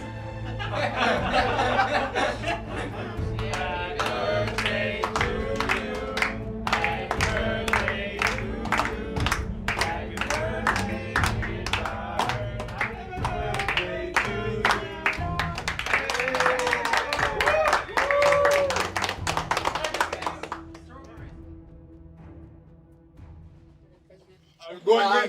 Weekend crafts, I'm going here. I have to talk with him.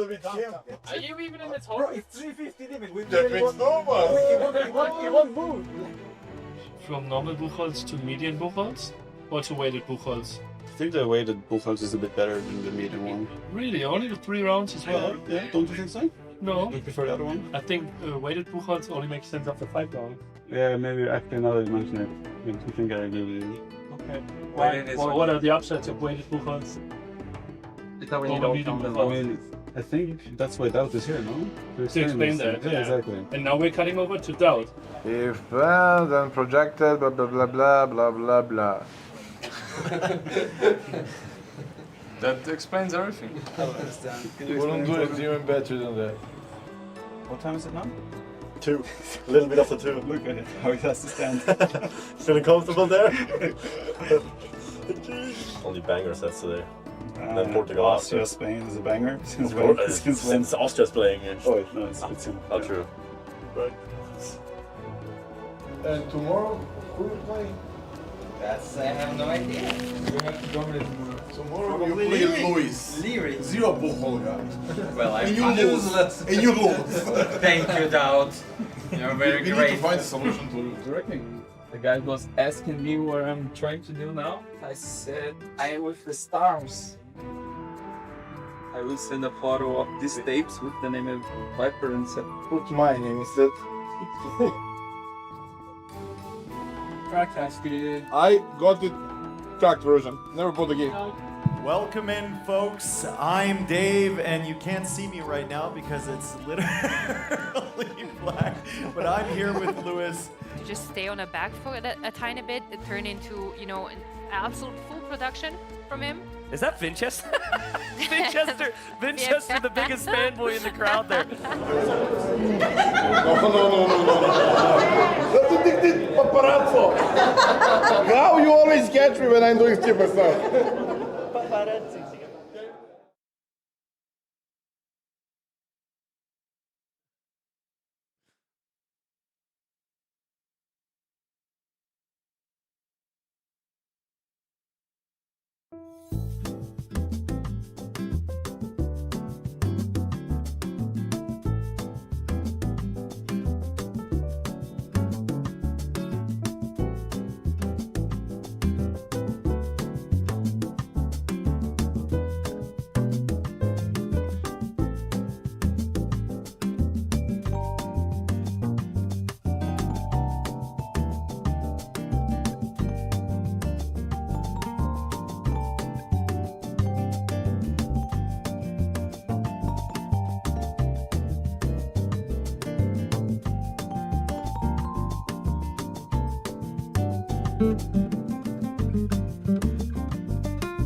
Welcome in, everyone. Welcome to our grand finals here at the Brazilian Dynasty. We're looking forward to this one. It is a repeat of what we've seen many times before, but the path to get to this finals for both of these players was excruciating. Today, a test early for Leary up against Mr. Yo, and then Hera went through a slog there against ACCM. Absolutely. It's been a long day. It's been a very long day. But, I mean, hey, players knew what they were getting themselves into. And not only just today, Dave, but I'm just thinking about the path for Leary and Hera. People had them at number 1 and number 2. Yeah. That's not how things shaped up after the group stage either, right? They dropped some games. Leary got swept by Viper. Then you had Hera lose a set. And so everyone's like, hold on, what's going on? This is going to be a very different final, right? And well, here we are. We've Final been here series. many times before, but it Yeah. kind of feels different this time. I mean, we've seen some cracks in the armor from Hera. We've seen Agreed. some adaptations from Leary that maybe weren't there before, right? Yep. You look at that set against Yo. Yo had some really innovative strategies, and it felt like Leary was just reading his mind as he was coming up with them. It was an insane, not only micro and macro as we usually see from him, but strategically, it was also incredible from Leary. Yeah, I agree. Like, I think the weakness for Leary has always been he lacks the out-of-the-box thinking, right? Yeah. And to me, it really feels as though that's been solved this tournament. We've even seen some changes within the tournament on that. And let's not forget that the previous S-tier event went to Leary after Hera had that very long streak. So these two know each other very well. When they've matched up, Hera has normally had that one extra game win against him. But, I mean, should be a very good final here. And we're already looking at the draft here. We have the neutral map, Valdes Silva, and we pull up the series count. I mean, this one's pretty lopsided, right? We've got 31 wins for Hera. We have 8 wins for Leary, most of those coming a few years back. But the game count as well, 58% for Hera. They played a lot of games. Well, that's the thing, right? You see the series counts, but then you look at the win rate, right? And that is pretty much what we've said, right? There's just like that 1 or 2 extra games that Hera's able to snag. And often I would say that is the case with Hera when he wins against anybody. And I think the semifinal we just came out of is evidence of that, right? There was one game that I'm thinking of that ACCM maybe could have won, had a 30 population lead in game 6, let it slip away. Hera comes back. That's what Hera does really well. And, you know, Leary's going to know that. And hopefully for him, he's got the draft that gives him that little bit of an edge. And I think with best of 7 between these two, my first thought was what are the maps going to be? Yeah. And actually, I think it's a fairly standard map pool, right? There's not a lot of water incorporated. There's just 2 maps that incorporate water that's going to see any type of docking. That's rare compared to some of the other sets we've seen in this tournament. And then, like, I expect lots of known strategies here. Lots of known openings, scouts into archers, men-at-arms, Valdes Silva, Serra dos Carajas. All these, like 5 out of these 7 maps are strictly land. And I don't know really who that favors, to be honest. I think that might favor Leary. A little bit, right? A little bit, yeah. The maybe. less hybrid maps potentially favor Leary. He's just all in on massing up the military and then snowballing to victory and getting those little fights, especially in the feudal age. Yeah. He likes to carry an advantage from the feudal age towards the castle age. Obviously, all players want to do that, but he's so good with it. His timings are amazing, right? When you have water involved, it's a little bit less of a factor on that front. Valdes Silva, as I was saying, first map, I mean, super close. I think we're going to see Leary just kind of dance around Hera's units. Hera might go for a little bit of an innovative strategy there to deal with that. But the thing you pointed out when we first saw the drafts, Fernando de Noronha, Vikings for Leary, right? Yep. It's a pure water map. We have Celts for Hera. He's, you know, been up against the Celts. He's lost games against the Celts. Also lost one there against the Dravidians. So he's looking for a potential counter to Vikings. I'm surprised it wasn't banned, to be honest. Yeah, I thought it would be banned as well. I joked that they were going to have a gentleman's agreement and Yeah, just go Vikings first, which they didn't. I do want to point out this overlay on screen needs to be flipped. The civilizations and the maps are opposite of what you're seeing here. So it was first pick Vikings for Leary, and you know the rest continued on for Leary. We'll get that flipped, and there we go. There we go. So this is actually how things panned out. The maps as well also need to be flipped. Because you had Leary picking the water maps. So Leary picked islands, and he picked Lenswall. So we'll get that sorted. But yeah, hopefully a good best of 7 final. Thanks to everyone for watching, and it's been a great couple days here, man. But you want every good event, every LAN event especially, to end on a high. So The storylines are written. These two have met yet again. Will Leary, after winning an S-tier tournament that he was after for so long, be able to get another one? We enter game 1 here, Dave. Val de Selva, game number 1. Leary playing as the Burmese, and Hera playing as his first civilization pick, the Khmer. Now, Leary played Khmer earlier today. He picked them to counter a fast castle play by the Shu from Mr. Yo, and he got there so much faster, right? The build was disgusting. He went into Scorpions. He had so much pressure. Is there something that Leary can do on this map to try and counter a play like that from Hera? Well, you know, I think this is an interesting situation to start a best-of-7 final because Leary has a very late pick here with his Civ. So this is not a game plan that he weighs highly at all. If he's able to win here, he starts the final taking down Hera's #1 Civ. That is not often. Most people are going to save their #1 pick for later on in the series. So I think if you lose, it's like, okay, whatever, back to the drawing board. I still have my best Civs. As for how to handle it, I think the first thing we need to point out is the amount of food that they're going to be able to bring back to their TCs. Yeah. Both players went out to the sides to get some capybaras. Hera's actually stayed out there a little bit longer. Leary got some, but Leary has come home to push deer, which is an indication to me that he might want to open Man-at-Arms and wants the guaranteed fast food income. Yeah, Leary wants that hunt under his TC. Hera looking for more consistent food income because he's going for a fast castle approach, like you said. He wants more under the TC for longer. He's actually finding some more capybara from the center, and he can still end up there and push a couple deer of his own. Yeah. So it actually works out, I think, a little bit better here for Hera as they're just going to trade HP. This probably benefits the player that's going fast castle a little bit more than the player who's going feudal because Leary's scout will be weak when he gets to feudal age. So I caught that game, but obviously I wasn't casting it, so it's not the same. Remind me and remind viewers, was it a straight fast castle when Leary played Khmer, or was it like 2 to 3 scouts into a castle age? No. It was 21 pop fast castle. Okay. 10 seconds of idle TC time. He got there at 9 minutes and 57 seconds. Okay. Well, I mean, Hera has gone for pretty fast scout rushes with the Khmer. He would have probably clicked up already if he was going to be doing that. So, yeah, maybe it's the same thing here from Hera. Yeah, we'll see if he goes up with 21 population. Leary pushing in another deer. I mean, Leary was right on the edge, but every single time he needed a unit, he could like precisely afford it. It was a fantastic play from Leary. He didn't make any walls. He didn't make anything excess. But then again, he was up against a player who was going fast castle himself. And Leary might be going fast castle here too. Looks we like might just have fast castle from both. Yeah, it kind of looks like both players are happy to have brought in some extra food and now going to push the deer. I do want to point this out. You need gold for a fast castle, and Hera's golds are on the front here. So you go in with the idea, the strat in mind. Yeah. But on some level, you do also need to keep your map in mind. This is a bit unfortunate, but it's only 4 tiles of gold, and that's all on the front of Hera's base there. Leary going up with 22 population, so only 1 less than he had with Khmer. Hera's still queuing villagers, so he feels like he can get away with a few more villagers in the Dark Age, maybe get some walls up, maybe have a more consistent eco when he gets there. I wonder if he's confidently read Leary's strategy here, or if he's still kind of wondering if there's going to be some sort of feudal pressure. Yeah, I'm just thinking, right? Because we saw Burmese from Lewis in group stage. It was in that match, which, you know, didn't have a lot of like hope for either player. And he went fast castle with walls, and then he played into monks. But like, I don't like that against scouts. Adding in spearmen feels like it's gonna be necessary.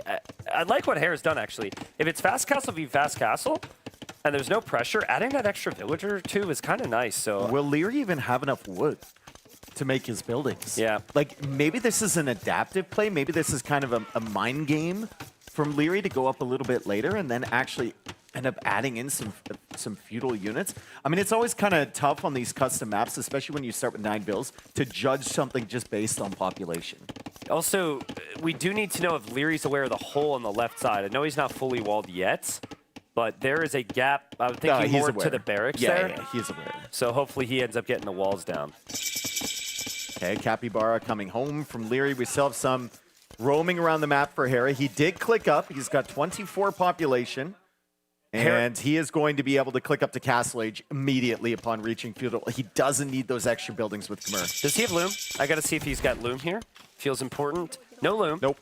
So a Greedy bit risky. boy. A bit risky. He did take out some HP from the scout from Leary earlier, though, and he knows that. So he can use a combination, popping in the houses, and maybe fighting back with the villagers, and he should be fine against that feudal age scout. So if he's going no loom, he's probably identified from the timing from the civilization that Leary's also just going for a fast castle play. And I mean, he's going to click up to the castle age a little bit sooner. He actually gets double bid X, which Leary gets for free, which is nice in Leary's case. And Leary will click up now. Is it a Monk Rush? Monk Siege? I don't think so. I think Leary's going to adapt. He's going to play scouts and spears. It's harder for him to go for the scout approach, and it's harder for him to get a good castle age time. But my expectation here is Leary's like, okay, you've got the better civ for this, but I'm going to skill check you a little bit, Hera, and we're going to see just how good you are after those 7 games. Again, Leary will look at this as like half a loss if he loses this game. This is Hera's #1 civ on the draft. This is not a civ that he personally planned to win with the Burmese. This is just something that's reasonable that gives him a shot. Poor T-West, man. He designs this map. He's got a path through the center you can't wall. The players are completely open. They're right next to each other. And what does it end up being? Fast castle. Fast castle. Well, there's been a lot of capybaras on these maps. And I think without that outer food, we wouldn't have seen it. I saw Mr. Yo and others go very aggressive in feudal age. I think it was Andy, I remember, in the group stage. He just like went up to castle age very quickly. That's a nice snipe. Very nice Very, snipe. very nice snipe. It was the weak scout from before, but Leary manages to corner that with the spearman. He takes it out. Siege Workshop now coming in for Hera. Loom is on the way. There's no house for them to immediately garrison into. The scouts find a really good spot, but Hera gets away safely. Nice job from Hera. Leary's still trying to be annoying, and Hera's farming behind it. I love that. Oh, my goodness. I love he puts the villager on the farm there and is like, go ahead, come over here. I'll hop back in again. Yeah, that's funny. But, I mean, still not bad for Leary. I think the nice thing for Leary is that he was in a situation where Yo tested him when he played Khmer, and he got to experience some weakness and maybe some worry and some thinking of, okay, if he does this, if he does that, I have problems. So considering he used the exact same strategy Hera has, I think for now he's going to be able to think it through. Interesting decision. I wasn't expecting it, but I think we've got a monastery from both at the moment, as Hera's gold is still exposed. Yeah, Leary's waiting for that light cav upgrade to kick. He's got a couple weak ones there, so Hera's pretty confident taking this fight. Leary might have gone for the monks, not only to collect the relics to give him a bit of map control, but also heal up his units, because that's just the type of thing that these two will do. And while Leary was adding in the monastery, while he was making the light cap, he also fully walled his base. So Hera's not going to be able to just run in, snipe a villager. He'll have to go under the TC. And while Hera maybe doesn't respect the TCs from some other players, I think Leary is one of the exceptions. Yeah. These guys, when they play each other, they never dive for villager kills. Yeah. It's all about conserving army, because if they're behind by one military unit, they feel like that could snowball it. And that, like, scout from Hera going down, that felt even better than a villager kill for Leary. Seriously, it's really impressive. And it's just like constant skill checks as well. Like you see Hera diving in there with the light cav, like, okay, is he on it? Is he on it? Is he on it? You know, and he's also kind of holding the military at home. If he finds an opportunity to get that monk, it's great. He's going in now with the 2 light cav, like I said, and then he just leaves. Yeah. Because he can heal them up behind. Yeah, exactly. But that, again, you're going to see them test each other and get a feel. It's like, especially in the first game or two, on a map which is relatively simple like this, it's just it's almost like a boxing match where they're going to fake they go for the kill shot, but the opponent, isn't necessarily going to do so. So relics can come in. Burmese know where all the relics are. Hera's gold being on the front could still be a massive concern here. He's got to be careful. Yeah, Hera's got an unfortunate map position there with both golds on the front, like you said. The relics are coming in, though, as you mentioned, and Leary will go for the second TC. He's still roaming around with the light cav. He does have the advantage, and he does have husbandry now as he brings in a relic from the side. Leary's just kind of holding Hera in at the moment. He might want bloodlines, because he sees the flags. He doesn't realize how many scorpions Hera is massing in there. Yeah. There's 4. And you're maybe expecting 2 max at this point, because people don't frequently it's like hide their army like that. Yeah, it's like he knows. Hera's getting bloodlines. Leary's getting bloodlines. Hera's bloodlines will kick slightly sooner, but Hera still has the stronger army here with the scorpions. Third TC from Leary. I really feel like Leary, if he knew it was 4 scorpions, he wouldn't go 3 TC. He'd go Siege Workshop. Yeah, he'd add a Magano. Magano. Yeah. So this will just come down to what the others notice here. Hera takes the fight with bloodlines. Leary has bloodlines on the way, but it's not in yet. Bloodlines comes in now. It just kicks. Maybe Hera didn't check. Leary trying to take advantage of that. Leary has the better initial fight here. However, Hera will leave after taking out 2 of the light cap from Leary. Nice little block there from Leary. That light cap will heal up. He gets some more additional damage here. This is buying him maybe some more time to add that TC. Hera gets away. That's so crazy, though. The amount of clicking there, I mean, it's faster than you and I could click if that's all we were doing. He falls back, and he will heal up the light cap. Snagging Horse Collar, which Hera doesn't have yet. And honestly, just kind of perfect clean play from both. A big difference, though, is that Hera is investing more into the army, and Leary's investing more into the economy, which does mean that the difference for Hera is the military. He's got to freaking show his military. He's got 5 Scorpions soon. He's waiting. He's waiting, and I really think he's maybe waiting too long. You just don't know. Against Leary, right? Like, Hera's expecting military follow-up, maybe siege follow-up from Leary. He doesn't really have any vision, and now he sees this, and let's see if Hera starts to move. I think if you see that eco, that tells you, and they're just passing. Leary, okay. hello? Let's see if Hera immediately ejects now. Because I think in his mind, it's like, oh, he's got eco, I got to push. Monk survives. He's got micro for an old man. How many Scorps? He's got 5 Scorpions. Dude. 5 Scorpions, no ballistics, just some light cap as well. Sanctity on the way for Leary. Already 3 relics. Every single relic has been collected. Already in this game, as they're, primarily massing light cap, which is impressive in and of itself. It's both impressive, but also disappointing from both. Like, one light cap could possibly be out. There's the Scorpions. And the light cap somehow do not get hit, but how do you deal with this if you're Second Leary? stable is canceled by Leary. I think I would prefer a Siege Workshop. Oh. No, he's making this stable at home. So he didn't have faith in the villagers building it there. Didn't want it right at the front. We've got 8 light cap for both, and Redemption is on the way. Now, Redemption can be a solution to Scorpions, but your micro is going to have to be really, really good. You're going to have to body block those light cap. Hera's going to know Leary's in the middle of the map now. Like, there's usually always an army here. Hera's moved forward. He has to expect that his reinforcements are going to be cut off. Look at Hera's queue. He's got rams. So Leary already expected if he built the forward stable, it would just get rams down, which is smart. Dude, that's a masterclass from Leary to keep his light cap in the center. Yeah. Because now Hera has to pull the entire army back. And the Scorpions. That opens the door for Leary to maybe convert some of these Scorpions, although the range on those is really aggressive.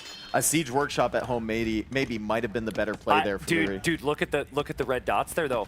I think if the monks can move forward and not stack up... These monks are dead. Brother, these monks are dead. He gets 1 Scorpion, 2 Scorpions. He's going after the monks from Hera. He loses all 4 of his, but the Knights are coming in. Maybe it's a masterclass here for Leary as he chases away the monks with the converted Scorpions. The light cap are coming in, and the Scorpions are all going down from Hera. Not a single conversion for Hera. Yeah, that's worth it for Leary.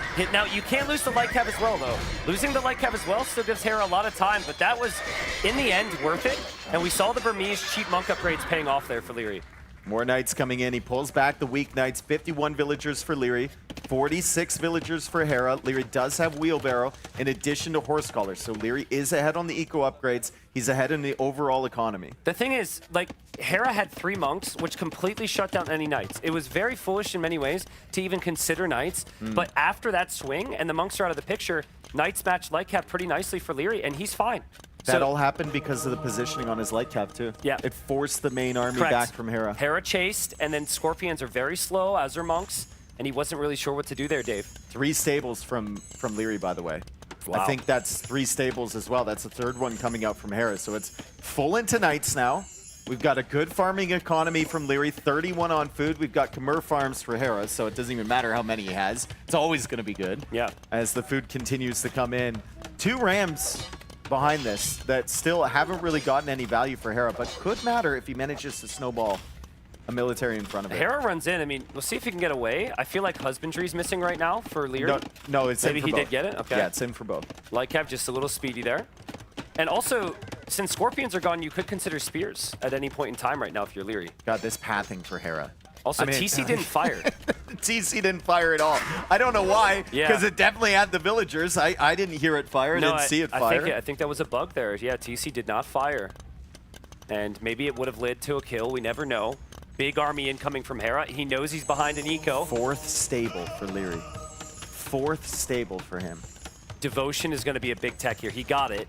And the fact that that's cheaper helps. Hera needs his conversions here. Is Hera sending the Rams over to that other town center? Kind of feels like it. I think he is. Hera Lightcap block? now coming out for the monk. No, there's no way. Not with devotion. That monk is dead. The knights are pushing out as well. It's 11 knights for Leary. It's 9 knights for Hera. The eco for Leary is looking fantastic. The food count for Hera is looking good. But where's the gold for him? Yeah, Hera does have plus to attack right now, and I don't think Leary's expecting this. See, Leary's gone for the really fast TC timings, which Hera would typically as well, but Hera's leaning towards the upgrades. Leary's conservation of his knights here has been insane, though. Yes. He hasn't lost any weak units, and he's always going to fall back to those monks. After all these fights, we look at the KD, 22 to 23 in favor of, well, not in favor of Leary. I guess he's lost some villagers to Gaia along the way. Yeah, something's been going on there. Hera's going to take the gold on this side, which we shouldn't forget about because he still doesn't have like a real main gold locked down. And now Hera's pushing over here. Leary wants to wait, and Hera's not going to give him that opportunity.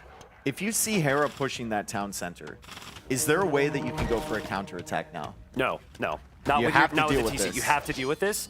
But I think it's okay because it's some desperation from Hera. At a time, he wouldn't typically be desperate. Let's see. But I think that in many ways, if those monks can get conversions, Leary will win this fight. Villagers leaving, though. TC's down. Yeah, the villagers are running towards Hera's base. Leary's trying to bait them into the army. The monks are going for the conversions. Great micro from Hera with the light cap, but Leary body blocks that. And I think he saved every single villager from that town set for the time being. I would not want to go back to work here, but I guess you have no choice here. Hera forcing it in, really hoping to get the light cap. He's not getting the light cap. Great blocks from Leary. Leary's going to get the conversions here, I think. The numbers are there for Leary, and Hera's going to lose some monks. And does Hera have the military to hold? Because if he does, he can actually kill those villagers. I think the numbers initially were better for Hera, but Leary now evening them out. It's 11 knights against 10.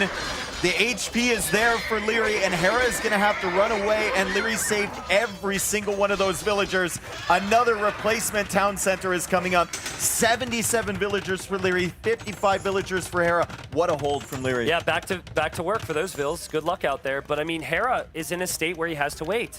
And he's also in a state now where the opponents research pikemen. And this is Burmese. Burmese get the extra attack on the military. So it can be knights, monks, pikes. Hera's stuck on just knights and the occasional monks. So I think some real concern right now. As we miss some knights going down there, Those some were the real weak ones. concern for Hera. They were waiting to get healed. Yeah. And Leary pounced.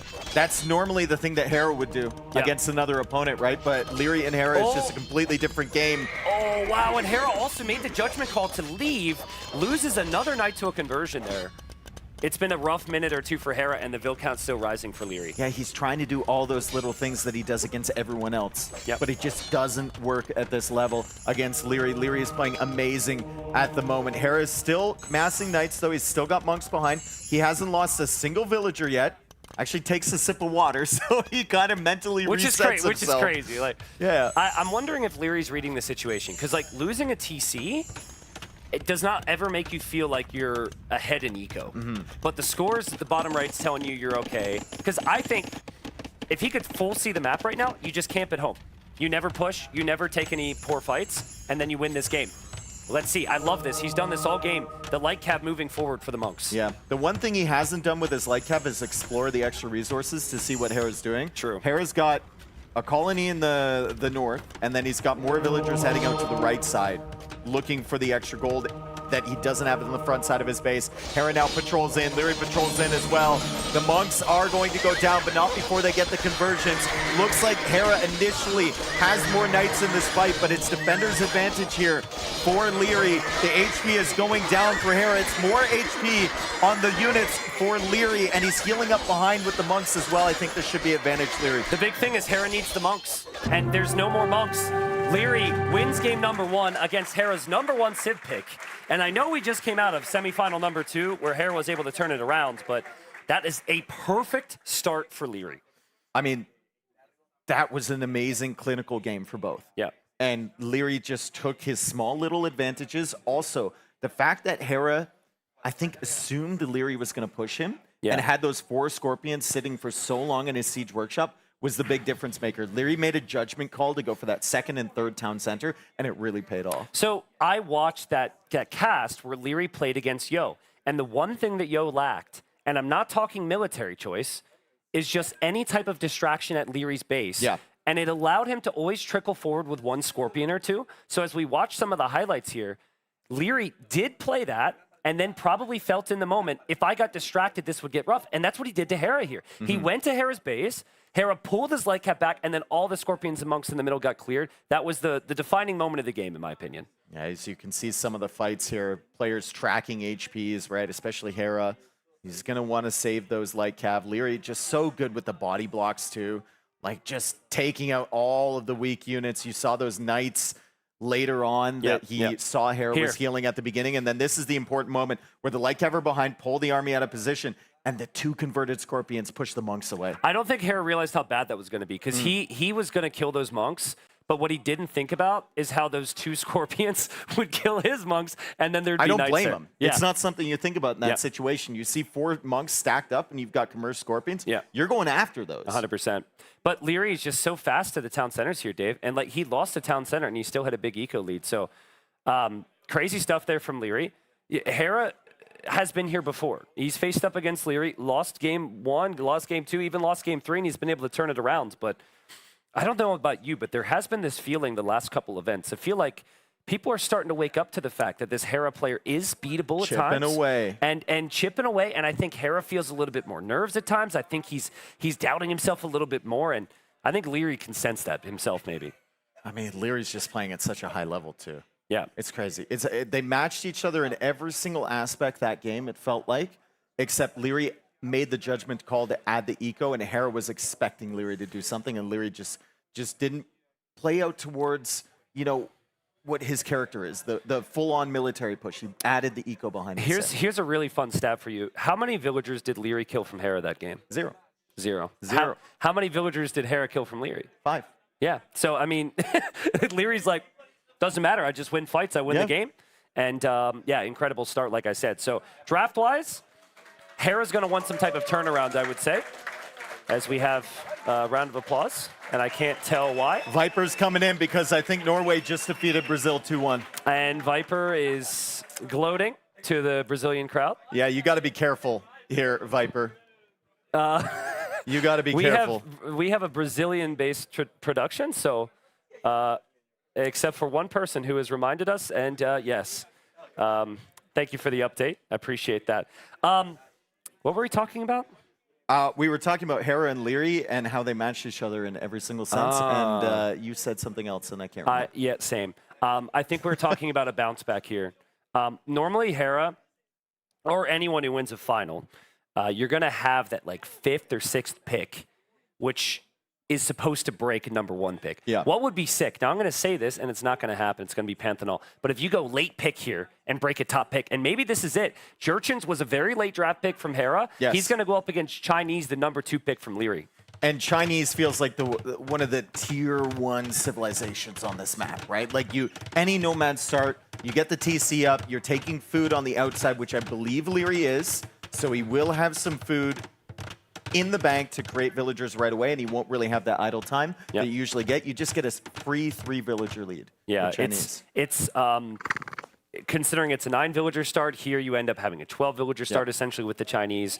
But the Jurchen hunt never decays, and there's a lot of hunt, there's a lot of livestock here, so I think Hera can bring in a lot of food, and my brain immediately goes to some of the more unconventional fast castles.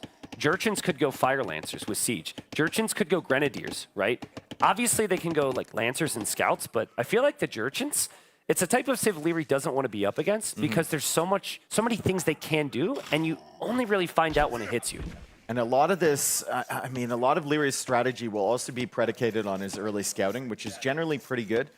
But you only get the capybaras here. So how quickly does he realize that Hera's on the same area? Like, how many of these javelinas can he find? How many capybara can he find?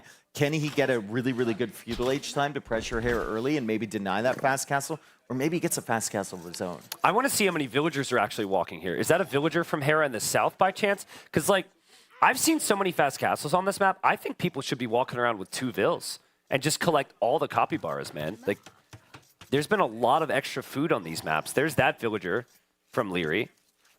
And I think he's got another villager walking around, but guaranteed vill lead for him. I think the thought process is like scout with the capybara you find initially, find the them. extra ones, and then if you're on the way to get a javelina, you can then collect those Gaia units. Yeah, I think I like that approach a lot. But opening-wise, I've seen Leary go fast castle with Tatars. Otherwise, I think earlier today in his semifinal, this was a weak map for him, and he was the way, I believe, and tried to go Feudal Age against fast castle Campbell Archers from Yo. It didn't work out. Well, he was in a tough spot because his TC was right next to Yo's. He couldn't find as many Javelina. Yeah. His food supply was really rough. He lost a villager to the TC, right?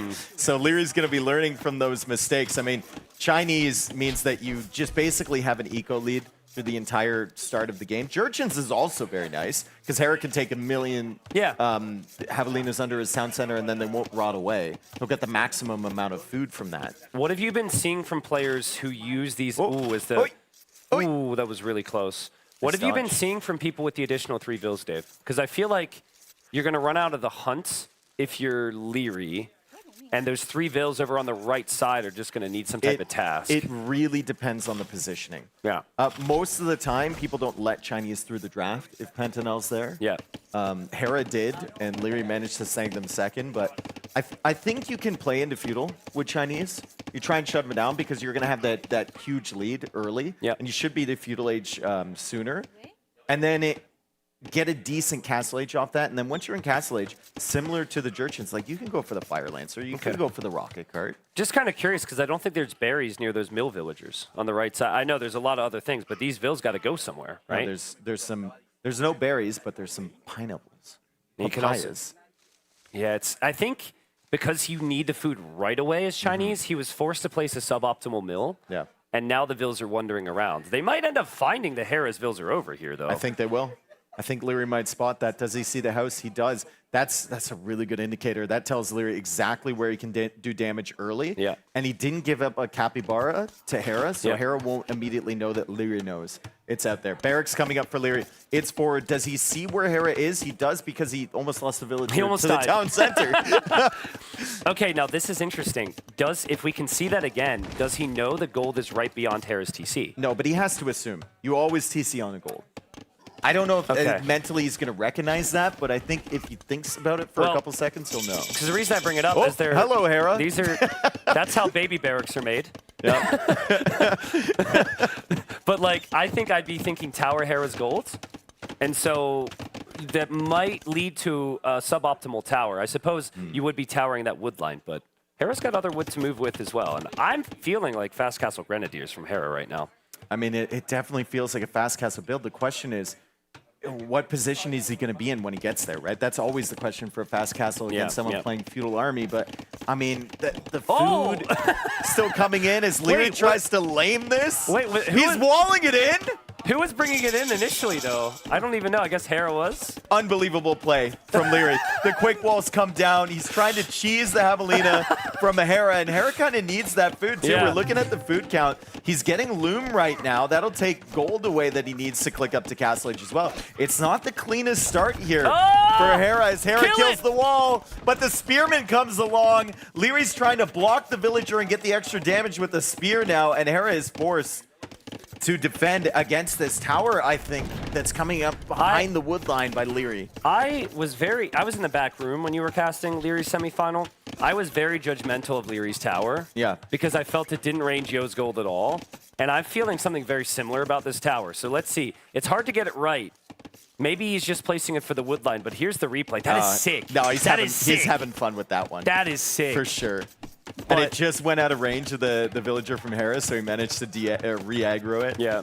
Also managing his eco very nicely as well there. But let's see. It looks like the tower is pretty dangerous because Hera is going into a counter tower here because he's going to want that gold. And Leary's tower might not go up, but Hera's got a weak vill in there. And yeah, Leary notices, and Hera has to pull that back. I think it's not only the gold, dude. Like, it's also that tower can kind of range some of your hurtables. It takes out the wood line. Like, okay. It's actually a big threat there. Hera will have to idle 5 villagers or 4 villagers inside that tower to shoot back. And right now he's only got 23 vills. Like, his eco is super stretched. Yeah, he's trying to go skirmishers, and a number of skirmishers, which tells me maybe he feels like that's going to be his long-term. I know it's only 4, but I guess he wants to take down Leary's archers. If you ever have an opportunity to do that, you'll go for it. No armor. Yeah, no armor yet for Hera. He is stretched. When you go for the fast castle, you're so stretched with your resources.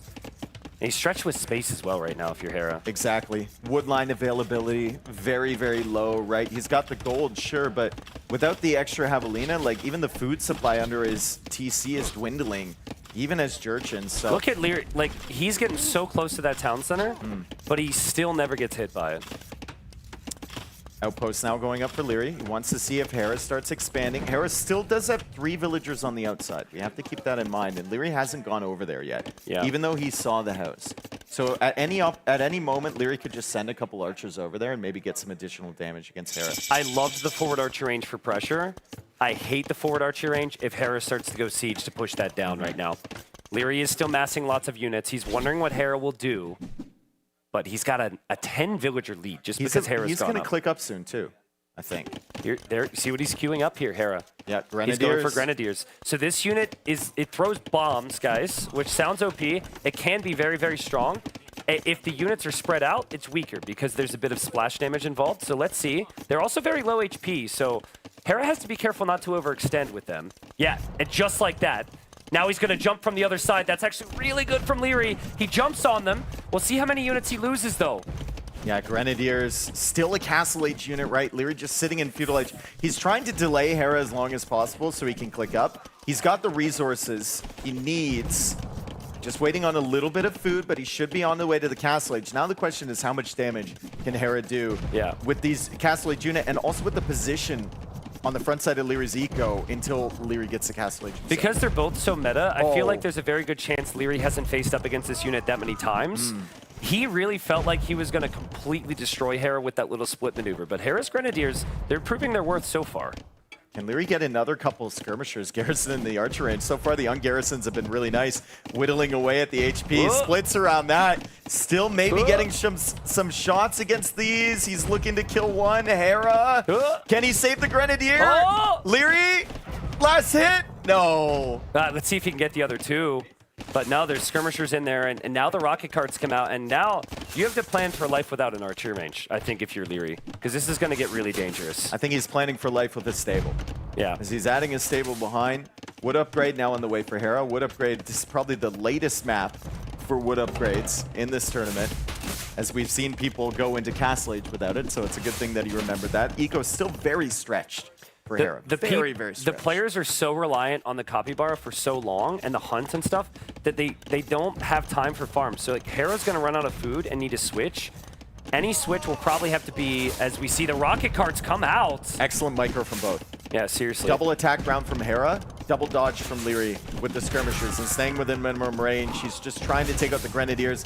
Not going to be able to, and he will in fact lose this archer range. Does still have some skirmishers alive, but only 5 seconds away from Castle Age is Leary. I think Leary needs space for a proper siege workshop. None of this siege workshop in the back of the base. Yeah, proper siege workshop, he can go for mangonels. And then Knights might actually be better suited around the outer region. If we could see Leary's scouting here, Leary's got a good understanding of where Hera could go for outer resources if he makes a move. Armor coming in for Leary. He's got the outpost on the left side, so if Hera decides to run that way, he'll know. Also getting Town Watch, so really good vision, like you said, on everything that Hera is going to do. Leary adding in a rocket card of his own, but Hera can see that. Hera's making a lot of units right now. And this is what he should do.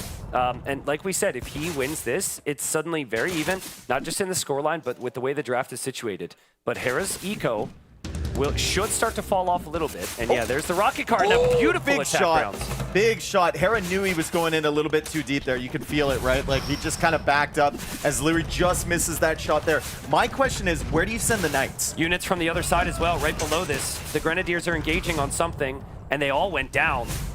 Not exactly as Leary drew it up. The Knights, I think, wait for expansion. I think you go for counter rates with the Knights. Yeah, exactly. Yeah.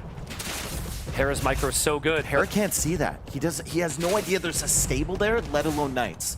He has no idea. And now he'll see the Knights coming in, and he's going to be like, oh, boy. But now the rocket card can pop out.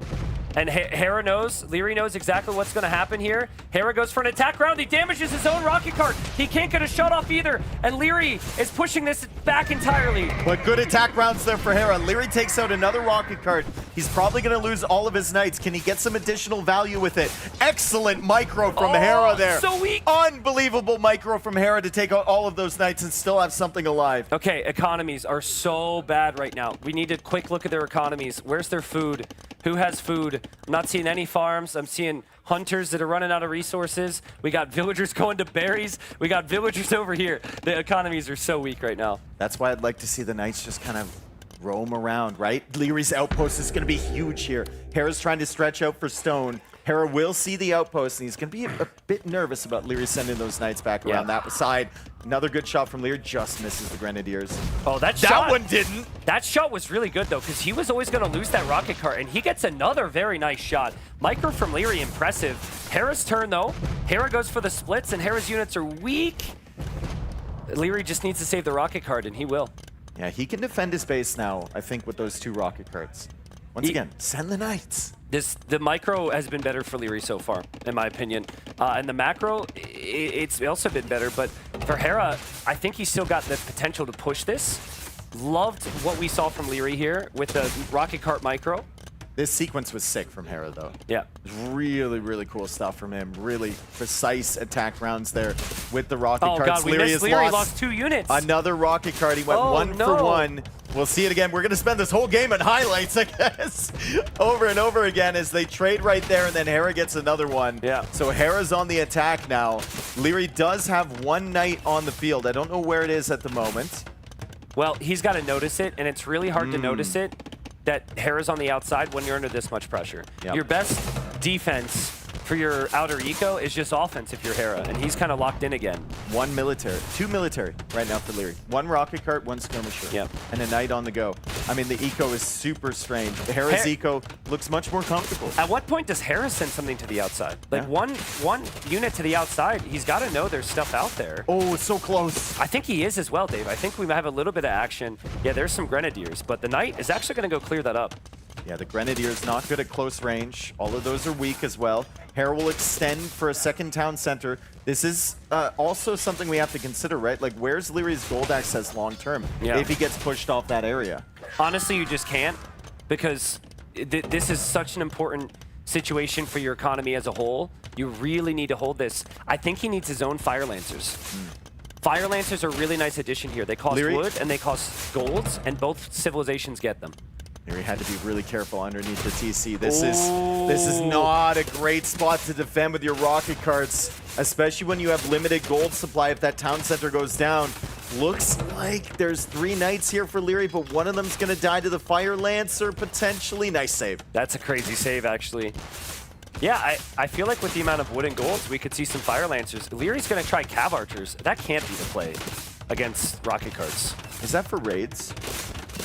I mean, he's going to have to do something away from the rocket cart. So yeah, I would assume it's for raids. The question is, like, where is even that archer range? I don't know. It's probably in an insignificant area for the time being. It's in the back, and the rocket carts again are going to trade 1 for 1. And no, they're not. No, Hera Hera's just actually been better. saves that.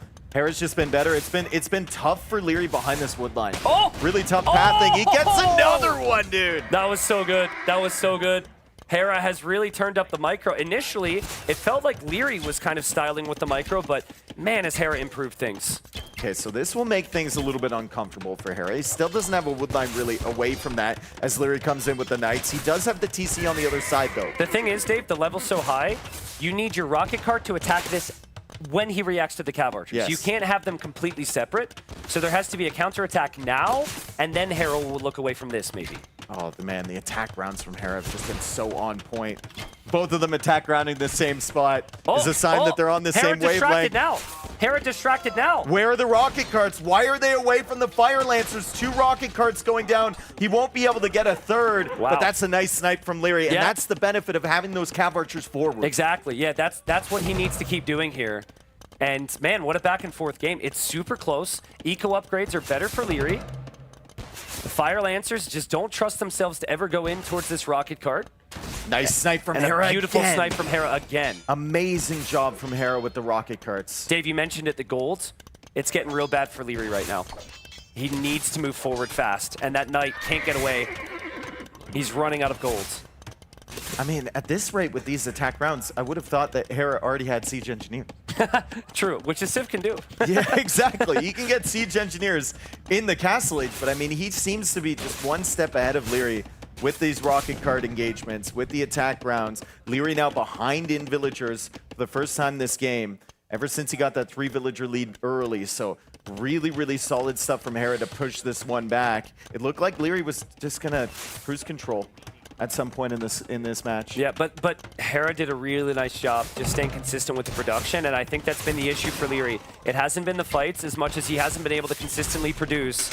And Hera also has the better unit mixed in. I think the Fire Lancers are easier to produce. They're more value to protect your siege weapons. And Hera predicts the micro and gets it again, and he's always 1 or 2 numbers up in the military numbers there. And that is the gold income. Tell me he can see that.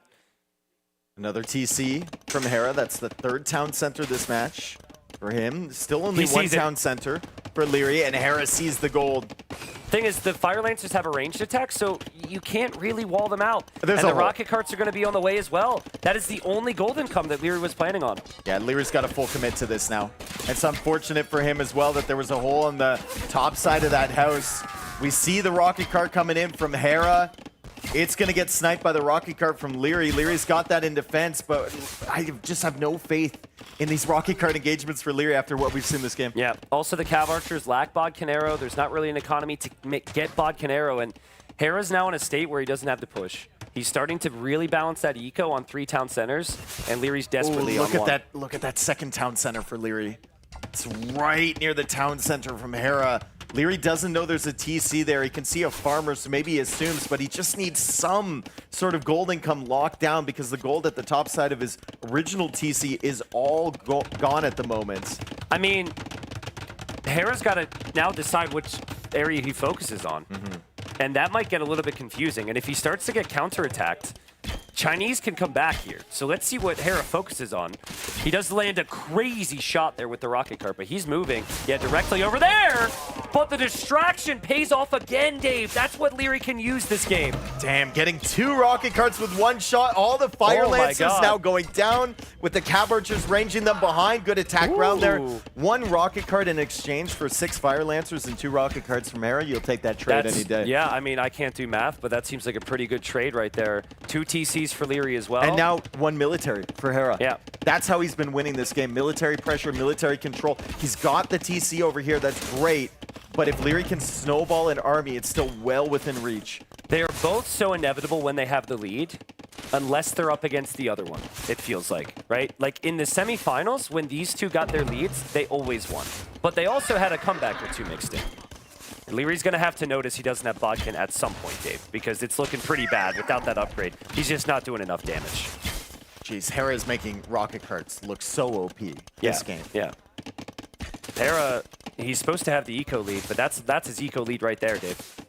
So things could get dangerous. I think Hera needs to spend those res. Get some armor upgrades on his Fire Lancers, get some attack upgrades, get some more buildings out. He's really banking up the resources, but his micro's insane. Look at Leary as well. He actually physically reacted there. Could see it on screen. He cannot believe he ran into this. I mean, I'm not surprised, right? He just keeps losing these trades over and over and over again. Especially with Cav Archers, you would expect Leary to dodge it, but Hera's attack round's been so good. And Leary lands one at maximum range. Yo, okay, so there's this scenario called Mangonel Dodgeball. There's not a rocket cart version to my knowledge, but Dave and I have played it a lot. That's what this is starting to feel like right now. This is crazy. They're both just taking ridiculous trades. I can't wait to see how many rocket carts they've created. Yeah. I mean, in that scenario, you always get into the phase of like, all right, I've got this guy figured out. You know, I know what he's going to do. True. And then he absolutely dusts your And there we go again. There we go again. But I think if I've learned anything, it's now Leary's turn. So let's see. And nope, not yet. Wait for it. Wait for it. Leary's going to dominate.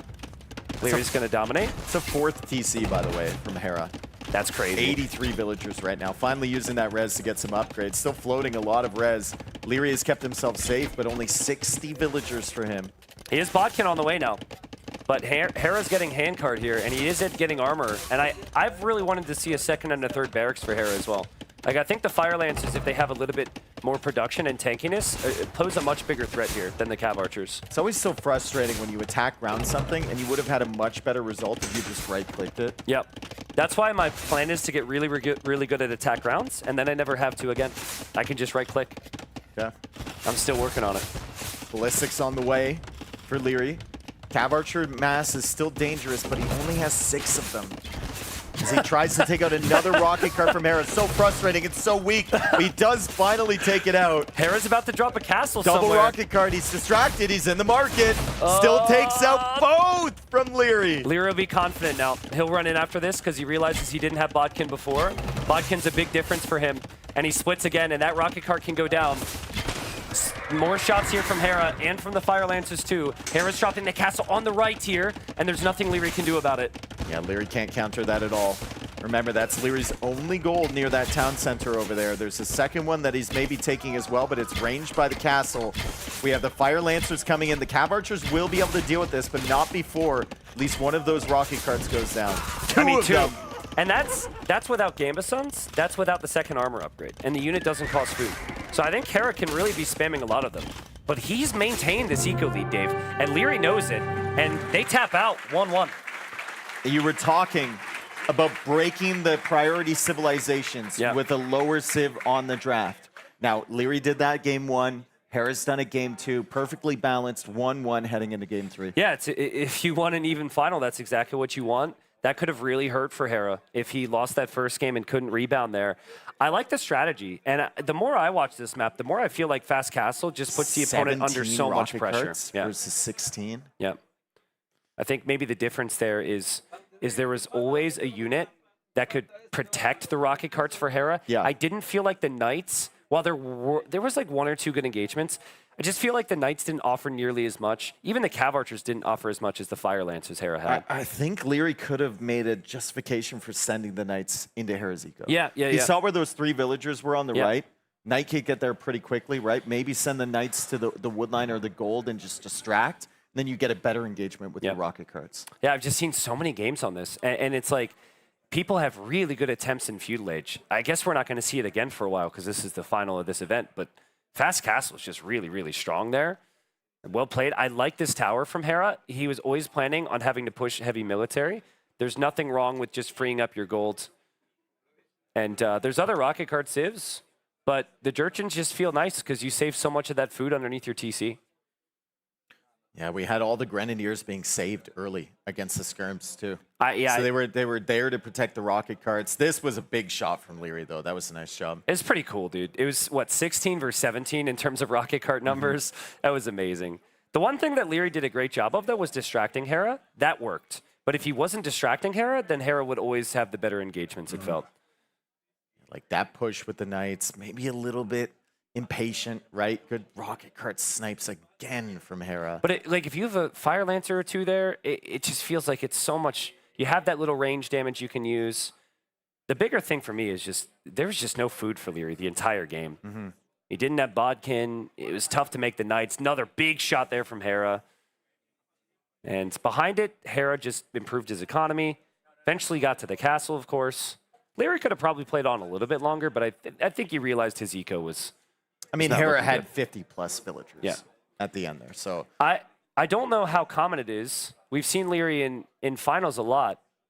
I can't remember too many times I've seen him like physically react with some frustration like he did with some of these shots from Hera. So he might need to resettle his mind a little bit here. It's an excellent castle from Hera as well. Shutting down the gold on the right from Leary. While he's putting the castle down, of course, he's taking out more rocket carts from Leary. And damaging the Cav Archers. We're about to head into game 3 here, folks. It's Leary's pick now. Won the first game. Hera gets the second one. And where does Leary go? It looks like Fernando de Noronha. It's going to be the water map. I'm just so curious about the draft. I'm such a nerd. I'm thinking about draft priority more than the games. But like, game 1, Hera loses with number 1 pick. Game 2, Leary loses with number 2 pick. Now we go game 3. I'm thinking it has to be number 1 pick for Leary. And then it's going to be like number 6 pick for Hera, right? Because like Vikings are insane on island maps. It feels like, in my opinion, they're the best. Celts might be in the top 5 though. People have been taking a lot of good wins with them. Yeah, I mean, Celts is just, you get that extra wood income, and then you just spam units. Yeah. You don't really think about it. I think when I talked to Andy and he was talking about his match, Celts versus Vikings against Hera, he actually felt good about the Celts even after the loss. He just made a mistake on when he went up to Castle Age. And felt like he should have spammed more units. And Hera just played Celts. I think it was against Dravidians in his semifinal. And I think very easy to just look at that in the time we had in between and just be like, okay. Because I think he felt good. He had a good position. Like, where do I need to tweak things?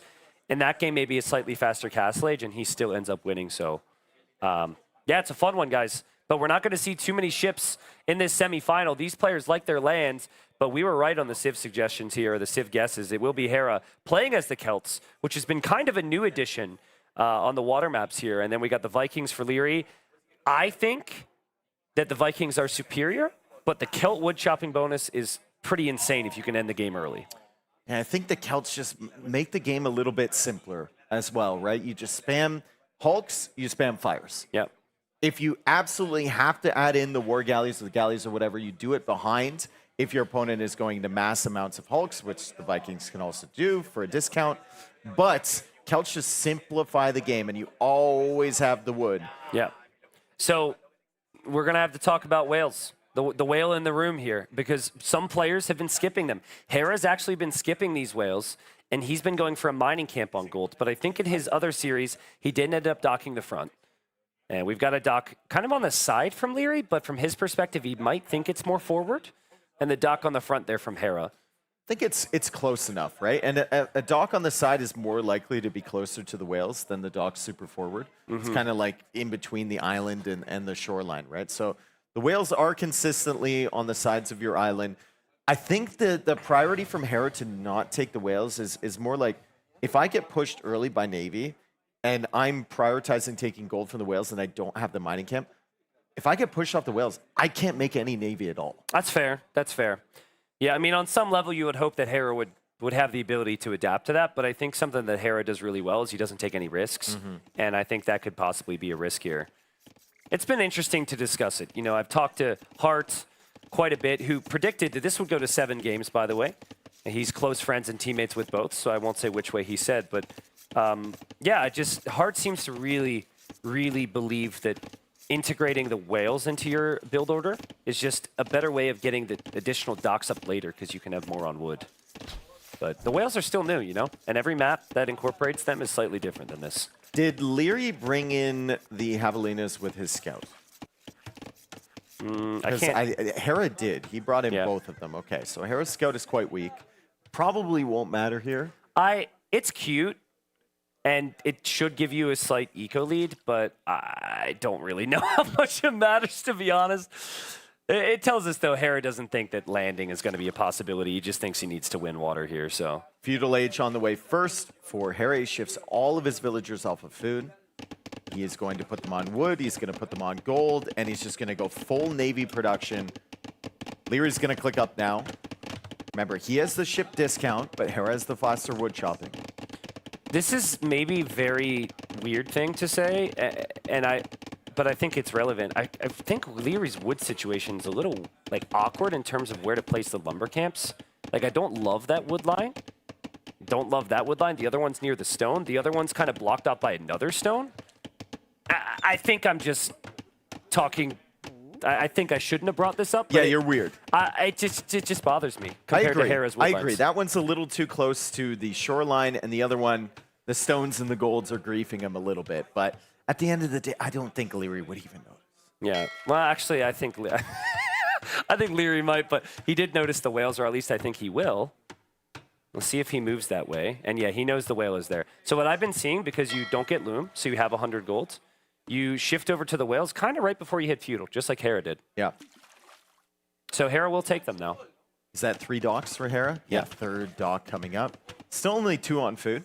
You just need enough food to keep the villagers coming out and to get fletching eventually if you're going to go for galleys. Should be fine, though, since he's actually opening galleys. Interesting. I thought he would open a Hulk or Fire. We've seen some games where how quickly you find the enemy can snowball this so hard. Like if Hera goes directly where the docks are for Leary, Leary could actually have a little bit of a problem. But if Leary has an extra 30 seconds to wait for his fires, he's completely fine. So there's a little bit of luck involved. Usually it evens out.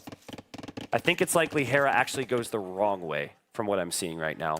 Well, if you're the Vikings player and you're playing up against the Celts, are you wanting those docks forward? Like, where does Hera think the docks are going to be? On the side? In a forward position? Well, he's thinking forward, but it is on the side, yeah. He's going to the other side, so it's a long way around for Hera. Those will be annoying if he keeps going eventually for Leary. They will show up in his fish when they're probably fighting in the center. But that means that Leary can come forward with his fires, and Hera's going to have basically a full navy full of galleys at the moment. And the fires hard counter those. However, Hera now queuing into a few fire galleys behind that. So I talked about it with T-West. We haven't had a chance to talk about it ourselves yet. It's been crazy to me just how many docks we're seeing. Yeah. Because the fires can take down the docks so fast, people aren't just going 3 docks and like min-maxing and just getting to Castle Age with the market. Like we're seeing 5 and 6 dock production here. So I expect big numbers, and I also don't expect a single Hulk at this point. There's too many galleys, there's too many fires, and people seem to love those fires as Leary snipes his ship there. Well played. Yeah, nice job there for Leary. He's also adding in galleys behind this. So this oftentimes happens, right? The player who opens, as he's housed right now, should be able to get that sorted out. The player who oftentimes opens galleys, 5 minutes from when they open galleys, they'll have less than their opponent, right? Because their opponent goes hard into fires, then they go hard into fires themselves, and then their opponent senses a timing window to go back into galleys, although Leary now that he's getting to 5 is going to add in fire galleys. It's a constant like kind of tic-tac-toe between the two of them. Yeah, forgive me viewers and forgive me vodka, but I need to just see the scouting from Hera. Did he come back with those galleys? I think he did. Those galleys, okay, so he actually decided, let's not waste the opportunity to go back there. I think that's smart, because past a certain point, you need to have all your ships together here. And that is dock number 4 from Hera, I believe. I think so. And I think it's already 4 for Leary as well. So big ship production from them. And it's an even mix right now, but no fletching yet for Leary's galleys. So if this does carry on, and it's kind of a stalemate, right? And we just keep slowly building up, and I'm assuming they both click up to Castle Age around the same time, it should be heavy advantage for Vikings. I think so. But I think in the event, it becomes a heavy advantage if they can turn this into longboats. And they only turn this into longboats if they can somehow keep the galley number down. Now, people are going to be like, wait, what, galleys? I thought fires countered them. But in my opinion right now, longboats actually shred fires very quickly. So it's actually the galley count which Hera might prioritize. We'll see.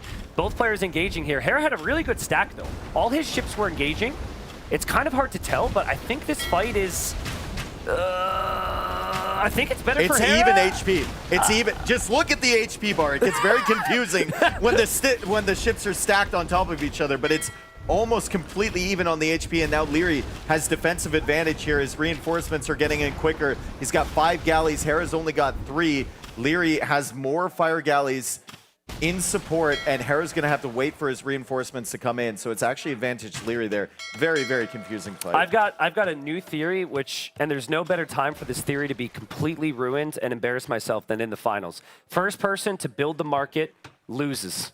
That's my theory here, because I am all on board on just huge ship numbers, and I feel like even 5 docks could push because you can just smash people's production.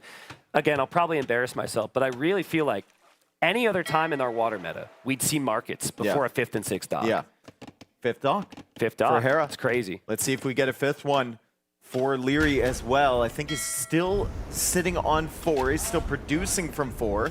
Fire galleys stacking against fire galleys. Would love to see demos in the meta right now because they could go crazy over there. But Leary is full focus on the fire galley mass from Hera. Once again, I am simply HP bar watching. I don't know what's going on.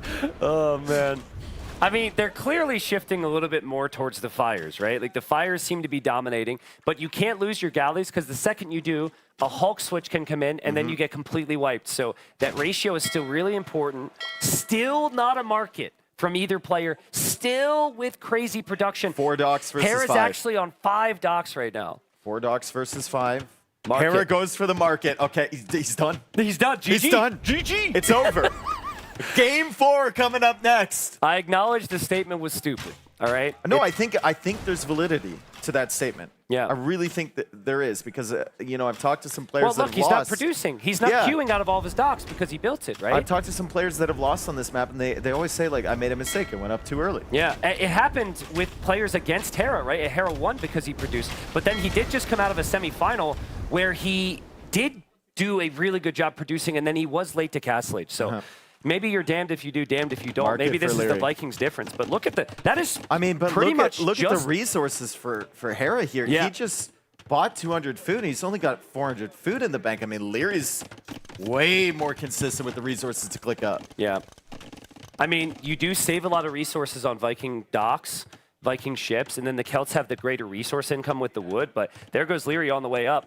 Is Hera close? Oh, it's painful. He had to cancel his queue? The score dip, by the way, bottom right, that'll tell Hera that Leary's up. I think he idles here. I think you stop producing Vils. Well, Hera's going to try and come in because he expects Leary to have a smaller navy than him. But Yeah. if you look at the military count, it's actually superior for Leary as we see them both at 1,500 to 1,600 HP. Dave is not looking at the battle at all. Bottom of the screen, baby. But hey, viewers, 1491 versus 1497. Viewers, you can look at the fight. We'll look at the HP. Don't you worry. We've got you covered here. This is a fight for Leary. It's also really hard to do this in-game. You can't select all the HP bars for the enemy. So Exactly. This is a clear up for Leary. yeah, it does feel like it. And Hera's on the wrong side of the island, too. He can't come back. He's committed now, or he gets chased down, which Committed could be really, with really what? bad. 2 weak fire galleys? Yeah, well, I meant you can't retreat. KD's even here. Hera's still not up, Dave. He still hasn't clicked up. The micro's been there, the production's been there, but Leary just slightly better. Kind of reminds me of game number 1. They're doing very similar things, but Leary seems to have maybe the slightly better management if they are both going for the same Can we thing. look at Leary's eco at home? What did he have around there? I think he just sent villagers out to the berries a little bit sooner. deer. And he took The the deer, fish. and he had the villagers on the fish as well. I think he also switched off of the whales and Yes. had like a bunch of deep fish. And I think Hera's been very, very whale heavy. Yeah, just probably switched off the whale. I don't know. We'll have to check the food collected later. But Hera's going to see that, and that's bad. That's really bad, That's especially bad. when you're playing Celts here against Vikings, right? Yeah. You want to have the initiative. You want to be the one pushing, killing his docks. Unfortunately for Hera, he's in a situation where Leary just has cheaper ships. Leary's going to have more military coming forward, and Leary's going to have a significant timing advantage to these upgrades. Viewers, go ahead and guess how many docks Hera has when he makes it to Castle Age, because I'm going to go with 2 or something, because Hera can't fight because has worse units, and if he doesn't fight, his docks go down. So there's 1 gone, and Instantly. now and now he's going to have to just rebuild them all the time. University also going up for Leary. He'll probably prioritize the speed upgrades I'd go from his Siphons university. as well. Actually, Siphons is really good because you're working away on killing Hera's docks. Yeah. That's dock number 2. He had 5 to begin with. He's also working on 1 in the north. Perfectly comfortable taking this fight right here with the upgraded ships. And if you're an HP watcher, I mean, look away because Leary is clearing up this fight, and Hera will have nowhere to go. I mean, you might as well, right? You might as well take that fight if you're Hera. The game is over at that point. Leary bounces back. And so Leary wins with his number 1 civ. Hera took a risk, picked 6 to try and win with the Celts. It didn't work out, but I gotta say, like, it kind of felt like they were mirroring each other, except for the Castle Age time. Yeah. So can we see resources collected, food count maybe? Never make a market Yeah. first. Always second. I mean, he collected 600 more food. Hera collected more think wood it was. and more I think it gold. was the deer. I think he probably just had 2-3 villagers on the deer. He took a couple of them. Yeah. The berries, the shorefish. It's tough. I will tell you that, like, sometimes these maps where you hard commit your resources onto heavy wood, heavy gold, it feels a little mindless. And I think for viewers as well, they probably think like it's just brainless. You just spam boats, right? But there is some logic to it, and that level of macro there was the difference. Fantastic job there from Leary, getting a win with his first civilization pick. Hera tried to go and break another early civ pick with something that was late in his draft. It worked for him on the previous game, but doesn't work here. We actually get a short one. All things this is considered on this super map. close. You can see now 14 on food for Leary, 8 on food for Hera. So Hera just went too heavy on the wood and gold, which is maybe an option if you can use the market, but he kind of tried that and it didn't work. And Leary, I think, was also a little fortunate that Hera went to the wrong side with those first 2 galleys. Did Leary lose a single galley that game? I'm not sure, man. It didn't really feel like it. I don't think he did. Yeah. I think he went up to 5 galleys and he just stayed there. Yeah. Watch him lose a galley right here. Also, Hera fires on. Yeah, he lost one. Nice call out, Dave. Nice call out. Everyone's very impressed. I mean, again, it feels like a Game 7 type of final to me because so far, every time I see a player lose, I'm like, all right, that's fine as long as they get the next win. And Hera, it's going to be on him now to try and turn this around. And I would say Tepui would make a lot of sense because he's got Burgundians, his number 2 pick. And Leary, I'm not really sure what he'll play there, Dave. Like, Romans we've seen. We saw Andy try the Scorpion play, but I don't really think the Scorpion build is good for Leary. Or he's not really a fast castler. What else can you do? We've seen, like, heavy man-at-arms. You can play Georgians on that map, I think. Okay. I think there's an argument to play Saracens if you're going to try something a little bit new, right? Dravidians, maybe? Man-at-arms? Dravidians is a possibility. Yeah. I mean, where else are you going to use that? Lensois Mariniensis, I think that map, it's pretty damn strong as well. I don't know. But yeah, guys, we are here. Best of 7 in Brazil. It's been a good one so far. These players, it's like, in 7 games, they'll have like 1 or 2 super late game bangers. Yeah. But then the others, it's like... just fast. Yeah, I compare it to like tennis where it's like one guy's serve and he like never loses on his serve, right? And that's kind of what it feels like. So it's been fun. Leary warming up the hands. Apparently it's a little chilly on the stage. That's what I've heard from a player or 2.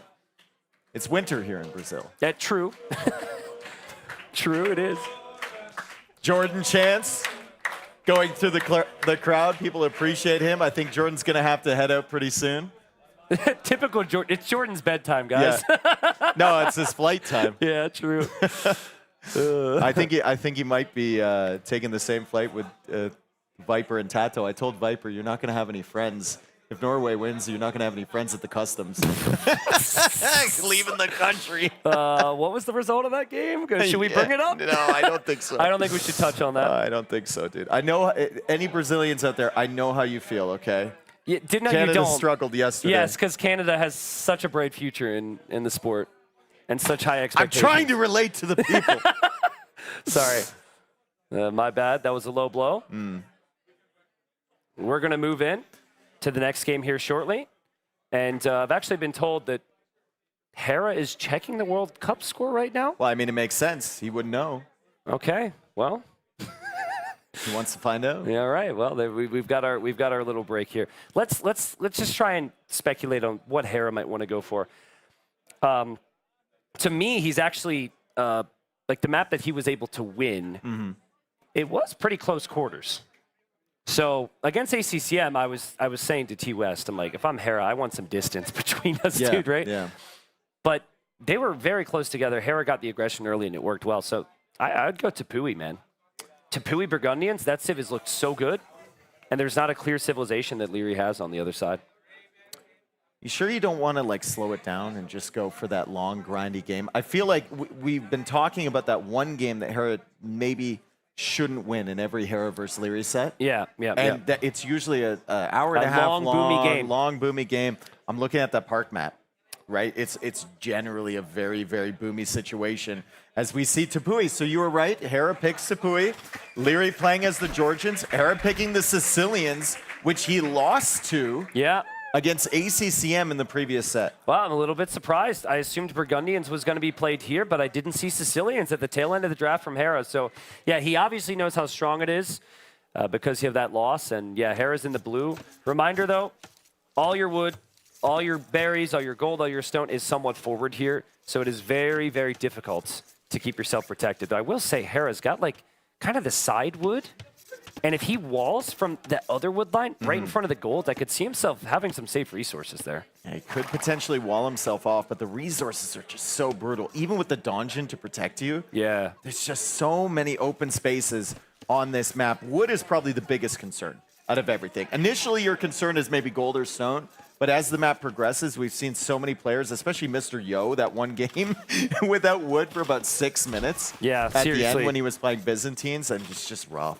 I don't think we should forget about the potential to add some churches later. Yes. If this game goes late, right? The churches can defend. They can also help push. I don't think it's as likely, but it is doable. Do also want to see, does Leary have a mill yet? Because if he doesn't have the mill, okay, he does. The reason I was concerned here, you need 2 buildings. And I had a game not so long ago where I tried to go all on food, didn't build a mill, and then I couldn't go feudal age. So Bad. We're good. We're good. Leary's fine. And he's going up 17. No way 17 pop's doable. 17 pop with Georgians? No way. I That's think it doable. is. No way, I dude. think it is. No Let's see him drop off way. the food. Pop, bing! Wow. Up to the feudal age, 17 pop. How much idle TC? Read that out for me. That is a 0-0-0. Thank you. Yep. All right. Viper is saying goodbye. And he said, don't talk about it. But see you, Viper. Love you, bro. Take care.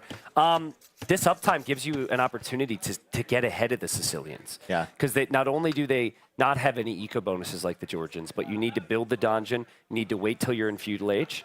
So I like the play. I haven't seen it yet. I'm still questioning how fast it is. I feel like you can't go for scouts because you're not going to have the food. But super fast archers, hold the map, could make a lot of sense for Leary here. I heard about half of what you were saying because the look that Dogao gave Viper when he said goodbye. Disgusting. Oh, man. Well, knowing Viper, I'm sure he had a joke to crack there. Yeah. So. Super fast archers, though. That's where you were going. I think. I think it could do a lot of damage, right? Like, scouts can always be quick walled out. Gives you some element of map control, but archers are also just like way more consistent against the sergeant play, especially ready? once you get fletching. This is what we call an anti-hype moment, right? This is the fastest feudal age I've seen in this entire tournament on this map. Yeah. Watch Hera's reaction. He's going to freak. Ready? Ready? Ready? Yeah, like I said, anti-hype moment. No reaction. But he does run away, so there's that. I mean, his scout taking a little bit of extra damage. He's still building the donjon at the front side there. We're going to have a villager walling up a little bit. And like you said, the walls come down easy with that map setup from Hera. I'm really surprised Hera's gone double lumber camp as well. Like that is a build you go for when you've got space and time. And Hera tries to get the trap. But Trying to get a little spicy here. There's the donjon, and the donjon's really nice actually. It protects the berries and the gold at the same time. So that's even better than the one that we were able to see from ACCM. Out there taking the foxes is a villager. I mean, the foxes are such an important part of this map. Yeah. The players usually have just one roving villager around the edge trying to find all of those, and it brings in gold so quickly. Now, Hera still going for the archer range behind the sergeants and still ahead on resources collected too. So much more consistent eco for him. It's a tough build for Leary. Going up 17 pop. This is just so... It's so much harder for Leary now because Hera's walled and Hera's got the donjon and the map's so freaking small you can't do any damage anywhere else. Hera going for the block. There's also the blacksmith villager here, but you see the confidence Leary had. Yeah, in that if fight. anyone can pull this off, like having 2 archers on the field and feeling like you're in the dominant position, is probably Leary. Yeah. I like that from Leary. He doesn't get too desperate. He goes, go ahead, go heal that. I know it'll take 10 minutes. It'll take forever in that Yeah. dungeon. Yeah. And fletching is on the way for Leary. So now he can pick away at the wood line. Then he knows Hera's walled too. He can avoid that donjon because it will be protecting the gold and the berries there. But wood is still going to be an issue. One big thing about Sicilians on this map, because there's such a lack of wood, that farm upgrade means a lot. Those farms are going to last forever. If we can click on one of the newly built farms just to show people like how much food is available, we'll watch it once it completes here. With the farm upgrade with Sicilians, I mean, Hera's going to have 344 food. That's a lot of food. That's so much. Yeah, also, if this goes into ranged units, Sicilians, they resist bonus damage. And that's not just ranged units, that's all units. So spearmen are less effective and skirmishers are less effective. So I think that we found out more and more just how strong Sicilians are with those bonuses. And that's before we have to remember the donjon's defensive, very nice for Hera. The eco's walled, and he could even move forward with sergeants at some point. I think the only thing I don't like for Hera in this map right now is that Leary has a bigger group of range units. Agreed. And Leary is going to dominate the map, and Hera's going to have to catch up with his skirmisher count at some point. I love the walls, I love the donjon, love the farms, Love the way the eco is setting I- up for him, but like Leary with map control with a big group of range units makes me incredibly nervous. You know what ACCM did when Hera was in a situation like this? He immediately countered him. He says, okay, I'm basically walled. You're not, and you're coming to my base, and he counterattacked right now.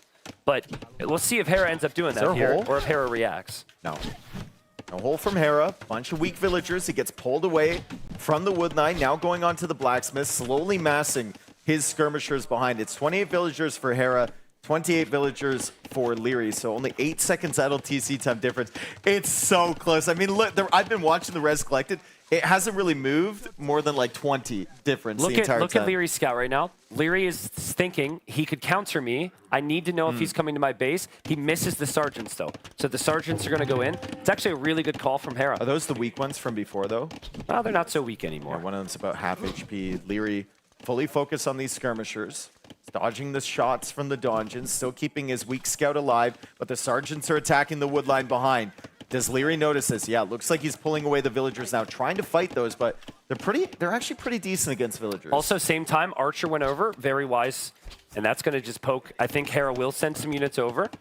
Leary also comes back here. He drops some houses and palisades, and Hera's clearly going after the Archer. Rare moment here for Hera, not watching his units forward, and Leary gets a lot of damage against those, and that's the counterattack. That's the distraction from Hera, just dying for free. But this is also the level. The KD is 2-1, and we've gotten that excited. Huge advantage for Leary. The KD is 2-1, and it's like unbelievable that this has happened so far. It's also unbelievable how consistent Leary is. Like, you see all this stuff, taking all these fights, and then I just look up at the resource bar for him.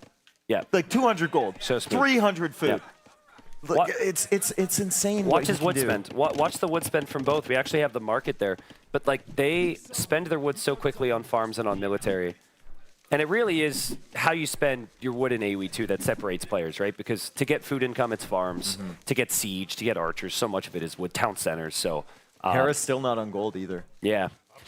You know, that, and also he's not only is he not on gold, but he's not really floating enough stone to sell either because he built the dungeon as well. Well, Leary's like, kill my scout.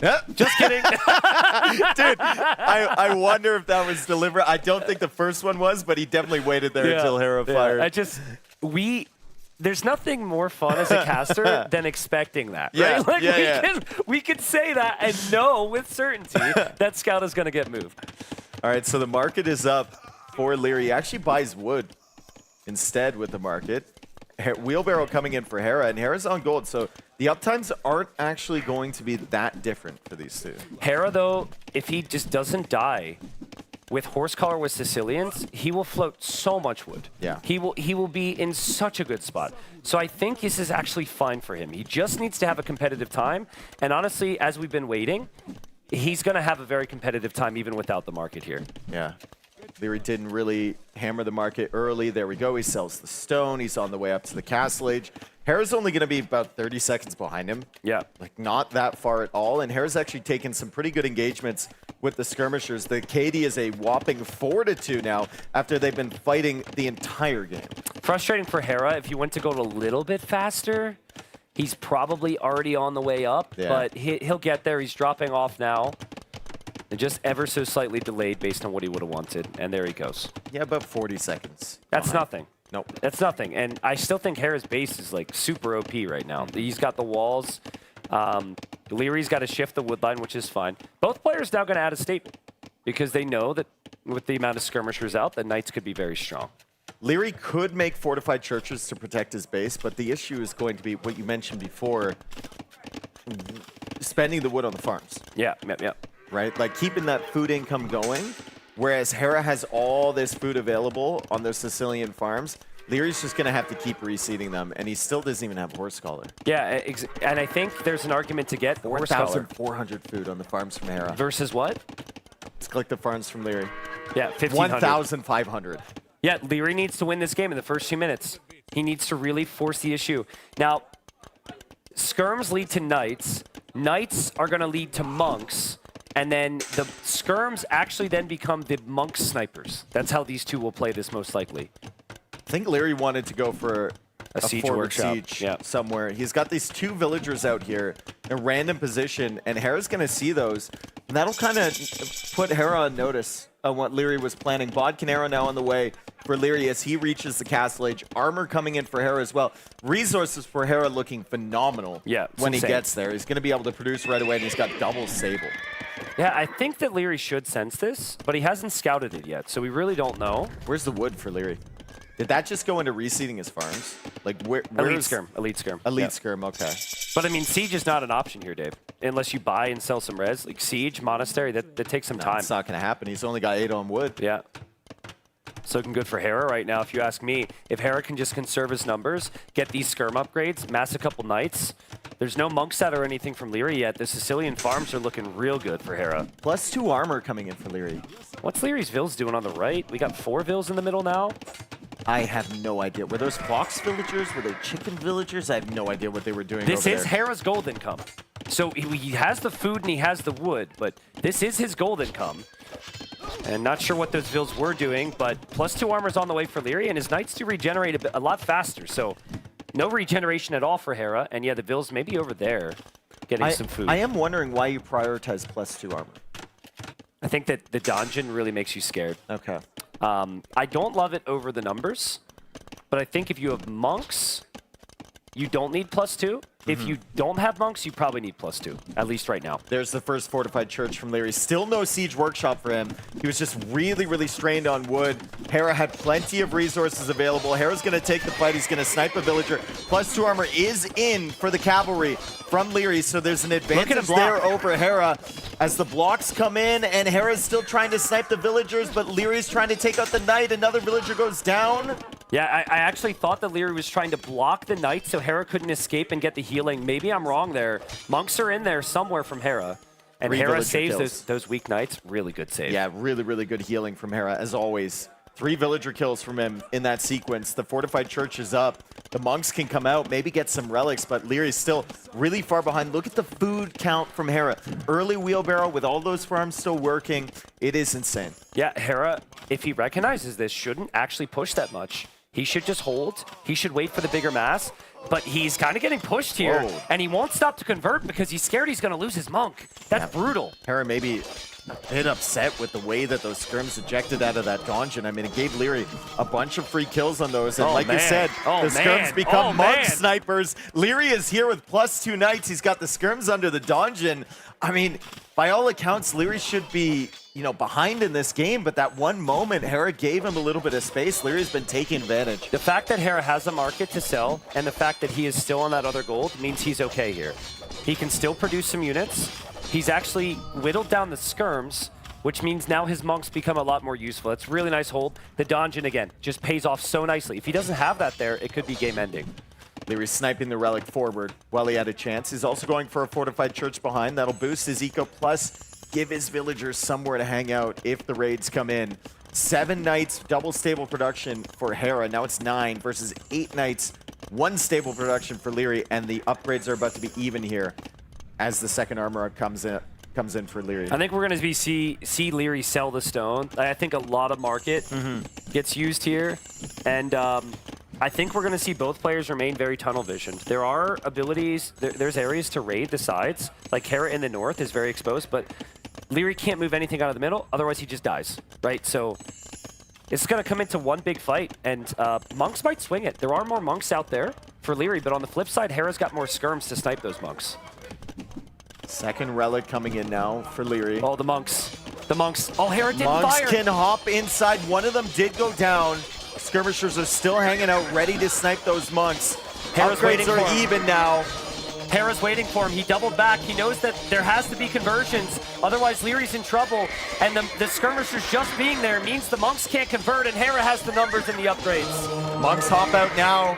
Leary's still trying to get conversions, but Hera is waiting. Like you said, he's sniping the monks down. Another fortified church for Leary, but he's behind on eco, significantly behind on military, and he doesn't have the upgrade advantage anymore, and he's going to tap out, call the GG 2-2. We're going to a game number 5. This has just been neck and neck the whole way. It's crazy, dude. I mean, I have experienced deja vu for the 12th time in the last 3 years, or 2 years. Like, it's just back and forth. We've been here before. We've been here before, back and forth. back and forth, back and forth. But ultimately, while the feudal age time was impressive from Leary, he didn't do anything with it because Hera set himself up so defensively. Yeah. And if the Sicilians can place that many farms with horse collar, they're always going to be in a better position there.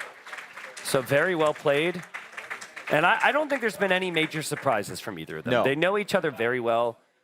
Maybe here, like maybe Leary goes for that one kill and things are slightly different, but I didn't have an issue with that, to be honest. I don't really think so. I don't think that Sergeant really added that much, right? It just died in the back of Leary's eco. I think it was just the walls, the later uptime for Hera, more consistent economy, and just the fast archers didn't do enough. I find with other civs, there's too much to wall. Yeah. So you can wall like part of it, but then some of your eco's exposed. But the donjon protects so much. Correct. So here with Sicilians, you have the donjon, and then you just partially wall somewhere else, and then your opponent's out of luck. And that's what Hera experienced against ACCM. So this is a good start for Hera. Those knight saves was very nice from him, and this was also some nice patient play. It looked rough initially, but he just had so much more production. Yeah, Leary hung out underneath that donjon with these scrims for so long. It's like he didn't know he was being fired on by the donjon. He lost so many of these scrims. Well, also, you're thinking about your knights there, but look what the donjon focused. It focused the skirms, and once the skirms were gone, then the monks for Leary were useless. So that was pretty smart from And Hera. then by this fight, I mean, it's already over. Yeah, it's already over. Hera's spamming from 2 TCs. Look, he doubles back. He doubles back because he knows the monks will eject, and the monks can't get the conversions.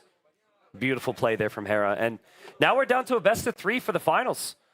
And it's been a long day. Both players had to win best of 7s. They will take their, well, I thought they were taking a planned break. I think Hera's gone, but Leary's still there. Yeah, I believe. It is planned break time, so we may have a little bit until we get into the next game. But the map's coming up. We got Park. That's the one map remaining on Hera's side. Park do what? Park do you say it? Park, do you say it? That's not what I'm reading. That's what I'm reading right there. No, you first, by all means. Parque Iparanga. Hey, there we go. Parque do. What I said the first time. That's the one. Série de Carajas is the other map. Carajas. And then the other one. Lensois Raniensis. I'm Dude, close. You did a really good job. We close. actually had like a little powwow pep talk on how to pronounce some of these maps. Yeah. And Dave said, don't worry, no matter how bad you do, T90 will make you feel very good about yourself. So always so supportive, you know? Game 5, where are we going? Leary's got 2 maps. I'm trying to think. Hera's wins so far. Pretty much standard land on the Nomad map. That map right there, standard land. And Leary's win was standard land. I don't know. I think the draft gets a little bit more interesting now. Yeah. Because Hera's got Burgundians and Persians and Malay. Like, he's got 3 really top picks for Leary. He only has Dravidians at the top of the board, so that doesn't look great. I think you try and get the win with Dravidians right now, and I think that's probably on Lensois. I think you get the docks down. The thing I want to look for there is, does Hera Vilrush? Because he went for Loom and the forward scout to Vilrush the woodline against Andy. I know Vinchester did that as well. And he did it with Malay, which he has picked here. So I think if you know it's coming, you can just scout for it, and you can beat it. Yeah. So, and Andy also said, not making an excuse for him, but apparently the lag issue he had was like right when Hera arrived to his woodline. So, yeah, I would go there, I think. Hera clearly doesn't want to play hybrid against this guy. He went full land. Well, that's excellent analysis, T90. Oh, thank you. I appreciate it. I was thinking along the same lines. We're going to take a short break here, though, as the players recharge and rest. They've already played a best of 7 earlier in the day, and we're just going to take a short break, so stay tuned, and we'll be right back.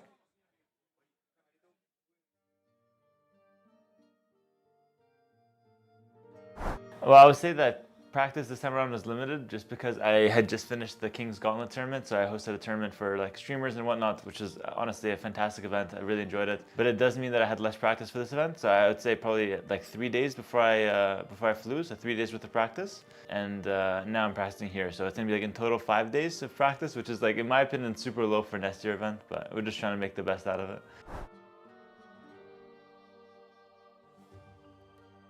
I would say, well, first of all, I really enjoyed hosting the King's Gauntlet. I think it was such a fun event. I had such a good time. It was probably one of my favorite events like ever, just because of like how interesting and how unique it was, how like close the sets were. I just really enjoyed every part of it. Now going into the Brazilian Dynasty right after, I feel like my motivation is actually unchanged. So I'm actually feeling very motivated, very excited. If there's anything, it's just a lack of time. That's nothing more. But as far as my mentals and my motivation, always high. And you know, I love playing Age of Empires. I love the people, I love the community, love the game. So I'm really excited to be here competing.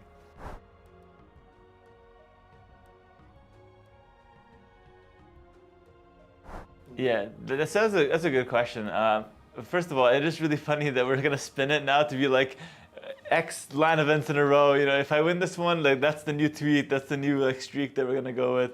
This is how you frame it, which is really funny to me. But in seriousness, I actually don't know how it's gonna affect me. Like, I could see a world where I'm gonna be less confident and maybe second guess myself. I actually don't know. I thought it would affect me a lot more actually, that I would be like depressed for like 2 weeks, like can't get over it, or like, you know, very upset by it. But truthfully, I was upset by it like any other loss. Like I was disappointed that I lost, but I was streaming the same day. I casted the finals of the event.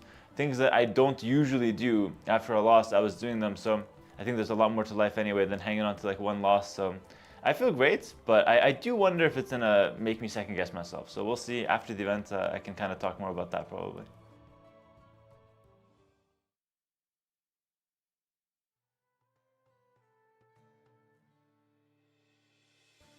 Yes, always is. Over the last couple of years, it's a pretty good goal to have. Obviously, usually I get disappointed. But looking back, you know, it's better to aim for the stars and not quite reach than aim for, I don't know, like some trees and you make it and then you're still not happy. So I think it's better to have somewhat realistic goals, which are a bit further away, and not hit them than set your bar too low and then exceeding those.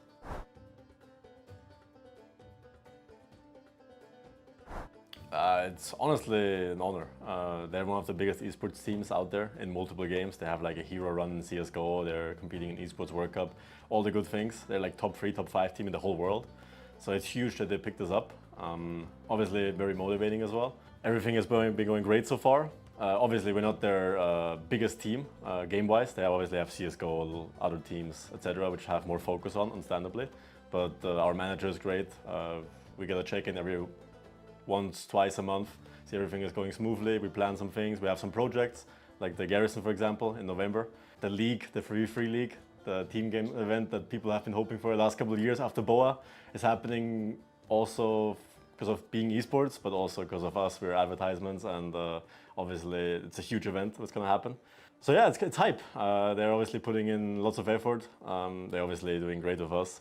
Our results have been great so far. And now in November we're gonna have a tournament, so gonna be hype. Looking forward to it. Yeah, I play a bit more, definitely. Usually I have like 10, 15 games on my stream, like 3, 4, 5 hour stream, which in the past I haven't really done, which helps a little bit. New civs, you know, experiences, there's lots of new stuff, so it helps in that regard. But I've been pretty motivated with streaming, so I'm gonna keep that up for the next couple of months, once or twice a week on average. So I'm gonna overpromise, you know. Now I have my other job as well, so it's a bit tricky to find time, but I'm sure I will keep the once or twice a month going for the next couple of months. So it's gonna be good.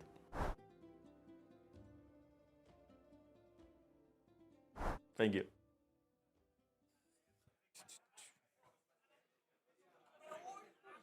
All right, folks. Well, we are back. We're about to be back into this. It is 2-2 here in this amazing final of Brazilian Dynasty, and the winner will get this magnificent trophy. Looking absolutely sick up there in the middle of the stage. It's so Dave. cool. And it was made by Chupta, who's here, and his class of students who are, I think, 11 to 14, 11 to 15. So really, really impressive stuff from him and his students as well. And they also made a bunch of mugs. I already have the Aztec one. Yeah. Chupta gave that to me today. I don't know if you've dibs one as well, but they're super, super sick. Yeah, really, really cool, dude. I love that. Yeah.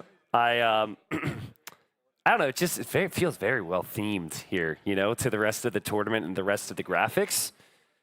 And cameraman is zooming out here. It is actually, it's a helmet, like a jaguar helmet, and then there's a skull in the middle. Is that the one that we tried to put on our heads? No. That's like a copy of that. That was like their test. That was version. their okay. Yeah. You want to tell them how that fit on your head? It doesn't. I've got a big head. Like it went on, but then I couldn't like tilt it down. So I got a big head. Right. I was able to get it on, but very uncomfortable. Yeah. Would not recommend. Yeah. So, but now really cool, dude. It's been awesome, and there's so much of this event's been awesome. Obviously, we've had our growing pains here or there, but it's been good fun. And now we're close to the conclusion, which for me is always this little bit of like a mix of sad and excited. Sadness and hype and everything. Yeah. But I mean, to dial in here, we've got a best of 3 for the final, and it was mentioned in the interview. Now, the interview was taken prior to the event. Like, Hera no longer has that S-tier streak, and I've felt at times I'm seeing Hera not doubt himself, but I'm seeing he's up against opponents who believe he can be taken down a little bit more at this event, and it almost happened in the semis. We'll see, though. I mean, the land streak is still alive.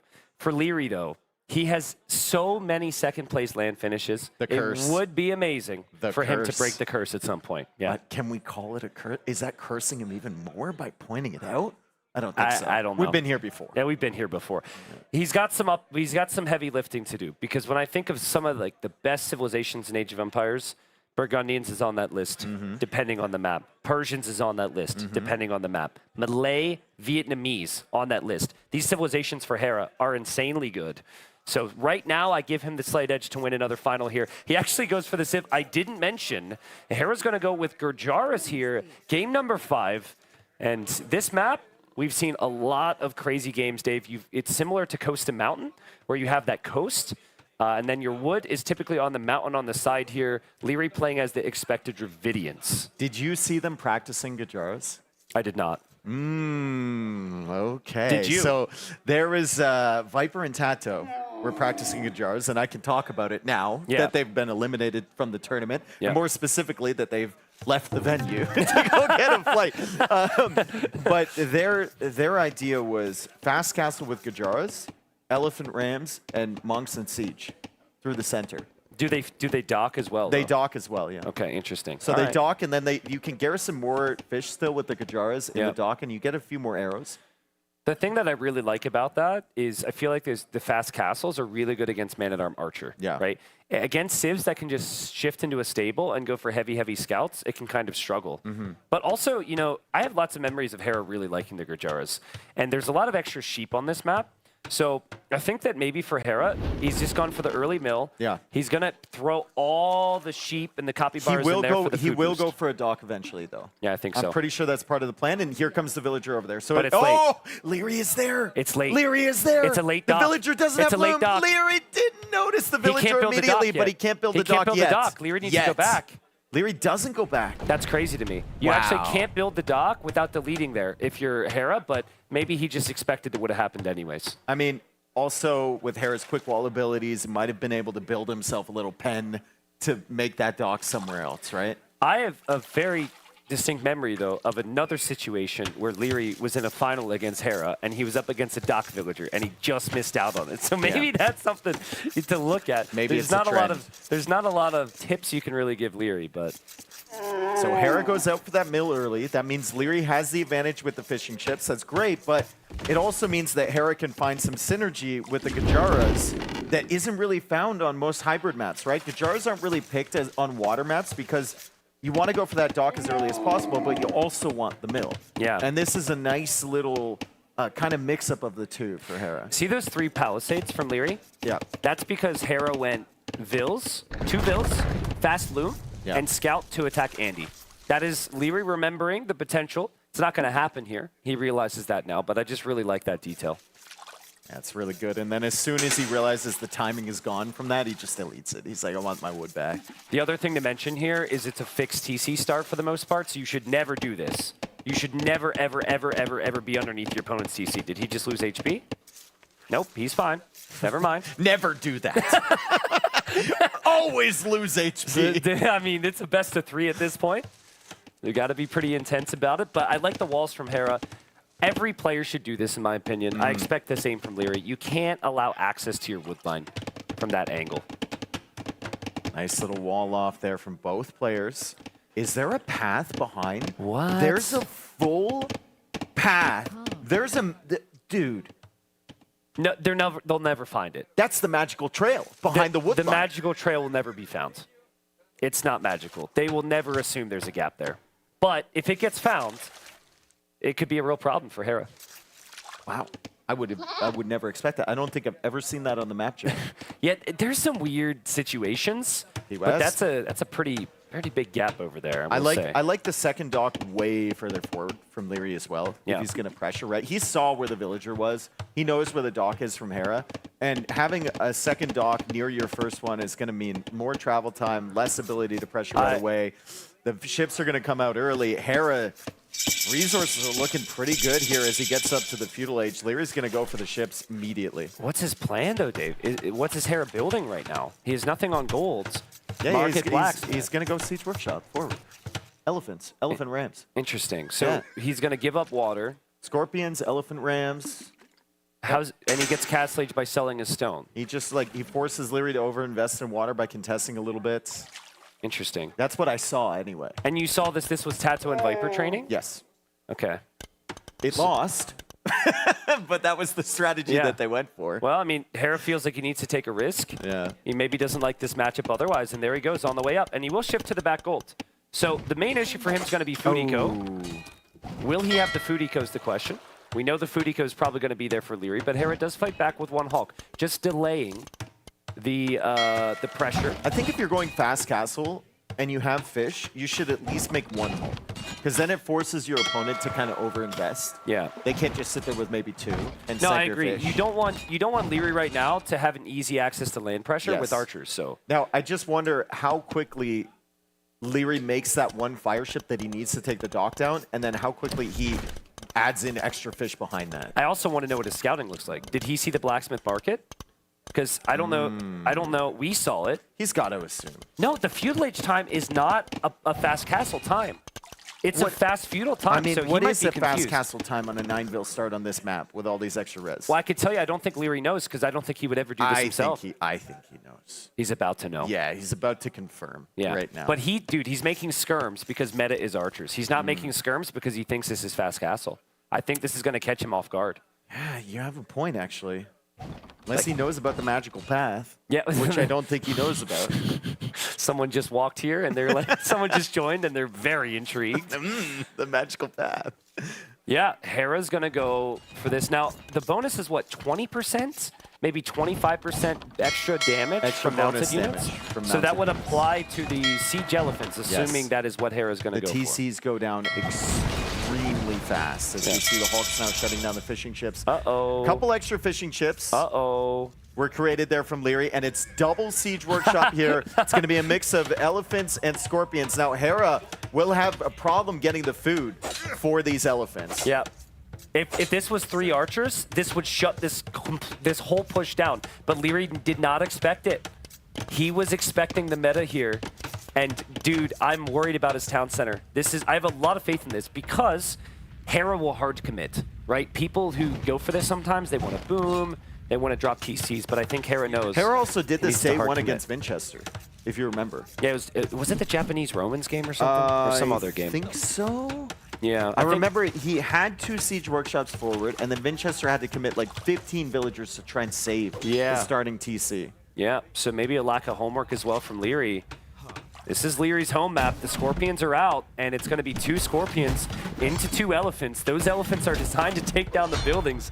Castle Age is on the way. It is all about delaying here. You have 8 fishing ships with the Dravidians. You should have a better eco than Hera does. He has more res collected. Ooh. Stone walls is really nice. Yeah, from Leary. Because if you get to mangonels here, you're probably completely fine. But you need to get the mangonels, and you need to wait 2 minutes. I've seen disgusting things done with these elephant rams against town centers. Like, I don't know if stone walls are enough. I'm with you. I don't think Leary makes it Castle Age. No. I watched Sudden Disaster. Yeah, I know what happens. I don't know. I think Leary's realizing as well, like, holy crap, my barracks is going down. Spearmen are out, though. Smart. I don't know if it was intentional or if it just ends up happening, but he needs to keep these things away right now. And he's actually saving quite a few villagers. Oh my goodness, Leary. What? He's saving his builds somehow. He's getting the stone walls up behind this. Leary is buying himself time. I mean, even if he gets to Castle Age, it's not going to be easy. He finally does lose a couple villagers. He's committing more and more and more. It's only 52 seconds away. Hera just trying to make it through the gap. This is deja vu to the Hera-Winchester game. Dave, I don't know if he makes it. This is Gurdjara Elephants. It's really strong. Leary's got to bring everybody, and so much can die as well, so it might not be worth it. To 25%, the TC's like halfway down right now. The villagers are so weak. It's not gonna make it. I don't think so. he will. I don't think the so. villagers are all going down. It's 8, 7, 6, 5, 4, 3, 2, 1. He makes it, but he loses so many villagers.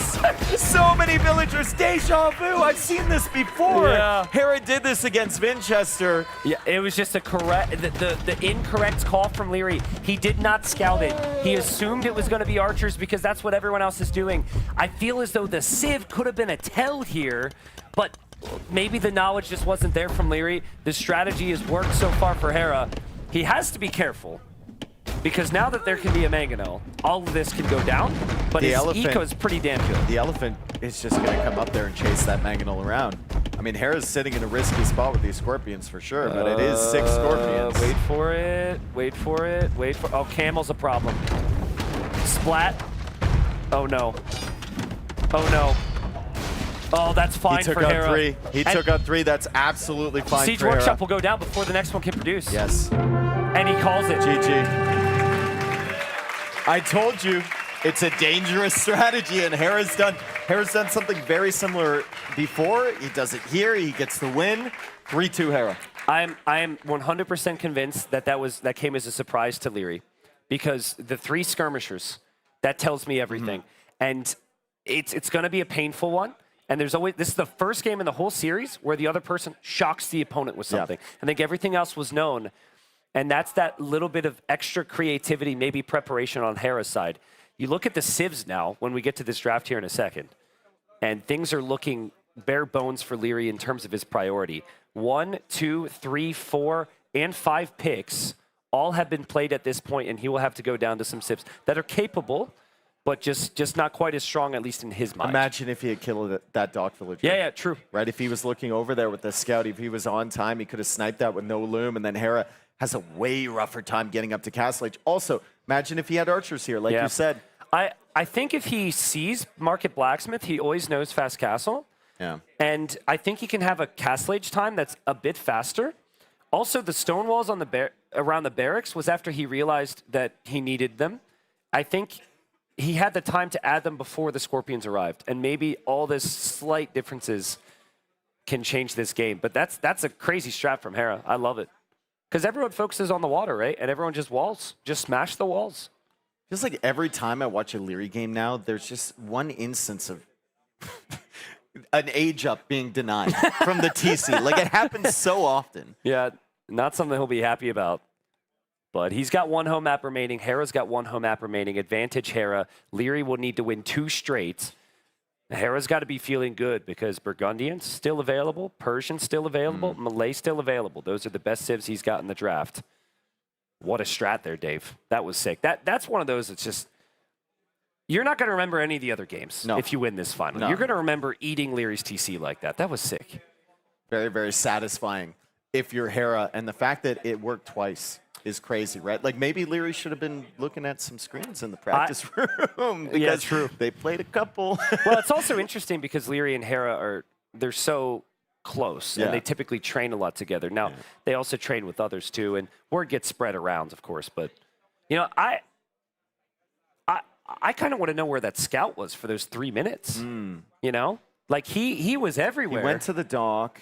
Then he came back. He went around the back. Maybe to find some hurtables or something like that. But and also the way he scouted the base, like he scouted the back of Hera's base instead of the front where the production building's going to be. It was a little unfortunate with the scouting from Leary overall. Yeah, I think unfortunate, and it's probably just not something you're used to. There's not a great sense of urgency to scout anything on that map because everyone always goes archers, at least so we thought. So civ-wise, I think Romans is one of the best civs out there for Leary. Yes. Very efficient civilization. Tatars as well, I really like in his hands. So I could see him going to Serra de Carajas here, playing in towards some scouts, maybe some men-at-arms, maybe some archers. But that's going to be basically Arabia style. And if that's the case, I like Hera's options as well. He's got Persians. He's got Vietnamese. And I mean, Burgundians as well. People that played them on a lot of different maps, but I'm kind of feeling Vietnamese for Hera. I think I like Leary's civs better for this map. For the next one, yeah, it's a little bit of a question mark, right? We saw Nikov try Malay on that map. We've seen Vietnamese from Lewis on the final one we're talking about, Park. And then Persians as well have been really popular there. Yeah, we don't know which map. It looks like it's going to be Serra dos Karajas. Yeah, close enough. And I think that's going to be the map where we'll probably see Romans, if I had to guess. Maybe Saracens. Leary's very dangerous with Saracens. Can play towards the archers, utilize the market. It's going to be Malay against Huns? As well. Interesting. Malay against Huns. So Leary is going to play towards that more open map style, right? Probably not going to full wall his base. Probably going to go like archers and the cav archers, or archers scout into cav archer. Knight, and then Hera. That's the question here with Malay. Like, what does Hera play? I actually would not be surprised if he just plays scouts and adapt. Okay. I don't hate it. I think we saw in the other game with Malay earlier, like Hera doesn't actually have to kill much. And if you just make it to Castle Age, you have a guaranteed villager lead with the Malay. So Hera's going to play low risk. We might see infantry opening. It can give Huns a big problem. Huns can't house wall, and here we are. We'll see if Leary can turn this around, because he started off hot here, but Hera's got 2 wins in a row, up 3-2 now, and this map's fairly open, Dave. And I find that players tend to naturally wall this up over time. One thing you don't naturally do as the Huns is build houses, which can sometimes be an issue defensively. Although he does have the houses near the TC, which always kind of throws me off. Yeah, true. I would delete them, you know, but you can leave them there. Dave, look at the golds for Leary. That could be an issue. And the berries on the front as well. There's some back options here for Hera in the long run. I think the thing with Huns, unless you're going FC though, unless you're going fast castle, you're going to have tons of military on the field. So forward golds, if anything, matter less for the Huns, just because you're going to have such a map presence. It's actually good in many ways, because think if you're the Huns player and you do have the back gold. Yeah, exactly. It forces you to be very aggressive. Agreed. See both of them pushing in the deer, trying to get those in there. Leary isn't really a double deer push guy. He can do it, but he'll do it one at a time. He won't try and set it up. Yeah. Oh, they got the time here. The only player here that really tries to set that up is Yo. Yeah, Yo does it. I think Tapta does it as well. Yeah. I think it's way more worthwhile in the 9 villager start, because you have less overall time to do things in the Dark Age. But they're bringing in the food here. Hera, 2 on wood, indicates to me that he will not go for the big man-at-arm opening or anything. And he's actually walling already.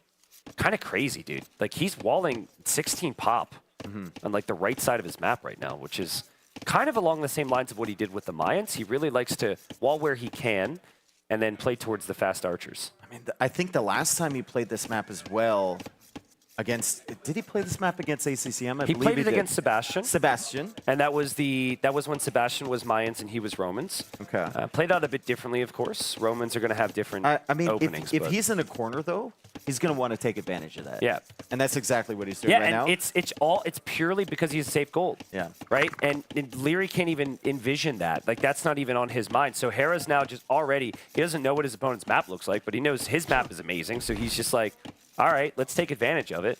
And then also maintain my villager lead, which I essentially get for free once I go fast feudal here. Malay are always just going to be 2 villagers ahead. They have to invest. It's not like Bengalis. Like, they have to invest the 100 wood or food for it. Yep. But 2 villagers is a massive difference. Yeah, it can be tough to judge in these situations if you're Leary, because if you encounter walls, you feel like you shouldn't produce army anymore. But when your base is exposed, you then have to produce army. So you have to keep a very close eye on what Hera's doing. For now, Hera has no clue what Leary's base looks like. He's going to move forward.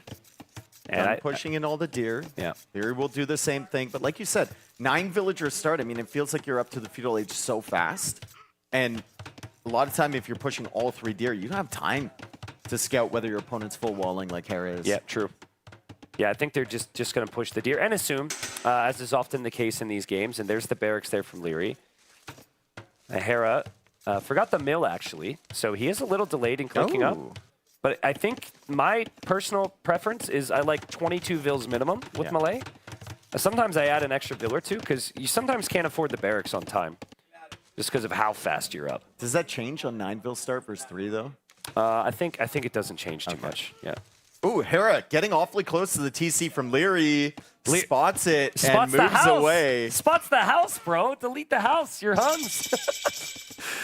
I want to know if there's a higher likelihood that someone runs into a Hun player's TC than any other player's TC. Someone's got to have the stats out there. I would say that there probably isn't a difference, but we're going to pretend there is. There's the barracks from Hera. And he gets a pretty good run around to see what the map looks like. And Leary's going to discover some walls here. And he's only going to see one forward gold. So I think he's kind of like not a fan of what we're seeing at Hera's base here. Maybe you could pressure the berries, but then you just have the Malay Spearman as well if you're going full scout. Yep. So he will need to go into a range. And then the question is, how much do you invest into this push, right? I don't see Leary as the kind of guy that's going to, tower forward something like this. Yeah. Again, you just got to judge it. I think you can make a couple scouts, and then you just have to be very, very cautious. Hera's going to open archers.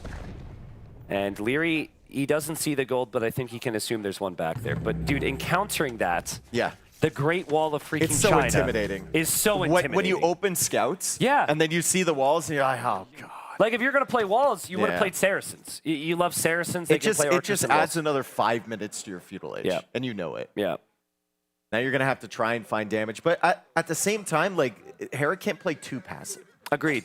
Yeah, and he's got to be careful. And actually, it's important Hera keeps the scout alive because he needs to see if there's any type of transition. Yep.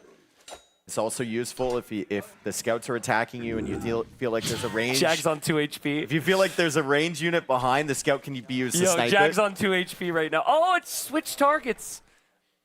Yeah, there we go. Leary going after Hera. Getting a little bit of help. And Hera's going to fall back and probably heal up inside the TC. Dead. Spearman's going to say that he did that when he tells his friends at the bar. Oh, of course. Yeah. I would too. Yeah, take full credit. Spearman from Leary now dead. Archer's coming out from Hera. Archer range is up from Leary as well. Skirmisher's just coming across. And once again, that scout HP does matter. Because if that scout runs across and hits the reinforcements, Leary's going to lose at least one skirm there. And Hera didn't scout the transition because his scout was running now. So he's going to get forced away from this area a little bit. He would have expected it, though. Yeah, and he has horse collar, and he has lots of farms already. So his food eco is still fine. And this is the extent of the damage that you can even hope for if you're Leary, with how Hera's been able to wall up with this map. Like, the thing is, you're playing against Malay, so you know you're those 2 villagers behind. Yep. Right away. As the scout comes in now, he doesn't want to take the fight against the skirmishers because he's weak. Leary wants to snipe the spear. It won't happen. Leary wants to push the villagers away. I don't know if that's going to happen. That is an unexpected loss from Leary to lose that starting scout to the spearman. Honestly, as suicidal as it looks, it is the correct play from Leary. The way to beat this when you don't have as many vills is you do 0 walls. Because you need your eco, you deny some res, and your eco is more efficient. And then later, you can drop like town centers and stuff. But Hera's not counterattacking, you know that, because you see his range. He's already thinking, skipping blacksmith upgrades, getting to Castle Age, and look at Hera. He got fletching, and he's going to wait here, and he hops out. Yeah, Hera's still scouting, though, in the center of the map. Like, he's looking for more skirmishers coming forward. Yeah. Leary has read that Hera wants to sit and play defensive and take advantage of his better eco. But Hera might read that Leary wants to go up to Castle Age soon, and then Hera might push forward. Well, that's what I'm saying. Like, that fletching investment, that's something that Leary wasn't thinking was going to happen. Yeah. Where was the blacksmith for Hera, by the way? It was off screen for him, right? Yeah, he hid that. Excellent economy for Hera here. He's still ahead on res collected. Leary can try and hit that Castle Age timing, but those archers are awfully close. Takes a while to get up there. And Leary can still get some value with that scout, and he hits that skirmisher, and that's a free skirm kill as well for Hera. That's so nice. And I think Leary is just going to depend on a couple outposts here.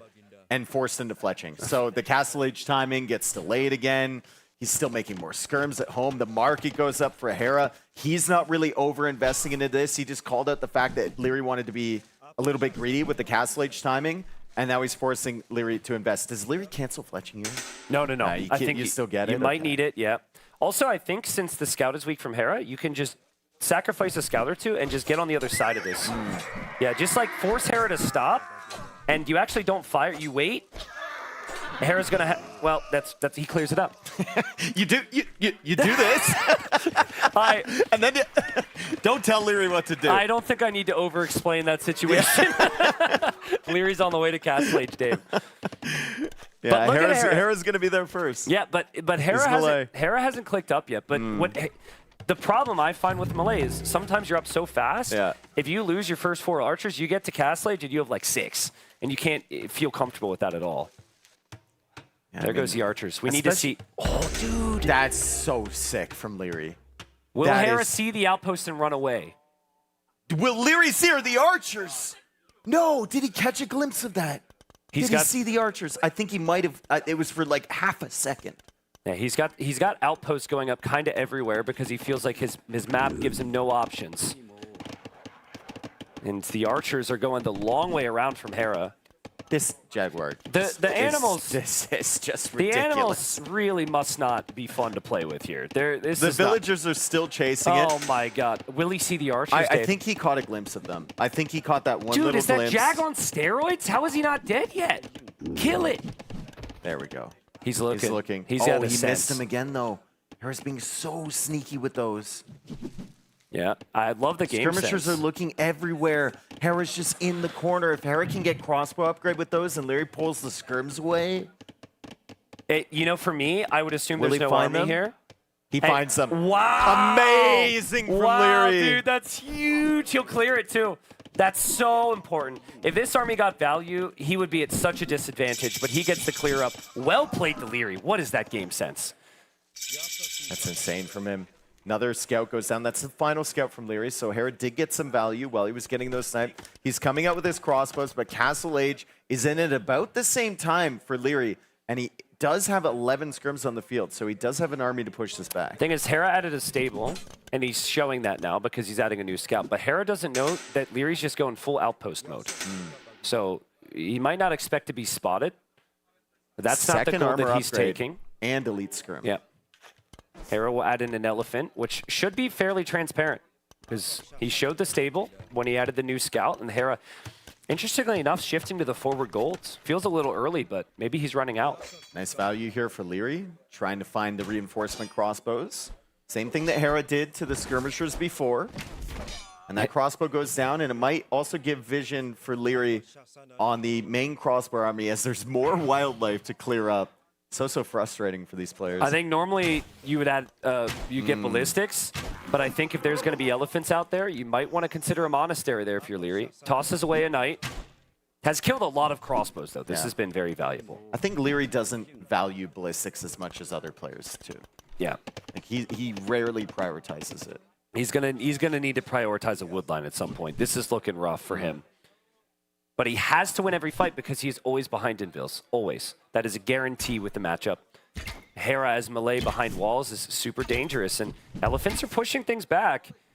The Cav Archers will do more against the elephants, but the crossbows are going to be there as well. The elephants have no armor upgrade, no bloodlines available to them for melee, and they're going to be very weak against even low numbers of crossbows. Cav Archers. I was just going to say, this is the first siege sighting, and Leary didn't get surprised by it. He could have so easily been surprised by that. And the elephant gets away on low HP. Nice hold from Leary. I think we can all agree that things shaped up here to be very difficult in this game. I think the next game might be an easier situation for him to get a win, but Hera's got 2 Mangonels, soon to be 3 on the hill as well, and it's a second TC for Hera. Might be a situation, though, where the later it goes in the game, I mean, the better it feels for Leary. Which civ would you rather have in the late game, Huns or melee? It all depends on crossbow numbers. Yeah. If the melee can get to like 25 crossbows, it feels like they can get imp in an instant. And even Bracer can take down everything. This has to get messy for the Hun player. Again, Cav Archers against Mangonels. It was rocket carts in that one game. Now it's Mangonels here. Leary really struggling against the attack rounds from Hera. Well, Hera's got the hill in every single engagement, right? He's always dictating the fights. And Leary is really struggling to engage against the numbers here. But Leary, at the same time, kind of has to engage against the Mangonels with the skirms, and he does. Snipe. Beautiful job. Yeah, beautiful snipe there from Leary. He's also going after the other one. Skirms feel man. way more consistent against these Mangonels Oh than my the God. Cav Archers do. Oh And my Leary God. takes it out, and Hera has to run. That's +2 armor on the skirms. Don't do that. You just don't do that, guys. That's not Age of Empires. Normally you run away from the Mangonels or add your own, but Leary runs at them when he has to, and he might be tempted to do it again, but all it takes is one big downhill shot from Hera to end this army. Did he even need the Siege Workshop? I mean, just make more skirms and you kill all the mangonels. At a certain point, Hera's going to hit his shot, and I think Leary has to respect that. Second TC will come up. It's real important to be on even grounds or on the top of a hill right now if you're playing with Siege. Hera also working well on the outpost, so Leary doesn't have advanced warning. Leary is on the top of the hill, could hit a massive shot here. Misses the mangonel and misses the crossbows as well. Now he's in a precarious position. Hera's turn. Hera's turn, he lands the shot. Crossbows do more against the Siege, and Hera maintains his position, Dave. Nice villager lead for Hera. Continuous mangonels and crossbows. And as Leary the goes skirmishers right run underneath, he's going to get another mangonel kill. I thought for sure that was all of the skirmishers dead. But with the Cav Archers, Dave, I'd love to see Leary get the Cav Archers somewhere else. We remember that other game. Get the Cav Archers to Hera's base. Look at that gold. Yeah. Look at the gold. There's plenty of opportunities there. He just doesn't feel safe at home. Feels like he needs to micro his way to the victory, but sometimes it's about sending the army somewhere else to distract your opponent. He has a mangonel defending his economy back here. Hera's still pushing in. The Cav Archers could do much more elsewhere. Yeah, this is just so tough. The whole game has been made so difficult. Hera, with his just safe approach, has made it so difficult for Leary, and it's just so difficult to mask the Cav Archers and keep everything alive here. The siege goes down. The siege for Hera survives, and it's getting worse and worse for Leary. 2 mangonels on the field for Hera, 2 more in the queue, 1 mangonel on the field now for Leary. It's inside of the Siege Workshop, but look at this micro from Hera as he tries to snipe down the Cav Archers. Leary just holding the line. He has the second town center. He's stretching forward for a third, but Hera's had 3 TCs for a while now. He's at 65 villagers against 58 from Leary. Ballistics is a problem. The only reason that these Cav Archers aren't dead is because Ballistics hasn't been in. Oh, great And even dodge. without Ballistics, as Hera dodges his own shot, this is still dangerous. It's desperation for Leary. He'll get the kill, but at what cost here, Dave? This is getting really, really bad for him. Sees another mangonel. He might be able to snipe this. He will. So Hera loses 2 mangonels there. Leary pushes Hera back across the map. This map is so difficult for Leary. All his gold still in the front. He's had to take some questionable fights because of the pressure from Hera. And yeah, now this just gets so bad. And now you see 2 extra TCs, which you had no idea existed And you lose before. the whole army. Yeah, Ballistics. now he's got Ballistics. I think it might be over, Dave. I think it might be over. How do you come back from this? Malay are just so good. And Hera saw his map, walled it up, played to the eco, and now it's full army. And just like, Huns want that open, aggressive feudal age opening. He was never able to find that here, Leary. Hera was down 3-1 in the semifinal, by the way. And the resources are looking really, really solid for Hera, and he has Malay. Oh! Leary jumps out, though! Gets a massive shot against the crossbows. I didn't see that coming. Hera didn't see that coming. Will it make a difference? I don't know if it will. It was an epic shot. Leary needed to kill every crossbow there, I think. There's still more crossbowmen. There's still a better eco for Hera. And there's still the big question on where does Leary take gold if he can't take those 4 tiles there. We talk about it all the time. Hera having that one game where he kind of claws back against Leary, right? Does Leary have that game in him? He lands another big one! Dude, I mean, this is where Hera wants to go imp. Hera's going to need some army here. This is do or die for Leary. And if the crossbow number's low enough, Knights become an actual option to snipe the siege. Huge shots from Leary, keeping him in this series, keeping him in this tournament. Oh my goodness. We want a game 7. Leary wants a game 7, but it's an uphill battle, literally and figuratively here. 3 TCs for him, 74 villagers against 82 villagers from Hera, and the resources are there for Hera to click up to imp shortly. He just needs that crossbow mass, like you said. Leary's now finally going for the counterattack. Hera should actually hold now. There's no reason to push. You're about to be imp. Stick to the hill, repair your mangonels, keep your crossbow count alive, and just full-on idle vills. You've just got to click up. Check for holes, because Leary might be coming in at any point, Leary's and coming just wait in. for this. The crossbows went forward. The crossbows went forward, and Leary is now on the gold. He finds an opportunity to get some villager kills, but he has to make sure he can't lose these Cav Archers against the crossbows. There's got to be some siege at some point from Leary. I don't know where it is. Leary's got to be advancing Dodging forward ballistics, with mangonels. sniping the villagers, dancing. That was pretty impressive. That there was from Leary. amazing. But it's really tough because he's got to do everything else, and I actually think the mangonels need to be forward right now. Nice saves from Leary, though. He's trying everything, Tristan. He loses a mangonel to a villager. He wants this. Let's see, can he get the Knights? Can he clear up the crossbows? The crossbows for Hera still alive. And Bracer is the difference. Hera's actually almost kind of out of golds here. I think you can use the market for Bracer at the very least, though. We always just assume that Hera wins the late game against Leary. It's happened so many times. Is there an opportunity for Leary to mount a comeback? There is. He takes out a Mangonel. He's taking out the crossbows in the center. Imperial H is very, very threatening to him. This is such a tough matchup, and Leary's playing it so well to give himself a chance. Villagers are headed to the north there from Hera. Second armor upgrade on the way for Leary. Ballistics coming in for Leary. Can he kill those crossbows?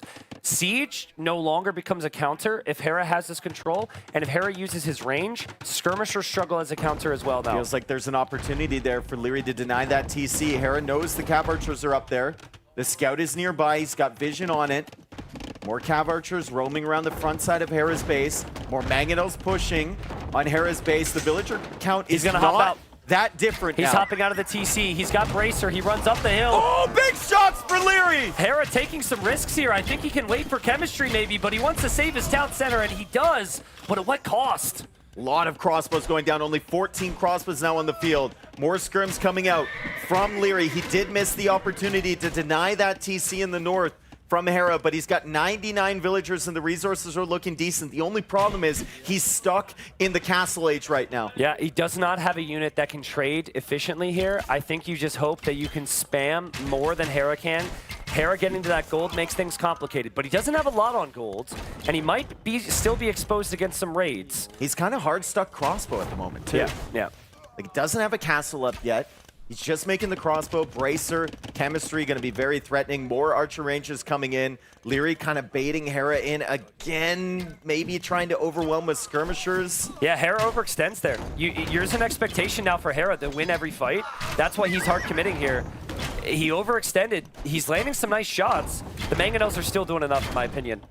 Yeah, and the Knights are just not as threatening with Bracer in now. The dodges are happening, though, from Leary as he moves his way around the ballistics from Hera and does manage to snipe the Mangonels. Great attack round as that Mangonel goes down, but still only 11 crossbows for Hera. Yeah, I think Hera has an option to commit to Skirm here as well, in all honesty.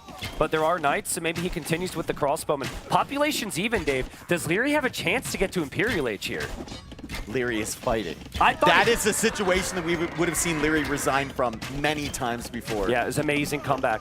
Truly. He's behind in resources collected. He's had a horrible map. He's had an awkward situation. Hera, though, is about to get +1 extra attack with chemistry, and he still could get Arb at any time. If Hera hard sells his wood, Arbalest upgrades are in. With all that pressure forward from Hera, Leary didn't lose a single villager in this game. Yeah, impressive. He held him away from that gold pile that was in the front side of his base, and now he's getting more villager kills. This is distraction, right? This is the Huns. This is army coming in from all angles against Hera. Still only 12 crossbows. Still villagers going down underneath the TC. Leary is in Castle Age here, and he's pushing back an Imperial Age Hera. He's got a Knight in the back. The Cav Archers are there. The key is actually that northern TC right now, because that is Hera's escape. That is his gold deco. Hera, I don't know if he has Arbalest in queue, to be honest with you. And I think maybe he's now noticed the north, but my goodness, he's taken losses. And for the Civ that's supposed to be unstoppable with their imp timing, it's not looking like it's a foregone conclusion after all. And Knight gets a couple kills there. Good clear up from Hera. Knight's still roaming around on this side. Leary's still forced to invest all of his food into military. He needs to keep this pressure. Hera, though, will have a castle. If he can get that castle up, this will really help his push. Yeah, it's not spotted there. It honestly doesn't protect an area he would have wanted, but it does protect some area. Look at the gold. Look at the gold for Hera, though. 6 on gold right now. He still only has 13 Arbalists. It's rough. It's rough. I wonder if And the wood line? I wonder if Leary can kill these vills as well. What is happening here? This game seemed over to me. It didn't seem like there was a chance, but Leary's micro and his just commitment to fighting here gives him a solid shot. 57 on food right now for Leary. The macro behind has been excellent as well as he's held Hera into his own base. Castle now in the north to secure the gold for Hera. He's still trying to clear up the Cav Archers. At some point, Hera's going to have enough to deny all of these little pushes from Leary, and he's going to push out across the middle. Leary needs to make sure by that point, he's on the way to Imp. He needs to be on the way to Imp now. Yeah. I don't actually know how you counter Arb He still. didn't see the castle. Well, Hera's not building it. Hera didn't see that Leary didn't see. I mean, Hera's going to have a lot of security in the north in a second. He's going to have a lot of security in the south, and then he can full patrol his Arbs through the middle. And I think 20 ARBs is still very dangerous. 0 on gold for Hera. Imperial Age on the way for Leary. Can he make it? Can he make it? He's got 62 on food. This is going to be a tough ride still. I understand Leary's brought this back, but Hera with 20 ARBs is dangerous. I do wonder, why not just make your own skirms if you don't have a lot of golds if you're Hera? You have the food in the wood. Just mix in some skirms to tank. Your ARBs can still do a lot of damage behind. I think he's just flustered. He was in such a good position. He pushed forward. He had a lot of momentum with the crossbows, and then he got absolutely nuked multiple times, right? And the crossbow number just wasn't there. He's still only got 20 ARBless. As he now techs into Elite Skirm, Leary only 2 minutes away from Imperial Age, setting up the stables on the side. This would be one of the best comebacks I've seen in a long time if Leary can make this happen. The starting situation with the maps, the type of game the civilizations need, the perfect start for Hera when Hera's already up 3-2. The Knights are in. Full expectation is that Hera would win. I mean, that woodline's going to be a problem at the back there, too, from Hera. He has one Knight targeted for conversion. He does get it. He's got the TC firing away, but this is more distractions. There's Knights in the back. There's units still coming forward. There's Knights on the stone mine over here. Leary has enough stone now for a castle. 69 on food right now as he finally loses his first couple villagers of the game. I think you got to play heavy skirm and light cap. I think there's a real risk you lose too many gold units here. He's lost a lot of Knights. He's in on the back woodline again. You need upgrades on skirms and light cap and save your gold for trebs, and that is your chance if you're Leary. Leary is also going for a forward castle. This might be a little bit too aggressive. Hera goes for a counter castle. Leary needs to delete that. He might not see it. He can't even see it. Yeah, you kind of got to see it there, because if you don't see it, you're going to lose your entire castle. He doesn't know. He doesn't see it. He doesn't know. Horrible for Leary. That could be his only castle. And Hera will have 3, but there's still Bills dying in the back at the same time. Hera's still at a consistent 125 villagers, though. He's lost 62 this game. He loses his entire woodline back there. Leary will not be able to complete this castle. Incredibly demoralizing after everything was going his way. Leary, he needs to click faster. Click! It's up! Oh my god, dude. And Hera will see it, and Hera runs into skirms that are about to have Bracer. Can Leary actually come back in this game? It was so over. I cannot believe this comeback. What an unbelievable Game 6 we have. Maybe a Game 7 in the cards. It's still Hera. Remember, it is still Hera. It's melee as well, and Huns do not have the final armor upgrade on their skirmishers, which means they're just worse with ranged units. But still, the 70 on food from Leary, the mobility of the Huns makes me think he has a chance. But there's going to be 3 castles from Hera he's got to take down. There's still only 6 on gold for Hera. He True. managed to get 1 relic. Only 1 relic that's collected that's this game hard right now. as we see Leary bringing 1 back. Dave, I mean, what's the thing that you have felt really impressed about with Leary's imp time?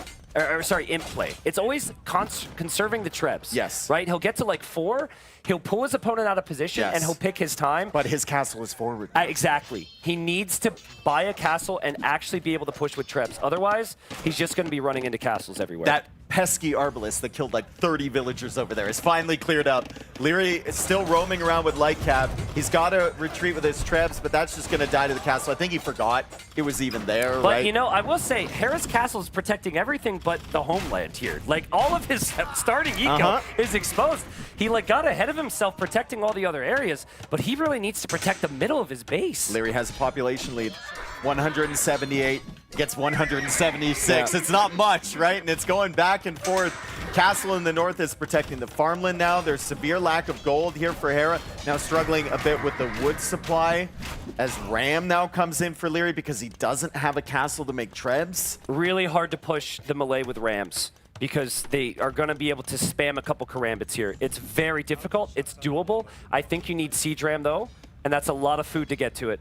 I'm so impressed with Leary's macro. 71 on food right now. He could lose this game, and this might be the best game that he's played this whole tournament. Yes. Like, this feels impossible. People do not pick the Huns and do well in these situations, the situation that Hera has put him in. Leary kind of throwing away some Hussars there, but he's getting in the back, but classic quick wall from Hera. Hera doing well. Good damage control from him. He doesn't let those back there. Now he's got a little bit of comfort, right? He's finally got an army. Hera can start pushing out through the center. He doesn't have cavalry in the back woodline in his farms for the first time in a long time. The thing is, like, Hera has so much access to stone.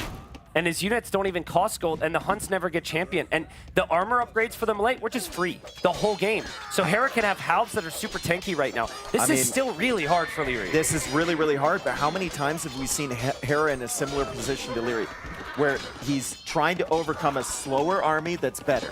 Yeah. And he does it with Hussar. Yeah. And he does it with the farm count being at 78 or 80 or 90, right? And just spamming Hussar and picking away at the edges. It happens so often. I worry that the skirms don't have the tankiness and that the skirms don't have the numbers. There's so many range units there from Hera, and the Trebs are walking forward. Hera's got 87 military. How? 87 military. He's going to start to take down those stables over there. Are you seriously repairing the stable against the Treb at this moment in the game? Watch the Bill die. Watch the Bill die. Aw. No. Yeah, you got to engage into this. And the best army that counts for full trash is Champion, which hunts don't get, and you don't have the gold for if you're Leary. Thumbering coming in for the skirms now. Blast Furnace on the way. Great job from Hera to pull the halves back to protect the Trebs, and Leary doesn't even want to engage there. He doesn't want to give up the numbers. It's 180 pop for Leary. It's 195 for Hera. He's at max population now. He's got the 3 Trebs. Leary does have enough for a castle, but where does that castle go? Somewhere safe, maybe the north. I think also Rams right now need to hit somewhere Hera is not, because this army feels unkillable. There we go. Rams We're going to have a ram from there. And that's a TC. He realizes that's a rock and not a stone pile, right? I think he just needs a TC somewhere other than here. Like, his main eco is such a problem. He needs to force a reaction. My worry is if Hera just queues like 5 Karambits, the Rams go down. The Rams are fully unprotected. So one reaction, Hera actually goes sappers. So the Vills will do more bonus damage, and then he queues up the Karambits right after it. And yeah, I don't think that castle has any problem staying up. That's a big investment into Rams for Leary. He will get some value and some villager kills over there, maybe distracting Hera a little bit, enables him to snipe the Trebuchet there, but Leary's still at 165 population, Hera at 194. I mean, it feels like Leary's just kind of losing steam and Hera's gaining it. Hera's pushing through the center of the map. Excellent damage control from Hera. Another castle forward for Hera. We still don't have that castle for Leary. Fifth castle for Hera. And the Civ can get better as well if he wants to research Force Levy, go for the elephants he went for in his semifinal earlier today. The list is endless here. Leary has put up an amazing fight, but against 90 military that he just doesn't match up that well against, it's looking pretty dreadful for him right now. He's trying to go for more raids. Like, he's in the back here with the Hussar ready. He's trying to distract Hera. He wants to pull those Halbs out of position, and then he wants to snipe the army forward with Hussar and Skirms, but he's been pushed off a lot of his farms now. Population's still healthy at 161, but Hera is maximum population almost at 191. He's got more units in the queue. And there was a period where he didn't have gold, but he's actually collected more of it than Leary. And there's gold in the center now. Exactly, yeah. He's got like all of his golds, and he has the castles and various stone areas.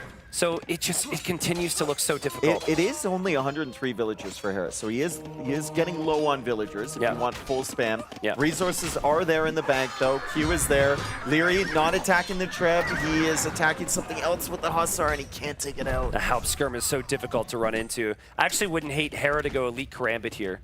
I think Elite Karambit out of 5 castles would hit really, really hard. Where's you the get even castle more military. for Leary? Dude, you need 1,200 stone. He can't place it anywhere because it's just going to go down. In the back down. of your base. The back corner? Yeah. I don't know. Protect the farms. I feel like for Leary, it's this unfortunate circumstance where he needs to win a fight, well, then secure a position. Yeah. I mean, the push from Hera is going to stall out a little bit here. Hera now down to 180 population, 98 villagers, but Leary's sitting there at 135. Can't win a fight. Oh, it's a familiar feeling. Oh, man. Hera wins 4-2. Wins Brazilian Dynasty. An amazing final. And it was a worthy final for both players as well. Hera just simply too good. He has that one extra win, it feels like, every single land final.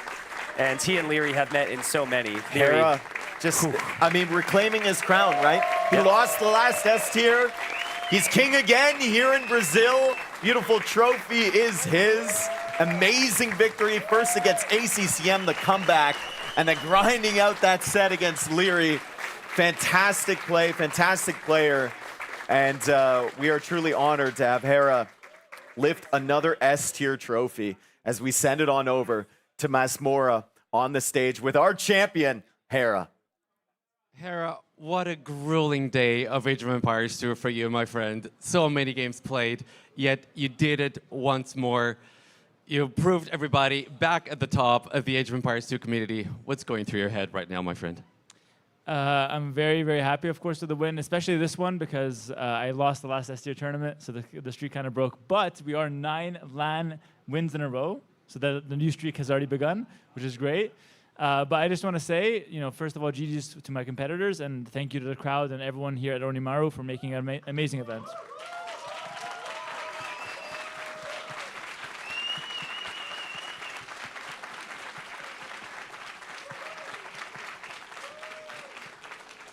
A class act, as always, my friend. And Hera, I think it's time for you to lift the trophy. And São Paulo, let's make some noise for your Brazilian Dynasty champion, and it's Hera!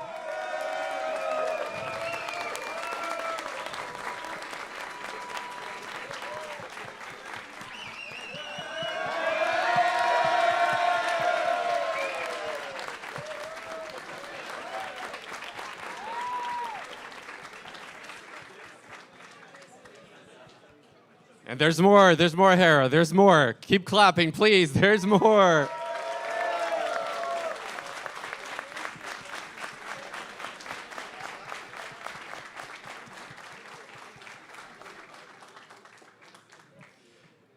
And that, my friends, concludes the Brazilian Dynasty.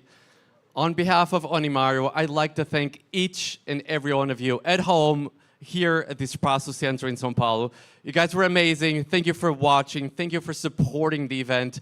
Thank you for the amazing energy. I do truly believe you were an essential part, and you really made this tournament as memorable as it was. It's all thanks to you. Thank you so much, everybody.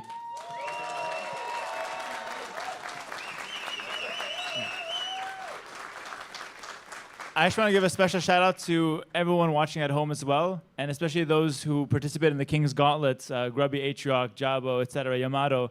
They were sending me some nice messages throughout, and they were also streaming and watching to their audience for the event. So I think that was a really good way for them to boost the visibility of this event and to support the AoE2 community. So shout out to those guys, and shout out to everyone at home watching. This is for you. This is for you, by the way, as well.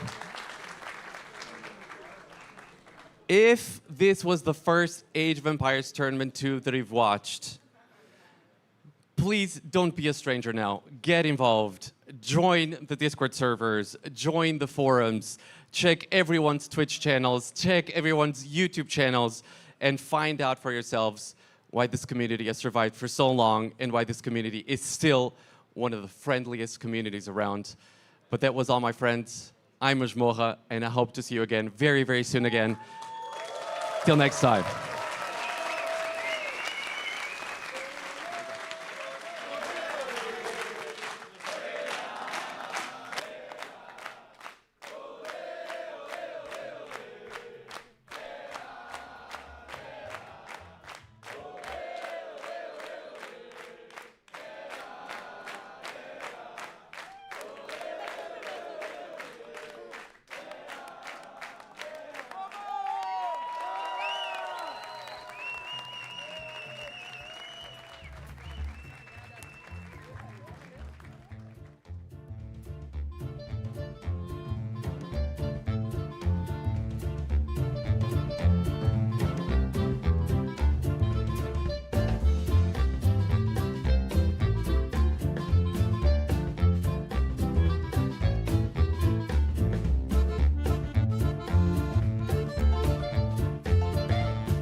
Thank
you.